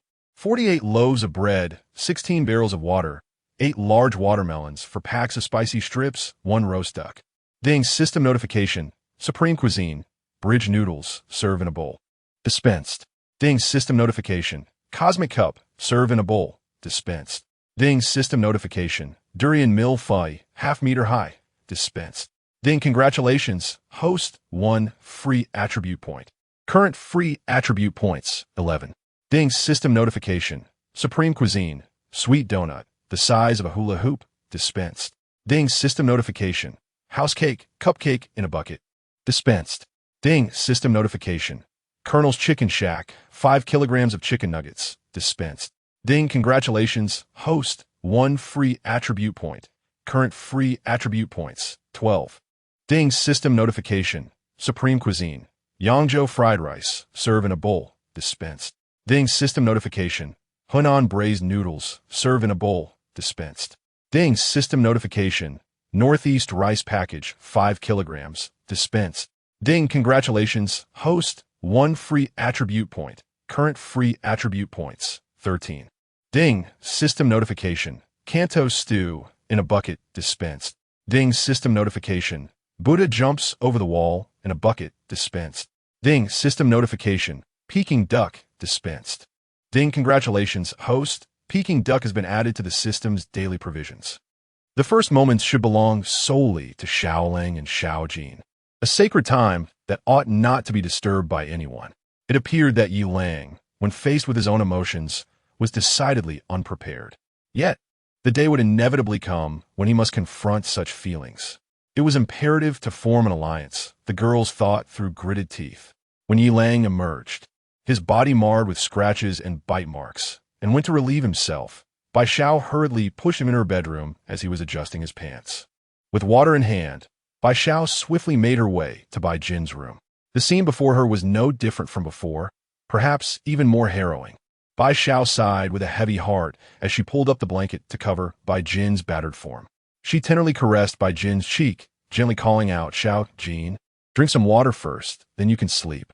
Bai Jin, struggling to open her eyes, saw Bai Xiao and managed a faint smile. "Sister-in-law, Yi Lang is not human."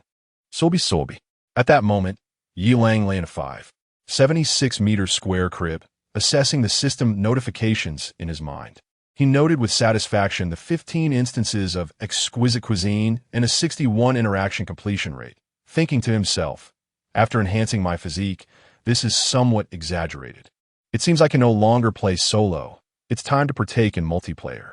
Soon, Yi Lang saw his 14 free attribute points and felt a surge of joy, finally able to elevate his strength once more. However, a moment of hesitation washed over him. Should he enhance his mental power? If boosting his mental prowess could awaken special abilities, wouldn't that make him stronger? Yet, he felt an inexplicable resistance to augmenting his mental power. He was unsure of the origin of this feeling. Perhaps it stemmed from the system's veiled disdain for mental strength, or perhaps from the words exercise caution and allocation, accompanied by 3 exclamation marks. Was there truly a pitfall associated with mental power? Was his current 0.1 mental strength good or bad? After much deliberation, Yi Lang took a deep breath and resolved to follow his instincts, allocating all his free attribute points to his physique. Ding! Yi Lang, physique 45. 3 instantly. A surge of overwhelming power erupted within him, akin to a rushing river. Yi Lang experienced an unprecedented sense of strength. Every muscle rejoiced, every bone resonated. He understood that this choice was undoubtedly correct. This tangible enhancement was the most reliable. The unknown risks associated with mental power made him wary. At that moment, he felt like a beast awakening, ready to confront new challenges. Yi Lang continued to examine the notifications for bodily enhancement, astonished to find that both legs had been directly strengthened. He felt a tremendous surge of power course through his legs, as if they were forged from steel. If he were to execute a downward strike now, he could likely sever an arm. Those who regularly engage in fitness understand the importance of leg strength. It is the foundation that supports the entire body, akin to the roots of a grand tree, deeply embedded in the earth to flourish abundantly. This enhancement not only elevated his strength but also solidified his foundation. Filled with pride, Yilang felt he finally possessed the means of self-preservation in this strange, apocalyptic era of universal abilities. Just as he reveled in his triumph, a sudden exclamation pierced the air. Ah! Ah! Chapter 55. The younger sister's fire affinity. The elder sister's healing abilities. Bai Xiao was just tending to Bai Jin, offering her water. Bai Jin had lost an excessive amount of fluids and gulped down an entire bottle before regaining her composure. Bai Xiao gazed tenderly at her younger sister-in-law, her eyes brimming with pride. Today, her cherished one had truly grown up, blossoming into a young woman. Observing Bai Jin's still flushed cheeks, she mistakenly believed she was merely shy. Overcome with affection, she instinctively reached for her hand to offer gentle comfort. However, the moment her fingers brushed against Bai Jin's, she was met with an intense heat. Bai Xiao recoiled in surprise, letting out a startled gasp. Huh? Bai Jin was bewildered, unsure of Bai Xiao's reaction. Just as she was about to inquire, she noticed a flame erupting from her hand, igniting a corner of the blanket. Ah! Bai Jin cried out in alarm, but the flame extinguished almost instantly. At that moment, the bedroom door burst open with a loud bang. Yilang rushed into the room, his sharp gaze sweeping across the scene.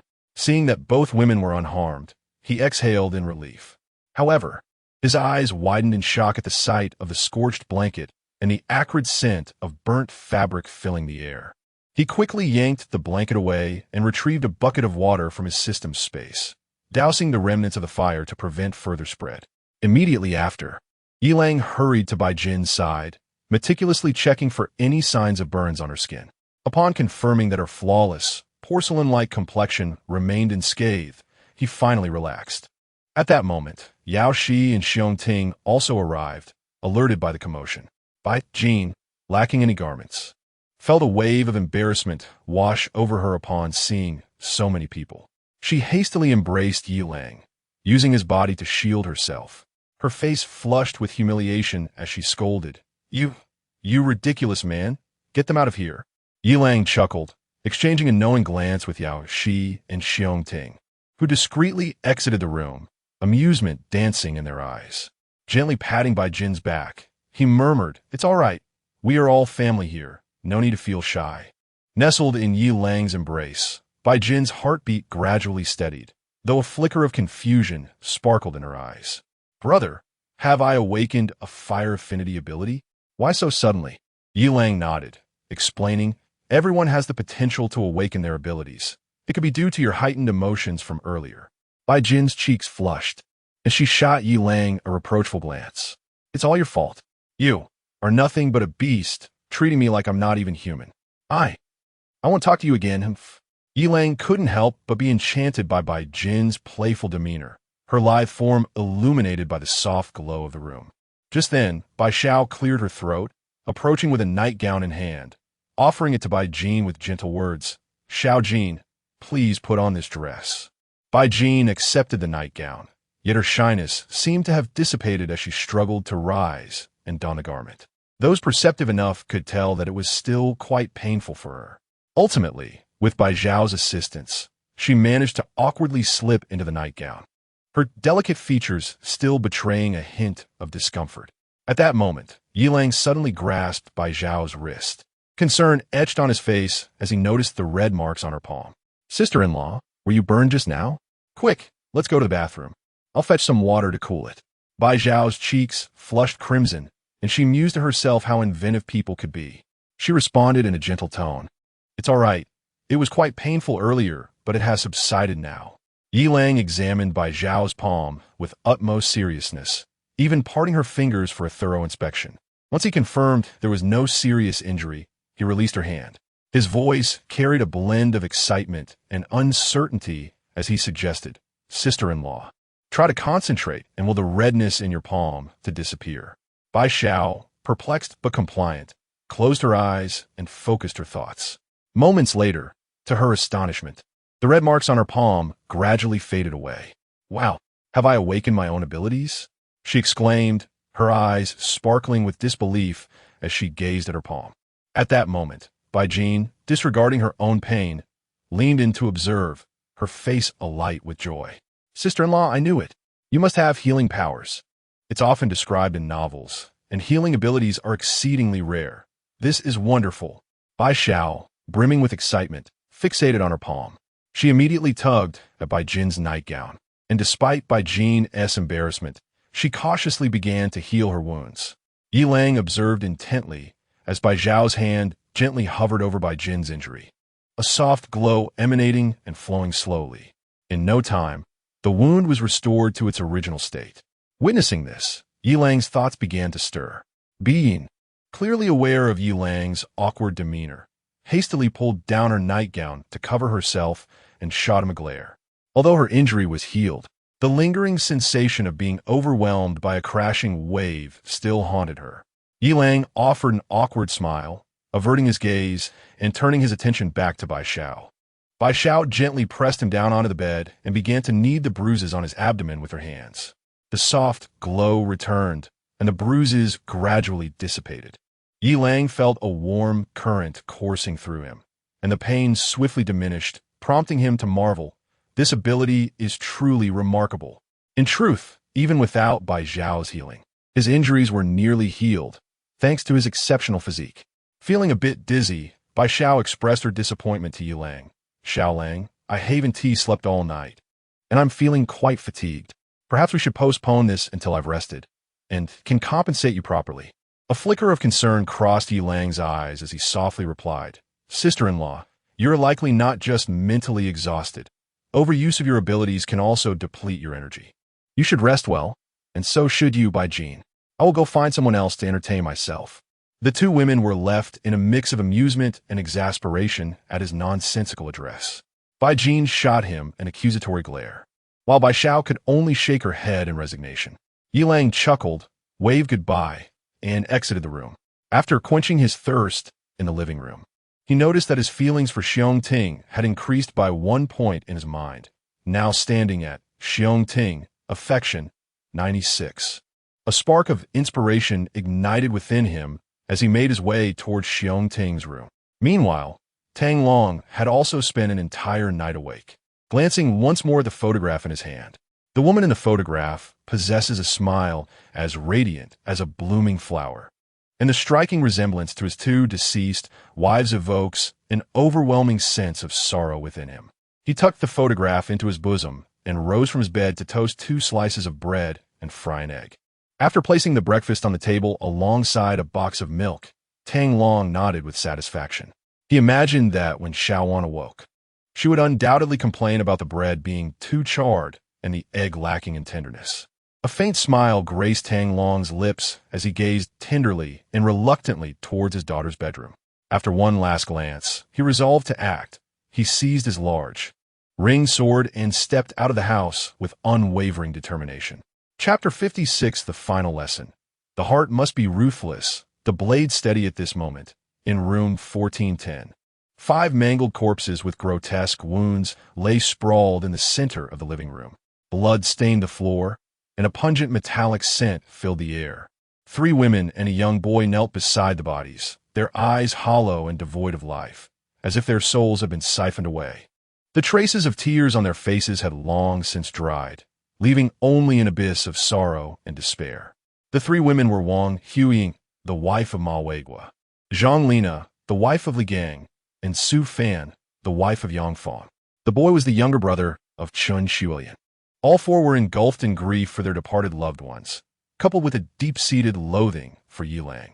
They despised this executioner for his unfeeling cruelty in snuffing out the lives of their closest kin. Though their tears had dried, the wounds in their hearts remained irreparable. Their gazes brimmed with boundless resentment and an almost imperceptible glimmer, as if they yearned to etch Yi Lang's name into their very bones. I want to kill him. The boy choked out, fists clenched tightly, nails digging into his palms. Wang Huiying gently stroked the boy's head, her tear-filled eyes reflecting a flicker of resolve. My child, we all wish for vengeance, but we currently lack the means. Revenge demands composure and strategy. We must not act impulsively. We need to learn patience and await the opportune moment. Zhang Lina and Su Fan silently nodded, their faces etched with determination for retribution. Just as they were about to voice their thoughts, a thunderous bang reverberated through the room, startling the four. They looked up in terror towards the door, which had been flung open with force. A figure wielding a large knife appeared in the doorway. Tang Long stood there, his expression devoid of emotion, his gaze as cold as ice. A chill ran through the four as they instinctively shrank back in fear. "I am Tang Long. Make sure you don't mistake me for someone else," he spoke in a low, resolute tone, as if the very air around him were sliced by a chilling blade. No sooner had he finished speaking than, amidst the horrified stares and cries of the four, he strode into the room. They struggled to rise and flee. But Tang Long's knife was swift and sharp, the blade flashing ominously as it severed the ties of sorrow and resentment in an instant. The four cursed him as a butcher, lamenting that even the innocent were not spared, their voices filled with anguish. A flicker of complex emotion crossed Tang Long's eyes, only to be replaced by a steely resolve. Without a moment's hesitation, he raised his blade and executed them one by one. Blood splattered as the cries within the room gradually faded into silence. After an indeterminate passage of time, Tang Long stood amidst the chaos, his body splattered with blood. The room was thick with the stench of death. His great knife fell to the floor, yet his gaze remained unnaturally calm. Without a trace of hesitation, Tang Long slowly turned and departed from room 1410. Upon reaching the corridor, he retrieved his phone and opened the live stream he had learned to operate the previous night. As the screen illuminated, Tang Long calmly regarded the camera. He watched as numerous viewers flocked to his stream, drawn in by the title, their comments flooding the screen like a rising tide. He began to speak softly. "Hello everyone, I am Tang Long, the master of Yilang. I implore everyone to assist me in recording this video, documenting my final battle. I am an unequivocal failure, a failed husband, a failed father, a failed mentor. My life is rife with regret and remorse. Yet today, I wish to impart one last lesson to my rebellious disciples, wayward children, and beloved daughter. I hope you can discover the meaning of survival amidst the apocalypse and strive to endure." Tang Long's voice resonated with a deep and resolute timbre, causing the once boisterous comments to gradually fall silent, as if the audience were profoundly moved by his determination and tragic resolve. Tang Long first directed the camera towards the grim scene in room 1410.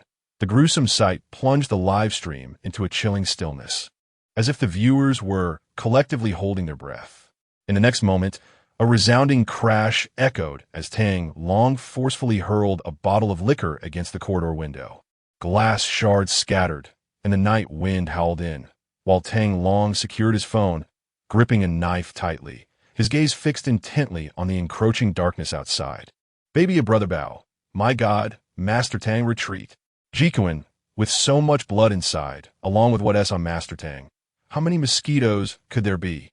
Master Tang, run, rascally clown. Hey, upstairs, can't you see? Master Tang is ready to give up. Baby of Brother Bao. Is he going to commit suicide? Don't. Ex-husband will be heartbroken. Reunion baby of Brother Bao. Don't shout. Clearly, Brother Lang is our ex-husband. A tremendous buzzing sound emanated from outside, and Tang Long's eyes sharpened as he gripped the knife, poised for action. In the next moment, a dark cloud swiftly enveloped the window, a horde of mosquitoes, the size of soccer balls, lunged ferociously towards him. With a mighty roar, Tang Long swung his blade, the glint of a knife slicing through the night like a flash of lightning. The ferocity of his strikes sent mosquitoes tumbling, their bodies flying in a gruesome display. He relinquished all defense, choosing only to attack, pouring every ounce of strength into each blow. Even as mosquitoes pierced his skin, he remained undaunted. With a deft maneuver akin to an ancient tree's roots intertwining, he ensnared and dispatched the mosquitoes swarming around him. Although the numbers were overwhelming, Tang Long's technique was precise and powerful, each strike imbued with tremendous force. Gradually, a layer of mosquito carcasses carpeted the ground, the air thick with the metallic scent of blood. The size of the corridor windows was limited, Yet Tang Long's desperate fight managed to stem the tide of the swarm.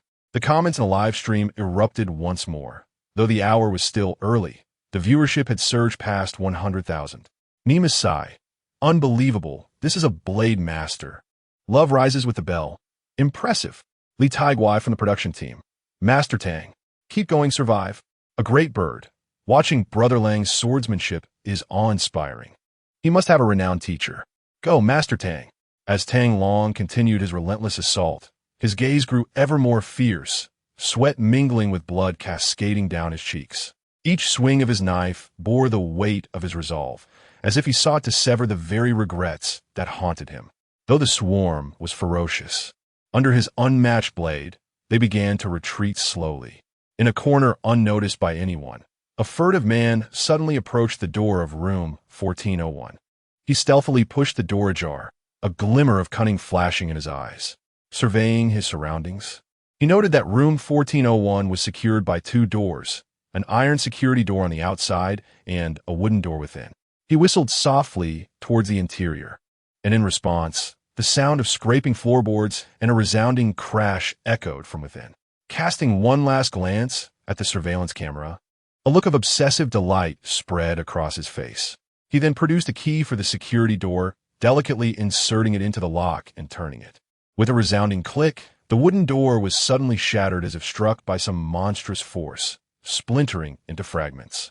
The iron security door was violently thrust open, and the man, caught off guard, was hurled backward by the overwhelming force, crashing heavily to the ground. Blood trickled from the corner of his mouth, yet his smile remained undiminished. In the next moment, a colossal shadow, adorned with towering twin ponytails, began to seep through the shattered doorway, enveloping the man's entire form. Chapter 57. Master, I will certainly take good care of my junior sister. In the next moment, a colossal cockroach, as dark as iron and the size of a bull, suddenly charged forth. With a deafening roar, it sank its jaws into the man's skull. A sickening crack echoed as the man met his demise in an instant, blood and brain matter splattering everywhere.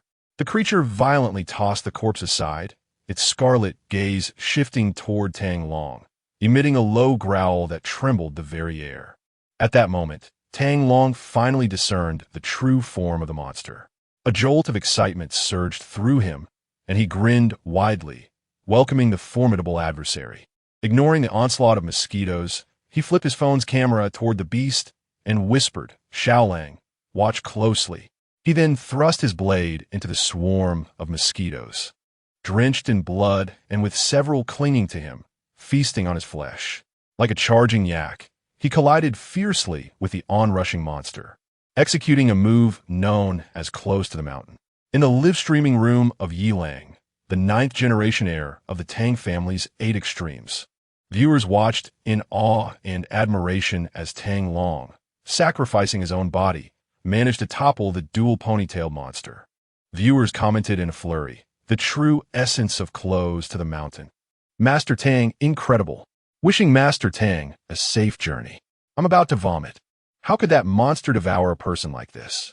Bro, cockroaches have chewing mouth parts. It's normal for them to splatter juices.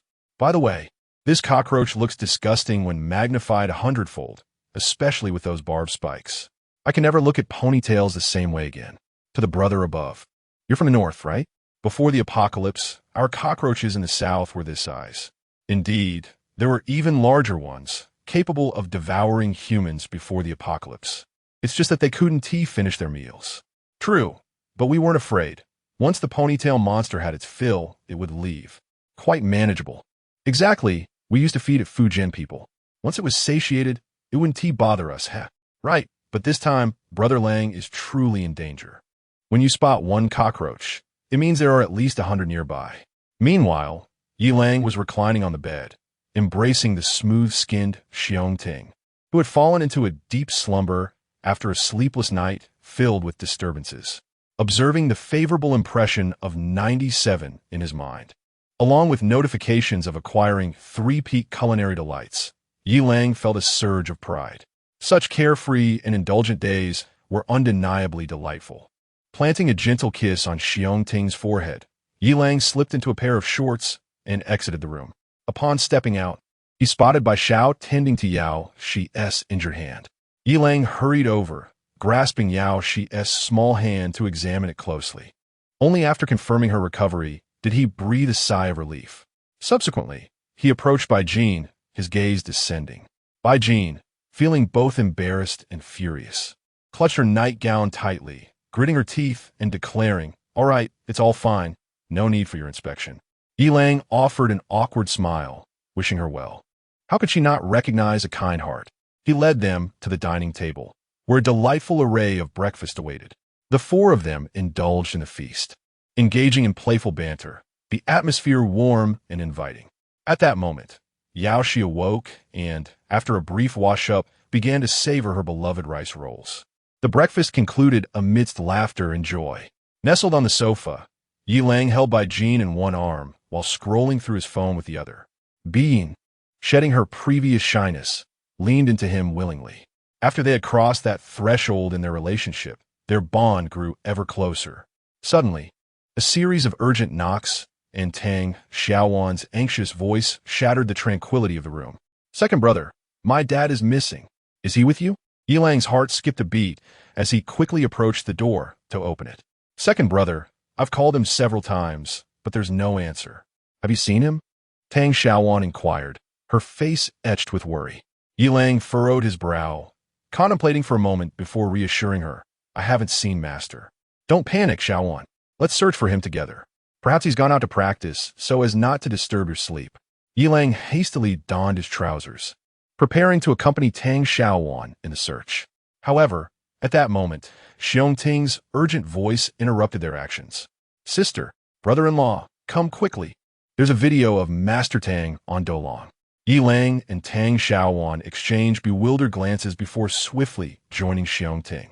Upon witnessing the content of the video, Yilang's heart sank.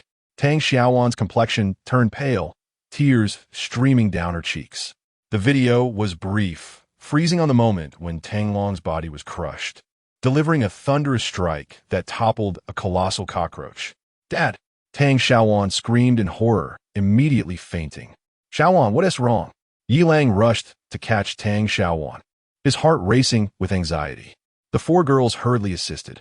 Once Yilang saw them help Tang Xiaowan onto the sofa, he felt a slight sense of relief.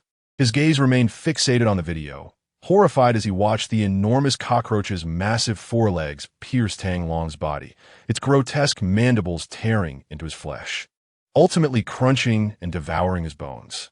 Yilang's vision turned blood red, his teeth grinding in fury. He yearned to leap into the battlefield depicted in the video and tear that monster to shreds with his own hands. Though his rage surged, reason urged him to maintain composure. The immediate priority was Tang Xiaowan. After an indeterminate period of unconsciousness, Tang Xiaowan slowly opened her eyes. She met Yilang's worried face and quickly sat up, gripping his hand tightly, her voice urgent. "Second brother, I need to find the old man. He is not dead. He is in great shape and must have killed that monster. Hurry, let us go find him." Seeing Tang Xiaowan struggle to seek out Tang Long pierced Yilang's heart with profound anguish. He suddenly embraced Tang Xiaowan, his voice laden with anguish. "Xiaowan, master, has departed, and even his remains have been devoured by that beast." In his arms, Tang Xiaowan's body stiffened, tears cascading anew as she clung tightly to Yilang, her sobs rendering her voiceless. "No, that cannot be true. He would never abandon me. You must be jesting, right?" "Indeed, whenever I cried, the old man would come to comfort me, for he feared my tears above all else." With that, Tang Xiaowan began to wail uncontrollably. "Mother, dear mother, the old man has wronged me. You must punish him, summon him back to console me." "Oh, mother, he is all I have left. I implore you, please do not take him away. Why not take me instead? Oh, take me with you." Yilang's heart ached as he watched Tang Xiaowan tear at her own hair. He could only grasp her hands tightly, preventing her from inflicting further harm upon herself. "Xiaowan, do not despair. Even in the heavens, Master would not wish for your suffering. Recall his words. He hoped for our enduring survival." Gradually, Tang Xiaowan's cries subsided, her gaze vacant, tear-streaked cheeks glistening as she trembled, her voice quivering. "Survive? How can I live without him? With a heart full of sorrow, Yilang gently caressed her hair, his tone resolute. You still have me. I will ensure you live. Even better than before the apocalypse. Ding, Tang Xiaowan, affection level. 80, adoration. Yilang paid no heed to the system notification and continued. I will undoubtedly track down that monster and rend it limb from limb, avenging master. Ding, Tang Xiaowan, affection level. 89, beloved, chapter 58. The government has never abandoned us. Traitor? Unfilial child. 1098. An elderly general, his hair a cascade of silver, stood resolutely before the control panel. His gaze fixed intently upon the countdown displayed on the screen. Each digit echoed like a heavy hammer, resonating within the hearts of those present. In the solemn and austere base, all personnel held their breath, their fingers dancing swiftly across the keyboards, anxious to avoid even the slightest error. 3, 2, 1, launch. As the countdown reached its conclusion, the general commanded with authority, and a nuclear missile emblazoned with a 5-starred red flag streaked through the sky, trailing a long plume of fire as it hurtled towards the Leviathan lurking in the ocean. Roar! A colossal, scaled claw surged forth from the sea, unleashing towering waves that soared to the height of a 20-story building, resembling a moving wall of water, shimmering with an eerie azure glow. The creature's massive form remained mostly submerged, yet each swing of its claw generated cataclysmic waves that obliterated the coastal defenses. The warriors stationed on the shore, battered and torn, bore the marks of battle, clothing tattered, their bodies smeared with blood and mud. They gripped their weapons tightly, firing relentlessly at the gargantuan monstrosity that surged forth from the depths. Yet the bullets merely left shallow white scars upon the creature's armored hide, failing to inflict any significant harm. Nevertheless, no one faltered. The warriors' roars, the thunder of gunfire, and the creature's ferocious howls intertwined, filling the air with the acrid scent of gunpowder and blood. Within the base, time seemed to stand still. All eyes were riveted on the screen, awaiting the outcome. Suddenly, a blinding flash illuminated the display, followed by a tremendous explosion that sent a colossal column of water erupting from the ocean surface. We succeeded. We have triumphed, the general exclaimed with fervor, and the personnel within the base erupted in joyous celebration, embracing one another in a euphoric display of camaraderie, reveling in this hard-won victory. In a quaint and dignified office, secretary he stood beside the elderly man, his gaze transfixed on the radiant white light emanating from the screen, a flicker of excitement glimmering in his eyes. At that moment, his phone rang, the general from the launch base on the line. Hello, General, what is the situation? Secretary he promptly answered the call. Secretary he, the missile launch was successful. The beast has been struck, and all signs of life have vanished. The general's voice carried a hint of fatigue, yet it was predominantly laced with elation. Secretary he hurriedly relayed the conversation to the elderly man, whose taut nerves finally began to ease, a look of profound relief spreading across his face. He exhaled gently, as if a tremendous weight had been lifted from his heart. Excellent, splendid, the elderly man murmured, a glimmer of liberation shining in his eyes. Secretary he, please summon Director Yuan, he instructed. Secretary he promptly nodded and exited the office. Moments later, a sprightly elder rushed into the room, an air of urgency etched upon his features. The elderly man gestured for him to sit down. Director Yuan, we have triumphed. That colossal beast could not withstand the might of a nuclear bomb. Observing the excitement radiating from Director Yuan's face, the elder continued. The most crucial task ahead is your research work. You must expedite your efforts to yield results, so that the citizens of Longhua may be spared from the threat of apocalypse. Director Yuan nodded solemnly, his eyes gleaming with determination. Rest assured, we shall exert ourselves to the fullest. Moreover, our research has already made preliminary progress, and some critical data has been successfully analyzed. We will accelerate our pace to ensure completion in the shortest possible time. The crowd erupted in jubilant cheers, celebrating their victory. Yet, unnoticed by all, a massive octopus lurked silently in the depths of the ocean. Upon witnessing the colossal creature's demise at the hands of the nuclear explosion, a flicker of what seemed to be human-like fear flashed in the octopus's eyes. The beast's carcass gradually sank to the ocean floor. Without hesitation, the giant octopus glided towards it. Using its sharp tentacles, it probed the gaping wound in the creature's head, incessantly searching for something. Suddenly, its tentacles halted, as if it had discovered its target. Swiftly, it withdrew, bringing forth a crystal that shimmered with an otherworldly glow. This gem emitted a ghostly blue light in the darkness of the seabed. A glint of greed flickered in the giant octopus's eyes as it cautiously swallowed the crystal. In the next moment, its body expanded dramatically, as if its strength surged exponentially. Not only that, the spark of intelligence in its eyes intensified, as though a forbidden power had been awakened within. Abruptly, the colossal octopus let out a deafening roar, sending monstrous waves crashing against the surface. Meanwhile, the creatures on the shore, previously flailing about like headless flies in chaotic attack, suddenly seemed to receive some sort of command. They ceased their erratic movements and began to assemble in an orderly fashion, launching a swift assault in unison. In a disordered encampment, soldiers sat together, their expressions weary, yet their eyes sparkling with resolute determination. When a blinding light sliced through the sky, they cheered in unison, their clenched fists finally relaxing, revealing long-lost smiles. One young soldier, brimming with excitement, grasped the shoulder of his comrade. "Master brother, that was a nuclear bomb. We have finally won. Ha. We no longer have to fear those monsters." Fong Tianming struggled to contain his exhilaration, turning to the delighted Tang Xiaohu. "Indeed, Xiaohu, we have sacrificed so much in this battle, but we are finally witnessing the dawn of hope. Soon, we shall be able to rebuild our homeland and restore order. Before the army, no peculiar flora or fauna shall remain unvanquished. We shall soon return home. Ha. As the two gazed at the enormous mushroom cloud, an indescribable sense of pride surged within them, as though all their hardships and sacrifices had found vindication in that moment. After a while, they returned to their barracks, needing to rest. Though the most terrifying beast had been slain, the remaining creatures, devoid of leadership, posed little threat.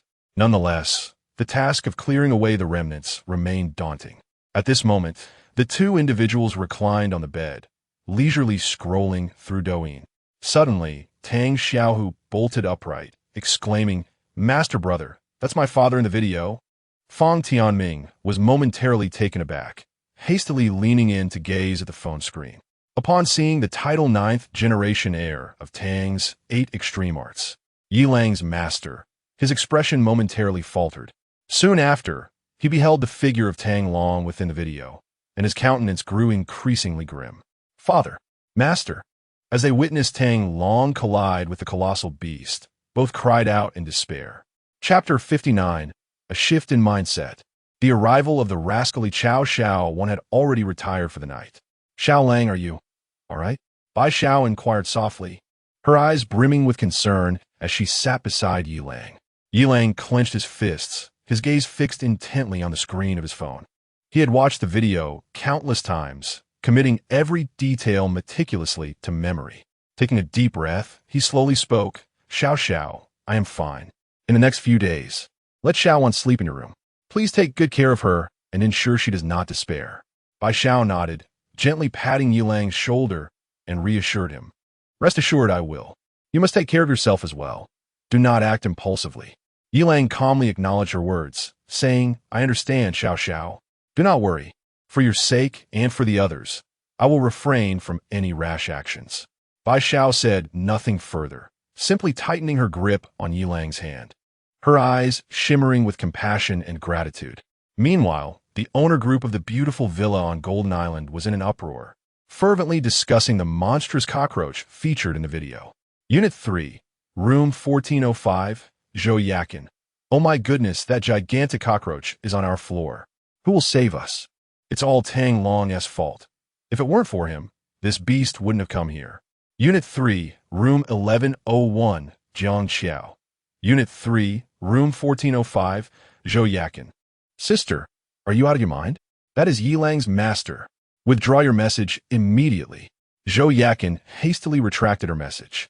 Unit 3, Room 1101, Jiang Xiao, also retracted a message. Unit 3, Room 1511, Dang Phone Lie. Now that this terrifying cockroach is in Building 3, no one is safe. We need to devise a plan. Unit 3, Room 1507, Zhang Xiang.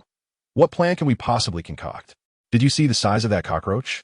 It's as large as a bull, and there are more than one. Who can possibly contend with that?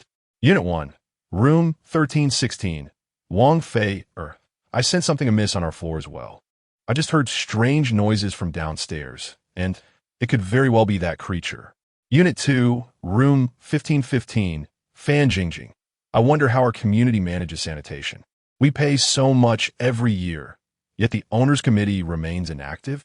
Unit 1, Room 1105, Chairman Jiang Fangzhou of the Owners Committee. Unit 1, Room 1105, Chairman Jiang Fangzhou. This cannot be blamed on us. The sanitation of the public areas is handled by a cleaning company we hired. However, we have no authority to intervene in the cleanliness of individual households. These cockroaches must have emerged from a residence home. Unit 3, Room 1711, Wang Dawei. Everyone, please calm down. The most crucial thing now is to find a way to deal with these monsters. Cockroaches can chew through doors. Yilang paid no heed to the clamor of the owners group. He retrieved several tools from room 1715 and made his way to the entrance of the third elevator. Following the traction cable, he ascended to the top of the elevator shaft and pried open the inspection cover. With a fire axe he had found, he struck the steel plate atop the elevator cabin with all his might. The steel emitted a dull thud as cracks began to spread across its surface. Taking a deep breath, he exerted himself once more, and the steel plate was finally cleaved open, revealing a substantial opening. He grasped the edge of the fissure, applying force with both hands, and, to his astonishment, the steel plate gradually yielded. After forcefully kicking away the overhead light, he finally unveiled a passage large enough for a person to traverse.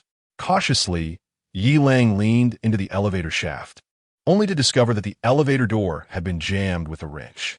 He pried the elevator door apart with his hands and removed the wrench from the outside, allowing the door to close slowly at last. Upon witnessing the elevator's restoration to normal operation, Yilang proceeded to replicate his efforts, methodically repairing the remaining elevators one by one. Upon returning home via the elevator, Yilang sent a message to the owner-s group of the beautiful villa on Golden Island. It is now the 9th day of the apocalypse, and I trust your food supplies have dwindled to nearly nothing. Without further ado, if any lovely ladies wish to barter for food and water, add me on WeChat and send a photo. Should you meet my criteria, come find me at 1715. I have lifted the floor restrictions of the elevator. The access codes for each corridor are MSJD building number 4 number. For instance, the access code for the 17th floor of building 3 is MSJD 0317. However, I must caution everyone. You may only come here with my permission. Any unauthorized intruders will bear the consequences. After dispatching the message, Yilang, with a calm demeanor, paid no heed to the ensuing fervor in the group chat and proceeded to the gym to practice with his knife. Meanwhile, in room 1507 of Building 3, Zhang Xianglai lay on the sofa, lethargically perusing the messages in the group chat, turning his gaze with a grim expression towards his wife, Bai Yu, who was busy peeling the sofa's upholstery. A surge of anger welled within him. Stop slicing that. Can you eat the sofa's skin? Huh? I ask you, can you eat the sofa's skin? A fleeting look of grievance crossed Bai Yu's eyes, yet her actions did not falter, her expression somewhat numb. This is all we have to eat now. If we don't consume the sofa's skin, we will starve. Zhang Xianglai abruptly rose, his tone growing increasingly harsh. I told you to wear less clothing and send it to Yilang, but you refused. Now look where we are. I can only starve alongside you. Zhang Xianglai, are you even a man? We've been married for just over a month, and we haven't had a single good day. Now you want to use me to barter for food? You're nothing but a beast. Zhang Xianglai's eyes widened in fury as he roared. A beast? Even a beast is better than starving to death.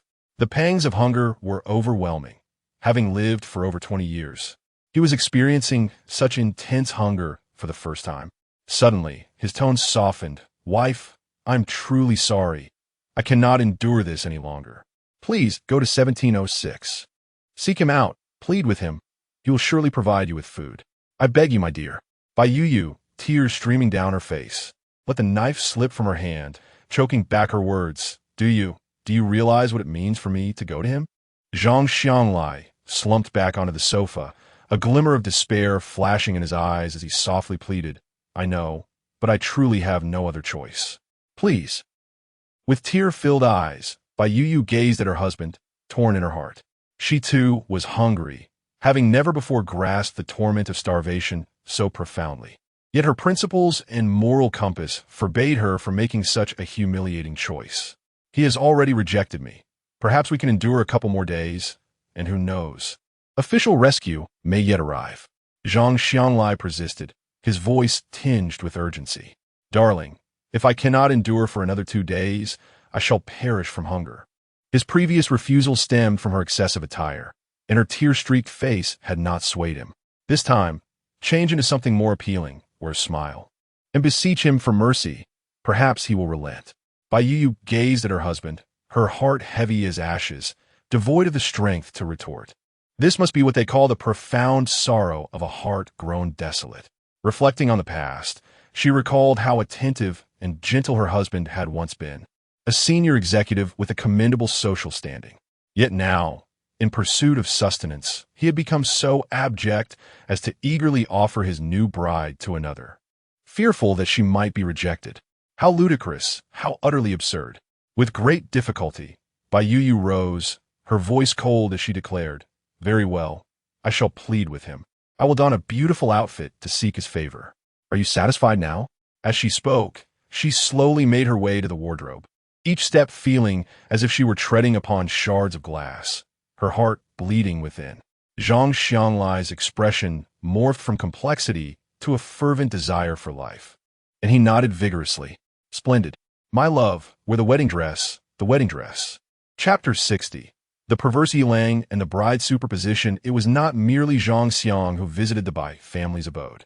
On the 9th day of the apocalypse, within 3 buildings, over 300 households were struggling. Those with any surplus provisions had become exceedingly rare. Despair permeated every corner as everyone valiantly endured their plight. Many who had previously disregarded Yilang, looking down upon his actions, began to harbor different thoughts. After all, what were chastity and dignity worth when faced with the prospect of starvation? After finishing his sword practice, Yilang rinsed himself briefly and stepped outside, under the complex gazes of the women. Upon arriving at 1715, he opened his phone, and a barrage of over 99 messages popped up. He first glanced at the messages from previously added contacts. From Building 1, Apartment 1205, Chun Suchin, Yilang. Can I stay at your place in exchange for some food to take home? My husband and I are on the brink of collapse. Please, I beg you. I only need 3 pieces of bread. Image, name, Chun Suchin, age, 27, height, 170 centimeters, weight, 50 kilograms, inner value, 90 overall, 87, 1 current husband, meets system requirements. Please take her in as soon as possible. Yilang replied calmly, Sure, 3rd building, 1715. Come over in a flying vehicle. Inside apartment 1205.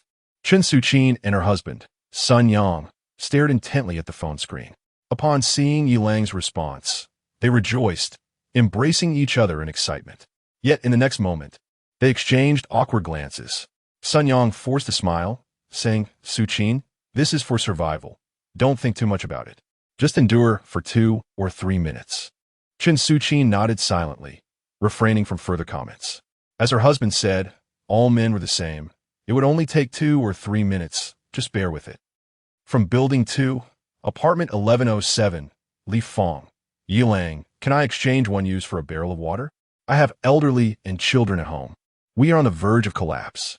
Image, dame, Li Fong, age 30, height, 161 centimeters, weight, 50 kilograms, inner value, 85, overall, 79, does not meet system requirements. Yilang, replied calmly. You do not meet my requirements. Deleted. He then promptly removed her from his contacts. As for her claim about the elderly and children at home, it was of no concern to him. From Building 3, Apartment 1306, Lumin. Brother Lang, I'm still a virgin, and my blood is precious. Can you spare me 10 pieces of bread? Image 10. Lumen 19. Height 167 centimeters. Weight 40 kilograms. Inner value 64. Overall 88. Playgirl. Repair. Meets system requirements. Please take her in as soon as possible. Yilang scoffed. Was artificially repaired also considered? He typed a reply. 3 pieces of bread. If you disagree, then leave. Lu Min lay on her bed, incessantly rubbing her abdomen. The floor was strewn with various snack wrappers. Upon seeing a message from Yilang, she was instantly infuriated, unleashing a torrent of curses. You wretched security guard. You lowly scum. In the past, a mere glance from me was a favor. And now you dare to treat me this way? I could have had any devoted admirer 10,000 times better than you. You filthy guard, sob. Furious, she hurled her phone, tears welling in her eyes. However, the gnawing hunger in her stomach compelled her to pick up her phone once more and reply, "All right, I'm coming right away." Thus, Yilang continued to sift through messages and friend requests with a cold, efficient demeanor. Those haughty women who had previously looked down upon him were now bowing their heads, pleading for him to engage in transactions with them. Some even sent particularly pitiful messages, mentioning children at home or elderly relatives in poor health. Yet, Yilang dismissed any woman who did not meet the system's criteria by deleting them as friends.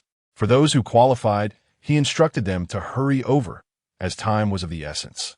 After a thorough selection, he found a few women scoring above 85 points. He urged them to arrive at 17:15 without fail before shutting off his phone. Approaching the window, he took a deep breath, gazing at his reflection in the glass. Yilang couldn't help but display a bittersweet smile. He had finally arrived at this juncture, reduced to a heartless machine for drilling. Suddenly, a series of urgent knocks interrupted his thoughts. Yilang checked the surveillance on his phone and was taken aback. Standing outside was a tall woman clad in a white wedding dress. Her head was lowered, obscuring her face, but the fervent knocking betrayed her anxiety.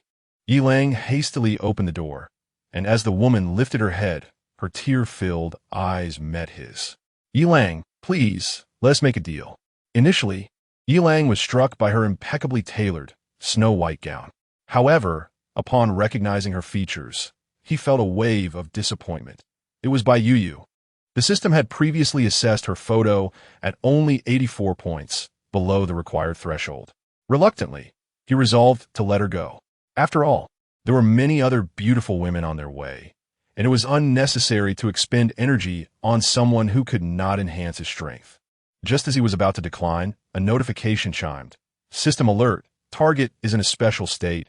Comprehensive score temporarily increased to 86 points. Name, Yu, age, 25, height, 166 centimeters, weight, 94 gene, innate, 90, comprehensive, 86, bridal overlay state, recently married to first love, meets system requirements. Please accommodate the system promptly." Ding, Yu, affection level, 21, favor, the effects of the live broadcast had taken hold. Stunned, Yilang welcomed Yu inside. Upon entering, she immediately noticed the hamburgers and cola laid out on the table. Her eyes sparkled with excitement as she suppressed the urge to leap forward.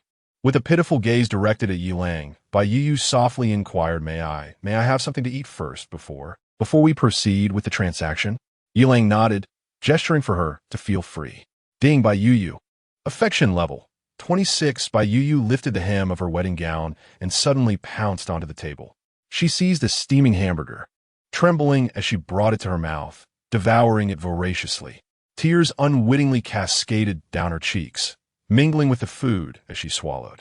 Observing her gluttonous display and the incessant notifications of rising affection echoing in his mind, a barely perceptible smile played at the corners of Yilang's lips. With one hand clutching the warm hamburger and the other pausing to sip an icy cola, Yu felt an overwhelming sense of satisfaction. This is so delicious. The hamburger is simply divine, and the cola is so refreshing. She had never imagined that the fast food she once dismissed could taste so exquisite, truly the most delectable fare in the world. At that moment, her heart brimmed with gratitude towards Yilang for providing her with a hamburger and cola even in such circumstances. She would have been content with mere bread and purified water. Oh, Yilang is such a wonderful person. How could there be anyone so kind in this world? Yilang, watching by Yu Yu's blissful expression and her occasional glances of gratitude, felt no ripple of emotion within him. He understood that once the transaction was concluded, it would be fortunate if she did not curse him. Once Bai Yu had satisfied her hunger, humming contentedly, Yilang calmly remarked, "Go wash up, and let us prepare to commence the transaction." Bai Yu's body jolted at his words. Yet she hesitated not as she picked up the bottled water Yilang had provided and made her way to the restroom. Just before entering, she shyly asked Yilang, "Do you have any pajamas?" "No need for pajamas. All I desire is the bride." Chapter 61. Yilang, you are truly inhuman. Outside room 1715, three exquisite women awaited. Despite their disheveled appearance, a result of neglecting food and hygiene for several days, their beauty and grace remained undeniable. The trio comprised Chen Suqin, Lu Min, and Wang Fei'er. Indeed, it was the same Wang Fei'er who had, merely days prior, condemned Yilang in their group chat as a beast, claiming he disrespected women and would face retribution. At this moment, they exchanged awkward glances, each reluctant to depart. The reason for their continued presence lay in a note affixed to the door of room 1715, which simply read, Q. The three women, having taken this step, felt it unwise to retreat simply because they had to wait a few minutes. After all, they reasoned, it should only take a short while before they could procure sustenance. However, as time elapsed, an unsettling sensation began to creep in. Chen Suqin voiced her confusion. Why is it taking so long? It's been 30 minutes, and there's still no end in sight. Lu Min, biting her lip, replied uncertainly, perhaps the preparations are more complicated, or perhaps he has some peculiar requirements. Wang Fei'er furrowed her brow, growing impatient. What else with all this fuss at a time like this? I'm on the verge of starvation. Unable to contain herself, she unceremoniously sat down on the floor, disregarding her image as a beauty. The days of deprivation had drained her, leaving her nearly devoid of the strength to stand. Chen Suqin and Lu Min exchanged glances, sighing in resignation as they too settled down. As seconds turned to minutes, their patience wore thin. Chen Suqin could not suppress her murmurs. What in the world is Yilang up to? Doesn't he realize we're starving? Just as the other two were about to respond, a sudden, chilling scream erupted from within, startling all three women. The sound sent a shiver down their spines, and their eyes met, brimming with unease. Could Yilang be a pervert? That scream was utterly terrifying. Chen Suqin's voice trembled, Lu Min's complexion paled, and Wang Fei'er clenched her lips tightly. Their minds swirled with questions and fears. The urge to flee rose within them, yet the grim reality of returning home quelled their instincts, forcing them to remain seated. The wailing persisted for nearly half an hour before it gradually subsided. With a creak, the door finally swung open. A pale, perspiring beauty emerged, clad in a crumpled wedding gown, one hand propping herself against the wall while the other clutched the back of her dress, unsteadily making her way out. Repeating the words "you are not human" under her breath, she did not spare a glance at the three women, instead clutching a plastic bag as she staggered away towards the elevator. The trio exchanged bewildered glances, their minds racing with uncertainty. Next, a bright voice from inside startled them. While Chen Suqin felt a pang of fear, she steeled herself and stepped forward into the room. As she crossed the threshold, her gaze was immediately captured by a sumptuous Peking duck laid out on the table. The roasted duck was sliced as thin as a cicada's wing, its golden sheen glistening enticingly, and its aroma wafting through the air. Accompanying it were spring pancakes, sweet bean sauce, sugar, shredded cucumber, scallions, hawthorn strips, and garlic paste. Merely gazing at the spread made Chen Suqin's mouth water. Without waiting for her to speak, Yilang directly urged, "Go ahead, eat well to work hard." Without a moment's hesitation, Chen Suqin rushed to the table, devouring the food voraciously. She hardly bothered to roll the pancakes. Instead, she seized a piece of roasted duck, dipped it in sweet bean sauce, and stuffed it into her mouth. With each chew, an explosion of flavor enveloped her senses, as if all her hunger and fatigue had dissipated into thin air. Meanwhile, Yilang began to check the system prompts from earlier. Ding, system prompt. Supreme cuisine, meat bun hot pot, similar to Zhongguo restaurants Bao has been issued. Ding, system prompt. Supreme cuisine, Gong Bao chicken shack, bowl of Kung Pao chicken, has been issued. Ding, system prompt. Supreme cuisine, braised lion's head, basketball-sized braised meatballs, has been issued. Ding, system prompt. Supreme cuisine, KFC all village bucket has been issued. Ding, by Yu Favorability, 69. Infatuation, ding, congratulations, host Constitution 4, current Constitution, 49. 8. Ding, the food and water from the system's basic configuration have doubled, currently 96 loaves of bread, 32 buckets of water, 18 large watermelons, 8 packs of spicy strips, 2 roasted ducks. Yilang's eyes flickered slightly, a subtle smile playing at the corners of his mouth. He continued to peruse Chun Suchin's favorability, which had soared from -16 to 31, nodding to himself in satisfaction. Similarly, he urged Chun Suchin, now sated, to wash up in the restroom. After setting up the trading platform, he transformed into a wild wolf and pounced. Outside, only Wang Fei and Lu Min exchanged anxious glances, their hearts filled with trepidation. Time ticked away, and as noon approached, there were still no signs of Chun Suchin emerging. Already deprived of sustenance, the two women felt their stomachs grumbling even more. Wang Fei, unable to contain herself, implored Lu Min, "Sister, I haven't eaten or drunk anything for 2 days. Could you please let me in first? I truly cannot hold on any longer." Lu Min was understandably unwilling. She was starving as well. The delectable aroma wafting from the room had only intensified her own hunger. Biting her lip, she coldly replied, "Why should I? Who isn't hungry? Just wait patiently outside." A flicker of despair crossed Wang Fei's eyes as she slumped helplessly to the ground, silently praying for Chun Suchin to emerge quickly. After a piercing scream echoed through the air, less than half an hour later, Chun Suchin finally emerged from the room. Her complexion was still pale, her steps unsteady, and she clutched her skirt at the back, holding a bag in her hand. Wang Fei and Lu Min immediately rushed over, urgently asking what happened. "Did Yilang hurt you?" Chun Suchin shook her head, her eyes vacant as she continued to walk forward. "Are you very hungry? If not," Lu Min suddenly spoke generously to Wang Fei. "No, no, no." Wang Fei hastily waved her hand to interrupt, her voice trembling. "Why don't you go first? I suddenly feel no hunger. It's your turn." Lu Min had no choice but to muster her courage and step into the room. "Oh, isn't this Sister Yi Shui?" Yilang's playful voice suddenly resonated. Chapter 62. The meeting approaches. My little man Lu Min was momentarily taken aback, but she quickly regained her composure and shyly remarked, "I have no experience, and yet you tease me so. How wicked of you." Yilang merely smiled in response, choosing not to unveil her true nature. "Let us see in person," he suggested, lifting his chin to indicate the dining table. Lu Min followed his gesture, and her eyes widened in astonishment. The table was adorned with an array of exquisite desserts, cream cakes, tiramisu, caramel pudding, and more.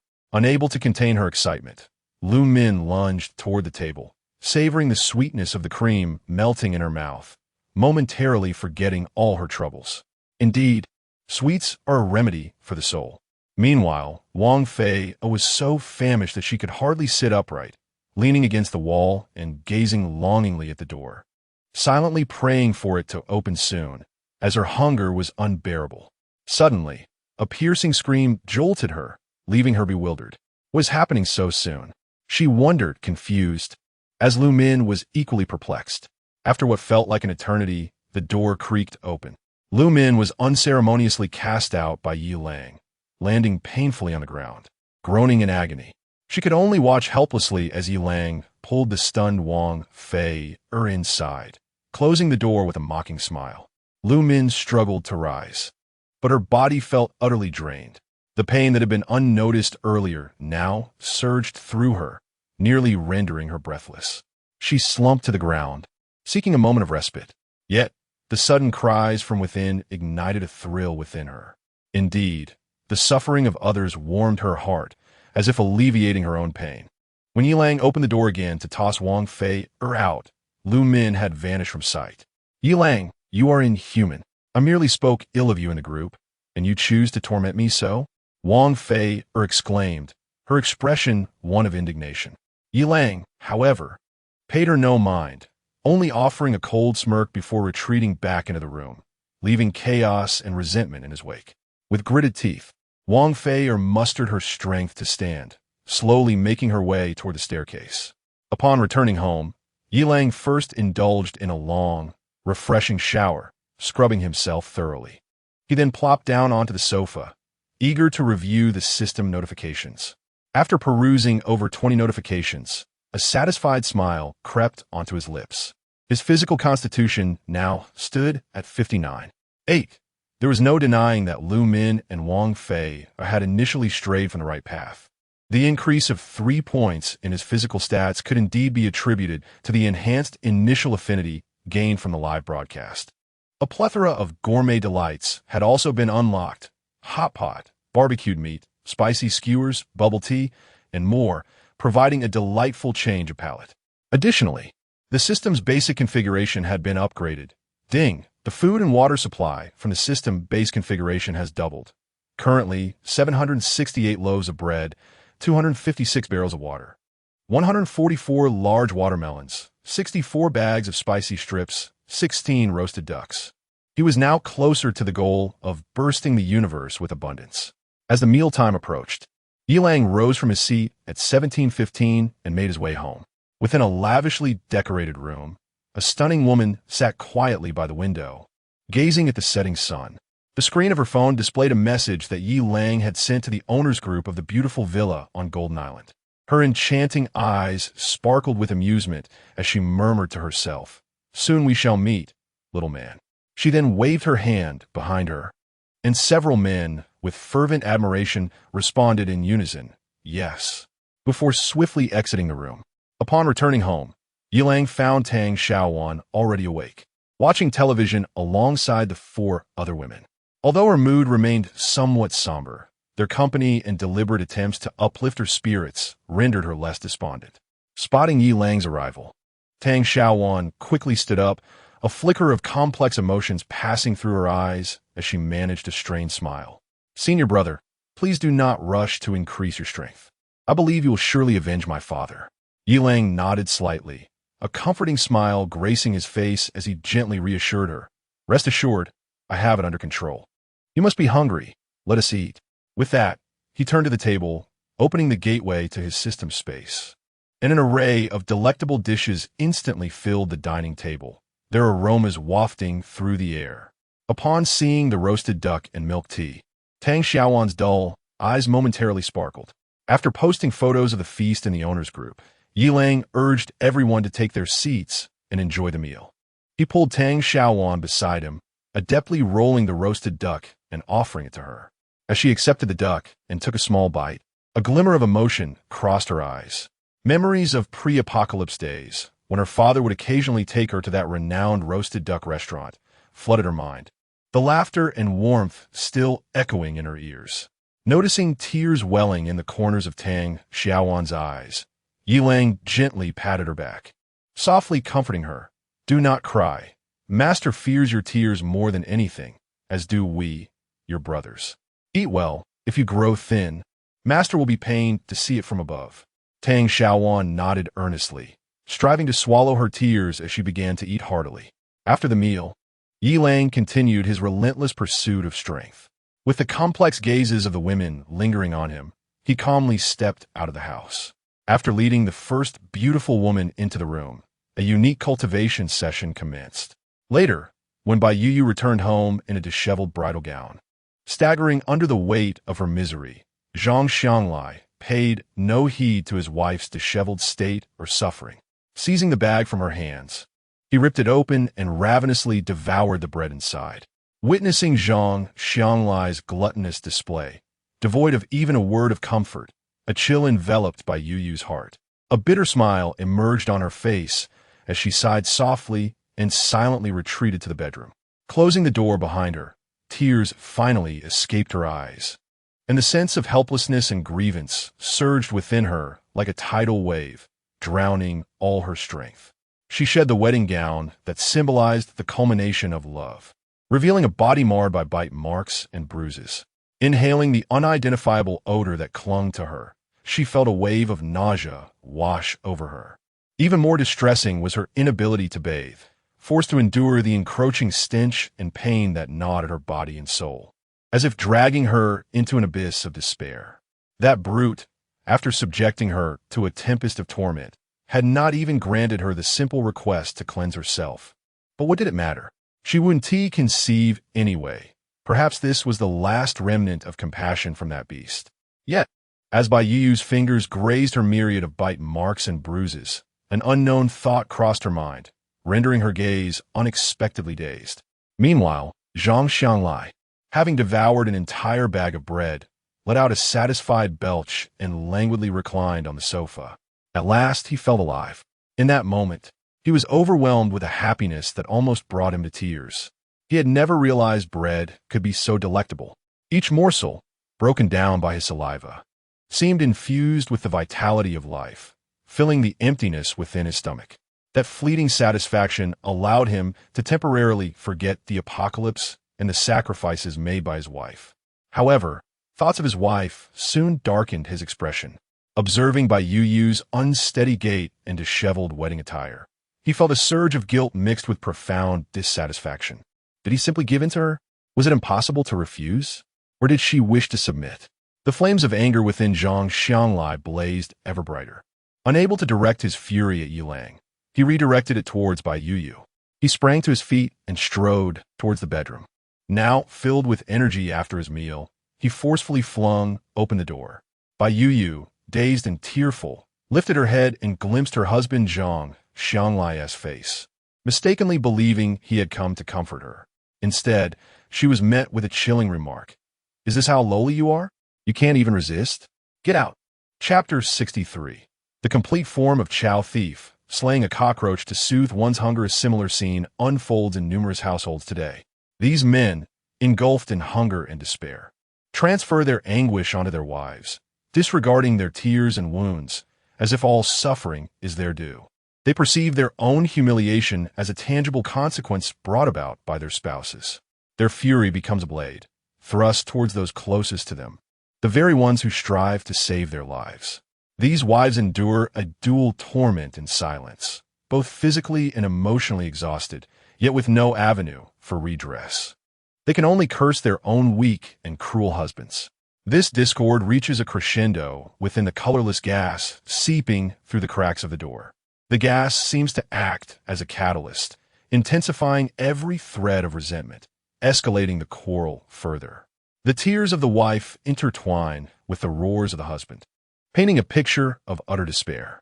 Meanwhile, in room 1715, Yilang bids farewell to the last traitor, locks the door, and collapses wearily onto the sofa.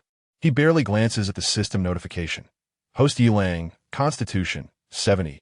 8. Food and water from the system's basic configuration have doubled, now providing 288 pieces of bread, 4096 barrels of water, 304 large watermelons, 24 packets of spicy strips, and 256 roasted ducks daily. He then closes his eyes in exhaustion, succumbing to a deep slumber. In his dreams, Yilang seems to return to that rented room, a place that bestowed upon him endless joy and satisfaction. It was also rife with humiliation. Upon waking once more, he is met with a pair of concerned, beautiful eyes. "How long have I slept?" Yilang hoarsely inquires of Bai Xiao. She first offers him water, watching as he drinks slowly, before softly replying, "You have slept the entire night. It is now midday of the second day." Yilang gradually sits up, surveying his surroundings, a sense of disorientation washing over him. "This is quite mad. Xiao Long. Your condition last night frightened us," Bai Xiao gently remarks, her eyes filled with concern. "We waited for you, hoping you would return. When we opened the door and found you in a deep slumber, our hearts shattered." Her voice trembles as she continues, "I attempted to heal you with my abilities, but it was futile. I could only watch helplessly as you lay there, eyes closed, brow furrowed." Upon witnessing the beautiful young woman's eyes brimming with unshed tears, a surge of compassion fills Yilang's heart. He tenderly embraces Bai Xiao, stroking her back, and whispers, "I'm sorry for causing you worry." Leaning against him, Biao Steve's cascade silently. "As long as you are well, that is all that matters. But please do not act this way again. If you seek to strengthen yourself, direct that towards us. I can see that even in such circumstances, your heart was not truly at peace yesterday. That is why you suffered so deeply. We would rather endure everything than see you tormented further." Yilang holds Bai Xiao, who keeps murmuring tightly in his embrace, his heart a tumult of emotions. Indeed, such matters are coveted by every man. Yilang is a man himself, robust and full of vigor. Yet continuous and relentless struggle can lead even the strongest to weariness. Moreover, this was distinctly different from that day with Bai Xiao. Their hearts resonated, their souls intertwined, each harboring affection for the other. Such tacit understanding and profound emotion far surpassed mere physical pleasures. In contrast, last night was solely a pursuit of strength, a mechanical repetition devoid of emotional connection, leaving him with a sense of emptiness and fatigue. The anguished cries and painful moans that echoed around him further instilled a slight discomfort within him as a human being, subtle yet profound. Yilang inhaled deeply, his gaze resolute. "Do not worry. It will suffice for now. I will not engage in this manner again for a while." Upon hearing this, Bai Zhao's eyes flickered with a hint of relief as she gently caressed his cheek, speaking softly, "That is good. We are all here for you, supporting you at all times." After sharing tender words, they returned to room 1706, where they found the four women waiting, their faces weary yet unable to mask their concern. "Brother, senior brother, boss, brother-in-law." Yilang felt warmth spread through him as he softly replied, "Rest assured, I'm fine. You must be hungry. Let us eat." With a wave of his hand, the dining table was soon adorned with an array of delectable dishes, fragrant and visually appealing. The four women ceased their chatter and gathered around, the atmosphere instantly becoming warm and inviting. After the meal, Yilang plunged into the gym. The rapid enhancement of his physical condition left him struggling to manage such newfound power. He had even crushed a few bowls during dinner. Wielding his massive sword with utmost vigor, each strike was executed with full force, the blade glinting like silver, sweat flying from his brow. Gradually, his movements became more fluid. It was not until nightfall that Yilang emerged from the gym, feeling exhausted yet invigorated. Returning to the living room, he was met by the concerned gazes of the four women, their worry palpable. Yilang smiled and shook his head, signaling that he was unharmed. Tang Xiaowan's expression was complex, a blend of worry and emotion.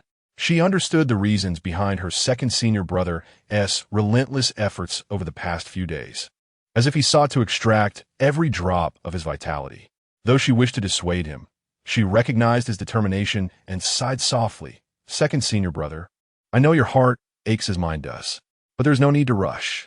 As he took a hearty bite of steak, Yilang momentarily paused in his chewing upon hearing her words. "Xiaowan, I understand, but I fear Master may drift too far away." He lifted his gaze to meet Tang Xiaowan's tear-filled eyes, his voice low yet firm. "I must retrieve Master's flesh and garments. On the third day, we must prepare for his interment. He deserves a proper resting place." Ding wow in an instant, Tang Xiaowan broke down in tears, throwing herself into Yilang's embrace. Weeping uncontrollably, he gently patted her back, his resolve growing stronger. In their culture, if a family member were to pass away, there is a custom of 3 days of mourning, during which the deceased's body is placed in the home for 3 days. This serves two purposes: to await distant relatives who might come to pay their respects, and, according to traditional beliefs, 3 days are thought to be the time for the soul to linger or to confirm whether the deceased has truly departed. During this period, rituals such as vigil keeping, arranging the shrine, and announcing the bereavement are conducted. Relatives must don mourning attire and adhere to stringent ceremonial customs, such as abstaining from meat and refraining from personal hygiene. On the evening of the third day following the deceased's passing, a ceremony known as sending the third is conducted. This ritual signifies the escorting of the departed soul to the afterlife, alongside the preparation of paper effigies of vehicles and belongings. During the ceremony, Relatives are expected to weep profusely in farewell, incinerating paper offerings, garments, and personal items from the deceased's life as a gesture of tribute. Although the world may be on the brink of collapse, the ancient rites need not be strictly observed. However, it remains imperative to retrieve the Master's remains and belongings. Otherwise, he would surely blame this unworthy disciple on the seventh day after his death. While his junior sister may lack understanding, it is incumbent upon him, as the elder disciple, to bear this responsibility. At that moment, Tang Xiaowan found herself at a loss for words to express the profound emotions stirring within her heart. In her darkest hour of despair and anguish, Yi Lang had stepped forward to shoulder all burdens on her behalf. He remembered what she had long forgotten, and for that, he had paid a tremendous price, even risking his life. Gazing at the man before her, tears shimmered in her eyes, her heart swelling with endless gratitude and reliance. After consuming a staggering 3 kilograms of beef, Yi Lang finally paused, wiping the grease from the corners of his mouth. Noticing the concerned expressions of Bai Xiao, Bai Jin, Xiong Ting, and Tang Xiaowan, he chuckled lightly, patting his stomach and feigning nonchalance. Rest assured, I'm full. I'll just slay a few monsters to work off the meal. It's nothing to worry about. The 4 women looked at him, their hearts a mixture of pain and admiration. Tang Xiaowan's tears could no longer be contained. She stepped forward, gently grasping Yi Lang's hand, her voice trembling. You must return safely. We are all waiting for you. Yi Lang said little more, merely ruffling Tang Xiaowan's hair with a firm yet tender gaze. He then picked up the massive ring blade and, leading the already invisible Yao Shi, turned to exit through the door. Chapter 64. The Return of the Abs. The reckless Oi hero emerges as Yi Lang and Yao Shi ascended to the 14th floor. The sight before them sent shivers down their spines. In the corridor crawled 2 monstrous cockroaches, each as large as a bull. Their broad carapaces gleamed with a dark metallic luster, while 6 robust limbs, reminiscent of cast iron, bristled with sharp barbs. As they moved, their claws scraped against the ground, sparking showers of embers and producing a spine-chilling screech. 2 stout antennae swung through the air like black spears, creating a sound that cut through the atmosphere. Above them, enormous compound eyes resembled clusters of writhing purple grapes. Most terrifying of all was their gigantic mandibles, which opened and closed rhythmically, revealing glimpses of crimson meat and tattered remnants of clothing. The floor and walls were splattered with blood, bearing the marks of their gruesome feasting, and the air was thick with a nauseating stench. Yi Lang noticed that several doors of unprotected apartments had been gnawed to splinters, their fragments scattered across the floor. The fate of those inside was all too clear. This horrifying scene sent a chill through Yi Lang. Meanwhile, the Battlefield Reporter's live stream erupted with gasps and frantic comments flooding the screen. Is this for real? This is utterly terrifying. Is Lang Gu attempting to solo these monsters again? Isn't that a bit too audacious to tackle 2 at once? Lang Gu is formidable. Let the southern folk witness the nightmarish reality we face before the apocalypse. Northern men can be just as fierce. Is that even comparable? Before the apocalypse, our southern twin tails could fly into our mouths. Even if they're now the size of bulls, they can't fly into my mouth, can they? Gotcha. I need when T jump, haha. They may not fly into mouths anymore, but they could certainly stuff a person inside. Yi Lang gestured for Yao Shi to take cover. At the same time, he emitted a short yet derisive sound. Oi. Instantly, the 2 colossal cockroaches halted their advance, their sensory hairs bristling as they turned towards Yi Lang, emitting a deep, menacing hiss. In the next moment, their powerful hind legs propelled them forward like 2 small mountains. Lunging at him, as Yi Lang watched them charge, images of Tang Long's thunderous collision flashed through his mind. Feeling a surge of strength within him, he stomped down hard, cracking the ground beneath his feet, and surged forward. In Yao Shi's terrified gaze and the astonished stares of the live stream audience, Yi Lang became a human beast, crashing headlong into the leading cockroach. With a thunderous impact, the shockwave sent dust swirling into the air. The front cockroach was thrown backward, colliding into the one behind it. Both creatures entangled in a chorus of agonized hisses. Yi Lang steadied himself, disregarding the blood trickling from his mouth, and tore off his shirt, revealing a physique chiseled like a work of art. His muscles suddenly bulged and tensed, surging forth with a ferocity. The large saber in his hand descended like lightning, its blade slicing through the air with the grace of a silken ribbon, precisely severing the neck of the roach above. Crimson blood gushed forth, and the agonized screech of the struck roach was abruptly silenced, its massive body crashing to the ground. In a live stream, the brash clown exclaimed, "Wow, what a display." The shadowy figure behind the scenes remarked, "When did he become so reckless?" The team member with the cane praised, "Incredible, a true man, facing it head on." A fan chimed in, "My husband is amazing." Another admirer added, "Husband, your abs are impressive, and your chest is equally magnificent." A playful voice noted, "Husband, your abs are so refined, unlike my roughness." Yet another teased, "Be a bit more reserved, please." Meanwhile, the roach below struggled to rise, its eyes gleaming with malice as it let out a furious roar, lunging once more at Yilang. Observing its sturdy limbs adorned with sharp barbs, Yilang felt no fear. He gripped the hilt of his blade tightly, positioning it horizontally to intercept, then swiftly coiling around. The blade traced a silver arc, deftly inserting itself into the joint of the roach. With a decisive crack, one of its legs was severed. Yilang pivoted with the momentum, evading the roach's lethal strike, and retaliated with a thrust to its abdomen, eliciting a haunting wail from the creature as it staggered backward. Just as Yilang prepared to pursue, a buzzing sound erupted. A swarm of mosquitoes surged through the window, enveloping the scene like a dark chain. Yilang's gaze sharpened, yet he did not retreat. The football-sized mosquitoes descended like a storm cloud, their wings creating a deafening din. In an instant, they surrounded Yilang and the two bloodied roaches. Yilang felt the sharp proboscises of the mosquitoes prick his skin, yet they failed to penetrate. His enhanced physique, boasting over 70 points in constitution, allowed his skin to harden at will, akin to iron. This transformation was the reason for his increasingly direct and ferocious combat style. Given such strength, stealth akin to an assassin seemed ill-suited. With a cold grunt, Yilang's body shook violently, scattering the swarm. Seeing that Yilang offered no blood to feast upon, the mosquitoes turned their frenzy upon the roaches, biting mercilessly. The roach Yilang had slain soon became a desiccated husk. The other roach, besieged by the swarm, screamed in agony. Seizing the opportunity, Yilang swung his blade, delivering a fatal blow.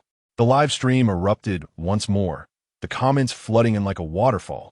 The brash clown wondered, how has he grown so strong? Mosquitoes can't pierce his skin? How did that armored roach get taken down so swiftly? Another remarked, I told you he was cheating. Someone should report this. A viewer speculated, has his constitution evolved again? I can only make one hand larger and tougher. But how is his entire body hardened? Another chimed in, mine only hardens a small area. Yilang's entire body hardening is utterly overpowered. A playful comment emerged. To the two young men above, I would like to see just how strong you are. Shall we add each other as friends? As the situation becomes dire, someone urgently calls for assistance upstairs to turn over their loved one, urging not to get distracted. Does this imply that our system of extraordinary individuals could ultimately reach the level of someone like Langa? A voice exclaims, it is quite possible. The dawn of our extraordinary individuals is upon us. Ha ha. Those who previously mocked us, take note. We are far superior to that group of naturalists. At this moment, Yilang swiftly dispatches a few lingering mosquitoes, only to observe with a grim expression that these two are not the colossal cockroach that killed Tang Long suddenly. A thunderous roar resonates, and a scarred giant cockroach emerges from a nearby room, followed closely by a horde of slightly smaller cockroaches, each exuding an aura of menace, their eyes gleaming with cunning and ferocity. Upon sighting the scar, Yilang's face lights up with a joyful smile, exclaiming, Oi! Chapter 65. What is wrong with me, giving you a bath? With a brief, sarcastic provocation, the cockroach unexpectedly spread its wings. Not just that one, but the slightly smaller ones behind it also unfurled their wings. The next moment became a nightmare for many southern viewers in the live stream. A swarm of cockroaches surged toward Yi Lang like a black storm, plunging the live room into a sudden silence, save for the sound of hurried breaths. Yi Lang did not utter a word. He merely tightened his grip on the broad-bladed knife and charged into the black tempest with a frenzied fervor. His figure flickered within the storm, the blade glinting like lightning as it sliced through the night sky, each strike precise and unerring. Wherever the blade passed, the smaller cockroaches fell in droves. The cacophony of their shrieks intertwined with the sickening sound of steel meeting flesh, a metallic scent of blood permeating the air. A swarm of mosquitoes, albeit delayed, soon joined the fray, descending like a dark cloud. The glint in Yi Lang's eyes sharpened, his strikes growing ever more ferocious. Whether it was mosquitoes or cockroaches, he wielded his blade without mercy. Each blow unleashed a torrent of carnage. Time lost all meaning as Yi Lang finally ceased his assault. The broad-bladed knife was splattered with blood, yet miraculously remained intact, devoid of nicks or fractures. The corridor lay strewn with the corpses of massive cockroaches and mosquitoes, leaving no space to tread. Only the scarred giant cockroach remained, gasping for breath yet still letting out desperate cries. The mosquito swarm had long since scattered, leaving only a few stragglers buzzing weakly in the corners of the ceiling. Having mutated to the size of a soccer ball, the mosquitoes had developed a semblance of intellect, instinctively choosing to evade danger. Yi Lang's gaze remained fixed on the scarred giant cockroach, memories of it crashing into Tang Long and tearing him apart flashing in his mind. Drawing a deep breath, he slowly lowered his knife and advanced step by step toward the giant cockroach. Fear flickered in the cockroach's eyes as it struggled to retreat, but it was too exhausted to escape. Yi Lang raised his iron fists, descending upon it with a madman's fury. Strike, smash, pound, ram, cleave, shake, hook, press. Each blow resonated with boundless rage, the sound of shattering bones echoing clearly. When Yi Lang finally halted, the giant cockroach's head was utterly deformed, a gruesome mass of blood and flesh, devoid of any further movement. Breathing heavily, a mixture of exhaustion and relief gleamed in his eyes. Must it? Must it? The rebellious disciple, Yi Lang, has avenged you. Ha ha ha.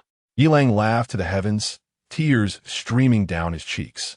Though he had shed not a single tear over his master's death just days prior, at that moment, the floodgates opened wide. The grief that had long been pent up within him finally found release. Kneeling beside the cockroach's corpse, he allowed his tears and sweat to intermingle. Meanwhile, in the live stream, viewers remained silent, gradually typing words of condolence and tribute. Rest in peace. Salute. It was as if, through the screen, they could feel Yi Lang's sorrow, the profound bond between master and disciple moving them deeply.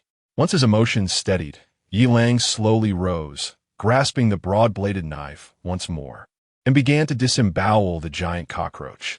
As the blade sliced through, the cockroach's abdomen was laid bare, its innards and white flesh spilling onto the ground. Yi Lang meticulously searched and finally discovered some partially digested fragments of meat and shreds of clothing within the gizzard, remnants of Tang Long. With trembling hands, he carefully extracted these remnants, placing them into a prepared plastic bag. Just as he was about to rise, he noticed something unusual beneath his feet. Upon looking down, he found a chunk of white, fluffy substance from the brain of the giant cockroach, slightly larger than a ping-pong ball. It appeared to have subtle layers and emitted a faint glow. Intrigued, Yi Lang cautiously picked it up and pocketed it. Yaoshi had long since closed the live stream. Curiosity piqued by the warm, smooth object in his hand, he carelessly discarded all the cockroaches and mosquitoes, but could only find similar fluffy substances inside a few larger cockroaches. The rest yielded nothing. Without further thought, he collected these substances and silently left, holding Yaoshi's hand. Upon returning home, Tang Xiaowan saw the plastic bag in Yi Lang's hand and burst into tears, disregarding the bloodstains as she threw herself into his arms. After a lengthy period of comforting from Yi Lang and the other girls, she finally ceased her sobbing. Then, with trembling breaths, Tang Xiaowan took the plastic bag, placed it into a small wooden box, gently closed the lid, and cradled it in her hands, tears once again blurring her vision. Yi Lang gently stroked her head. whispering words of solace. It's all right. Within 3 days, Master will not hold it against us. We must be strong. Master and Spirit hopes for our well-being. Tang Xiaowan nodded heavily, hastily wiping her tears. She then grasped Yilang's hand and headed toward the bathroom, chattering, "Senior brother, let me give you a proper wash. The smell of blood is too strong." Yilang, flustered, waved his hands, insisting, No, I can manage myself. However, Tang Xiaowan remained resolute. "Senior brother, you've done so much for me and my father. What is the harm in washing you?" She added, "Or is it that you don't wish to fulfill the old man's last wish, to let him depart in peace?" With no other choice, Yilang acquiesced, allowing Tang Xiaowan to pull him into the bathroom. As he cast a desperate glance for help, he was met with disdainful looks from the other girls. They thought to themselves, what a scoundrel, taking advantage and then acting innocent. Ultimately, nothing inappropriate transpired. The 7th day of mourning for Master had not yet passed, and he had yet to be properly sent off. A chill crept down Yilang's spine. Even as Tang Xiaowan persisted, armed with determination and eloquent persuasion, Yilang clung to his last shred of rationality and did not consent. He understood Tang Xiaowan's deep desire to repay him for all he had done. Yet, now was not the time. Master's spirit was watching. Moreover, the 99 points of affection he had amassed would be too precious to squander on this moment. Sitting on the coffee table, Yilang examined the cleaned white, fluffy mass, which glimmered faintly under the light, seemingly harboring some mysterious energy. At that moment, Bai Jin approached with a curious expression, plopping down onto Yilang's lap. "Brother, what is this? I see you've been studying it for quite some time." Yilang held her a little tighter, softly explaining, "I extracted this from the head of a cockroach." "Ugh, that's disgusting. Why would you dig it out?" the young girl exclaimed, scrunching her face in distaste. Yilang paid no heed to her expression of revulsion. He playfully brought the object closer to Yaoxi's face, feigning an intention to place it in her mouth, which made her recoil in laughter. Suddenly, Bai Jin froze. She stared intently at the fleshy mass, a peculiar glimmer flashing in her eyes as she murmured, "Brother, this thing seems a bit off." Yilang was taken aback, about to inquire further when, without warning, a flicker of flame erupted from Bai Jin's hand, startling her into a hasty retreat. The flame extinguished instantaneously, leaving Bai Jin pale. Her voice trembling as she said, "Brother, it appears to slightly enhance my mental strength. Just now, my fire-based abilities surged uncontrollably." Yilang furrowed his brow, unwilling to relinquish the peculiar object. He quickly summoned Bai Xiao, whispering, "Annie Xiao, please try holding this flesh piece and see if you notice any reactions." Bai Jin's earlier surge of abilities had already captured the attention of the other girls. Bai Xiao, Xiong Ting, Yao Shi, and Tang Xiaowan all gathered around. Bai Xiao cautiously accepted the fleshy mass, her brow furrowed in concentration. After a moment, a look of surprise crossed her face. This thing seems capable of stimulating abilities, albeit with highly unstable fluctuations. Furthermore, her voice wavered. "It appears to provoke a resonance with my mental strength, causing a sense of confusion in my mind, which is quite uncomfortable." Chapter 66. Has Xiaowan transformed into a cat girl? The conspiracy of the dominators upon hearing the words. Yilang felt a weight in his heart. He took the piece of meat, scrutinizing it carefully, yet found nothing amiss. Moreover, his meager mental power of 0. 1 showed no reaction whatsoever. Yilang then handed it over to Yao Shi, who received the meat, her brow furrowed in concentration. After a brief moment, she spoke softly, "I sense a slight fluctuation in mental energy, although not strong. Additionally, I feel a certain discomfort, as if some lingering essence is drifting in my mind, indescribable in nature." At this moment, Yilang harbored a few suspicions, but had yet to reach a definitive conclusion. Just then, Tang Xiaowan took the meat, and suddenly, she let out a piercing scream, trembling as she discarded the piece. To everyone's astonishment, a pair of fluffy ears began to emerge atop Tang Xiaowan's head. In a state of panic, she touched her head, confusion evident in her eyes. Yilang quickly stepped forward, grasping her hand in an attempt to soothe her emotions. The others exchanged anxious glances, a wave of unease washing over them. Tang Xiao Wan's voice trembled with tears. How could this happen? I feel something is sprouting from my head. Ooh, second senior brother. Am I going to become a monster? Yilang's response was somewhat peculiar. He fought the urge to reach out and touch the cat ears sprouting from Tang Xiao Wan's head, gently reassuring her, do not be afraid. You have merely awakened an extraordinary ability, which is a good thing. Moreover, your physical transformation is not unattractive at all. With teary eyes, Tang Xiao Wan looked uncertainly at Yilang and the four women, her voice barely above a whisper. Really? Indeed, Yilang and the four women replied in unison, their eyes sparkling, leaving Tang Xiao Wan feeling a flutter of anxiety. When she finally took out her phone to capture a selfie in the mirror, she was astonished to discover a pair of adorable cat ears sprouting from her head. These fluffy ears added a touch of vivacity to her already beautiful face. As she glanced further, she exclaimed, second senior brother, how rude. Don't pull. Don't grab my tail. Oh dear. Aunt Bai Xiao, why are you grabbing my tail too? Yao Shi, you are being excessive. No rubbing your face against me. Xiong Ting, did I say anything about you? Bai Jin, do not put it in your mouth. The group erupted into laughter and playful banter, while Tang Xiao Wan, despite her shyness, could hardly conceal her excitement. Meanwhile, within the Wu Yu MCN building, some anticipated changes were unfolding. Wang Tianlai sat at the head of the conference table, his expression dark as he gazed at the attendees in the meeting room. Are you trying to coerce me? Have you forgotten the benefits I have provided? Without me, would you find yourselves in such comfort now? As Wang Tianlai's voice rose with anger, he nearly shouted, your present situation is entirely due to my contributions and efforts. Huh? What have you contributed? Laboring in bed to produce offspring?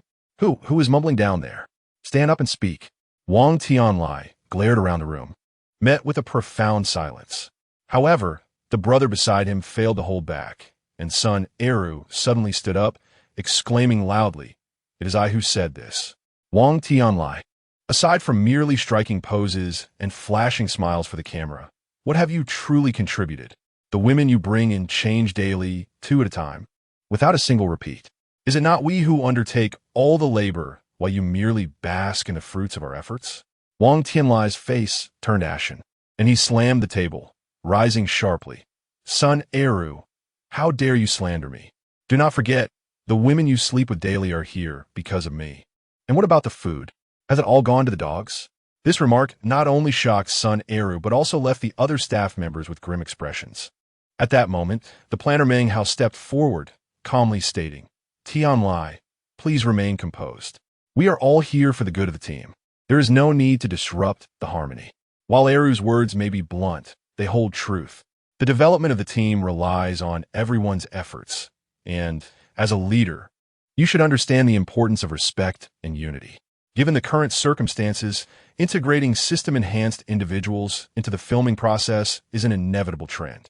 We must innovate and break through rather than engage in internal strife. Your contributions are undeniable, but one person cannot bear the weight alone. Only through collective effort can we achieve greatness. Wang Tianlai took a deep breath, his gaze sweeping over the crowd with a complex expression. His eyes lingered on Zhao Lang for a few seconds before he slowly sat down. Zhao Lang then stood, speaking in a gentle yet assured tone. Brother Tianlai, Meng Hao speaks wisely. We are a team and should support one another. Together, we can achieve greatness and avoid letting fleeting emotions jeopardize our progress. Wang Tianlai regarded this young system-enhanced individual. Though he lacked his own charm and experience in charming women, he possessed formidable arm mutation abilities. Both as hard as iron and capable of effortlessly lifting several hundred pounds. He had once jokingly attacked Zhao Lang with his anomalous fire, only to be easily crushed by a single hand. Zhao Lang smiled, his gaze earnest. Brother Tianlai, your abilities are unparalleled, and my strength is equally acknowledged by all. We each have our strengths, and cooperation will lead us to mutual success. What do you think? Feeling the supportive gazes of Zhao Lang, Meng Hao, and son Eru, Wang Tianlai, though reluctant, ultimately nodded and replied in a softer tone. Very well, I agree. Instantly, the conference room erupted in thunderous applause. Just then, One of the female staff members changed color, suddenly shouting, "Yilang has released a video. He single-handedly slaughtered over a dozen giant cockroaches and countless mutated mosquitoes." The crowd was taken aback, quickly pulling out their phones to check. Moments later, Meng Hao abruptly stood up, stating gravely, "Let us spring into action." Simultaneously, major MCN organizations sprang into action. This time, Yaoshi's video was extraordinarily popular, surpassing all previous videos, with views skyrocketing to over 100 million almost instantly. The content was simply too shocking. Yilang appeared almost superhuman, wielding a knife to take down dozens of giant cockroaches and countless mutated mosquitoes all by himself. The most exaggerated instances include one where a formidable giant cockroach was sent flying by a direct strike from a mountain-clinging technique. Another remarkable occurrence involved a mutated mosquito whose proboscis could not penetrate Yilang's skin. He is hardly human. Rather, he resembles a humanoid killing machine. Thus, despite the manipulation of comments beneath the video by certain individuals, they dared not belittle Yilang. Instead, they resorted to elevating their own favored streamer. In a clear and sunny tone, one commenter remarked, "Yilang's strength is indeed astonishing, but the combined prowess of our two brothers is not to be underestimated. Just look at their records. Wang Tianlai Zhaolang." Another chimed in, "Our brother Zhaolang, like Yilang, is also an ability user from the same system. The disparity in their strength is negligible. Witness Zhao Lang's mutated arm, which crushed the giant cockroach in a single punch, an equally breathtaking sight." Zhao Lang. Meanwhile, Lin Jinyi from OSTT has found a fellow ability user named Liang Yin, whose nails can transform into razor-sharp bone claws. The supporters of these two have flooded the comments with slogans such as "No empty words from June" and "A gentleman's promise," creating a resounding wave of enthusiasm. Conversely, Lin Feng from Huaxing has teamed up with an individual named Wu Dan, whose legs can morph into blades. The duo has garnered an enormous fan base, with slogans like "Phoenix dances in the heavens" and "The sword of a sincere heart" dominating the comment section. Various MCN organizations have seized the opportunity to promote themselves, leading to a continuous rise in the heat of the comments. However, it is noteworthy that they all cautiously sidestep any direct disparagement of Yilang. Instead, they emphasize the unique advantages of their respective streamers, striving to carve out a niche amidst fierce competition. At this moment, Yilang is comforting the tearful Xiong Ting. Chapter 67. Helping Xiong Ting awaken her abilities. "Sisters, we must form a team. Woe is me. You all possess extraordinary powers, yet I am left devoid of any. You are so biased. I have entrusted everything to you, even my heart, and yet you treat me this way. Alas, you wicked villain, I shall no longer heed you." At this moment, Xiong Ting wept sorrowfully, her tears cascading like rain. Yilang quickly embraced her, softly comforting, "Sister-in-law, please do not cry. Every individual has the potential to awaken their abilities. It is merely a matter of time. Moreover, this is beyond my control." Upon hearing these words, Xiong Ting's cries intensified. "You are deceiving me. Aunt Bai Xiao and Sister Xiao Jin both informed me that they acquired their powers because of you. You are indeed biased. It is my fault for having scolded you previously. Woe is me. I have already apologized, yet. Yilang found himself both amused and exasperated. Finally understanding Xiong Ting's misunderstanding, he gently whispered a few words into her ear, and in an instant, her sobs ceased, replaced by a look of disbelief directed at him. The next moment, her cheeks flushed crimson, and she murmured, "Really? Must it be so many times? Wouldn't tea that lead to immediate demise? Yelang shuruk. That is the answer. I have told you. Whether you can endure it lies in your hands. You cannot blame me for being biased." Xiong Ting bit her lip, her eyes a mixture of yearning and fear. Yet ultimately, she nodded, taking a deep breath as if she had resolved to make a decision. "Tonight, do not treat me as human. I will ensure the task is completed." In truth, Xiong Ting was a remarkably strong-willed girl. Though her demeanor was soft and somewhat naive, her inner strength was unwavering. Since losing their parents in childhood, she and her sister, Xiong Yuan, had relied on each other. The hardships and sorrows they endured were known only to themselves. Xiong always sought to embody the role of the strong elder sister, silently shouldering all burdens. Yet, time and again, it was Xiong who stepped forward to protect her, leaving her feeling both warm and helpless. She yearned for strength, not only for her own protection, but also to safeguard her sister. Naturally, she desired to possess what others had. This was not mere vanity, but a longing for equality. This shared belief was the bond of two children who had lost their parents, relying on one another for 20 years. Thus, the previous night, Xiong fought against Yi Lang with immense courage and determination. She would not concede. Even in the face of pain, she would grit her teeth and persevere. Unfortunately, the disparity in their strengths was too great, and gradually, she was mercilessly overwhelmed, unable to defend herself. In the end, she swayed like a delicate flower in a tempest, at the mercy of the storm. Fortunately, the objective was achieved. Wen Baishao entered with a pained expression to tend to her wounds. Xiong proudly raised her ice crystal-covered right hand towards this understanding elder sister. Then, she succumbed to unconsciousness. Meanwhile, Yi Lang gazed at the affection status prompt for Xiong with a hint of regret. After toiling through the night, the affection level remained at 99, much like Tang Xiaowan, who also required a particular opportunity to elevate her feelings.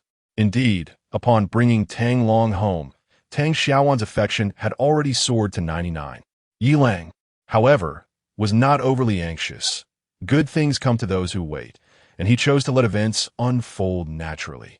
As he perused the system notifications in his mind, he discovered numerous alerts regarding exquisite culinary delights, predominantly hot pot, barbecued meat, grilled fish, and skewered treats. This was understandable, as these dishes were ideal for the two sisters to share and were quite affordable.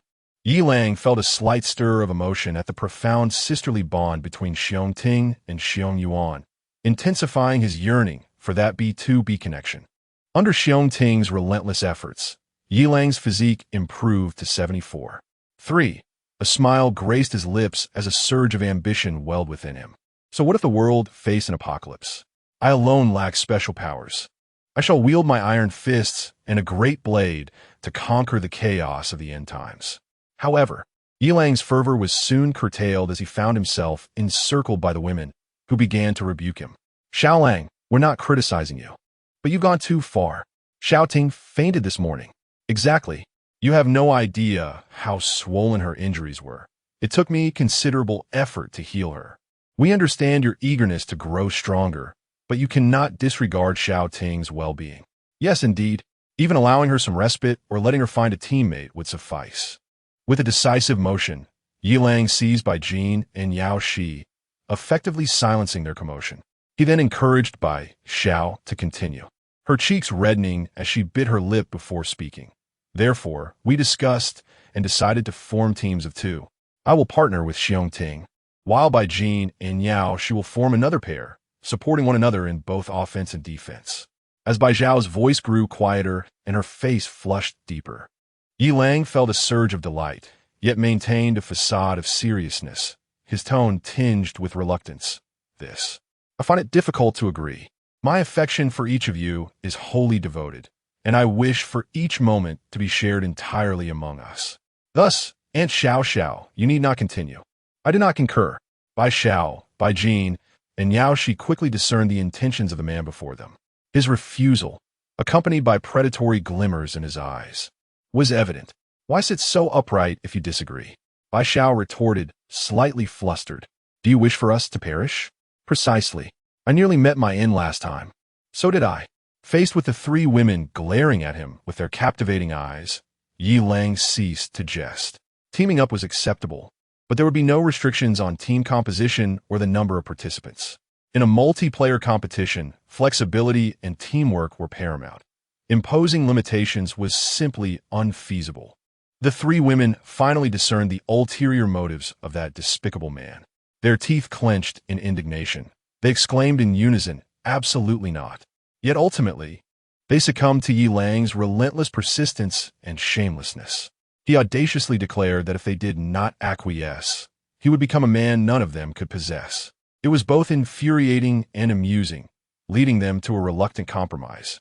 What other choice did they have? After all, the pinnacle of success and culinary delights depended on this rogue. While the three women were engaged in negotiations with Yi Lang, Tang Xiaoan quietly observed from the sidelines, her eyes reflecting a complex mix of emotions. She longed to voice her thoughts, questioning her own exclusion as they formed pairs, but ultimately could not muster the courage to speak, remaining silently bystander, her heart a tumult of feelings. What was wrong with her second senior brother? Did he truly intend to wait until the old man's seventh day? This was the apocalypse. Merely surviving until tomorrow was a challenge, let alone adhering to such conventions. That wretched second senior brother was insufferable. However, no one anticipated the sudden turn of events. With the release of a notification video from that elderly figure, the sky above Longwood seemed to collapse. Chapter 68. The 10th Day of Doom. The sky has fallen during lunch.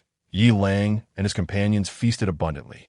The aroma of braised pork wafted through the air, while the fruit salad offered a refreshing contrast. Last night, Xiong Ting had taken the initiative, at the request of several women, to order a variety of light and refreshing vegetables, fruits, and beverages, reasoning that the monotony of daily indulgence in rich foods warranted a change of palate. The sirloin steak was tender and juicy, accompanied by tangy and appetizing shredded potatoes. The Buddha jumps over the wall soup was richly flavored, and the caramelized cherry tomatoes melted in the mouth. For the main course, the women opted for crossbridge rice noodles, while Yi Lang chose Yangzhou fried rice. After the meal, the women sipped on rosemary-infused sparkling water, scrolling through Dolong while watching Yi Lang, clad only in a pair of shorts, perspiring profusely in the gym. That blissful moment felt reminiscent of time before the end of days. Yet, even in those pre-apocalyptic days, they had never had the privilege of such close proximity to a man with an 8-pack. If the urge struck, they could even indulge in a fleeting touch. They exchanged knowing glances, their lips curving into subtle smiles, each secretly grateful to be in the company of a man who afforded them such exquisite pleasures and culinary delights. However, their joy was short-lived. In the next instant, urgent alerts erupted simultaneously on their phones, the screens shrouded in blinding red. The alarm shattered the tranquility, and the expressions on the women's faces shifted dramatically. Yi Lang swiftly halted his movements, leaning closer to the phone screen. Suddenly, a Dolong video popped up, featuring an elder figure that every citizen of the Dragon Kingdom would recognize. With hair graying and a kindly visage, the elder smiled, yet his eyes betrayed a profound concern. His voice, steady yet laden with an undeniable urgency, resonated. Children, today marks the 10th day of the Crimson Sun's ascent. I understand better than anyone the anxiety that has gripped you as you awaited rescue within the confines of your homes. As a guardian figure, I can only extend my apologies through this microphone. Our military, police, and security forces have been entirely focused on the coastline these past 10 days. The creatures that have emerged from the sea are far more terrifying than anything depicted in science fiction. Even nuclear weapons have proven ineffective against them. We have suffered a devastating defeat. Firstly, I urge you to adhere to this critical rule. Keep a safe distance from all coastlines, even from the estuaries of inland rivers. The sea harbors countless monsters, which, while palatable before their mutation, now pose an unknown terror. 4 days ago, satellites detected a mobile island floating in Jiaozhou Bay. Only upon closer inspection did reconnaissance aircraft discover it to be the back of a colossal beast. 3 days ago, an even larger giant octopus was sighted. The coastal region has now become a no-go zone for 300 kilometers, and many cities have seen our compatriots go missing. Now, I wish to impart crucial information for survival in these apocalyptic times, a final gift from the authorities. Regarding sustenance, insects with hard exoskeletons, or elytra, such as cockroaches, locusts, longhorn beetles, and ladybugs, contain a pure white flesh rich in fat and protein, which is safe for consumption. As for water sources, the seemingly fearsome tumors on vines yield a non-toxic juice when cut, which can be rendered drinkable through simple filtration. What other aggressive mutated plants exist, such as cacti that launch blades or carnivorous Venus flytraps, their roots or stems storing precious water? These are data obtained at the cost of the children's lives in the courtyard. Next, we delve into the subject of extraordinary abilities. I believe many children are already aware of, if not awakened to, their latent powers, albeit lacking a comprehensive understanding of how these abilities manifest, function, and evolve. Another group of children in the courtyard has categorized these individuals with extraordinary powers into three broad types: systemic abilities, natural abilities, and a rare few with unique powers. These abilities may prove crucial for survival in the impending apocalypse. To awaken and enhance these powers, besides experiencing intense emotional fluctuations, one may also consume certain luminescent, gelatinous masses found in the brains of mutated creatures.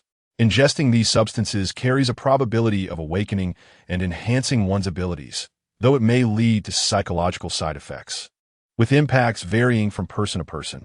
Grandfather, I apologize. I have not yet discerned how to mitigate these side effects. Basic electricity and the internet are now beyond our control, as if shrouded by a mysterious force intervening. As for the cause of the apocalypse, forgive me, but I cannot elaborate further on this matter. In summary, we were wrong. Grandfather, I am truly sorry. However, one thing must be said. The red sun may soon set. But what shall rise in its stead? An endless night? Acid rain? Or something even more dreadful? Just yesterday, young Zhang in the courtyard suddenly claimed to have heard voices in the night sky, foretelling the imminent conclusion of the red sun's novice phase. As if a mysterious force were issuing a warning that the end of the red sun is merely the beginning and the true apocalypse is fast approaching. This is not superstition. It is a portent we cannot afford to ignore. My heart is heavy with regret, sorrow, and guilt, watching everyone suffer, my heart bleeding. Grandfather, I'm sorry. I'm sorry for those elderly souls who perished in the air raid shelters, and for the children who could not wait for rescue. But please remember, our ancestors survived ancient floods, plagues, and famines, not through concrete and steel, but through an indomitable spirit etched into their very bones. Furthermore, I have grown old and perhaps a bit verbose. Please do not trust any shelters or rescue teams claiming to be affiliated with the government. They are false. I can assure you that all our armed forces have ventured onto the true battlefield. Therefore, children, you must rely on yourselves, unite, and support one another to find a glimmer of hope in this desolate world. I believe our people possess an unwavering spirit. No matter the hardships, do not abandon hope. Survive and witness the sun of tomorrow for us. Cough, cough, boom. The elderly man's persistent cough gradually weakened. His hands fell limply, and finally, he collapsed to the ground. Along with him fell the hopes and beliefs of countless citizens of Longhua. At this moment, Yilang's expression darkened like murky waters. Although he had anticipated this moment, when it finally arrived, an overwhelming wave of sorrow and helplessness surged within him. This was the government, the last bastion of reliance and hope for countless citizens. Some struggled desperately in the face of doom, while others grit their teeth, searching for a glimmer of hope amidst the ruins. There are those who quietly uphold their beliefs, awaiting the dawn's light. They all share a common hope and faith, the anticipation of rescue and reconstruction by the authorities. Yet now all of this has become mere illusions. Observing the anxiety and helplessness in the eyes of the women around him, Yilang took a deep breath, a flicker of resolve crossing his gaze. He understood that from this moment on, he had become their sole pillar of support. He must be strong, no matter how arduous the path ahead. He must lead them to survive in this apocalyptic world. Bai Xiao, Bai Jin, Yao Shi, Xiong Ting, and Tang Xiaowan clung tightly to him, grasping his clothing as if it were the last lifeline. However, alas, I have but a single pair of shorts. Please do not tug at me. Bai Jin, you mischievous girl, don't pull down. Xiong Ting, I didn't say anything about you, did I? In contrast to Yi Lang's situation, where there exists a semblance of support and a final lifeline, in other corners of the debris, many have already lost the last shred of hope for survival. In a live streaming room, a young man smiled at the camera, saying, "Hello everyone, my name is Li Mingda, learning from the boldest young Dayton across the internet. This is my first and last live broadcast." Chapter 69, the spread of despair, and the crisis of his sister-in-law as Lee Mingda pivoted the camera. Viewers in a live stream were astonished to discover that he stood perilously on the edge of the balcony, beneath him a chasm of unfathomable green. Behind the scenes, a concerned voice urged, "Brother, do not act impulsively." HUA chimed in, "I remember you, my friend. Your reaction is astonishingly swift. Please step back. I shall join you shortly." User 5975469666 pleaded, "Do not do this, my brother. How can I continue if you go through with it?" The brash jester replied, "Aha, I knew you were not your brother." Li Mingda gazed at the scrolling comments on the screen, his expression unwavering. "My girlfriend perished due to a mutated mosquito bite. She sacrificed herself to save me. Previously, I lacked the courage to follow her, always clinging to the hope of rescue from the authorities. At that time, as a privileged heir, I believed I could have any woman I desired. But now, everything has come to an end. Today I, Li Mingda, choose to bid farewell to this world in such a manner. I hope my departure awakens others to cherish those who are present. Farewell to this world that was once filled with hope, but has ultimately descended into despair." Taking a deep breath, Li Mingda produced a knife and drew a deep incision into his palm. Instantly, blood trickled through his fingers. In the next moment, a swarm of mosquitoes surged forth like a dark mist, and the live stream plunged into darkness. Behind the scenes, the concerned voice urged again, "HUA, please don't be rash like the main character." HUA responded, "Thank you, my brother, but it is too late. This damned apocalypse is upon us." The voice continued to call out, "HUA, are you still there? If so, please respond." In the live stream of Little Bear Gummies 3, a voluptuous girl with exquisite features gazed at the screen with despair. "You filthy lot, disgusting creatures. All you do is demand that I expose myself day after day. If you crave something, go find your mothers. I have longed to curse you lecherous swine. It feels liberating." Though her words were fierce, tears streamed down her cheeks. With a swift motion, she tore off her snug bra, displaying no hint of shame. "Though I detest you, I am not devoid of sentiment. I am grateful to all you brothers for your company these past days. Now that you have seen me, it is time for me to depart. I hope my mother has not wandered too far."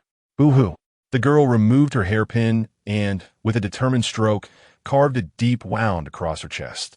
In the next instant, a deafening buzz filled the air as countless mutated mosquitoes poured through the open window, converging upon her. In her final moments, tears streaming, she shouted towards the screen, wishing all you brothers peace and joy. The once pitch-black live stream was eerily silent, save for the ominous drone resonating through the void. Moments later, some familiar faces began to flood the chat with messages. "I love gummy bears. Thank you, Tang Tang.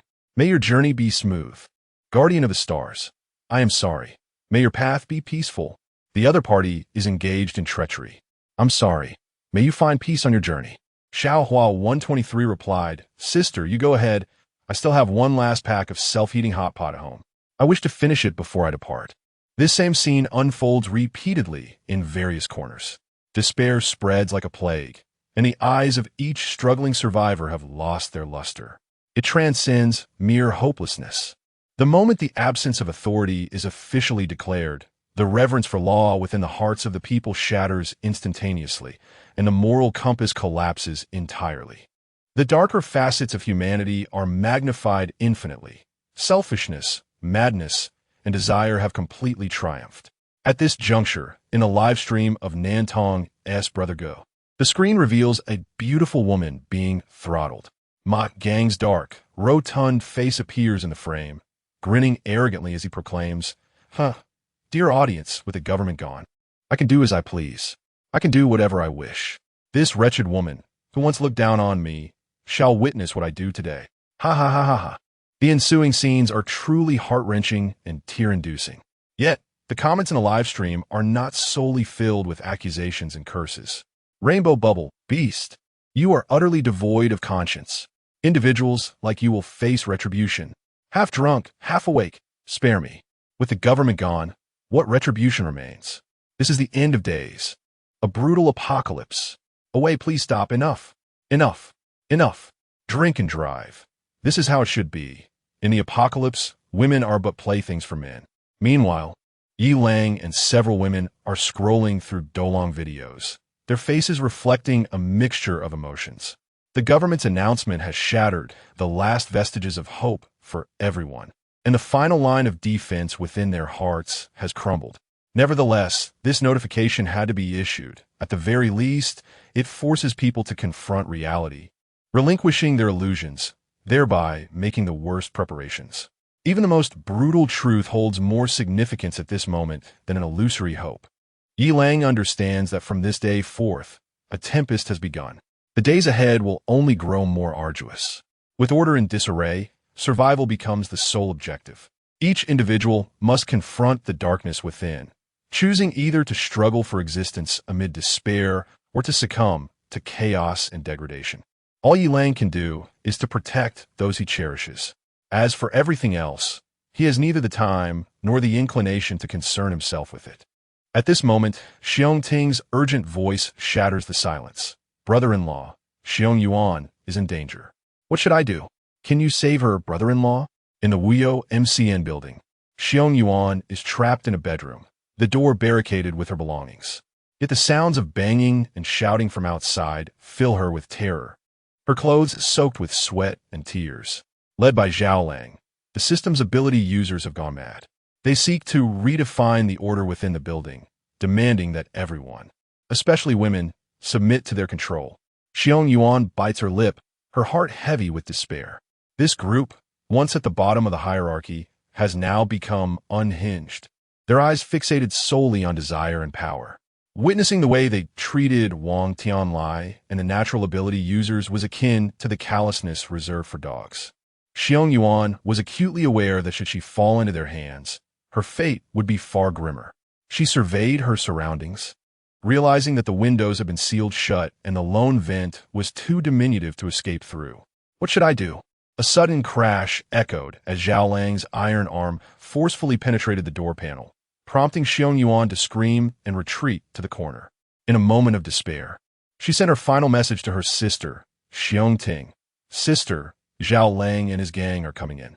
I will never allow those brutes to succeed. In my next life, I shall be the elder sister and protect myself. With trembling hands, she concealed her phone within her bosom, her gaze flickering with a resolute determination. Zhao Lang's arm continued to tear at the door, splintering with scattering about. Beside Xiong Yuan, two kitchen knives levitated, one pointed menacingly at the door, and the other poised against her own throat. At last, Zhao Lang's arm breached the final barrier, and the door collapsed with a resounding crash. His grotesque visage appeared in the doorway, eyes ablaze with fervor. Just as Xiong Yuan was about to unleash her powers, an ear-piercing video call interrupted. Glancing at the screen, she saw it was her sister. With Zhao Lang's entrance mere moments away, there was still time for self-destruction. She answered the call. In the next instant, Yi Lang's face filled the screen. With a calm demeanor, he instructed, hand the phone to Zhao Lang. Chapter 70. The clever Zhao Lang at this moment. Zhao Lang was filled with excitement, his eyes gleaming with fervent intensity. He had long set his sights on Xiong Yuan, a woman of exquisite beauty and remarkable physique, who also happened to be a lesbian. For him, she was the epitome of the perfect prey.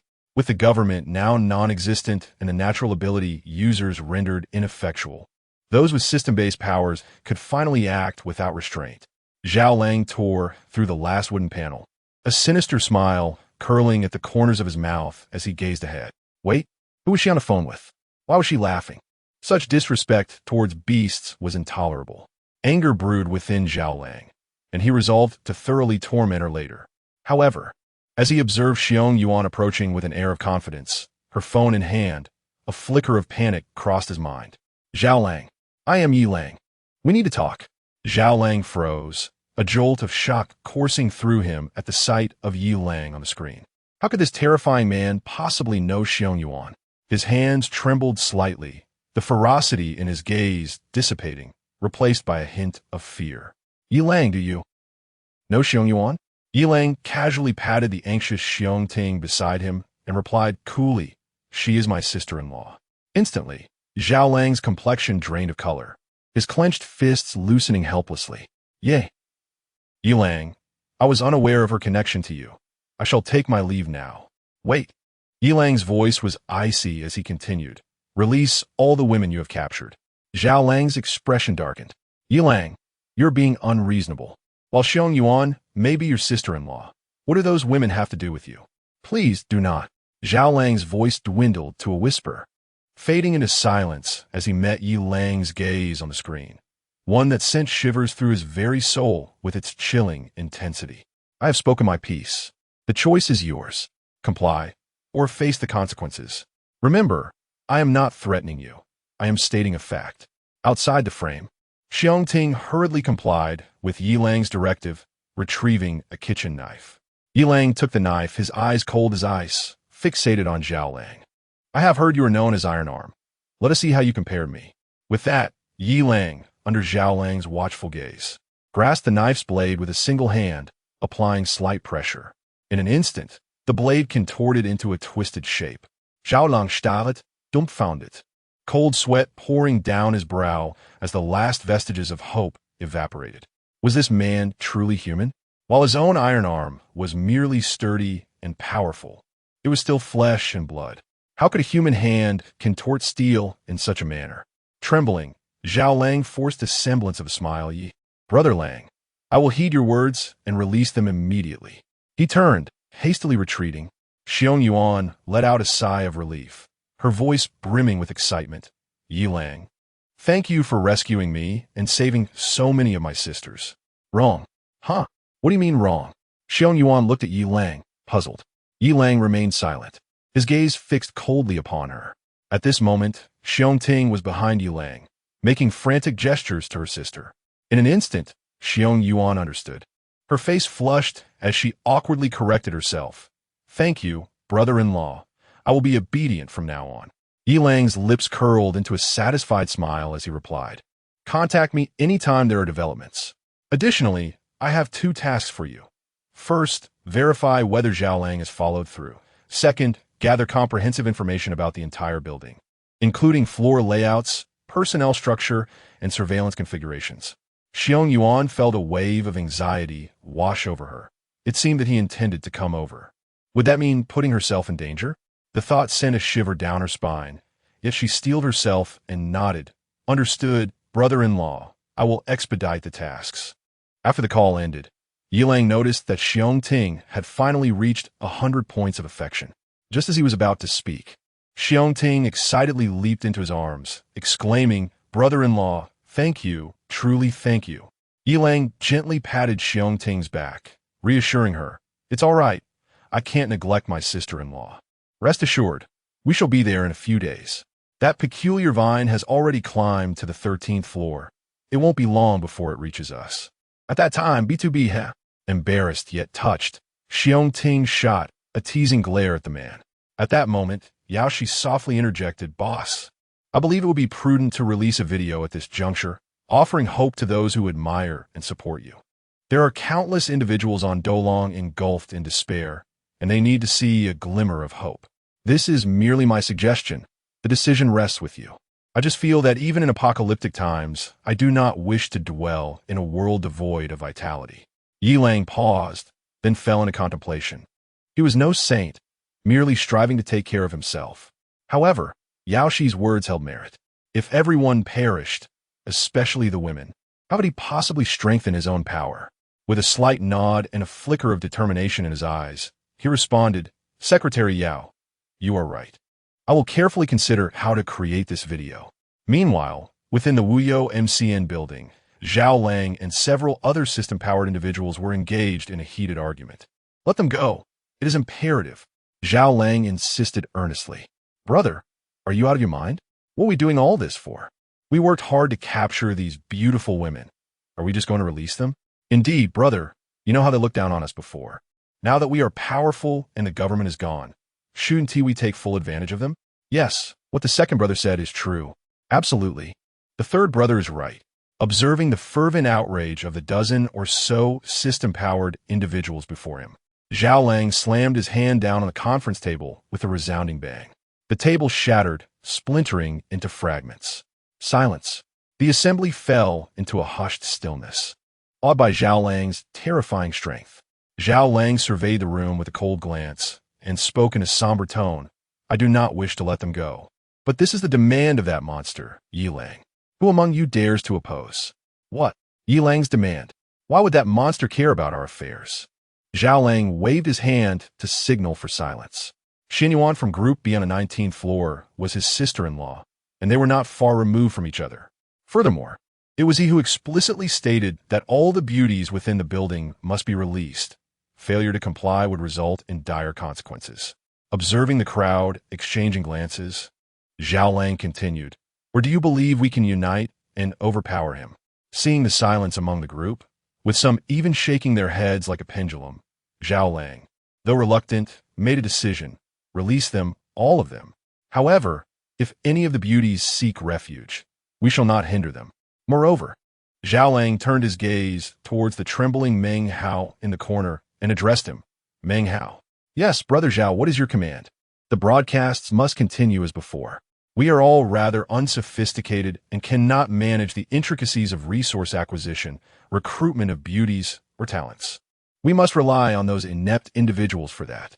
After releasing these female streamers, you are responsible for soothing their emotions and ensuring they commence their broadcasts promptly. Every planning group in this building will heed your unified command. You must guarantee the quality of the broadcasts. Meng Hao nodded hastily, though his expression betrayed his unease. What about the male streamers? Zhao Lang snorted coldly. We shall eliminate a few. The rest will only suffer superficial wounds. Hurry and have them apply makeup to continue broadcasting. Should they disobey, we shall not hesitate to eliminate more. Understood. I will make the arrangements at once. As he watched Meng Hao depart, Zhao Lang fell into deep contemplation. Although he feared Yi Lang, he saw no necessity to go to such lengths. His aim was to align himself with Yi Lang and acknowledge him as the leader. From Yi Lang's words, it seemed he would be arriving in a few days. What would become of his own people then? Additionally, he had incurred the displeasure of Yi Lang's sister-in-law. Thus, Zhao Lang sought to undertake these actions as leverage in his allegiance to Yi Lang.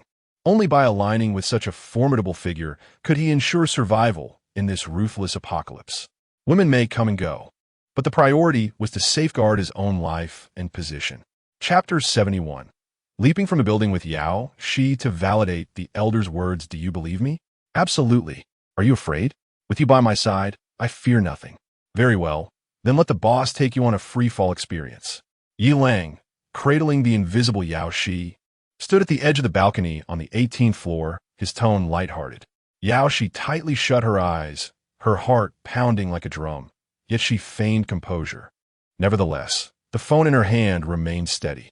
At that moment, the live stream's comments cascaded like rain. Xiaohua 123. Please, my husband, are you really going to jump? Ji Kun. If you give up, then so should I. Chao Yang. My dear, this cannot be true. You're joking, right? Rabbit ear girl. Please, don't scare me. If I can hold on, why would you give up? A small round. No, my husband don't. Bad control. Please don't. Mina. No, my husband. Mier, don't. Seeing the flood of comments, Yi Lang's expression darkened, his lips twitching slightly. Who told you I was about to jump? Although, I am indeed going to jump, but it's not what you all think. This height is trivial, and with the green tide below being 2 or 3 meters high, I won't be harmed. The viewers in the live stream collectively exhaled in relief. A small round. You scared me. I thought you wanted to end it all. Rabbit ear girl. So that's how it is. Please be careful. Rabbit girl Xiao Chunan. Brother Lang, you are truly mischievous. Look at how frightened our rabbit girl is. Production teams, Iron Crutchley. Wait, Brother Lang just said he's still jumping. Wang Zai. No way, how can you not get hurt? Please don't. Yi Lang paid no heed to the comments. At that moment, he embraced Yao Shi and leaped off the edge. The wind howled as Yao Shi bit her lip, her heartbeat quickening. Yet Yi Lang laughed with ease. The wind brushing against his face was invigorating. They plummeted swiftly, and Yi Lang adjusted his posture. In a mere 3.5 seconds, they pierced through the green tide and landed heavily on the soft grass. The impact created a large crater in the ground, scattering blades of grass everywhere. Yao Shi opened her eyes, realizing she was unscathed, and immediately gazed at Yi Lang with admiration. Yi Lang set Yao Shi down, rubbing his slightly sore legs. and spoke casually. See, I told you it was fine. With my physique and a 2 or 3 meter cushion, I can hardly be injured. The viewers in the live stream were left bewildered. Is this even human? This must be a monster in human guise. Yilang, however, had no time to ponder the thoughts of the online audience. They seemed to be surrounded by a verdant ocean, green waves undulating around them, as if they had entered another realm. Yilang surveyed his surroundings, noticing that the once inconspicuous weeds now towered like small trees. Moreover, they appeared almost sentient, slowly moving closer to the two, their leaves brushing together, producing a rustling sound. Not only that, but the flattened grass quickly stood upright, regaining its former state. Yilang decided to focus on a particular direction. In his grasp, the massive ring-handled saber danced with a fierce vigor, its blade gleaming like silk as it severed the encroaching weeds before him. The vegetation fell away, revealing a narrow path. Before long, Yilang located one of his targets, the Venus flytrap. Previously measuring a mere 10 to several dozen centimeters, it now towered at an astonishing 5 meters. The leaves of the flytrap, resembling gaping jaws, unfurled to reveal razor-sharp serrations, seemingly capable of devouring all in their path. As Yilang approached, the flytrap sensed a threat, its leaves quivering slightly, the serrations glinting ominously. Undeterred, Yilang tightened his grip on the saber and advanced boldly. In an instant, the flytrap launched a sudden assault, its enormous maw snapping towards him. Yilang's eyes narrowed, his agile form sidestepping the attack, the saber slicing precisely into the gap between the leaves. A deep gash marred the thick foliage, juices splattering forth. The wounded leaf immediately folded shut and retreated, while 2 others quickly moved to replace it, attempting to ensnare Yilang once more. With a cold smile, Yilang danced deftly, the saber flashing like lightning, inflicting further damage on the new leaves. The flytrap emitted a low, ominous growl, its leaves quivering violently, juices spilling everywhere. Just as Yilang prepared to close in, the serrations on the flytrap's leaves suddenly shot towards him. Yilang's gaze sharpened, and he swiftly crouched, sweeping his saber to deflect the incoming blades.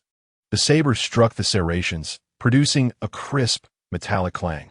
Following this assault, the flytrap appeared noticeably weakened, its leaves dulled in color, and its attacks became sluggish. Seizing the opportunity, Yilang leaped swiftly, bringing his saber down upon the flytrap's main stalk, embedding the blade deep within. The creature let out a piercing shriek, and Yilang followed with another strike, severing it at the base. The flytrap collapsed with a thunderous crash, its leaves drooping lifelessly. Yilang gestured for Yao Shi to approach. She hurried forward, astonished by the fallen giant. Yilang lifted the broken stalk of the flytrap towards the camera, revealing a clear liquid trickling from the cut surface. After consulting the system regarding whether his enhanced physique could withstand ordinary toxins, he received an affirmative response. Under the watchful eyes of viewers in the live stream, he unhesitatingly consumed the transparent liquid. Ignoring the exclamations and praises in the chat, Yilang stated, "The liquid from a mutated stock of the flytrap is non-toxic and drinkable, with a hint of sweetness. As for its strength, it isn't particularly formidable. With the right tools and protective gear, I could easily handle it, even against 2 magical claws like the ones I defeated." With that, Yilang disregarded the audience's reactions and pressed onward toward his next objective. Soon, he arrived at a dense thicket of towering thorns. The thorns, as unyielding as iron spikes, intertwined with one another, reflecting a cold light under the crimson sun. Sensing Yilang's approach, the thicket trembled slightly, and suddenly, countless spines shot forth like a torrential downpour. Yilang's gaze remained resolute as he swung his saber with the force of the wind, deflecting the onslaught of spines. He advanced steadily, the thicket continuing to launch its projectiles, though their force began to wane. Yilang continued to wield his large blade with an impenetrable precision, effortlessly striking down the dagger-like thorns. After a relentless barrage of 5 strikes, the thorny bramble finally ceased its assault, its branches drooping in exhaustion. Taking a deep breath, Yilang swiftly approached the heart of the bramble, deftly severing its main trunk, which fell in response. Noticing the broken stem lacked a discernible water source. He swung his blade vigorously along the roots and ultimately discovered a faint trickle seeping forth. Cautiously collecting it, he took a sip and found it equally sweet. Addressing the camera, Yilang remarked, "The roots of the thorny bramble also possess a drinkable water source, though less abundant than that of the Venus flytrap. It suffices for a family of 3 for a day." He then picked up a sharp thorn and pressed it against his palm, continuing, "The bramble's offensive power is slightly stronger, yet its methods of attack are rather singular. By mastering the rhythm, evading concentrated strikes, and utilizing protective gear, a lone ability user can manage it." Yilang paid no heed to the barrage of comments like heroic brother. "So moving. I want to bear your child." Instead, he quietly rose and pressed on. This time, they headed towards the residential building, now poised to confront the most despairing of mutated plants, the sinister vines. Chapter 72, Brother Lang. "We're determined to end you," as Yilang stood beneath the towering edifice, gazing upward, even with his mental preparations firmly in place. He could not suppress a sharp intake of breath. The entire building was enshrouded in a cacophony of thick, intertwined vines, resembling a verdant fortress. The awe-inspiring sight, viewed from below, was far more profound than any glimpse through a window. The eerie tendrils coiled like a colossal serpent, revealing glimpses of shattered glass and contorted rebar within the crevices. Such a fantastical scene, typically confined to the realms of science fiction, was astonishingly tangible in reality. Yilang tightened his grip on the knife in his hand. However, recalling the burgeoning rapport he had cultivated with by Yu and her companions the previous night, and the prospect of rapidly enhancing his strength, he inhaled deeply, a flicker of resolve igniting in his gaze. Yilang advanced cautiously, addressing the writhing vines with a brief, mocking exclamation. The peculiar tendril, evidently incensed by this sudden provocation, writhed violently, countless vines lunging toward him like serpentine appendages, saturating the air with the scent of vegetation. Yilang swiftly retreated, positioning his blade across his chest, meticulously observing the trajectory of the tendril's assault. He seized the opportune moment, his blade expertly slicing through the tender segments of the vine, which promptly fractured, releasing a spray of sap. Thankfully, the vines proved less resilient than he had anticipated. A sense of calm washed over him as he continued to sever the encroaching tendrils, each strike precise and unerring. However, as he continued, Yilang discerned an unsettling pattern. The vines seemed inexhaustible in their assault. Upon closer inspection, he realized that the severed ends were rapidly healing, regenerating at a remarkable pace. Furrowing his brow, he recognized that brute strength alone would not suffice to vanquish the enigmatic vines. He needed to locate the core to eradicate the menace once and for all. Yet, with so many vines entwined, how could he discern which was the heart of this grotesque entity? In the throes of frustration, Yilang suddenly caught sight of a massive tumor nestled among the vines, its surface shimmering with an eerie blue luminescence. This growth was evidently far larger than those adorning the tendrils. A thought struck him. Perhaps this tumor, or the stem beneath it, was the core of the vine. Drawing a deep breath, he brandished his large blade, rushing toward the hauntingly blue tumor.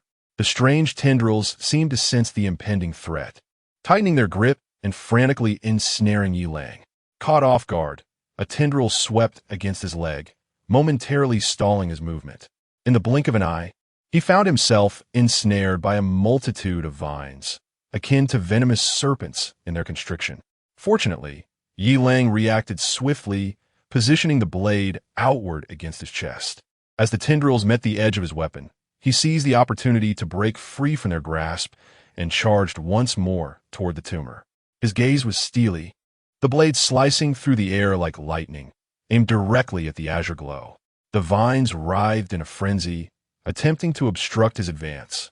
Yet Yilang's determination remained unyielding. At last, the blade connected, and the blue tumor erupted with a sudden ferocity. Instead of the anticipated venom, a slightly greenish, translucent liquid burst forth. As the liquid cascaded down, the vine seemed to pause momentarily before thrashing even more violently, the tendrils akin to an enraged serpent, lunging furiously at Yilang. Yi Lang continued to wield his great blade, his robust physique of over 70 years, augmented by enhanced limbs, allowing him to maneuver adeptly amidst the relentless onslaught of the vines. With each precise strike of his sword, the tendrils would shatter in response. He soon discerned that once the massive tumor was breached, the growth of the vines markedly slowed, and the ruptured sections no longer healed rapidly. Seizing the opportunity, Yi Lang hastened his assault, his blade weaving a tapestry of light as the tendrils disintegrated in droves. Upon noticing the emergence of a thick, dark green stem where the tumor had been, he did not hesitate to deliver a decisive blow. Viscous green liquid gushed forth, causing the vines to wilt instantaneously. With a few more strikes, the tendrils completely lost their mobility. Panting, Yi Lang surveyed his surroundings. The vines had ceased their writhing, and he finally breathed a sigh of relief. Yet, this was merely one plant, and gazing upon the endless jungle of vines encircling the building, a sense of helplessness welled up within him. He addressed the livestream audience, stating, "As you can see, the attack power of these eerie vines is indeed formidable. Even I must tread carefully.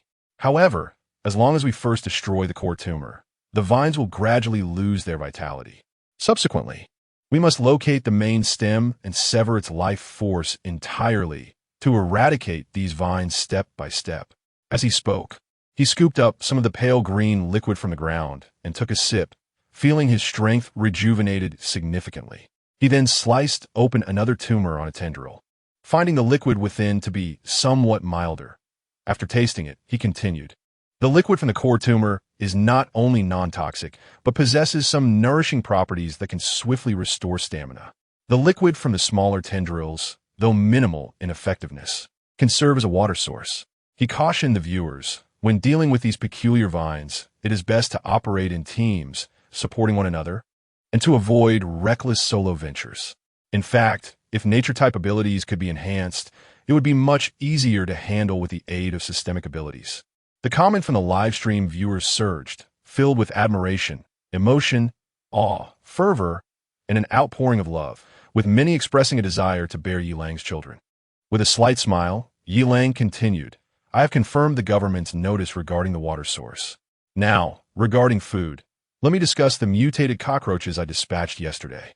To be frank, these mutated cockroaches are quite formidable, particularly their exceptionally hard shells and spines. However, their abdomens and joints are relatively vulnerable. Despite their increased ferocity and the presence of sharp barbs, their habits remain largely unchanged from before the apocalypse. Their vision and hearing are poor, relying primarily on touch and smell for navigation.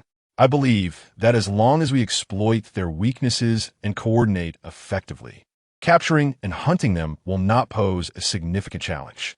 As for the texture of cockroach meat, I have not tasted it, but I can attest to the abundance of white flesh within their bodies, as well as the fluorescent, fibrous substance in their brains."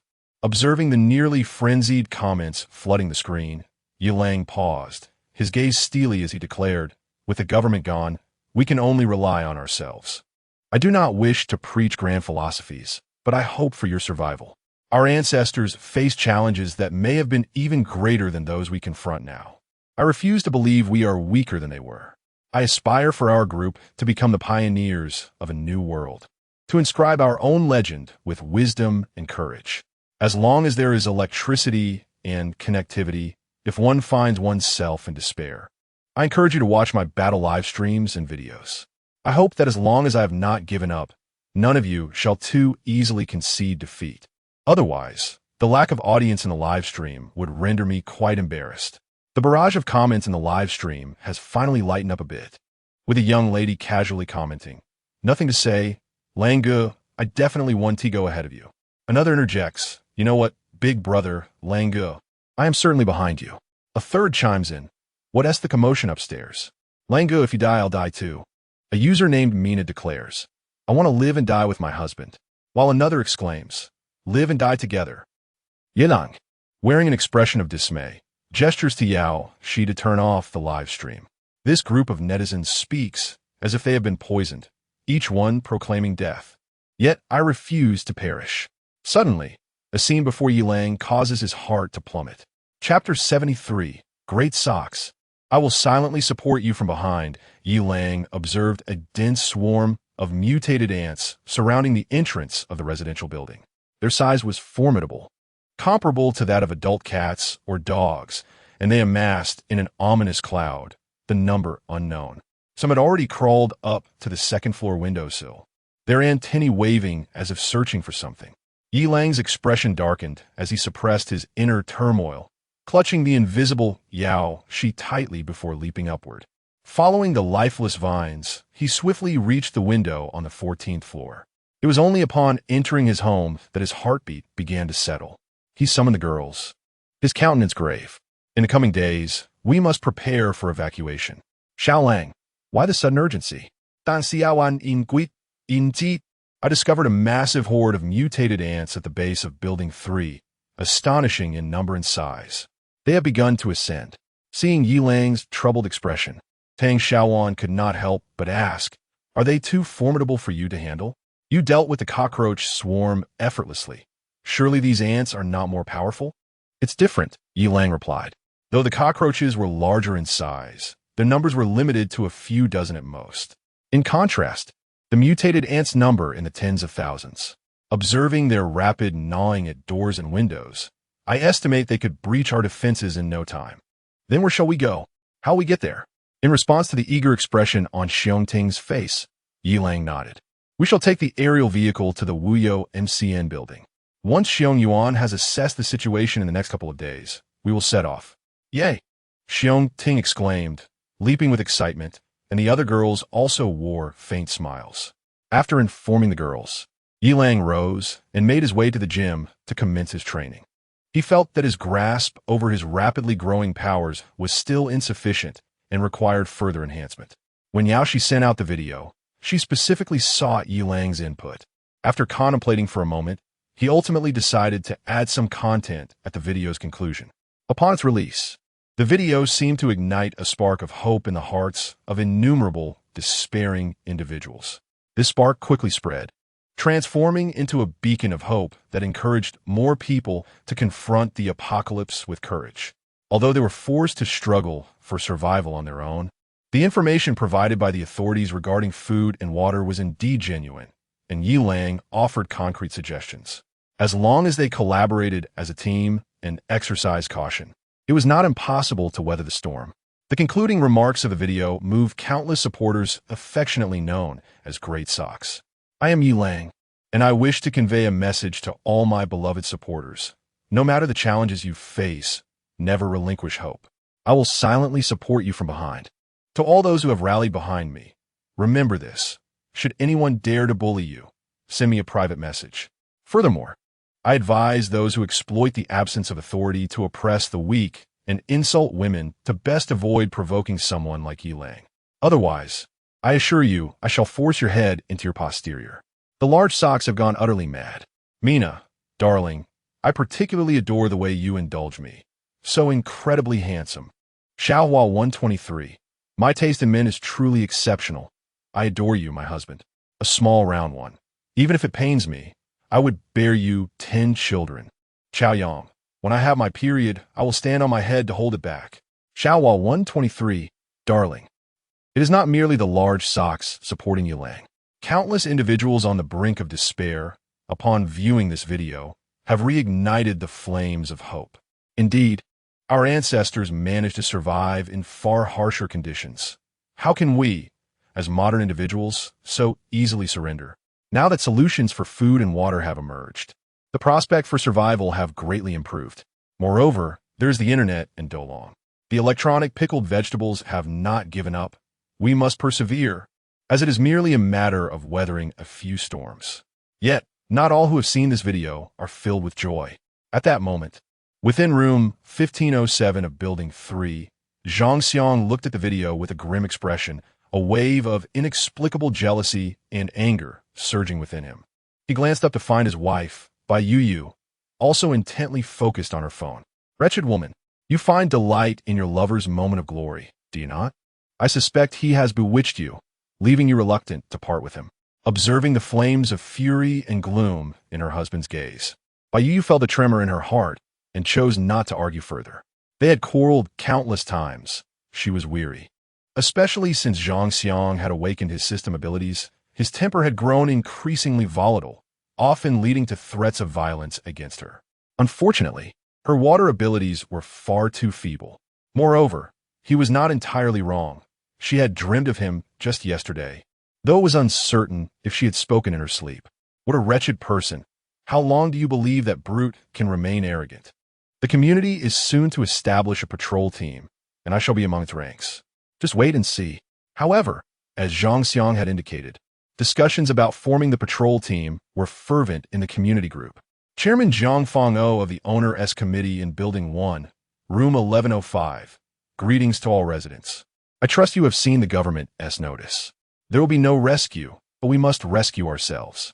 The Owner-S Committee, after careful consideration, has decided to form a patrol team. This will not only safeguard our safety, but also allow us to hunt mutated creatures for food and water. Zhang Xiang in Room 1507 of Building 3. I support this decision. I am a system ability user. I wish to join. Li Mingshan in Room 1104 of Building 1. How will the acquired food and water be distributed? And what cost must we bear to accept your provisions?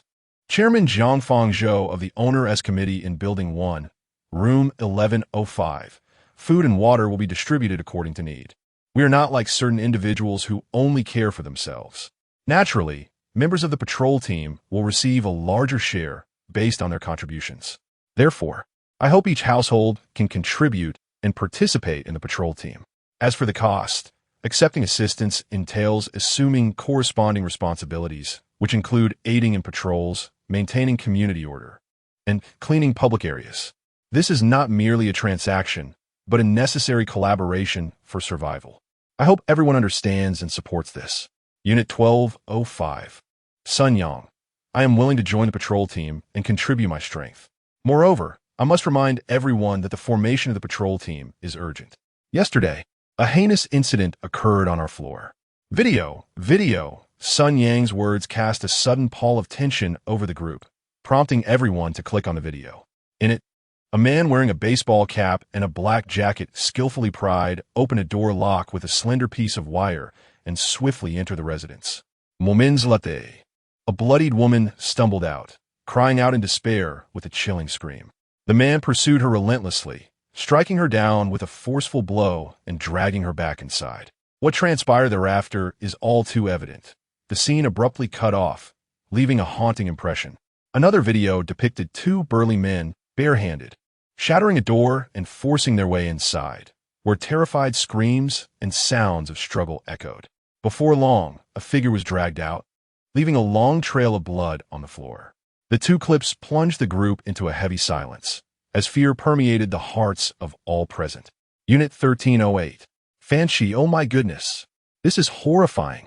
I agree to the formation of the patrol team, not solely for the sake of monsters and food, but to prevent such vile events from occurring.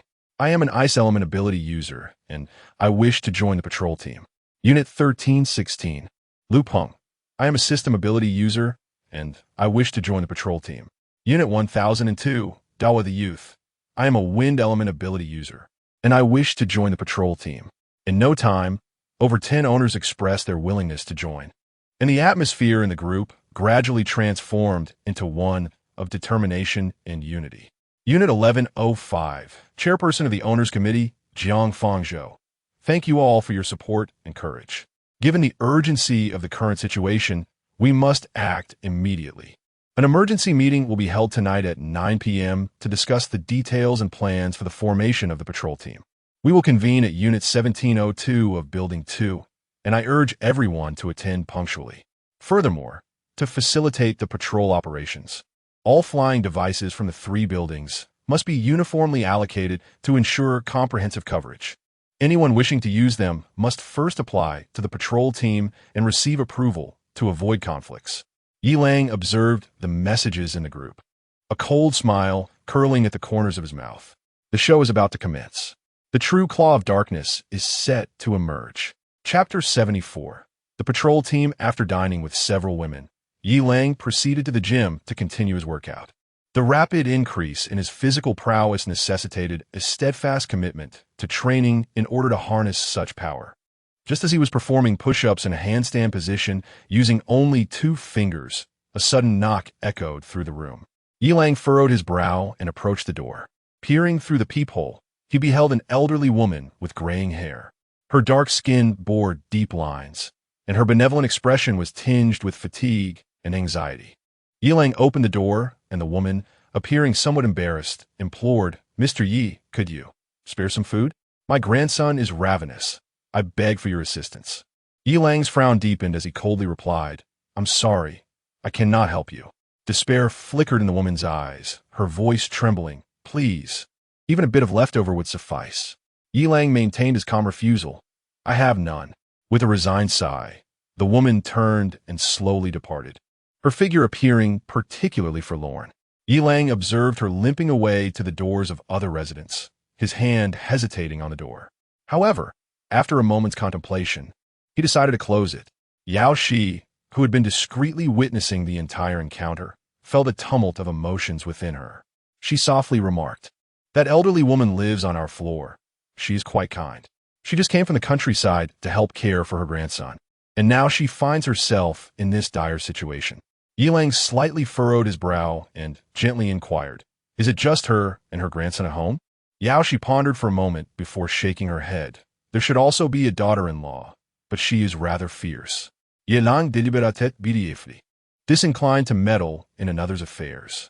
Yet, the image of the elderly woman's silver hair and her unsteady gait stirred a ripple of compassion within him. Furthermore, the strong scent of blood emanating from her combined with her limp. "Secretary Yao, please place 2 bags of bread at the elderly woman's doorstep shortly, and ensure that no one sees you." Yao Shi was momentarily taken aback, but quickly nodded, a glimmer of warmth in her eyes. "All right, I will be careful." Yilang returned to the gym for another hour of training. After glancing at the time, he noted it was nearly 9 p.m. He retrieved his phone and opened a surveillance application. The screen displayed a live feed from Unit 1702, clear and detailed, prompting Yilang to commend his junior, Hua, for his meticulousness. On the screen, a group of individuals, both men and women, sat animatedly in the living room, engaging in fervent discussions. From today onwards, the patrol team of the Golden Island Villa is officially established. We welcome all neighbors to join us in safeguarding our community. Applause erupted in the room as a middle-aged man concluded his statement. With a serious demeanor, he continued, "To kick off our initiative, the patrol team will embark on its inaugural mission tomorrow morning at 9 a.m. The objective is to eliminate the 2 mutated cockroaches residing in Building 2, 12th floor. After meticulous reconnaissance, we discovered that 2 mutated cockroaches were located in room 1203. If we unite our efforts to vanquish them, a bountiful supply of edible meat awaits us. What do you all think?" The crowd exchanged glances, and after a brief moment, they nodded in agreement, their eyes gleaming with determination. "Very well. Let us proceed by having everyone briefly describe their unique abilities to enhance our collaboration." A young woman stood up first, her voice clear. "I am Fan Chi, an ice elemental ability user, capable of launching ice arrows." Following her, a robust man spoke in a deep voice. "I am Zhang Chong, a system ability user, with the ability to harden my elbow joints like steel, delivering formidable attacks." "I am Fan E, a system ability user with exceptionally sharp nails," he said, the last to rise, his voice tinged with nervousness and a shy smile. Observing this scene from outside the monitor, Yilang couldn't help but smile joyfully. Even after shutting off the surveillance screen, the smile lingered on his face, growing even more radiant upon seeing Xiongting. Ding system notification, supreme delicacy, rifle legs, supersized pistol legs, has been distributed. Ding system notification, supreme delicacy, towel roll, 3 kilograms towel roll, has been distributed. Ding system notification, supreme delicacy, seafood hot pot, has been distributed. Ding, congratulations, host, for achieving the first milestone of the 100 affection points mission. Ding, completion rate, 66, pass. Ding, congratulations, host, for obtaining 1 free attribute point, current free attribute points. 1 ding, congratulations, host, for 1 enhancement of a body part, enhanced part, torso. Ding, congratulations, host, seafood hot pot has been added to the system's daily distribution base configuration. Ding, system notification, supreme delicacy. Zeus bowl of sushi has been distributed. Ding, system notification.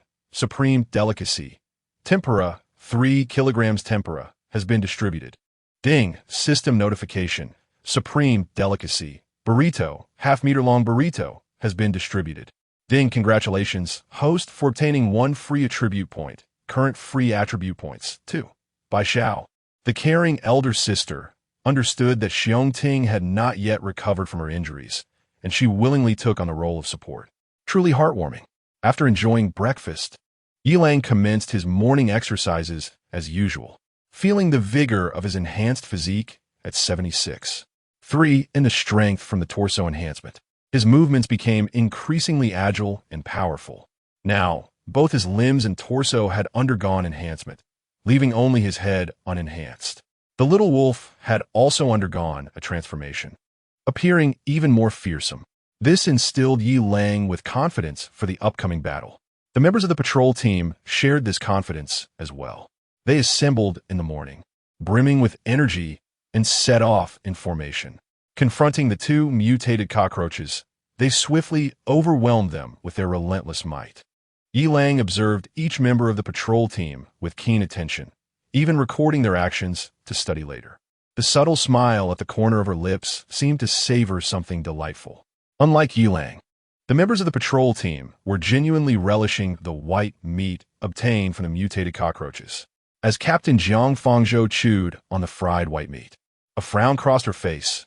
It was a bit tough and tasted rather peculiar. As long as we can eat it, it's fine. Captain Jiang, don't be too picky. I'm starving and everything tastes good to me, Fang Mingda responded eagerly, devouring his meal with delight. A gleam of satisfaction sparkled in Fang Mingda's eyes as he thought to himself. It has been a whole day without food, and, at last, he could satiate his hunger. Observing his teammates devouring their meals, he could not help but hasten his own pace. Despite the unsatisfactory flavor, every mouthful of food felt exceedingly precious at that moment. Fan Yi also consumed the white meat delicately, savoring each bite, his face retaining that bashful and earnest expression. After the patrol team had their fill, they looked at the remaining substantial portion of white meat with expressions of contentment. Captain Jiang, how shall we divide this white meat? Li Wenxuan's question momentarily startled Jiang Fangzhou. After a brief contemplation, she replied solemnly, "We shall allocate 10 pounds of this white meat per person. The remainder will be stored as reserve food, and a portion will be distributed to other property owners." What? No way. On what grounds? Chapter 75. The arrival of Junior Hua. As Jiang Fangzhou's words echoed in the air, a chorus of dissent arose from the team. "Captain, we've toiled hard for this. Why should we share with others?" One voice protested. "Moreover, there are plenty of homeowners in Building 3. It's simply isn't enough to go around." Indeed, Zhang Chong is right. We cannot share. With Zhang Chong's statement, the team members rallied in agreement, the atmosphere growing tense. Jiang Fangzhou appeared to have anticipated this reaction. Calmly surveying the group, he began, "We're not giving to every household indiscriminately, nor are we doing so without purpose. First and foremost, we will prioritize those formidable ability users. Should they choose to join our patrol team, our strength will significantly increase, making resource acquisition much easier. Secondly, for ordinary homeowners lacking abilities, if there are women or young girls who can provide logistical support, such as maintaining tools, cooking meals, or washing clothes, then, well, you understand. Do you think we should proceed with this plan?" As Jiang Fangzhou spoke, the eyes of the crowd sparkled with intrigue, and they nodded in agreement. Zhang Chong was the first to voice his approval. "Captain, you are brilliant. Ha ha. In this apocalypse, why should I part with my provisions without some form of compensation?" Exactly. In these dire times, women are merely playthings for us men. Ha ha ha. They laughed heartily, envisioning a future where they and their subordinates would be well fed. In a corner, Su Yanbao, wearing a mask, furrowed his brow, increasingly convinced of Senior Go's words. He discreetly glanced at the 4 individuals in the shadows. They remained composed. Unlike the others who were reveling in joy, it seemed they were the ones Senior Go had instructed him to keep a close watch on, the architects of this revelry. Su Yanbao felt a surge of caution rise within him, resolving to closely monitor their movements and provide Senior Go with more intelligence. The thrill of playing this game alongside Senior Go sent shivers down his spine. Taking a deep breath, he sought to calm his racing heart and continued his observation. Although Senior Go could monitor through surveillance, only his first-hand perspective could capture the subtleties of the situation. Yilang also observed everything through the lens of the surveillance, formulating his own strategies. He was eager to see how the plan directed at him would unfold and what the true identity of the mysterious figure would reveal. A slight smirk graced Yilang's lips, a glint of cold light flashing in his eyes. The lunch was as sumptuous as ever, thanks to Xiong Ting's efforts. The enticing aroma of seafood hot pot permeated the entire room. Succulent slices of meat danced in the bubbling broth, while fresh vegetables soaked up the savory essence, their colors tantalizing. Gathered in a circle, they devoured the feast hungrily, quenching their thirst with sips of cola or milk tea. After the meal, Yilang thoughtfully prepared a large watermelon and tiramisu for everyone. The sweet burst of watermelon was refreshing, providing respite from the heat, while the creamy texture of tiramisu intertwined with the aroma of coffee, delivering a delightful sweetness and satisfaction. After lunch, several young women languidly reclined on the sofa, engrossed in their phones, occasionally erupting into melodious laughter. It was a state of bliss that seemed to surpass even the tranquility before an apocalypse. Recently, Bai Xiaoshu would weigh herself from time to time, anxious about the prospect of gaining weight. Unlike Bai Jin and Tang Wan, she was no longer in the bloom of youth. If she were to gain weight, shedding it would be a formidable challenge. Although that dog of a man often claimed that a fuller figure felt better, how could any woman disregard the importance of her physique? Meanwhile, the residence group chat was abuzz with commendations for the patrol team's valiant efforts. Li Fong from Unit 1107 remarked, "Wow, the mutated cockroaches were effortlessly dealt with by the patrol team. How impressive." Zheng Suqin from Unit 1210 replied, "I'm immensely grateful to the patrol team. I can't believe we had mutated cockroaches on our floor. Thanks to them, we can finally feel at ease. The members of the patrol team are truly heroes." Qian Song from Unit 1401 echoed, "Indeed, the brothers of the patrol team are outstanding." Sun Fulai from Unit 1703 added, "Well done." The patrol team members reveled in the accolades, their faces alight with pride. However, Jiang Fangzhou tempered his smile and quietly cautioned, "Do not let the surface-level praise intoxicate us. What is there to be hailed as heroes for? We must aspire to be formidable leaders." With that, Jiang Fangzhou sent a carefully crafted message to the residence group. "Hello, everyone. I trust you have all witnessed the actions of our patrol team. This is merely our duty. Ensuring your safety is our obligation. However, our patrol team is in need of capable, responsible members, as well as some logistics personnel. Candidates for team members must possess special abilities, while logistics personnel must be young and beautiful women. As compensation, we will allocate 2 pounds of the white meat featured in the video. Spots are limited and will be filled on a first-come, first-served basis." As soon as the message was sent, an eerie silence enveloped the group. On the 11th day of the apocalypse, the residents were not fools. Why must logistics personnel be exclusively young and beautiful women? It was clear that there were ulterior motives at play. Although everyone understood this unspoken truth, no one dared to voice it. The patrol team, with their considerable numbers and supernatural abilities, instilled a sense of fear that deterred dissent. They were not as accommodating as Yilang. The patrol members paid little mind to the silence, confident that beautiful women or their relatives would soon come forward, unable to resist the pressures of hunger and the unknown. They understood the primal instinct for survival. At that moment, Zhang Xiang, Sun Yang, and others looked on with eager anticipation, their eyes shimmering with an unusual light. They were all too familiar with this scenario, having witnessed their own wives make similar desperate choices in the past. Now, with the opportunity to indulge in such privileges themselves, a twisted pleasure stirred within them. Su Yanba silently observed the expressions of these individuals, recalling the instructions from Senior Go. These men harbored a deep-seated grudge against Senior Go for their wives, necessitating careful scrutiny. Yilang, too, watched the group of men radiating with envy, a cold smirk creeping onto his face. It was quite the coincidence that they had all awakened to their abilities. That bizarre mass of flesh was indeed extraordinary.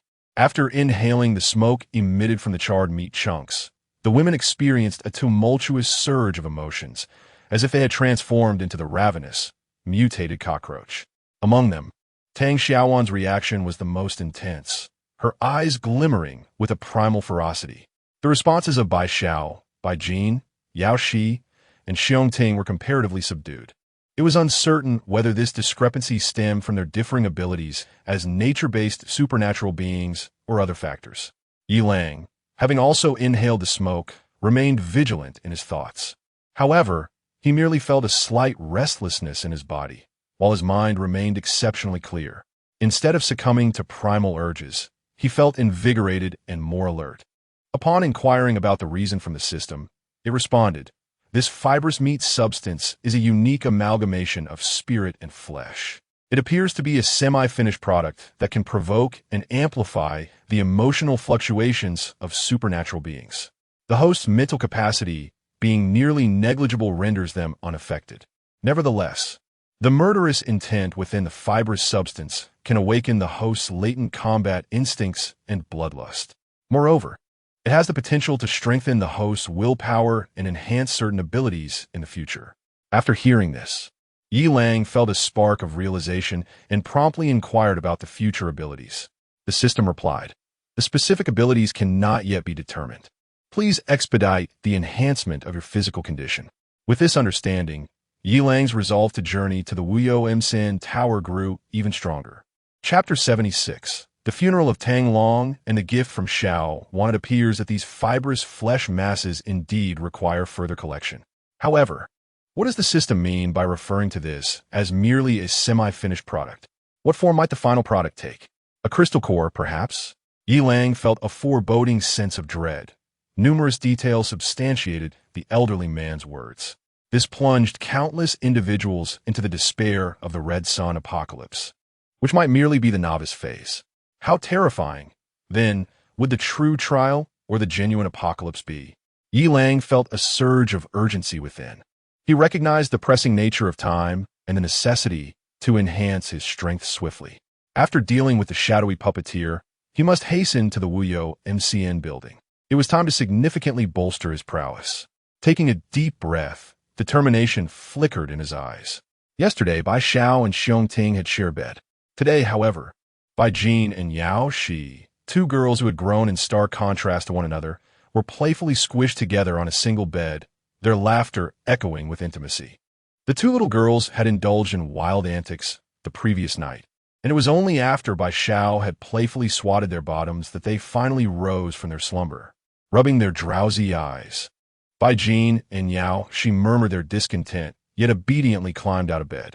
However, upon seeing the array of KFC and McDonald's breakfasts laid out on the dining table, their eyes sparkled with excitement, instantly banishing any lingering sleepiness as they eagerly rushed towards the delectable spread.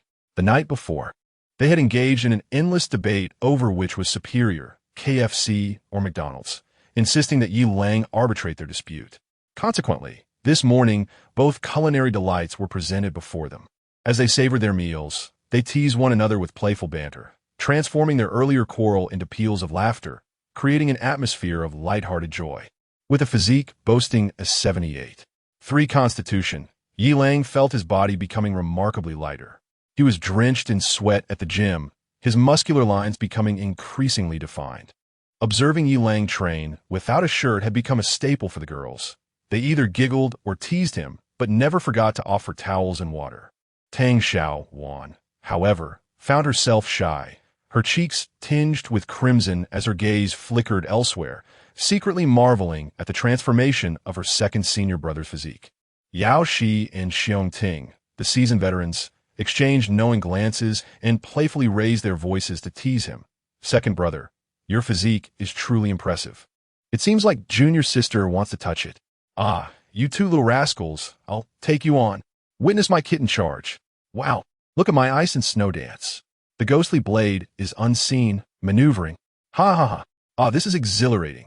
Being someone else's partner is truly delightful."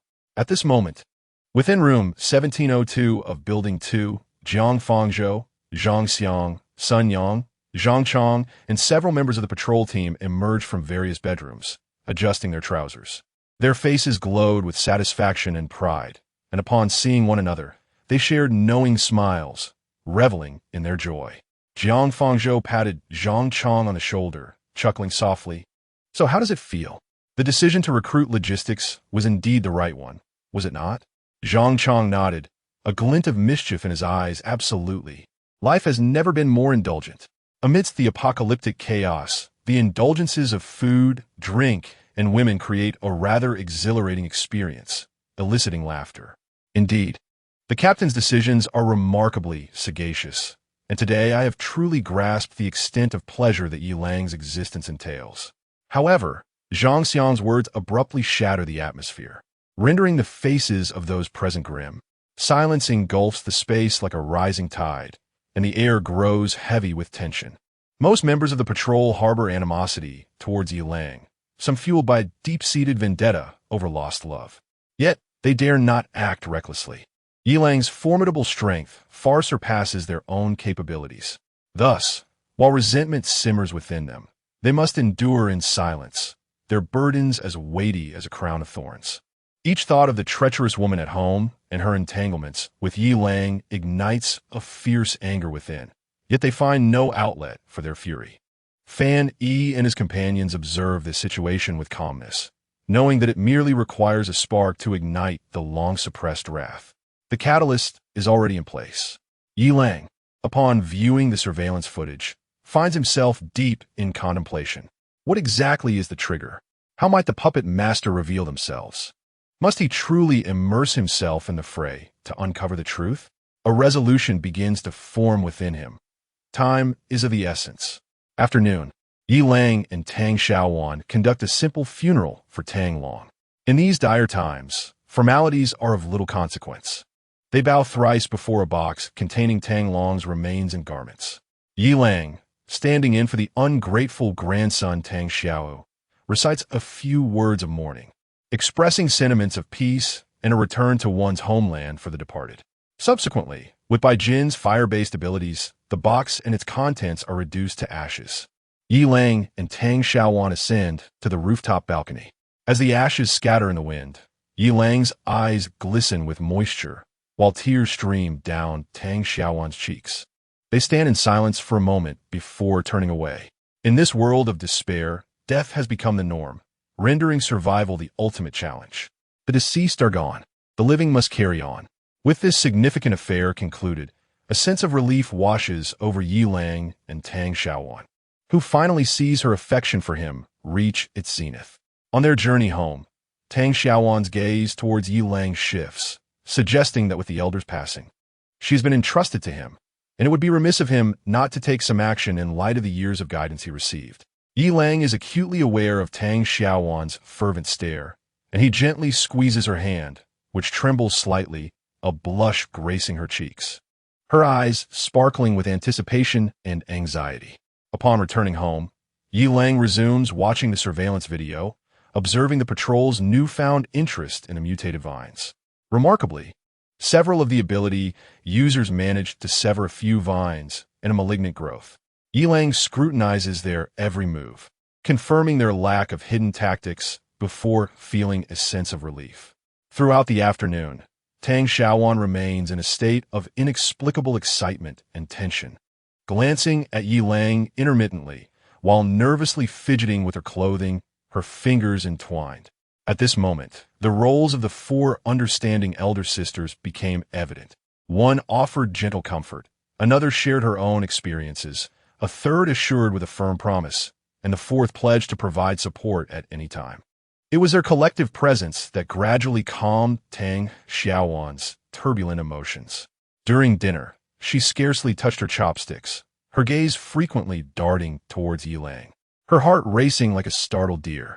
It was Bai Xiao who thoughtfully served her some meat dishes, softly encouraging, "Xiaowan, don't be anxious. Eat more to replenish your strength."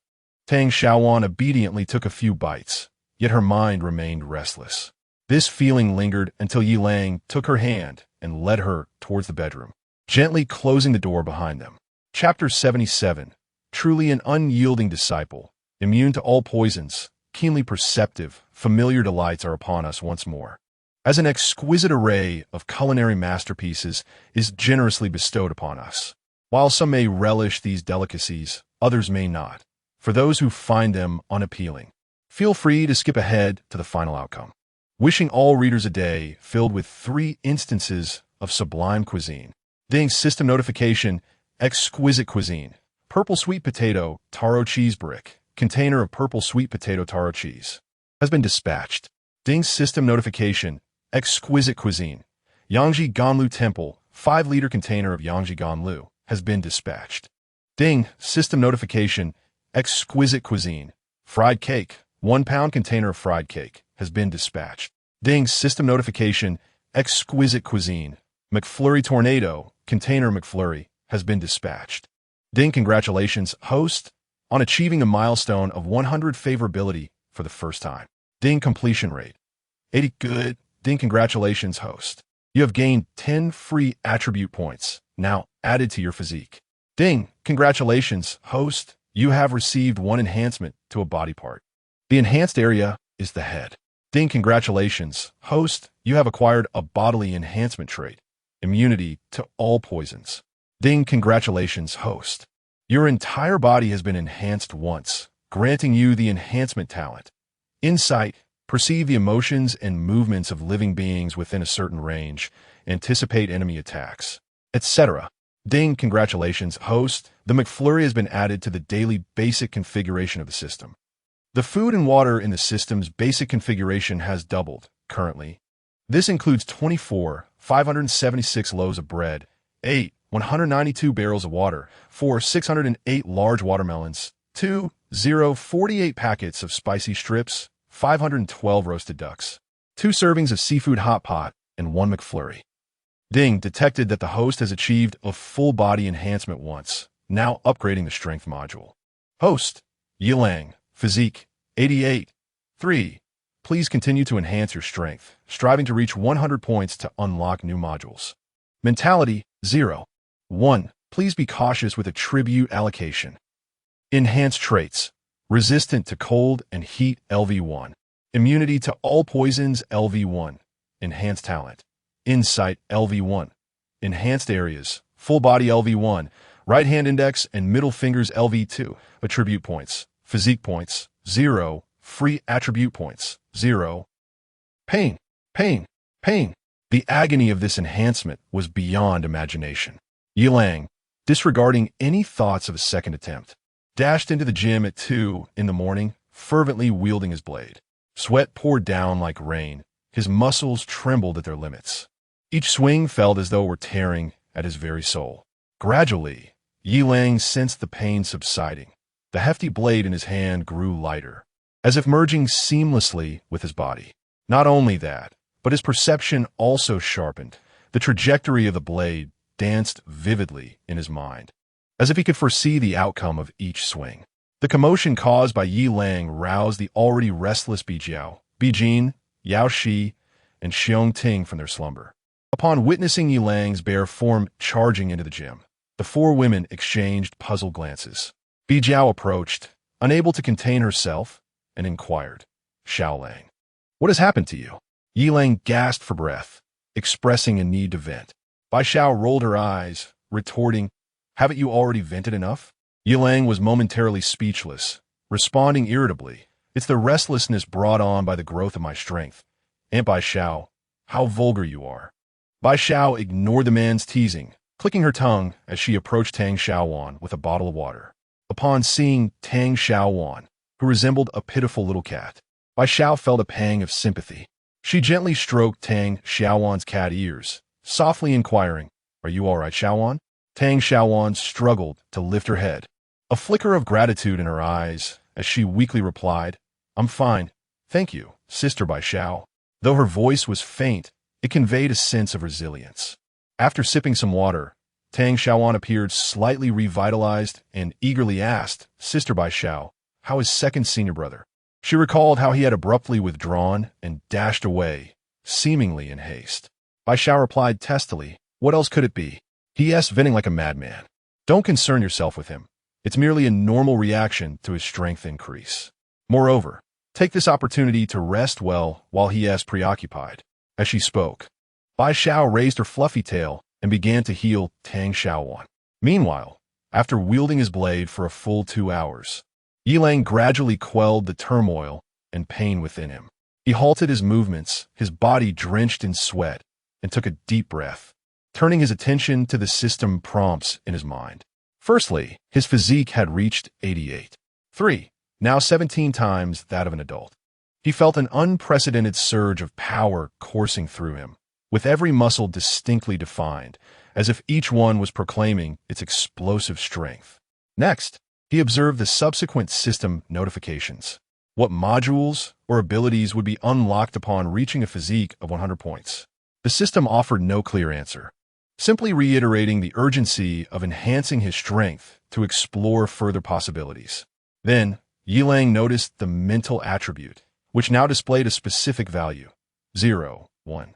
Furthermore, the system cautioned him to allocate points judiciously, further affirming his suspicion that the system seemed to reject mental power.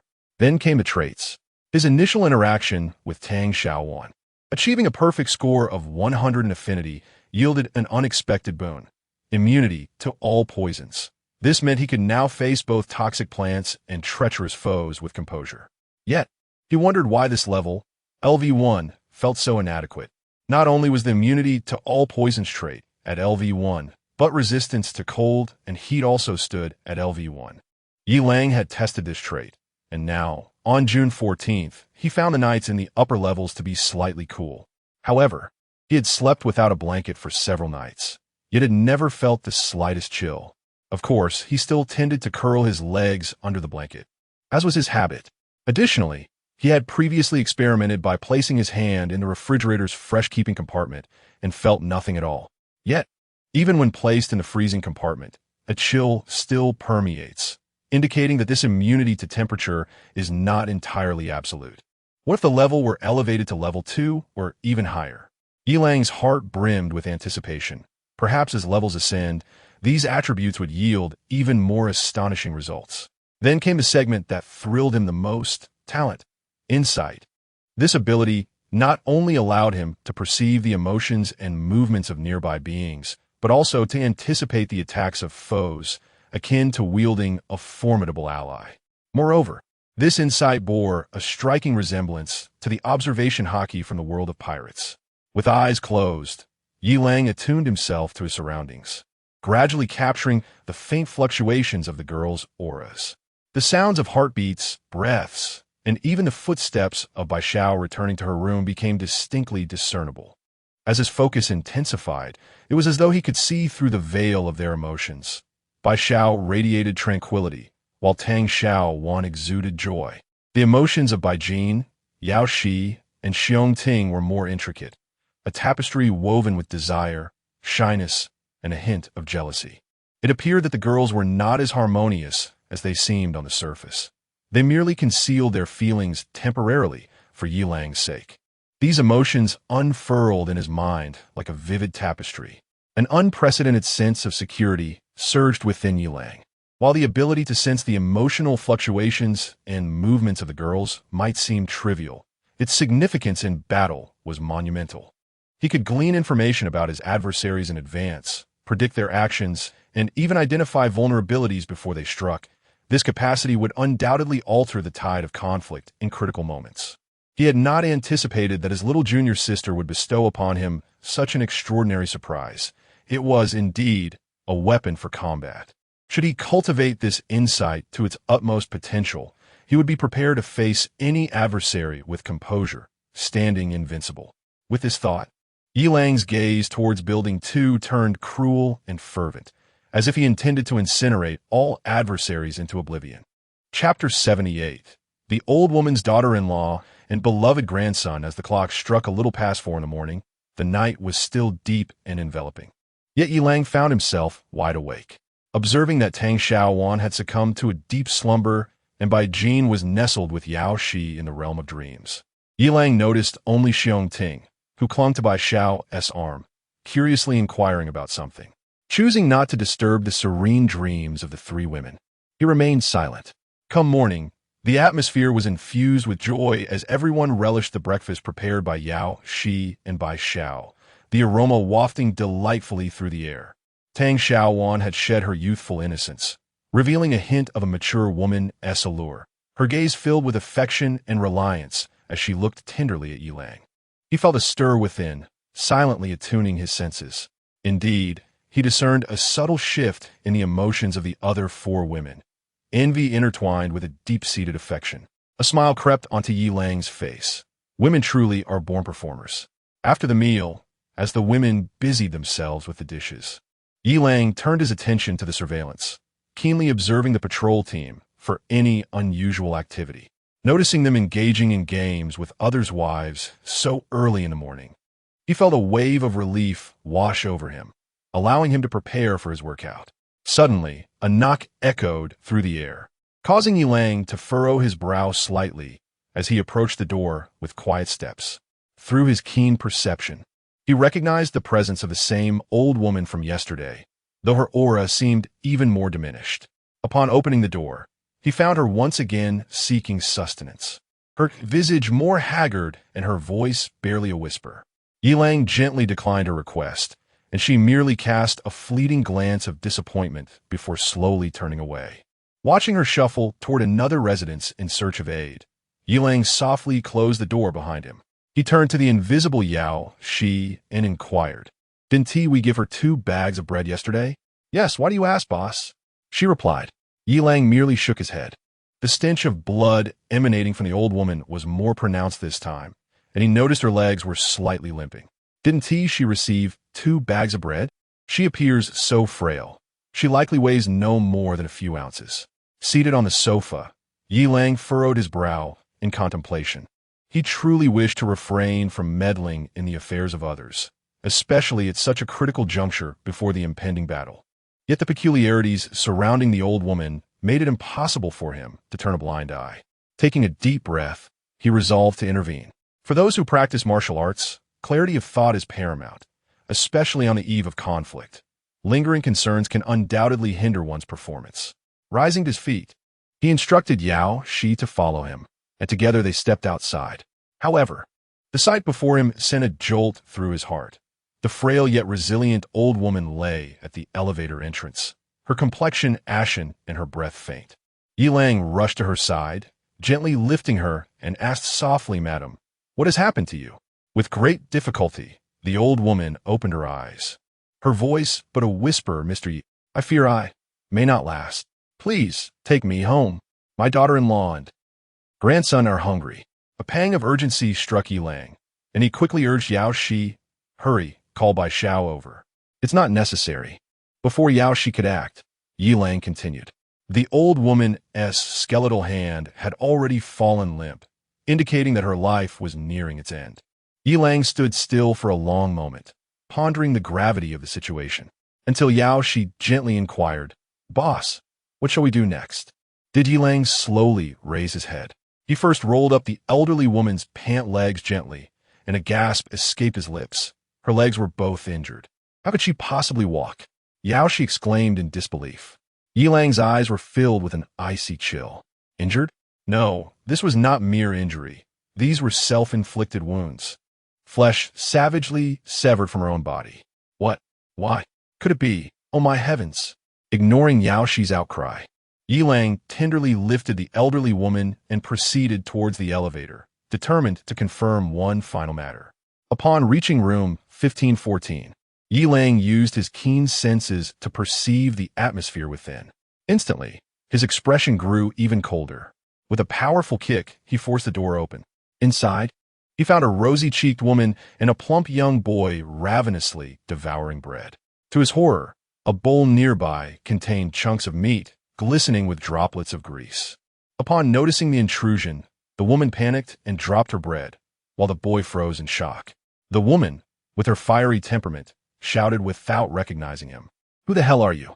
Dare to barge into my home?" But in the next breath, her tirade was abruptly halted as she recognized Yilang. Her face paling in terror. Stammering, she uttered, Yilang."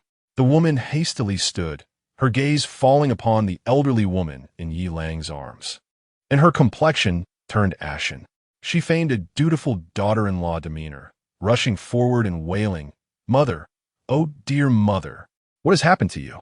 You let me in." Bang. Yi Lang kicked the advancing woman away, sending her crashing to the ground. She let out a cry of anguish, blood seeping from the corner of her mouth as she stared at Yi Lang in horror. The boy, terrified, shrank into a corner, his eyes wide with fear. Yet he clutched the piece of bread tightly, clearly afraid it might be snatched away. Yi Lang gently laid the elderly woman's body down and scanned the room with a frigid gaze, his voice low and menacing. "The first time, I turned a blind eye. The second time, did I not provide you with bread? Why must you consume her?" The woman's expression shifted dramatically, and in a fit of rage, she began to curse the elderly woman. "How outrageous! This old hag, all she does is eat and drink, incapable of fighting monsters or providing for us. She deserves to die, dragging us down and still daring to complain. What can we do about Guo being hungry? My precious son is starving." The woman's voice was hoarse, as if she had truly suffered a great injustice. Yi Lang chuckled coldly, his eyes brimming with murderous intent. "That elderly woman has not an ounce of flesh left. Where'd it all go? Look at you two. Your complexion's radiant and your body's well-fed, clearly the result of indulgence. Have her consciences been devoured by dogs? You cannot even spare your own kin." The woman fell silent, a glimmer of despair flickering in her eyes. Yi Lang advanced step by step, his voice icy as he demanded, "Why, when you had bread, would you still resort to devouring a frail old woman? Tell me." The woman was finally overcome with fear, tears mingling with bloodstains as she trembled and spoke. "It was she who harmed herself, not I. It was her own sorrow for her grandson, her concern for the Lin family's lineage. It has nothing to do with me." "Ha ha ha. It has nothing to do with you?" Yi Lang, filled with rage, laughed coldly, his voice as frigid as frost. "Did you inform her that you still had food?" With that, Yi Lang forcefully kicked open the locked cabinet beside him, revealing it brimming with provisions. The woman's face turned ashen, rendered speechless. Yi Lang gazed down upon her with icy disdain and said, "Do you know she limped up and down the stairs begging for food? Do you know she uttered your names until her last breath? Do you know that she even pleaded with me to deliver her corpse?" The woman collapsed onto the ground, weeping profusely. The young boy also burst into tears. Yet, Yi Lang's keen perception revealed that neither of them felt even a hint of remorse. Only fear of the unknown and a voracious desire to survive lingered within them. Yi Lang slowly approached the woman, his voice deep and haunting like the winds of hell. "You are unworthy of humanity. Today, I shall enact justice on behalf of the heavens." Chapter 79. The True Punishment, the catalyst being a gun. "Boss, why did you only disable that wicked woman's limbs instead of killing her? And that little boy, he deserves to die as well?" Yao Shi inquired, her voice tinged with indignation and confusion. Yi Lang, cradling the elderly woman's lifeless body, replied nonchalantly, "That would be too merciful for them. I have taken their food and the old lady with me, and the door is sealed tight. What do you think that little chubby boy will resort to in his desperation?" Yao Shi was momentarily taken aback, a flicker of terror crossing her eyes before it transformed into a sense of vindication. That vile woman would first attempt to soothe her precious son. Upon realizing her efforts were in vain, she would descend into a despairing tirade. However, the little boy had already tasted the bitter fruit of survival. His instincts would compel him to persist. The sight of her beloved son consuming morsels would inflict upon her a heart-wrenching agony and boundless regret, serving as her ultimate punishment. She would suffer far more than the elderly woman. The old lady had sacrificed herself out of love, while that wretched woman would experience the repercussions of betrayal and greed amidst despair and fear. Ultimately, she would endure a pain more profound than death itself, consumed by the betrayal of her own flesh and blood. At that moment, the online viewers in the live broadcast were entranced, the barrage of comments flooding the screen. Even when facing doom, she continues to stir the pot, so satisfying, utterly satisfying. "Ah, duck, Brother Lang. Forgive me for cursing your compassion earlier. You are a living bodhisattva." The lad reveals his black trousers. "Brother Lang, a 50-meter blade is hard to retrieve. Let us speak earlier next time." the one cooking excrement behind the scenes. Brother Lang is extraordinary. Indeed, under Yi Lang's suggestion, Yaoshi commenced the live stream. He wished to unveil to the viewers the true brutality of an apocalyptic world devoid of governance. Strangely, Yi Lang felt a transformation within himself, becoming more transparent and composed. This sensation intensified as he scattered the old woman's ashes into the wind, as if he had seen through the duality of human nature in the face of calamity. Yi Lang closed his eyes, inhaled deeply, and silently wished, "May this wind carry away all resentment and sin."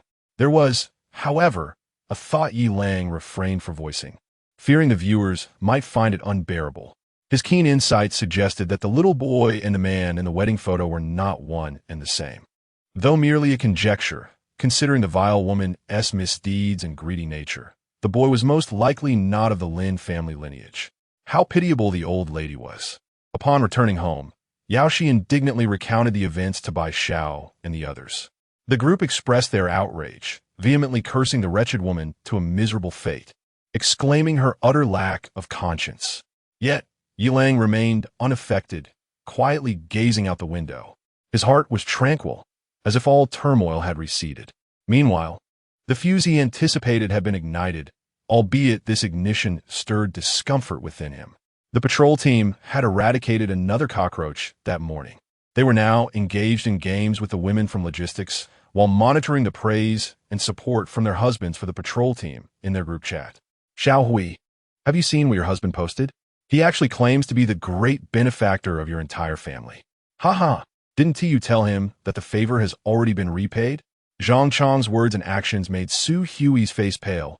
She bit her lip, a hint of humiliation flickering in her eyes. Su Hui fought back tears, silently enduring, yet secretly vowed that one day these beasts would pay for their transgressions. Unbeknownst to Zhang Chong, who remained oblivious to Su Hui's emotional turmoil, he continued to tease and provoke without restraint. By the time Zhang Chong emerged, the living room was filled with members of the patrol team, their faces brimming with smug satisfaction. "Zhang, you rascal, you were the last one to come out." Laughter erupted among the group, and Zhang Chong scratched his head proudly. "What can I say? Our Zhang family's men are simply capable.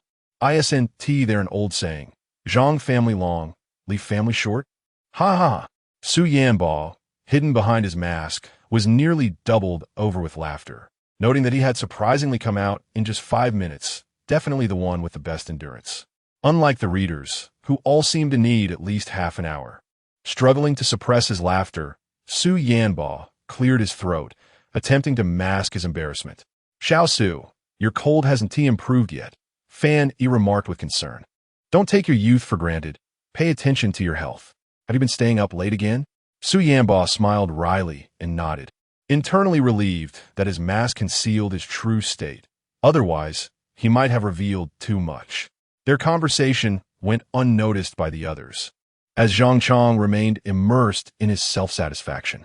Zhang Xiang, Jiang Fangzhou, and others reminisced about the earlier battle, wishing they could dive back in, but their lack of ability left them lamenting their powerlessness. As time passed, the chatter among the patrol team grew louder, their arrogance swelling as if they had the world firmly within their grasp. Inevitably, the topic of Yi Lang arose, but this time the silence did not linger for long. Jiang Fangzhou produced a gun. "What the hell? Is that a real gun? Captain, where did you get this?" Excitement coursed through the group as they crowded around Jiang Fangzhou, their eyes wide with shock and curiosity. Even Fan Qi rushed out from bedroom, disbelief etched on her face.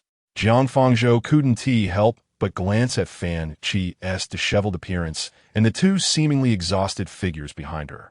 Regaining his composure, he raised the handgun triumphantly, declaring, "I got this from a big brother before the apocalypse. What do you think? Will it be enough to deal with that Yi Lang kid?" "More than enough. With this, Yi Lang will be as helpless as a chick waiting for us to feast upon him. Dare to resist, and bang, we take him out. Ha ha! By then, all his food and women will belong to us." The gleeful laughter of the patrol team echoed throughout the cramped living room, as if they had already claimed Yi Lang as their own. "Captain, can I touch it? I've never held a real gun before." "Touch is permissible. Yet it should not be directed towards individuals.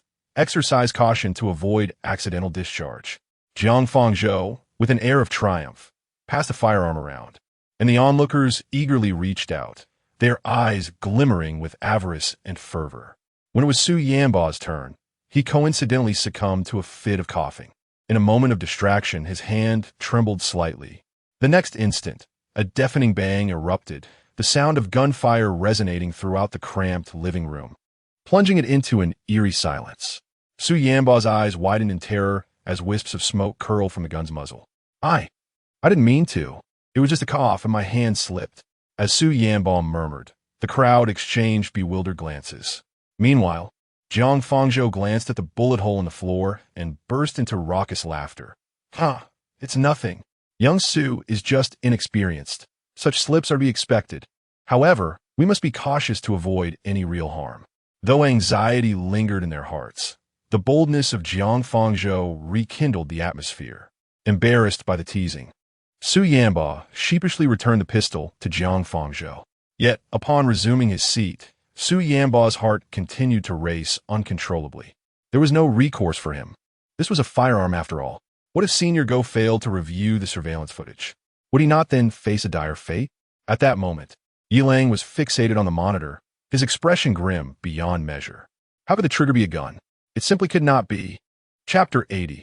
The Marvelous Solution and the Rescue of Wife. How could Jiang Fangzhou possess a firearm? In a nation where the possession of guns is prohibited, how could he acquire one? The Dragon Nation officially enacted a comprehensive gun ban in 1996. This pivotal decision was underpinned by numerous considerations, notably the shocking conflict that erupted in 1993 between the villages of Matian and Jinggang. On September 11, 1993, Matian village initiated hostilities by firing homemade cannons at Jinggang village, igniting a large-scale melee that reverberated throughout the nation. In this tumultuous clash, firearms and various improvised weapons displayed astonishing might.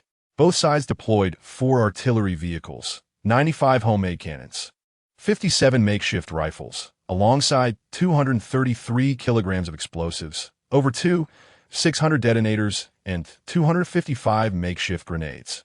The battle raged for a harrowing 34 hours, rendering the scene a veritable hell on earth.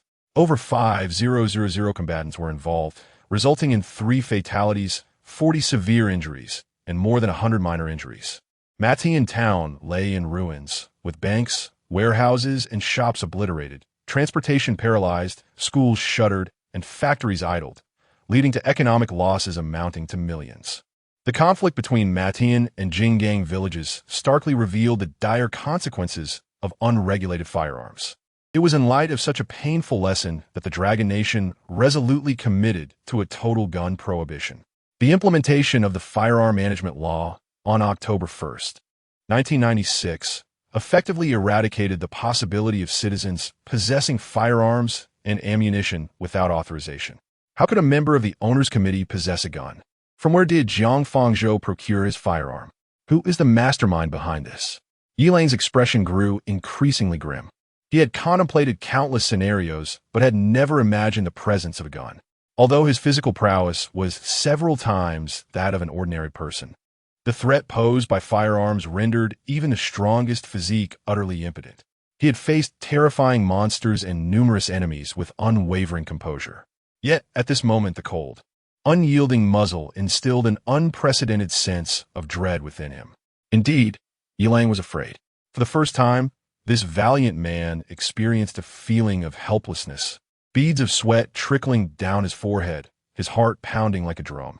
He retrieved a cup of cola from his system space, gulping it down in an attempt to quell the turmoil within. The icy sensation coursed down his throat, but failed to dispel the chill that enveloped him.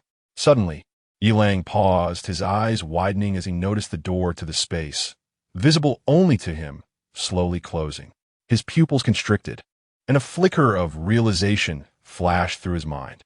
Whether it would work or not could only be determined through trial. With that thought, Yilang shouted towards Bai Jin, "Sister-in-law, come quickly." Bai Jin approached swiftly, a hint of confusion glimmering in her beautiful eyes. "Shoot me. Use a fireball to shoot me." Bai Jin was taken aback. shaking her head repeatedly. Brother, what are you saying? How could I bear to shoot you? You could shoot me instead. Yilang's expression darkened. Stop talking nonsense, just shoot.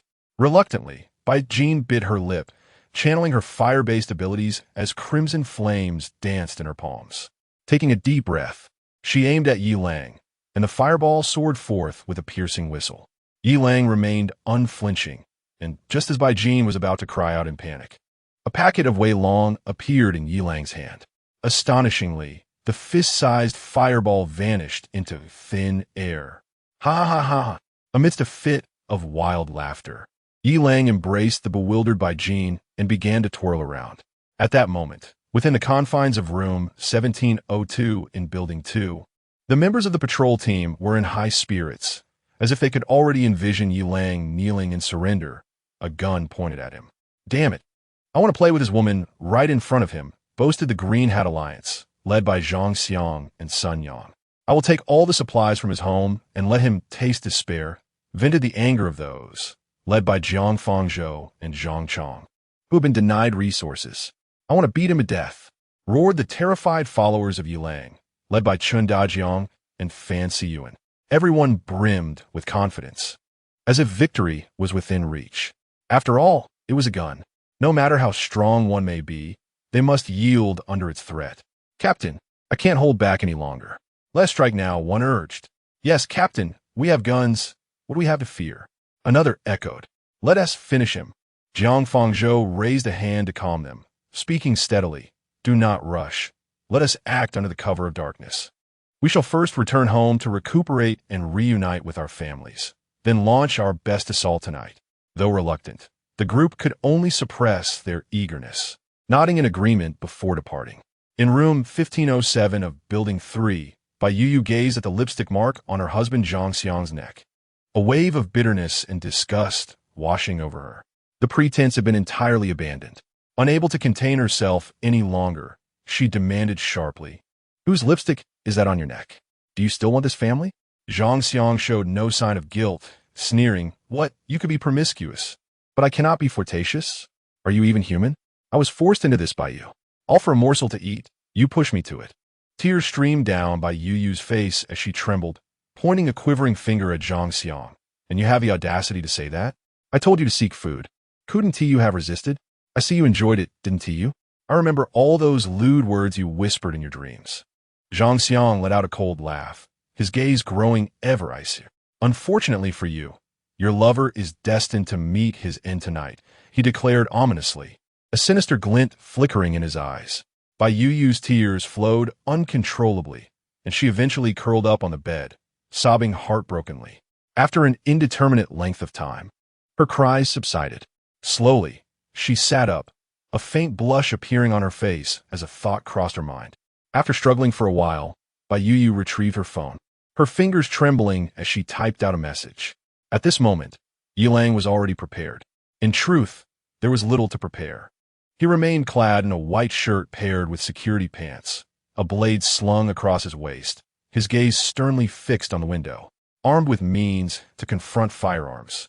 That horde of ruffians is indeed insufficient for him to contend with. A series of faint chimes resonated. Yilang glanced at his phone, and in the next moment, a playful smile graced his face. Apartment 1507, by Yu. Yilang, the patrol team plans to take action against you tonight. Please be cautious. Apartment 1205, Chun Suchin, scoundrel. Run quickly. My husband and his companions are coming to kill you tonight. Apartment 1316, Wang Feier, my dear. That beast Lu Peng from my household is out to kill you. You must hide. Apartment 1507, Yang Xiaoyan. I'll hold my husband back. You must flee. Chapter 81, A Leap of Astonishment. Revelry in swift decisions, Yilang gazed upon the redemption of these married women, a slight smile gracing his lips, as a warm sensation surged within him. Indeed, the quickest path to a woman's heart is truly remarkable. The second method came swiftly thereafter. Without awaiting a reply, Yilang bid farewell with gentle kisses to Bai Xiao, Bai Jin, Xiong Ting, and Tang Xiaoan, before leading the invisible Yao Shi out the door. The night was as dark as ink, with stars scattered sparsely across the sky. Yilang, cradling the unseen Yao Shi, spoke softly. Are you afraid? I'm not. Yaoshi replied quietly, her eyes shimmering with determination. Yet, the barrage of comments in the live stream echoed with cries of, I am scared. Brother Lang, last time it was during the day. Let's not leap off buildings at night. Okay. My dear husband, please do not jump. It is perilous at night. Darling, hurry back. Yi Lang chuckled, addressing the live audience. Fear not. This time it's not very high, merely the 16th floor. The viewers exhaled in relief, with one commenting. You scare me. My husband, 2 floors is a piece of cake for you. That was terrifying. But why are you jumping from the top floor to the 16th? In the next moment, the audience comprehended his intent. Yi Lang stood at the edge of the rooftop, inhaling deeply, his gaze resolute.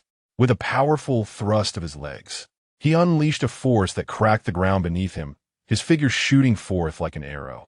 The viewers went wild. What on earth? Yi Lang's silhouette traced an arc across the night sky, precisely penetrating the window of the opposite building, landing heavily on the floor of room 1601. Dust billowed as the floor shattered beneath him. Go, senior. Inside the room, Su Yanba stared at Yi Lang in disbelief, his mouth agape, struggling to utter a word. Over 20 meters, and he leaped across while carrying someone. Su Yanba rubbed his eyes in astonishment, then awkwardly greeted the invisible Yao Shi. Hello, senior. Yi Lang chuckled, brushing off the dust from his clothes. Are you going to call me mom? Is that allowed? Absolutely not. Yi Lang and the invisible Yao Shi replied in unison, leaving Su Yanba scratching his head in embarrassment. With a wry smile, Su Yanba shifted the topic. Go, senior. They are gathering at 1702 at 9 o'clock. Should we set an ambush and catch them off guard? Yi Lang's lips curled into a cold smirk. No need. We'll face them head on. Killing them is not the objective. Our true goal is to draw out the puppet masters lurking behind scenes. A flicker of doubt crossed Su Yanba's eyes, but was quickly replaced with determination. Understood. Go, senior. Let's fight side by side. Not a chance. I will handle this solo. You stay home and continue your research on the treasures left by the senior. Stop joking. I have not. Su Yanba's face flushed, and he hurriedly defended himself, insisting, I truly did not. I was merely taking a glance. Yi Lang patted Su Yanba on the shoulder, reminding him, remember, the trash can must be cleaned regularly. It can be quite odorous. Ha ha. With a smile, Yi Lang took Yao Shi's hand and left the room, leaving Su Yanba blushing and stunned in place. After a moment, Su Yanba regained his composure and began to pack his belongings, recalling that Senior Go had instructed him to fly to Wuyo building first. Upon reaching the 17th floor, Yi Lang noticed the patrol team preparing to depart. Observing their backs, he called out with a brief yet scornful tone, Oi! The members of the patrol team turned abruptly, their expressions shifting from astonishment to fury. Jiang Fangzhou glared fiercely, fists clenched. Yi Lang, we weren't looking for you, yet here you are, delivering yourself right to us. Yi Lang, you dare trespass on our territory. Ha! Today marks your demise. Indeed, ha! Prepare to meet your end.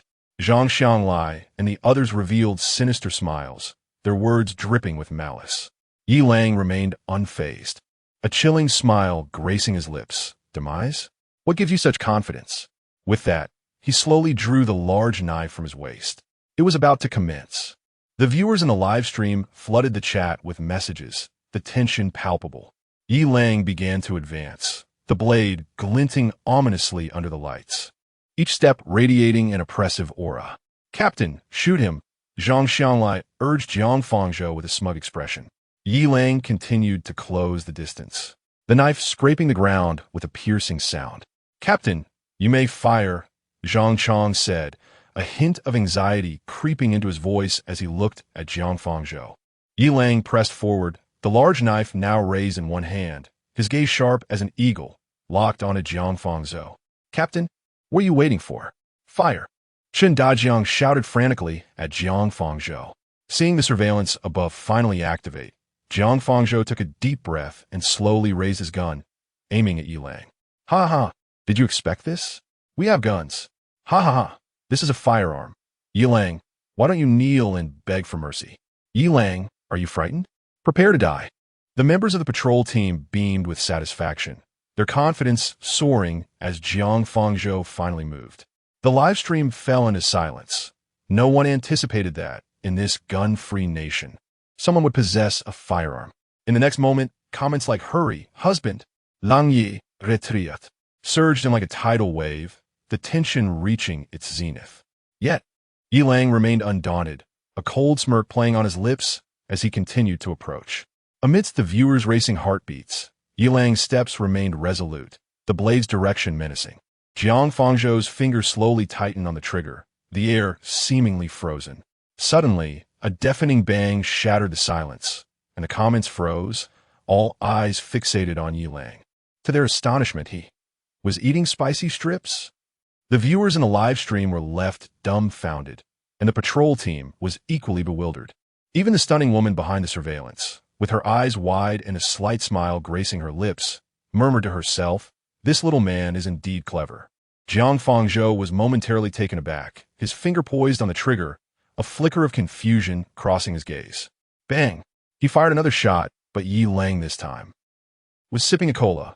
The barrage of comments erupted in chaos, questioning the nature of this spectacle.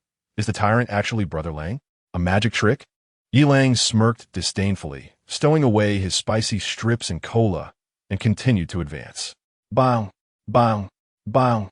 Jiang Fangzhou's hand trembled as he fired repeatedly.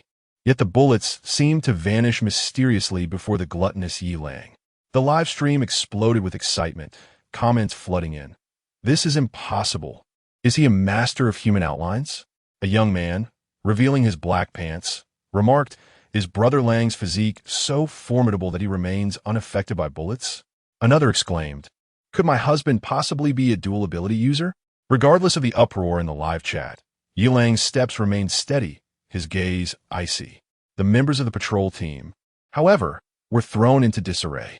Zhang Chong's face turned pale, his legs trembling to the point of collapse. Chen Dajiang gritted his teeth and stammered, What sorcery is this?" Jiang Fangzhou, quick to react, turned and fled. It was as if a chain reaction had occurred, with the patrol team members screaming in panic, scattering in utter chaos. Yet, how could they outrun Yi Lang, whose physique surpassed 80 points? With a cold snort, Yi Lang moved like lightning, swiftly catching up to them. Then, one by one, the blade fell. Chapter 82.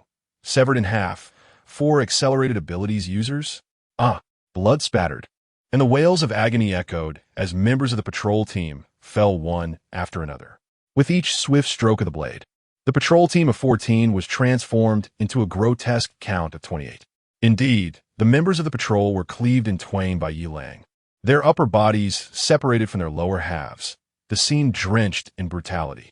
Yi Lang's expression remained impassive, devoid of nausea or retching, as if he had merely performed a trivial task. Within the live stream, the barrage of comments came to a halt. All were rendered speechless by this horrifying spectacle. Yi Lang approached Jiang Fangzhou, the tip of his blade lightly tapping the ground as he coldly inquired, "Where are Fan, Yi, and the person behind him? Speak, and I shall grant you a swift end." Jiang Fangzhou howled in despair, desperately attempting to reinsert his spilling innards. Yet, upon hearing Yi Lang's words, he offered no response. A flicker of madness crossed his eyes, and he began to laugh. Blood trickled from the corner of his mouth as he stammered, "I will not tell you." Yi Lang's gaze turned icy. With a flash of the blade, Jiang Fangzhou's head was sent flying, crimson gushing forth. He continued onward, confronting Zhang Xianglai, who was already ashen-faced, rendered unable to comprehend his own bisected state. Yi Lang regarded him with a cold, scrutinizing stare, lifting Zhang Xianglai's chin with the blade's tip, and demanded, "Where is Fanny?" Blood gushed from Zhang Xianglai's abdomen, muffled groans escaping his throat, his eyes wide with terror. Growing impatient, Yi Lang furrowed his brow. With another swift motion, Zhang Xianglai's head tumbled to the ground. Yi Lang did not bother questioning those who remained. For those who had been severed, enduring for more than a mere 10 or 20 seconds was already a remarkable feat. Turning away, his gaze like ice, he surveyed the dismembered bodies of the patrol members scattered across the ground. He found no trace of the claw, Fan Yi, the Fong, Zhang Chong, the spike, Lu Hui, or the iron block, Sun Hao. Even that woman, Fan Qi, was absent. Where had they gone? Were they not luring me here for a final confrontation? Were they? Yilang's heart was riddled with uncertainty, his brow furrowed as he scanned his surroundings, the scent of blood pervasive, yet devoid of any clues. Suddenly, a round of applause erupted, a chilling voice emerging from the shadows. Yilang, you are indeed formidable. The master was right to place his trust in you. Yilang turned towards the voice, only to see Fan Yi, Zhang Chong, Lu Hui, and Sun Hao emerge from the shadows, their faces adorned with mocking smiles. The live stream, having finally returned from the gruesome scene, was abuzz with comments. Another boss? This scene feels all too familiar. Did you know? Last time it was that claw, and this time there are 4. Go, Brother Lang. They're all so ugly. My husband is still the handsomest. Go, darling, defeat them. Did I not mention that using defeat in this context is inappropriate? Darling, vanquish them. Yilang revealed a cold smile, his gaze sharp as a blade. At last. You choose to show yourselves? Your little charade ends here. Fan Yi remained silent, merely raising his claw, which glimmered with an eerie light. At the same moment, grotesque fangs emerged from Zhang Chong's mouth. Lu Hui was enveloped in countless sharp spikes, shimmering with a cold light. In contrast, Sun Hao's skin hardened to an impenetrable iron, seemingly indestructible. Yilang inhaled deeply, his muscles taut, as he spun the large blade in his grasp, its edge glinting ominously. I advise against using that knife. It would be a pity if it shattered, he remarked. Enough with the banter. With a cold snort, Yilang swung down fiercely, summoning a gust of wind. Yet Sun Hao swiftly evaded, turning to face the blade with his back, the clash of metal ringing deafeningly. Sun Hao smirked, retaliating with a forceful blow, causing Yilang to retreat hastily, stones scattering beneath his feet. Seizing the opportunity, Fan Yi closed in, his claw aiming for Yilang's throat. Yilang deftly sidestepped it, countering with a slash towards Zhang Chong's fangs, sparks flying in the air. Lu Hui unleashed a barrage of spikes like rain, and Yilang parried with his blade, the cold light intertwining, while the air became thick with the scent of scorched metal. Gazing at the rolled edge of his weapon, Yilang felt a twinge of pain. This knife, once capable of slicing through the exoskeletons of cockroaches without dulling, had now been marred in this fierce battle. He gently set down the large blade, clenched his fists tightly, and his eyes gleamed with a more intense coldness as he unleashed a fierce punch aimed directly at Fan Yi's face. Surprised by Yilang's newfound ferocity without the knife, Fan Yi hesitated momentarily and quickly sidestepped. Yilang's fist surged like a raging torrent, closing in rapidly. Just as Fan Yi realized he could not evade, Sun Hao's iron fist struck forcefully, the collision of their powers creating a whirlwind. With a crack, Sun Hao's arm fractured, revealing cracks in his once solid skin. The other 3, sensing the gravity of the situation, acted in unison, aiming for lethal strikes. Yilang moved with lightning speed, dodging left and right, utilizing both fists and feet, swiftly repelling Lu Hui's spikes, kicking Zhang Chong's fangs away, and forcing Fan Yi to retreat from his clawing attack. Yilang darted through the onslaught of the 3, his punches sharp and precise, his demeanor calm and fearless. The 4 figures intertwined, an aura of lethal intent permeating the air as the battle intensified. In the live streaming room, viewers were electrified by the visceral combat. The barrage of comments flooding in. Brother Lang is magnificent. The system is what real men are about. Men must face challenges head-on. This is true combat. The comments surged, boosting the stream's popularity. Despite his fractured fist, Sun Hao's fury escalated. With a thunderous roar, he transformed, dark smoke billowing from the fractures in his skin. His power surging once more as his iron fist crashed towards Yilang with a sound like the wind tearing. Fan Yi, Zhang Chong, and Lu Hui followed suit, their attacks growing more ferocious. A glimmer of seriousness flashed in Yilang's eyes as he inhaled deeply.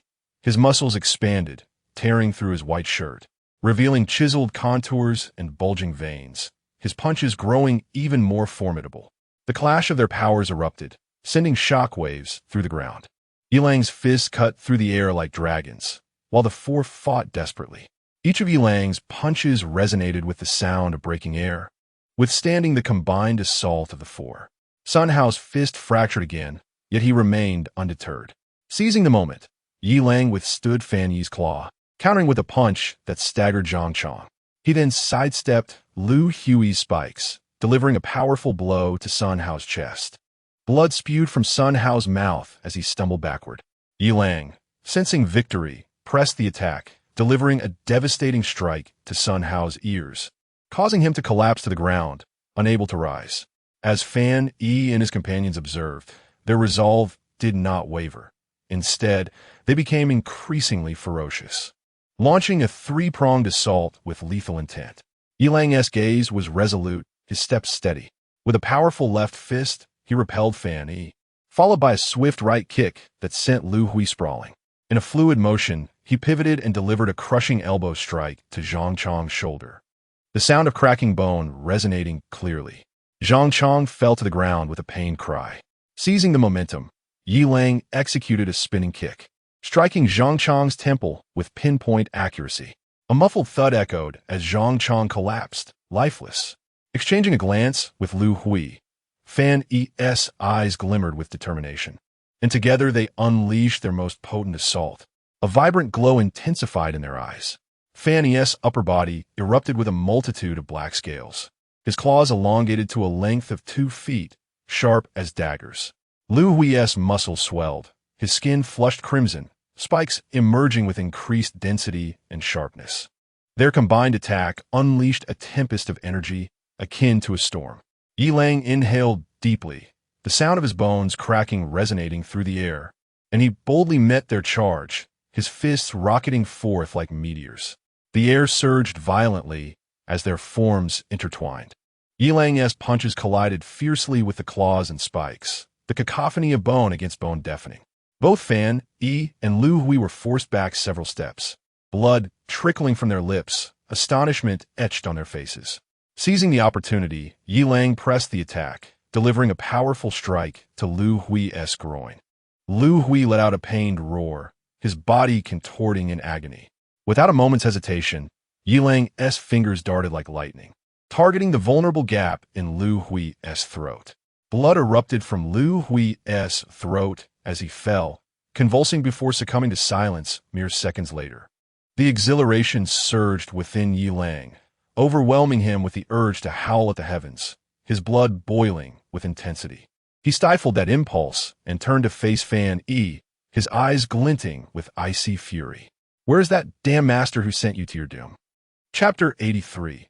100 is the upper limit of scores, not innings. Fan Yi, his teeth clenched in frustration, his black scales glimmering, swung his claws fiercely, attempting a desperate struggle. Yi Lang let out a cold snort, his figure darting like a specter, delivering a heavy punch that struck Fan Yi's chest with a sound of shattering bones. Fan Yi spat blood, his body soaring through the air like a broken kite before crashing heavily to the ground, devoid of any strength to resist. "Speak. If you do not speak now, you will lose your chance." Fan Yi laboriously raised his head, a flicker of obsession crossing his eyes. His lips trembled as he weakly uttered, "Yi Lang, I truly envy you. We are merely the master's dogs, easily discarded at any moment. Yet you, the master is willing to be your dog. Shut your mouth. Do not insult the master." With a sharp cry, a swift ice arrow shot towards Fan Yi's throat, piercing through flesh and bone. Fan Yi's gaze dulled, and he succumbed to death. Yi Lang turned to see Fan Qi standing coldly, still retaining the frosty aura in her hand.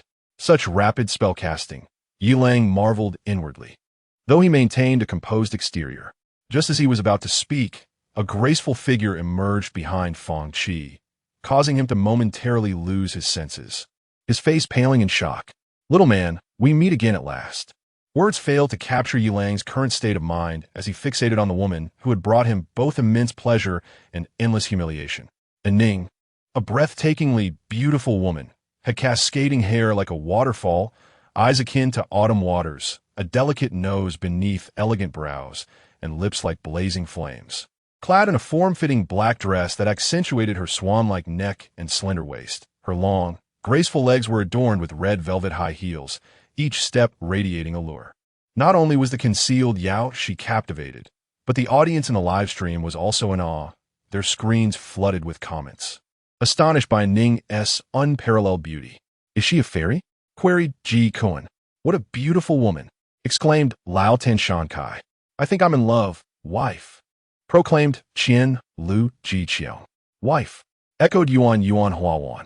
Mom, mother, and Ning approached, each step seeming to tread upon Yilang's heart, evoking a myriad of sweet and painful memories. Yilang clenched his fists, his nails digging into flesh, yet he could not quell the tumult within. Why is it you? The woman I love to the core, yet also detest to the core. Little man, do you have nothing to say to me? Yilang's eyes turned crimson, his throat constricting, his voice hoarse. And Ning, are you the mastermind behind all of this? And Ning chuckled lightly, a glimmer of cunning in her gaze. You guessed correctly. Little man, why? Tell me, give me a reason not to kill you. And Ning's lips curled into a captivating smile as she beckoned to Fang Qi and seriously stated, Little man, you have one final test. Kill her, and I will reveal all to you. Yilang instinctively prepared to refuse. He vowed never to be manipulated by Ning again. However, the sudden sound of system prompt reverberated in his mind, causing his heart to tremble as he cast a complex gaze towards Ning. Ding, the system has detected a task target that meets the requirements. Name, Ning, age, 20, height, 168 centimeters, weight, 100 gene, inner quality, 100, only the host is a man. Comprehensive quality, 100, 100 is merely the upper limit. Though she meets the system's criteria, the host is advised to consider carefully. Ding, a task target has been identified, initiating the affection level for the task target. Ning, affection level, 100, 9 lives, no regrets. Why? Why is it that this woman, akin to a seductive enchantress, has only one man? Why is her affection level for him a perfect score of 100? Why does she engage in so many self-torturous acts? Yilang's mind was beset with questions, yet the answers could only be gleaned from Ning herself. Very well, this shall be the last time I heed your words. If the answers do not satisfy me, I shall not hesitate to end you. He took a deep breath, his gaze resolute as he turned to Fan Shi, his fists clenched tightly. Fan Shi cast a fervent glance at Ning, and then her eyes glimmered ominously as she coldly addressed Yilang. Suppress your disdain. I am no ordinary elemental ability user. With a swift motion, Fan Shi unleashed an ice arrow. Yilang, rather than recklessly confronting it, adeptly evaded, the ice arrow narrowly missing him and stirring a gust of frigid wind.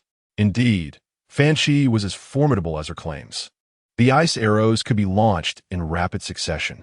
Yilang felt a chill run down his spine and promptly retrieved a can of cola, taking a sip. The livestream audience erupted with comments upon witnessing Fan Shi's display. Is this truly an elemental ability user? How can she fire arrows so rapidly? How is her casting and attack speed so astonishingly swift? Brother Lang is really playing it cool, still sipping cola at a time like this. But where the ice arrows go? Observing the disappearance of the ice arrows, Fan Shi frowned slightly. In an instant, she summoned several ice spikes from the ground, aiming directly at Yilang. Yilang swiftly stowed the cola away into his spatial portal. Fan Shi, surprised that her efforts had yielded no results, was caught off guard as Yilang charged at her like a cannonball. Fan Shi stomped her foot in irritation, instantly forming a mirror-like ice surface beneath her. Yilang shifted his weight, unleashing a forceful stomp that shattered the icy layer, using the momentum to close in.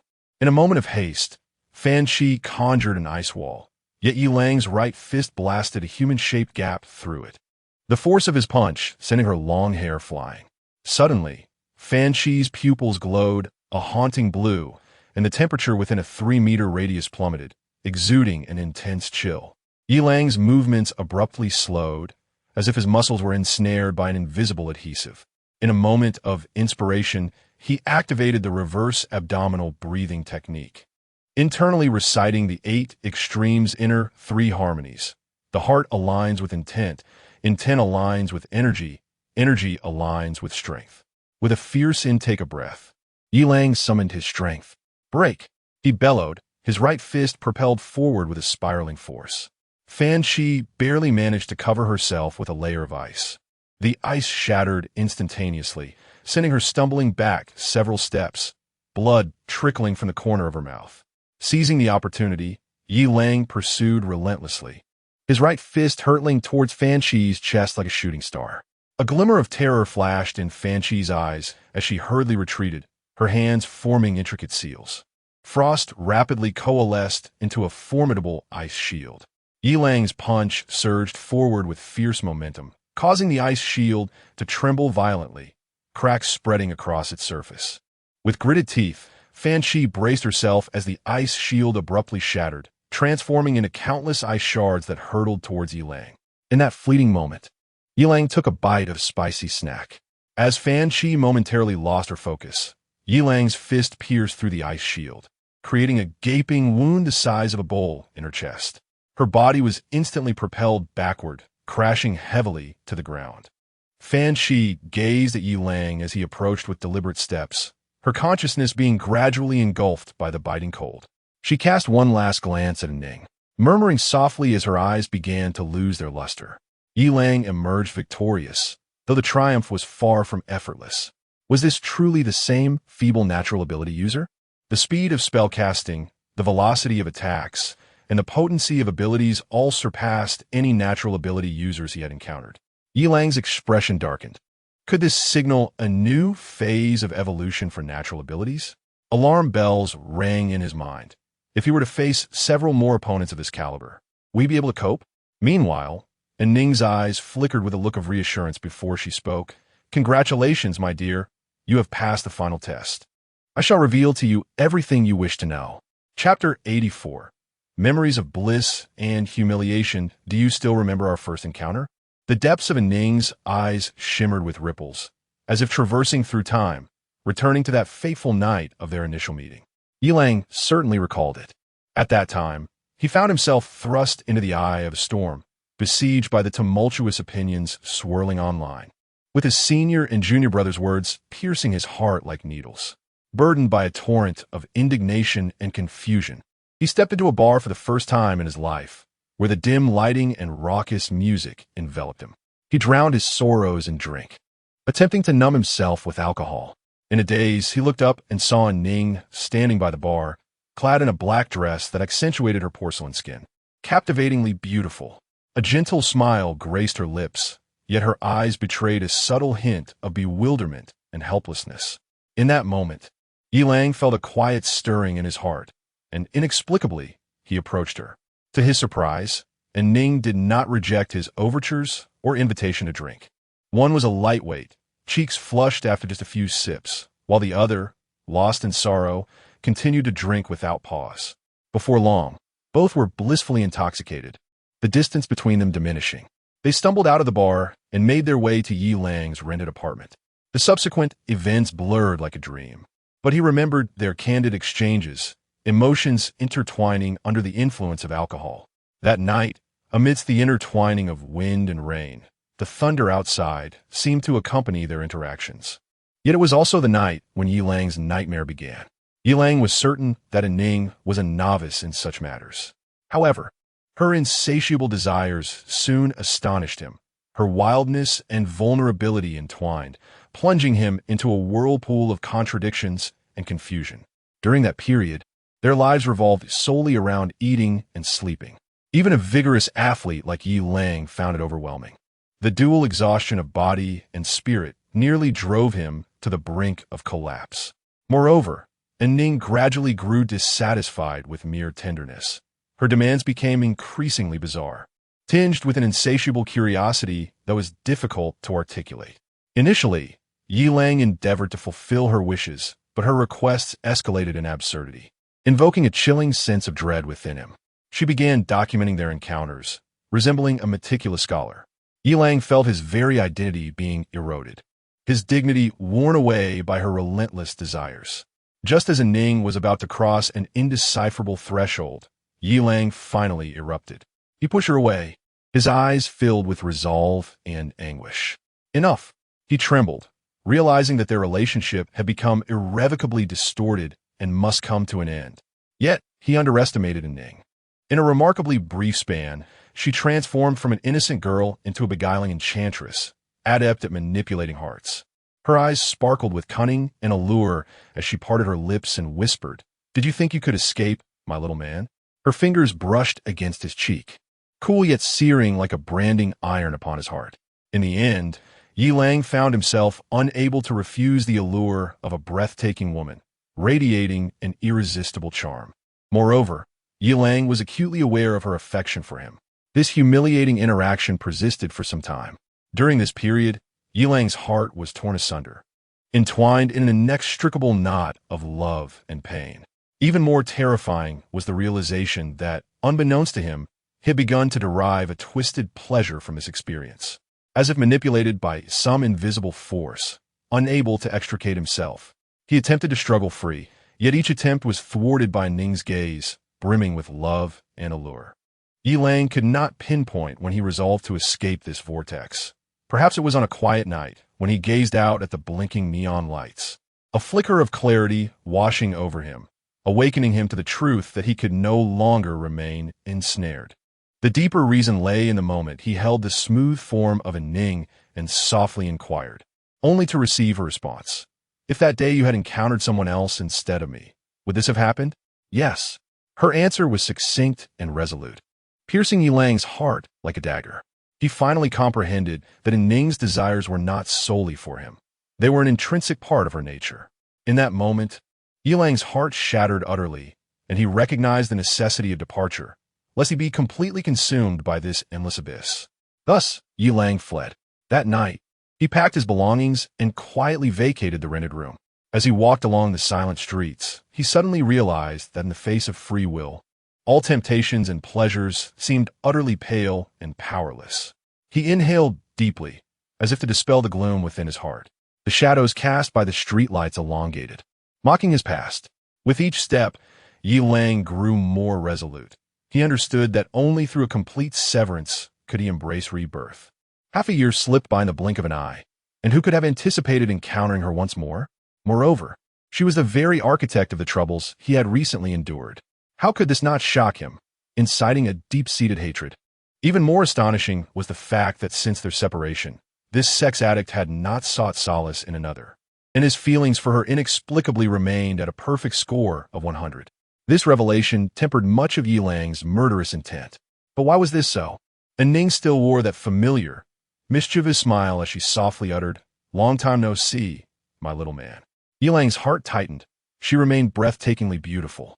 Yet the allure that once captivated him now sent chills down his spine. "Why, little man, you are my sole obsession. Only you, and none but you." Her captivating eyes seemed to pull him back into that endless whirlpool. Yi Lang steeled himself against the tumult within, responding coldly, "All that has passed is finished. I now have 5 women. I do not need you." Yet Ning advanced, a playful smile dancing on her lips. 5? What of 10? Do they understand your body as I do? In other words, they cannot compare to me. Her voice was low and beguiling, as if invisible hands were tearing at his rationality. "Do not attempt to ensnare me with your seductive powers. I am not afraid."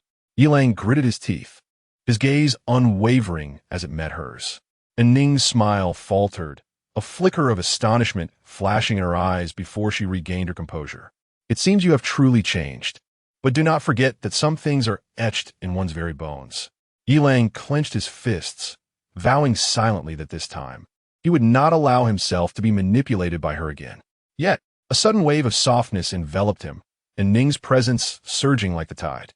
Their lips brushed together, igniting a familiar warmth that sent a jolt through Yi Lang's heart. In that moment, the defenses he had built crumbled nearly to dust. "Oh, little man, you are still so easily swayed," she teased. "Who said my abilities were merely charming?" And Ning chuckled lightly, her fingers transforming into blades that threatened Yi Lang's throat. Without a second thought, he retaliated with a powerful punch, only to be met by an unyielding barrier that left his arm tingling. And Ning stood there, mocking him, her crimson lips parting to say, "Your little invisible woman is no longer around." Chapter 85. Is a Ning not human? Take me. I wish to die differently. A surge of panic coursed through Yi Lang's heart as he urgently shouted, "Yao Shi, where are you?" "There's no need for futile efforts. She has been transported to Building 3, precisely while you indulge yourself." And Ning replied, her tone laced with a hint of pride, though a barely perceptible sadness flickered in her eyes. Yi Lang was consumed by murderous intent, charging forward with a clenched fist aimed at Ning. Yet, she did not flinch, merely gazing at him calmly, indifferent to the impending strike, devoid of fear of death, only a tinge of reluctance. Just as the wind from his punch was about to brush against her, Yilang's fist abruptly halted. Something felt amiss. Was she seeking death? In that fleeting moment of hesitation, Ning chuckled softly. What is this? A mere glance has softened your heart. Do not forget, I am a Ning, who can effortlessly manipulate hearts. With that, the transparent blade in her hand shot towards Yilang. He sidestepped, narrowly evading the blade that grazed past him, leaving a deep gash in the wall behind. With a cold snort, Yilang retaliated, launching an onslaught with lightning speed and a flurry of punches. I know many of your secrets, you know. For instance, your power is likely enhanced through interactions with beautiful women. Furthermore, Yilang's expression shifted drastically, and his grip on his fist tightened, pressing toward Ning's vital points. And Ning swiftly evaded, a smirk gracing her lips. And it seems there is something within you that rewards you with delicacies. What could it be? Surely not a system? A cacophony of alarm rang in Yilang's mind, and Ning had already discovered his means to demise. And there was no room for hesitation. His gaze sharpened, gathering all his strength into his fist. He struck out with fervor, and Ning's smile faded as she retreated, but still felt the wind of his punch, causing a trickle of blood to escape from her lips. She pressed her lips together, blood staining the ground, her eyes flashing with determination as she continued. What do you think would happen if I revealed your system's abilities to everyone? Yilang's murderous intent intensified, his right fist transforming into a formidable hammer aimed at Ning, the air seeming to rip apart. Yet, Ning stood firm, unyielding as she braced for the impact. Her body flew back like a marionette with severed strings, crashing against the wall, blood streaming from the corner of her mouth. Yilang watched the crimson bloom on her body. A tightening sensation gripped his heart. He felt no delight, only an overwhelming sense of helplessness. He sensed that Ning was resolutely seeking death, yet he was unwilling to fathom the deeper significance behind it. Aware of his abilities, cognizant of his system, even able to pierce through his innermost thoughts, and Ning had to die. It was only now, witnessing her evident demise, that the softness in Yilang's heart began to quietly surface. After all, during his most vulnerable moments, Ning had bestowed upon him boundless tenderness. He approached slowly, gazing upon her exquisite visage, the blood at the corner of her mouth resembling a striking red plum blossom, softly asking, "Why? Doesn't it hurt?" And Ning offered a faint smile, her breath weak yet resolute. "I am departing. Dying by your hand is not